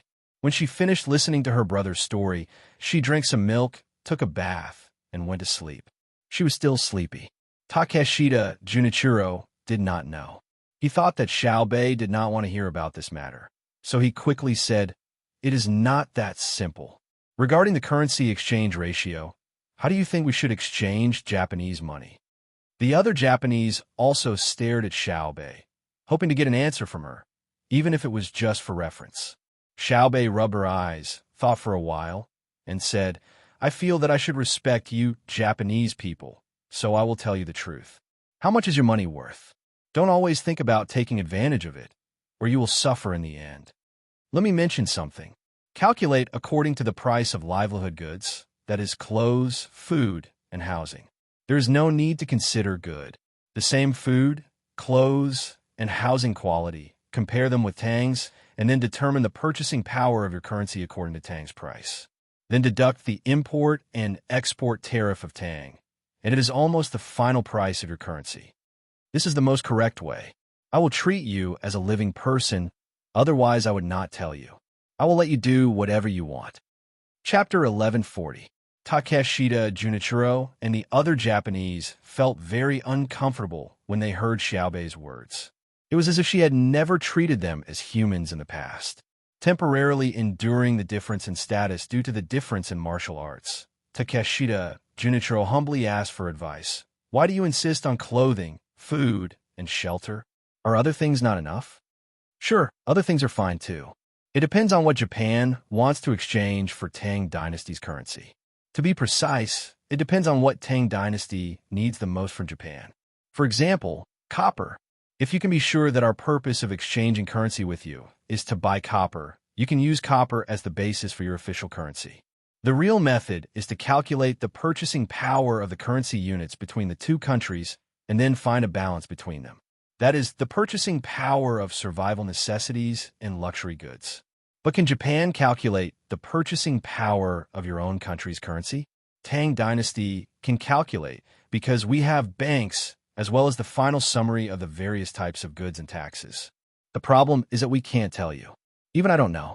There are very few people in my dynasty who are qualified to know. Xiaobei introduced a little more. She had thought of it after listening to her brother's story last night. Takeshita Junichiro nodded in agreement. All right, copper it is and silver it is. I suggest that you use grain as the basis of calculation. For example, your current corn is about 26 copper coins per bushel, while my Great Tang is 7 copper coins per bushel. Adding on the 20% export tax and the transportation fee of the large ship, a bushel is about 9 copper coins. 1 copper coin for 2 of your points, 2. 889. Shall I directly? Said the number. Yes, 2.8.9. Let's exchange 1 coin for 2.8 coins. Because your country is too small, when the grains are sold in a centralized manner, there will be a process of price increase. In addition, you also need to pay for transportation. I'm really too kind to give you such a good idea. Xiaobei shook her head and sighed, as if she had let down Tang Dynasty. Takeshita Junichiro and the other two lowered their heads and thought about it, but they still did not understand what she meant. Yamamoto asked embarrassedly, "Why is my country's money not valuable?" What do you mean your country's money is not valuable? It's copper that's not valuable, okay? So it's relatively worthless. But your copper can be sold directly to Tang Dynasty, and you can buy things from Tang Dynasty. Understand? Xiaobei shook his head as if he was saying that they were stupid. Some of the people accompanying them were also confused. They usually didn't study such things, so when they heard Xiaobei talk about it, they felt that it was very profound. Only Xiaobei knew that he had only learned a little and was only using it to scare people.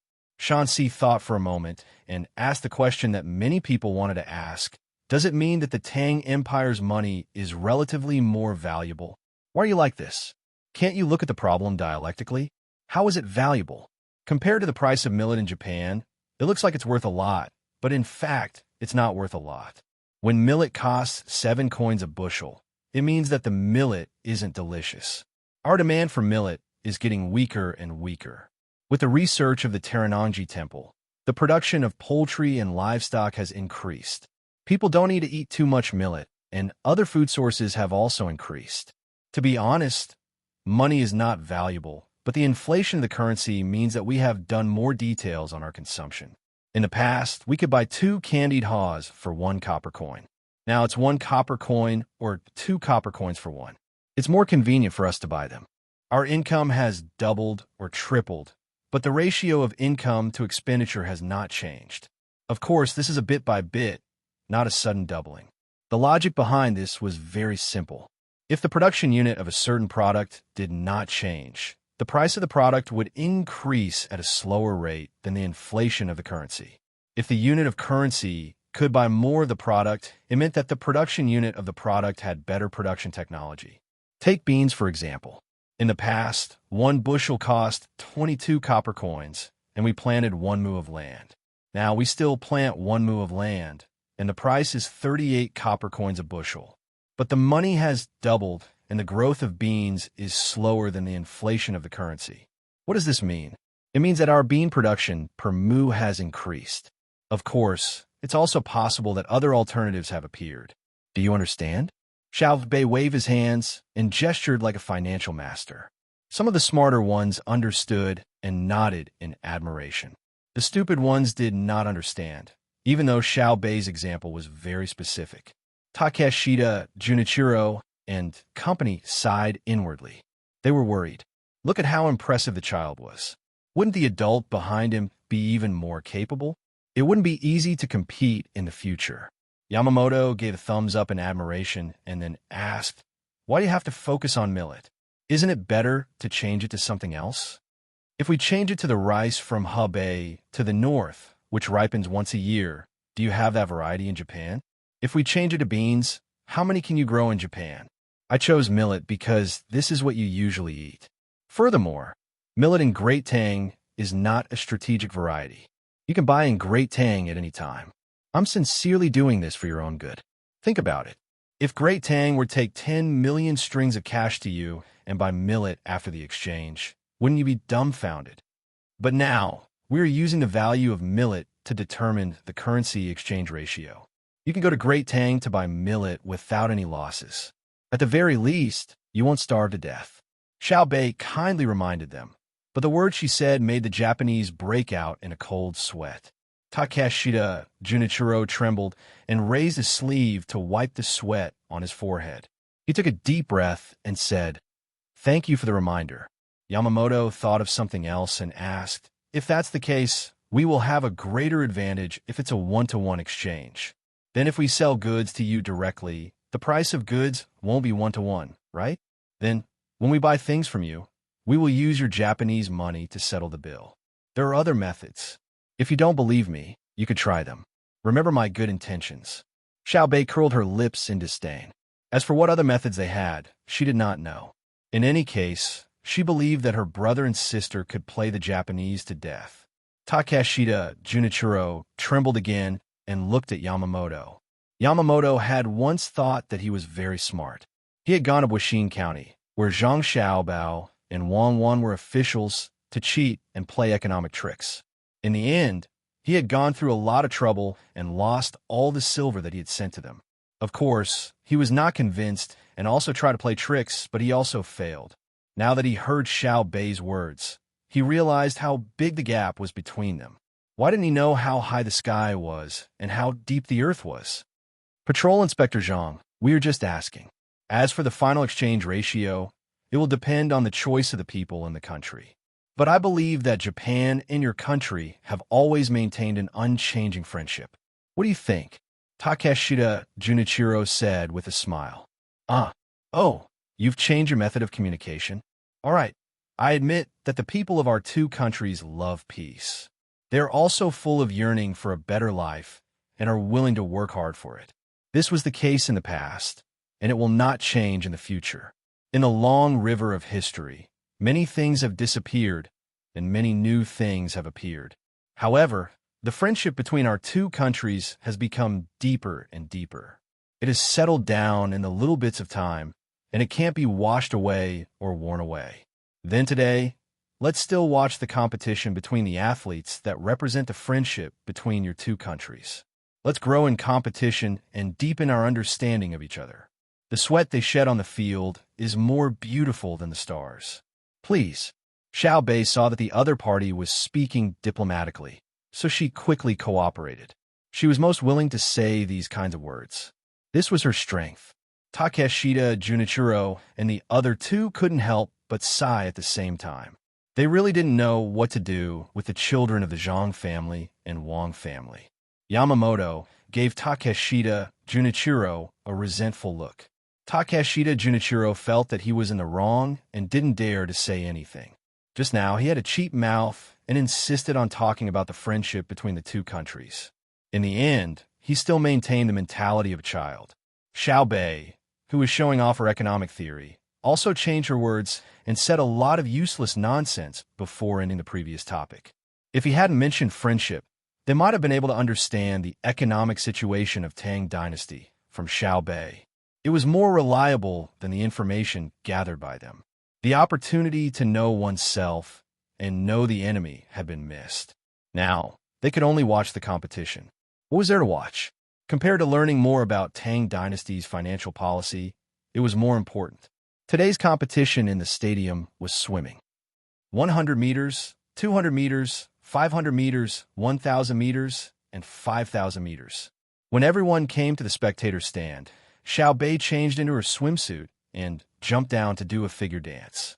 After she climbed up, she said to Takeshita, Junichiro, and the others, "I've tried it. The water temperature is not bad. I can get used to it very quickly." Takeshita, Junichiro nodded in appreciation. However, he thought to himself, of course you can get used to water of any temperature very quickly. When waiting for the competition to start, he found a good thing. It was the touchboard. It was the place where the swimmer touched the front. The light would immediately turn on there. This thing was very advanced. What was the reason? As he thought about it, he said to Xiaobei, "I wonder if we can hold a competition in our country as soon as possible, especially this swimming competition. I hope that you guys can guide the construction of the venue. It'll be good if it's the same as what you see now." Chapter 1141. Takeshita Junichiro's invitation made Xiaobei very happy. When he heard him mention the construction of the swimming pool, he immediately said, There seems to be a problem."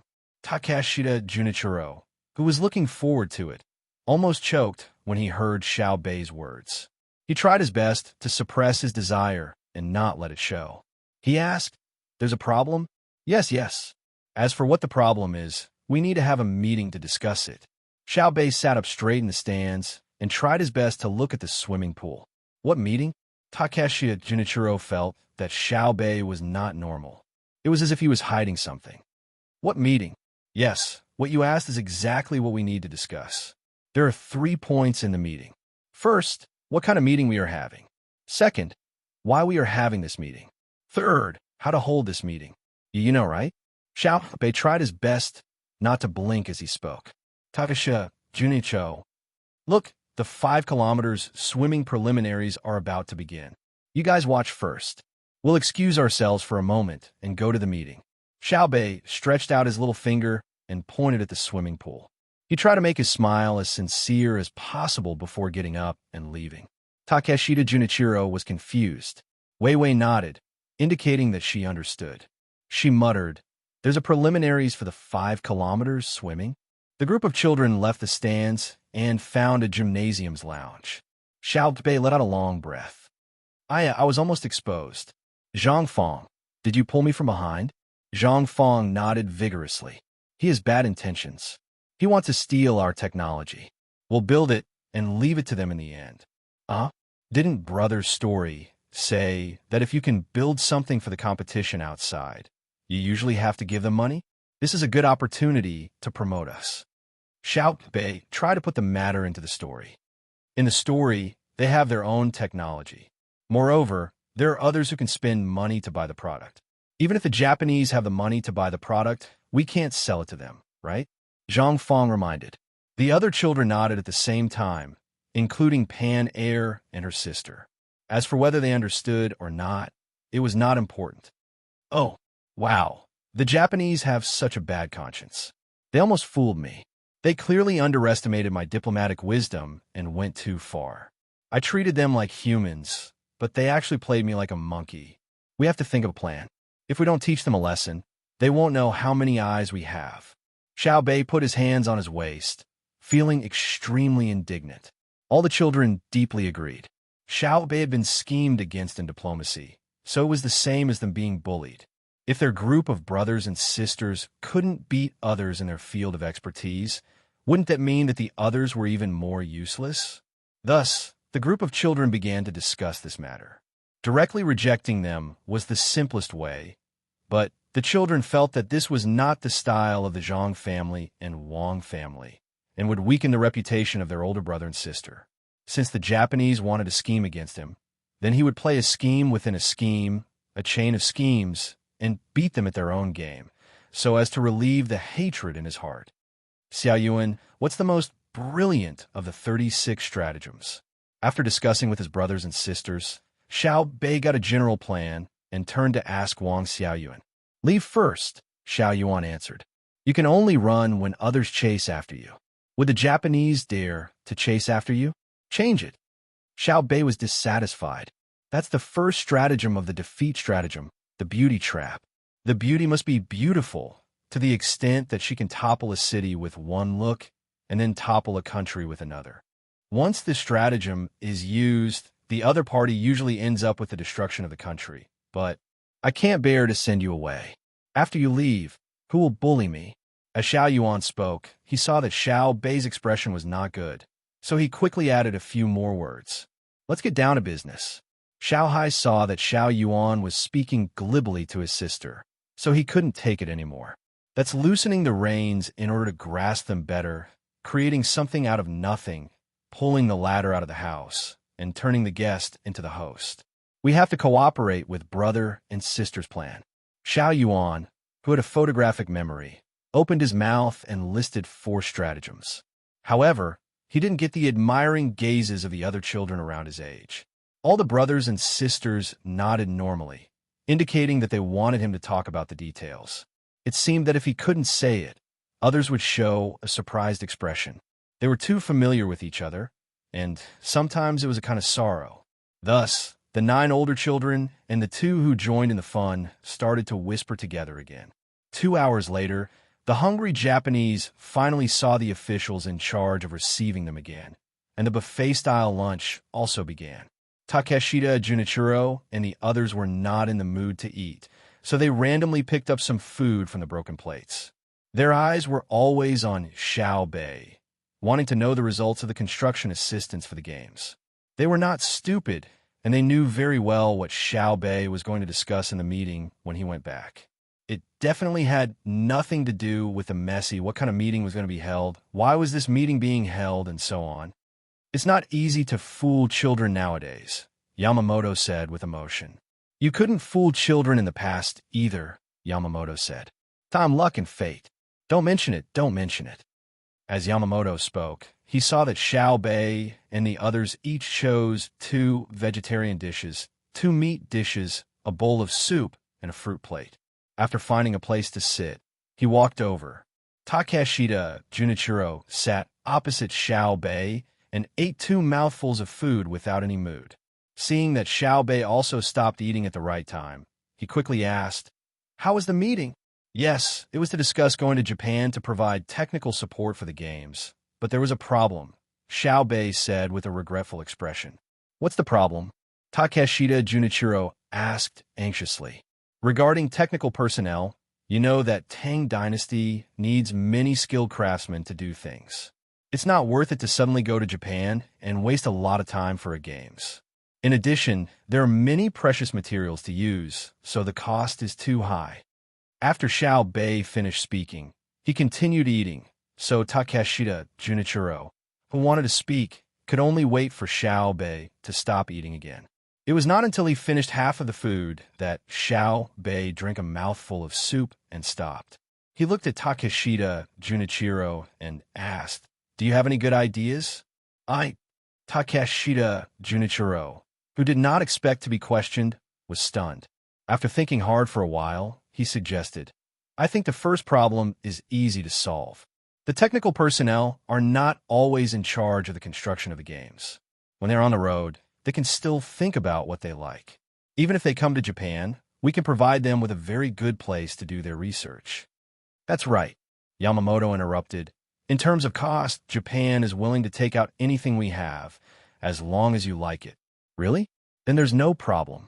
You can choose a time, and we will arrange for the personnel. However, the previous matter has to be resolved first. Xiao Bei agreed readily. Takeshita Junichiro asked in surprise, "What previous matter?" "One is to send war criminals to Tang Dynasty for us to educate, and the other is to cede land as reparations." What? Have you forgotten? You have already forgotten the harm that Japan has caused to the people of Tang Dynasty so quickly? Many people's wounds have not healed. Even if the injuries on the body are healed, there will still be scars left. There is no need to talk about the trauma in the heart. Xiao Bei stared at him, as if he was holding his heart. He felt as if he had angina. Takeshita Junichiro hurriedly nodded. I remember. I never dare to forget. Yes. Send the people over and compensate you with the land. We will also compensate you with money, as well as the seeds and abalones that you provided. We will think of a way to rush it and complete it as soon as possible. Very good. Let's eat. Don't waste. Although the buffet provided by the stadium doesn't require you to spend money, it is precisely because it is a buffet that the guests need to cherish the food. Take as much as you want. If it's not enough, the kitchen will prepare more. Xiao Bei pointed at the plates in front of Takeshita Junichiro and the other two. There was still a lot of food that had not been eaten. Takeshita Junichiro and the other two were not in the mood to eat. Their minds were filled with the thought of tricking Tang Dynasty's technicians to Japan. When they arrived in Japan, no matter how much they had to pay, they had to find a way to make the technicians stay. If they could not make them stay in Japan in the end, they had to at least let the technicians stay in Japan for a while. Looking at the food in front of them, the three were immediately worried. There were many dishes that they did not like to eat. The buffet I saw a few days ago was not eaten like this. Takeshita Junichiro, who really did not want to eat, said to Xiao Bei, Oh, where did you see it? How did they eat it? Xiao Bei was curious. Chuanzhou. When I passed by Chuanzhou on my way from Japan, the officials of Chuanzhou held a banquet in Army Officer Chow's house. It was a buffet. The dishes were placed on a very long table that was pieced together, the kind that was half a circle. Then, they filled glasses with wine and drank while chatting with others. However, no one touched their chopsticks to eat. There were no chopsticks, only knives and forks. One of their people who participated in the banquet told me that it was a very embarrassing thing to eat under such circumstances. Patrol Inspector Zhang, what do you think? Takeshita Junichiro could only say this to Xiao Bei because he did not want to eat. Oh, very good. That's something that was mentioned in my family's storybook. I used to treat some people to that kind of buffet, but I didn't expect that someone would learn it, and even learn it to this extent. Chuanzhou's Army Officer Chow, right? Not bad. Thank you. Let's eat. After eating, there is still a competition in the afternoon. Xiao Bei laughed sinisterly. Takeshita Junichiro felt his stomach cramp and his heart clench. He knew that he had accidentally sold out the officials of Chuanzhou. Okay, Takeshita Junichiro agreed and began to stuff food into his mouth. In his heart, he mourned for Chuanzhou's Army Officer Chow. There was no need to think too much. He was definitely going to die. Not to mention that he was just an army officer. Even if he suddenly became a provincial governor, it would be useless. There was no need to mention any backing. When he finally finished eating the food on his plate, Takeshita Junichiro rubbed his stomach and looked around. He found that everyone else had also finished their food. They seemed to be very self-aware. Only Pan and her sister had not finished eating. However, they could take the leftover fruits to the stands to eat. Just like that, a month passed quietly by in the various competitions between the Japanese and the Tang Empire. There was really nothing to compare. Moreover, the Japanese war criminals that were sent over by the Tang Empire's gunboats had also arrived at Jili Prefecture. Takeshita Junichiro and his group decided to temporarily go over and take a look. Then, they would prepare the abalones. When they went to Japan together for the competition, it would be time to confirm the matter of ceding territory. No matter what, Japan had temporarily avoided the threat of war. Takeshita Junichiro and his group were very happy. After sending the Japanese away, Xiao Bei had to receive the people from the southwest who had just arrived. Sigh, is it so easy to be a diplomat? I always say things that don't mean. The psychological pressure is very great. Xiao Bei pretended to sigh sadly. Then, he excitedly waved his hand and led his people to the dock. Chapter 1142. When receiving the people from the southwestern tribes, Xiao Bei and his men appeared to be very relaxed. They pretended to be kind and friendly, which was 100 times better than their attitude towards the Japanese. Only Pan, and her brother would always show malice. In the eyes of adults, this was just a child's mischievous behavior. After arranging for the tribesmen, who deliberately wore gorgeous clothes but always acted like rustic people, To enter Ocean Cloud Restaurant, Xiaobei returned to where the royal carriage was at night. He could no longer hold back the hatred in his heart and muttered, "That's right. Damn it. I want to hook them all up with hooks and throw them into the sea to catch sharks. They're even more detestable than the man-eaters and the Japanese. The man-eaters are a result of strategic intentions, while the Japanese are a result of geographical limitations. I can understand why they're plotting against the Great Tang, but the most disgusting thing is that they're just a bunch of small tribesmen playing the drums and banners on the sidelines. They're just a bunch of wolf cubs who have abandoned their dignity and credibility. No, they are worse than wolves. At least dogs are trained from wolves. If I still have the slightest bit of kindness to them in the future, my surname will not be Wang." Hearing Xiaobei's angry words, everyone was stunned. Li Longji even recalled the various things that happened during the day reported by the intelligence personnel. It seemed that the people from the southwestern tribes got along well with Xiaobei. What was wrong with Xiaobei? Xiao Yuan said, "Xiaobei, your surname is Zhang. My mother's surname is Wang. Now others call her the Jiang Wang clan." "Well, I know what you mean. Wait for me to grow up." Ha, ha, ha, Xiaobei, I suddenly thought of a very important thing. That is to follow your footsteps, listen to your voice, support your will, and understand your feelings. In fact, I also want to hook them up to catch sharks. Really? Xiao Yuan did not wait for Xiaobei to finish his words and hurriedly expressed himself. He did not feel that it was shameful for him to flatter a girl. Xiao Yuan, you will be a man in the future. Don't yield to others. Stick out your chest." Wu Huifei looked at Xiao Yuan dotingly and said. She thought highly of Xiao Yuan, who had a photographic memory, but her son did not have this ability. Xiao Yuan was finally embarrassed and muttered in a low voice, "Actually, I'm not really afraid of her. I just feel that I should spoil her a little, like how an older brother treats his older sister." No matter how low Xiao Yuan's voice was, the people around heard it. Zhang Xiaobao glared at Xiao Yuan, then turned to Wang Wan and said, "Did you see that? Did I teach my child the wrong things? Is a man who bows his head to a woman a good man?" "No." Wang Wan smiled and said, "Only a man who bullies his wife is a hero. A man's greatness is highlighted in his family. Even if he is a dog outside, he has to shout at his wife and children at home." "You're talking about Japanese men. Please don't compare me with them. Although Japanese men are also human, it seems that we need to change our living environment," Zhang Xiaobao said with a serious expression. Wang Wan was confused by his jumping words and asked in surprise, "What does it have to do with living environment?" "I'm not worried about Xiao Yuan and Xiaobei. Both of them are very lively. Xiaohai and Xiaozhu only know how to study mathematics, and the other only knows how to draw. Both of them are too dull. Do you think they have a common language?" Zhang Xiaobao said worriedly. "There should be, right? For example, after the computer is made, drawing itself is a digital simulation. You're saying that the environment determines one's personality. Do you want to change their personalities? If not, this is the bad thing about the family. The adults of both sides have to worry about it, and it's easy to be criticized by others." Wang Wan looked at Xiaohai and Xiaozhu, who were standing beside Li Longji and Xiaobei, who were talking to Li Longji. "So what if they're family?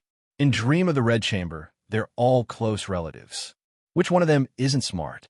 Look at our Emperor Xuanzong. His family has done this many times. Wu Huifei's surname is Wu, right? Wu Meinyang's surname is Wu, right? Then they... How can you talk nonsense like that? He's not dead yet. What Xuanzong? Listen to what Xiaobei has to say." Wang Wan interrupted Zhang Xiaobao's words. She looked around and saw that no one had heard what she had said. She felt a little relieved. Zhang Xiaobao yawned and said, "What else could it be? It's nothing more than saying insincere words during the day and wearing a hypocritical mask.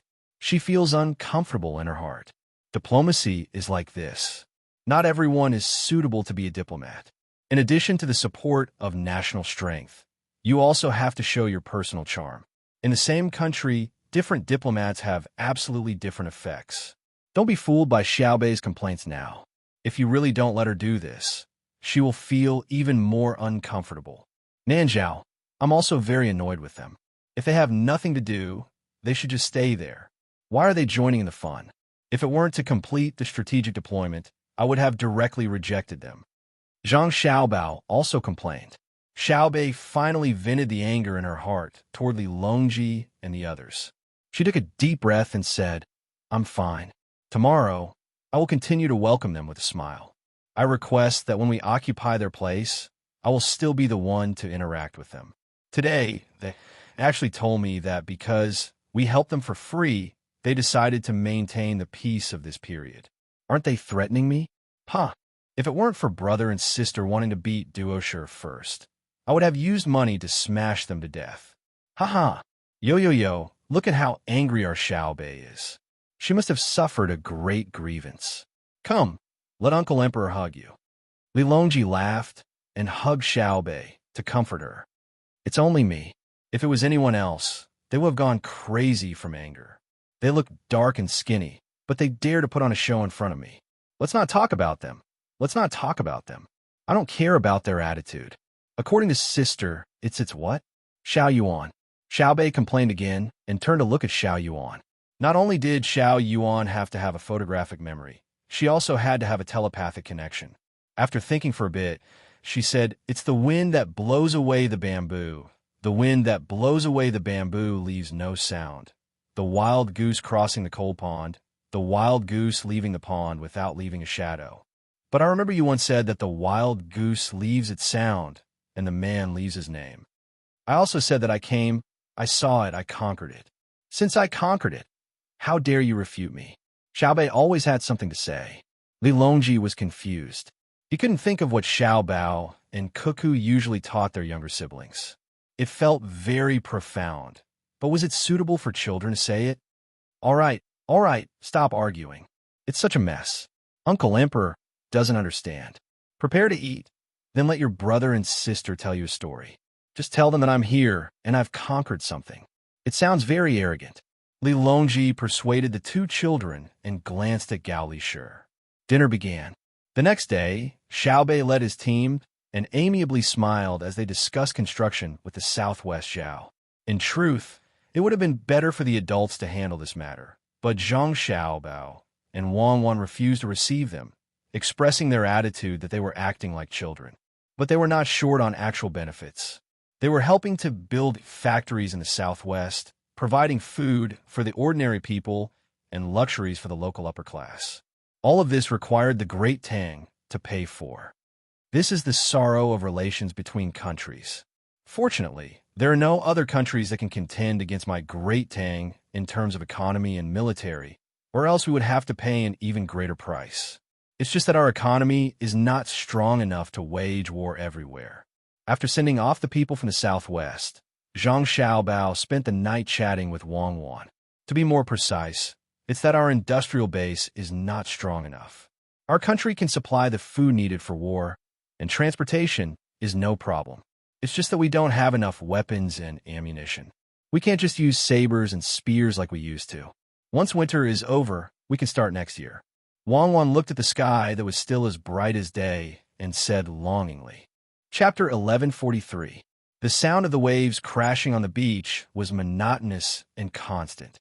All kinds of seabirds were still flying tirelessly in the sky above the port.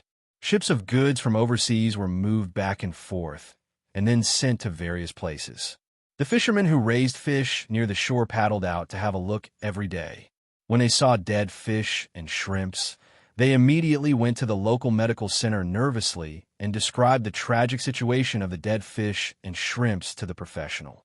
It was not until the person in charge of the farming showed an impatient look that the fishermen presented the dead fish and shrimps to him. They watched as the person cut the fish and shrimps into pieces and put them under strange objects to look at. Only then did they feel a little relieved. The big fishing boats in the distant sea were docked at the shore specially provided for them.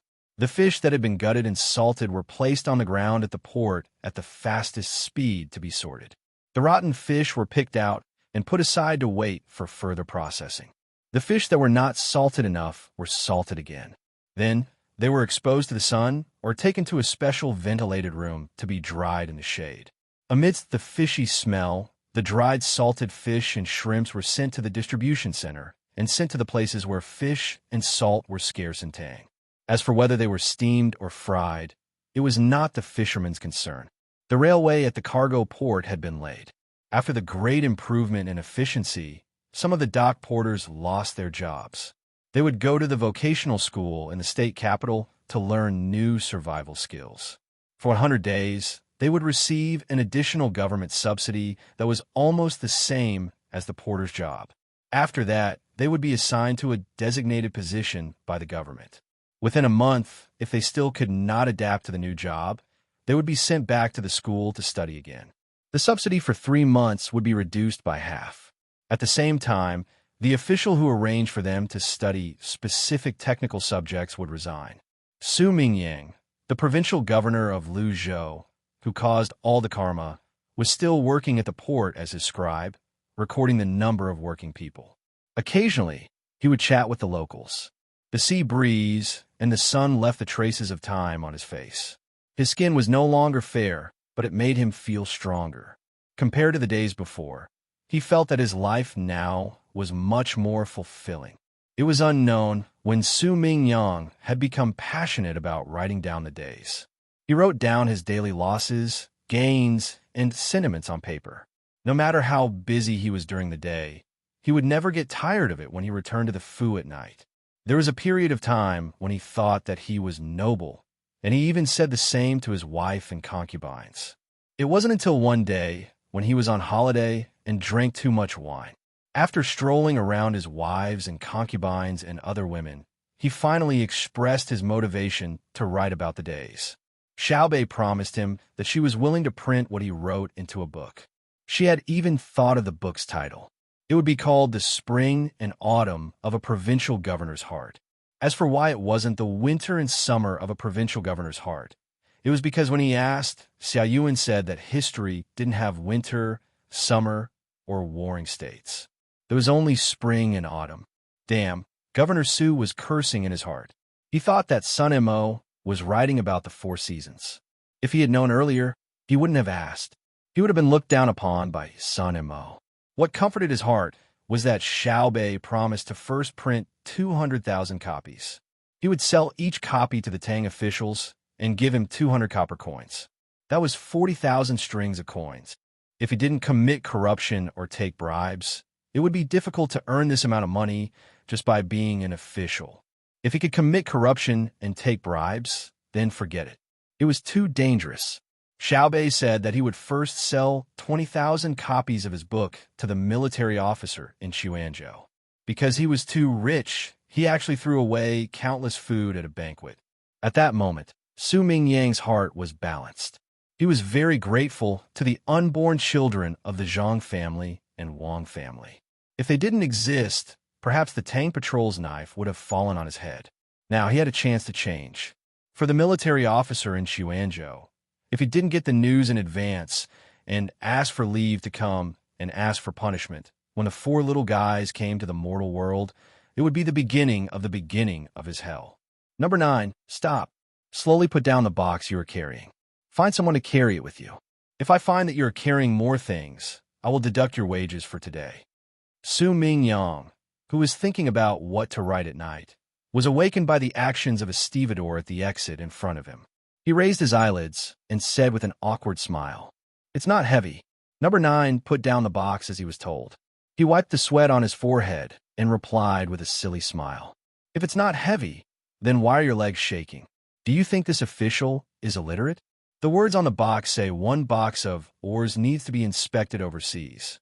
It seems that you're not satisfied with the life in the night school. It's my fault. After a month, I will personally test you on the first 150 words of the children's initiation. If you can't write 1 word, come to my house after work. I will personally teach you. Stay away from me, you perverted dog. Governor Su, who was talking to the stevedore number 9, raised his foot and kicked away a male dog that used his leg as an outlet for physiological needs. He then continued to talk to No. 9, it's settled. Whose dog is this? Sir, it's a rescue dog. Number 9 said with a sad face. Obviously, he didn't want to learn. Have it change positions. The people in the water who need to be saved can't wait for it to finish shaking. When it snows, it'll be killed and eaten. It's very nutritious. Su Mingyang glared at the dog and said, "Snowing? Fine, sir, you are so kind. Stupid dog, you still dare to come over. Be careful, I'll send you to the north of the Yellow River. It really snows there." Number 9 cursed at the shameless dog. He then called another stevedore to pick up the box and leave. Wei Wei Su Mingyang shook his head and continued to record the work of the stevedore. As for that dog, he admitted that his family chef had never made dog meat that wasn't disgusting. Perhaps it could be given to Zhang Xiaobao. He has done research on this. Su Mingyang's thoughts flew again, and he muttered to himself, "Thank you for the compliment. I can indeed make dog meat very delicious, but I don't like to eat dog meat. The process and seasoning are too much. As long as there are other things, I will try my best not to eat dog." "Sir Su, are you used to life at the docks?" Su Mingyang had just finished muttering when a strange yet familiar voice rang out behind him. It was strange because this voice didn't often appear by his ear. It was familiar because even if this voice appeared once, he would firmly remember it because it belonged to Zhang Xiaobao, a person who killed without spilling blood. Lord Zhang." Su Mingyang turned his head and said with a trembling voice, Don't call me that. I'm not my adoptive father. Some people call me Master Gao. I'm just the regional governor of the Bohai Commander-in-Chief's office. We're both third-rank officials, so there's no need to distinguish between high and low." Zhang Xiaobao, who had brought Wang Wan here for a stroll, said sincerely. However, his words always sounded very hypocritical in the ears of others. Su Mingyang was one of those who felt hypocritical. He stood up and tried his best to make his smile more natural. He nodded at Zhang Xiaobao and Wang Wan respectively and said, "I wonder what brings you here to the docks, Deputy Governor Zhang and Deputy Governor Wang." As soon as the words left his mouth, Su Mingyang regretted it. He shouldn't have said that. Could it be that they couldn't come to the docks? The docks didn't belong to the provincial governor of Luzhou. Moreover, he always felt that he didn't have the right to be the provincial governor, even though the official seal and documents clearly stated that he was the provincial governor of Luzhou. Zhang Xiaobao and Wang Wan smiled at the same time and didn't take it seriously. Zhang Xiaobao said, "Actually, it's nothing serious. A group of grandpas in the nursing home said that the weather hasn't been good recently. It seems like there's going to be a strong sea breeze. It should be a hurricane." "Huh? Lord Zhang, don't scare me." Su Mingyang felt a tug at his chest. He clutched his heart and shouted, "What are you talking about? I'm just mentioning it. When you weren't the provincial governor, Luzhou had several hurricanes. It was just that the rain was heavier, some houses collapsed, and a few rows of trees fell. Calm down. Compared to those times, the hurricanes now are nothing. We're just here to tell you in advance. Don't wait for the wind to blow and panic instead of other people." Zhang Xiaobao patted Su Mingyang's shoulder and comforted him. Su Mingyang slowly calmed down. When he thought about Luzhou's roads and the layout of the houses, he realized that he was not afraid of any hurricanes. The roads were as wide as a square, and there was a sewer built with limestone. It was more than 10 feet wide and as tall as a person. He didn't even know how many there were. The highest house was only 3 stories high and was built with bamboo. Once the people evacuated, they could just wait for the wind to blow away and come back. With the support of the Zhang family and Wang family, the losses were nothing. They could just rebuild the damaged boats at the docks. That's good. I wonder if the titled madams have made the arrangements? My family can just pack up and leave." Su Mingyang, who had calmed down, did not forget to show concern for Zhang Xiaobao and Wang Wan's mother. Zhang Xiaobao nodded. "It's all done. In fact, I hate the current situation very much. We can't see any signs of the hurricanes, so we can only judge based on experience. If it was in the past, the hurricanes would be gone. If it was sunny, it would be sunny, and if it was raining, it would be pouring. Now, we can't do anything." As he spoke, Zhang Xiaobao glanced at Wang Wan. Wang Wan nodded. Then, both of them looked up at the sky. At that time, they could indeed do this. The hurricanes could be eliminated the same way they were formed.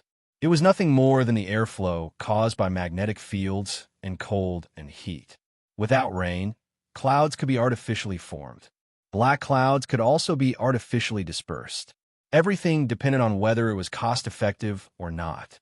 other than human lives. If the losses caused by the weather were less than the amount of money that could be interfered with, they could let it wreak havoc. If it was more expensive, they could stop it. If they had money and wanted to play around, they could create their own hurricanes. The premise was that they did not hurt others.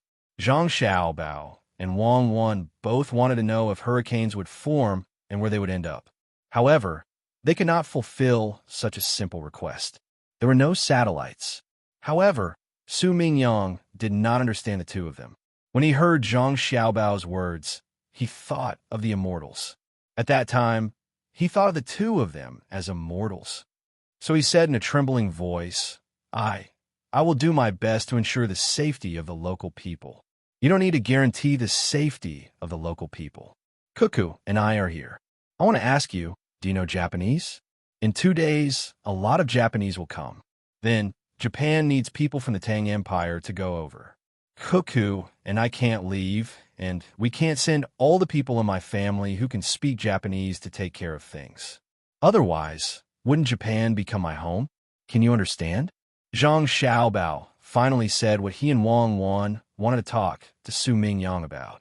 Perhaps because Zhang Xiaobao's words were too sudden, Su Mingyang did not react for a moment. It was not until another ship approached the dock with a horn that he woke up and asked, You want me to go to Japan? You're tuning in to the Romance Rendezvous YouTube channel. We're so grateful for your support, and don't forget to subscribe to join us on this incredible journey through captivating stories. Your generosity through donations truly makes a world of difference, as it's the primary source of revenue that allows me to expand and enhance this channel for you. Thank you from the bottom of my heart for being a part of this adventure.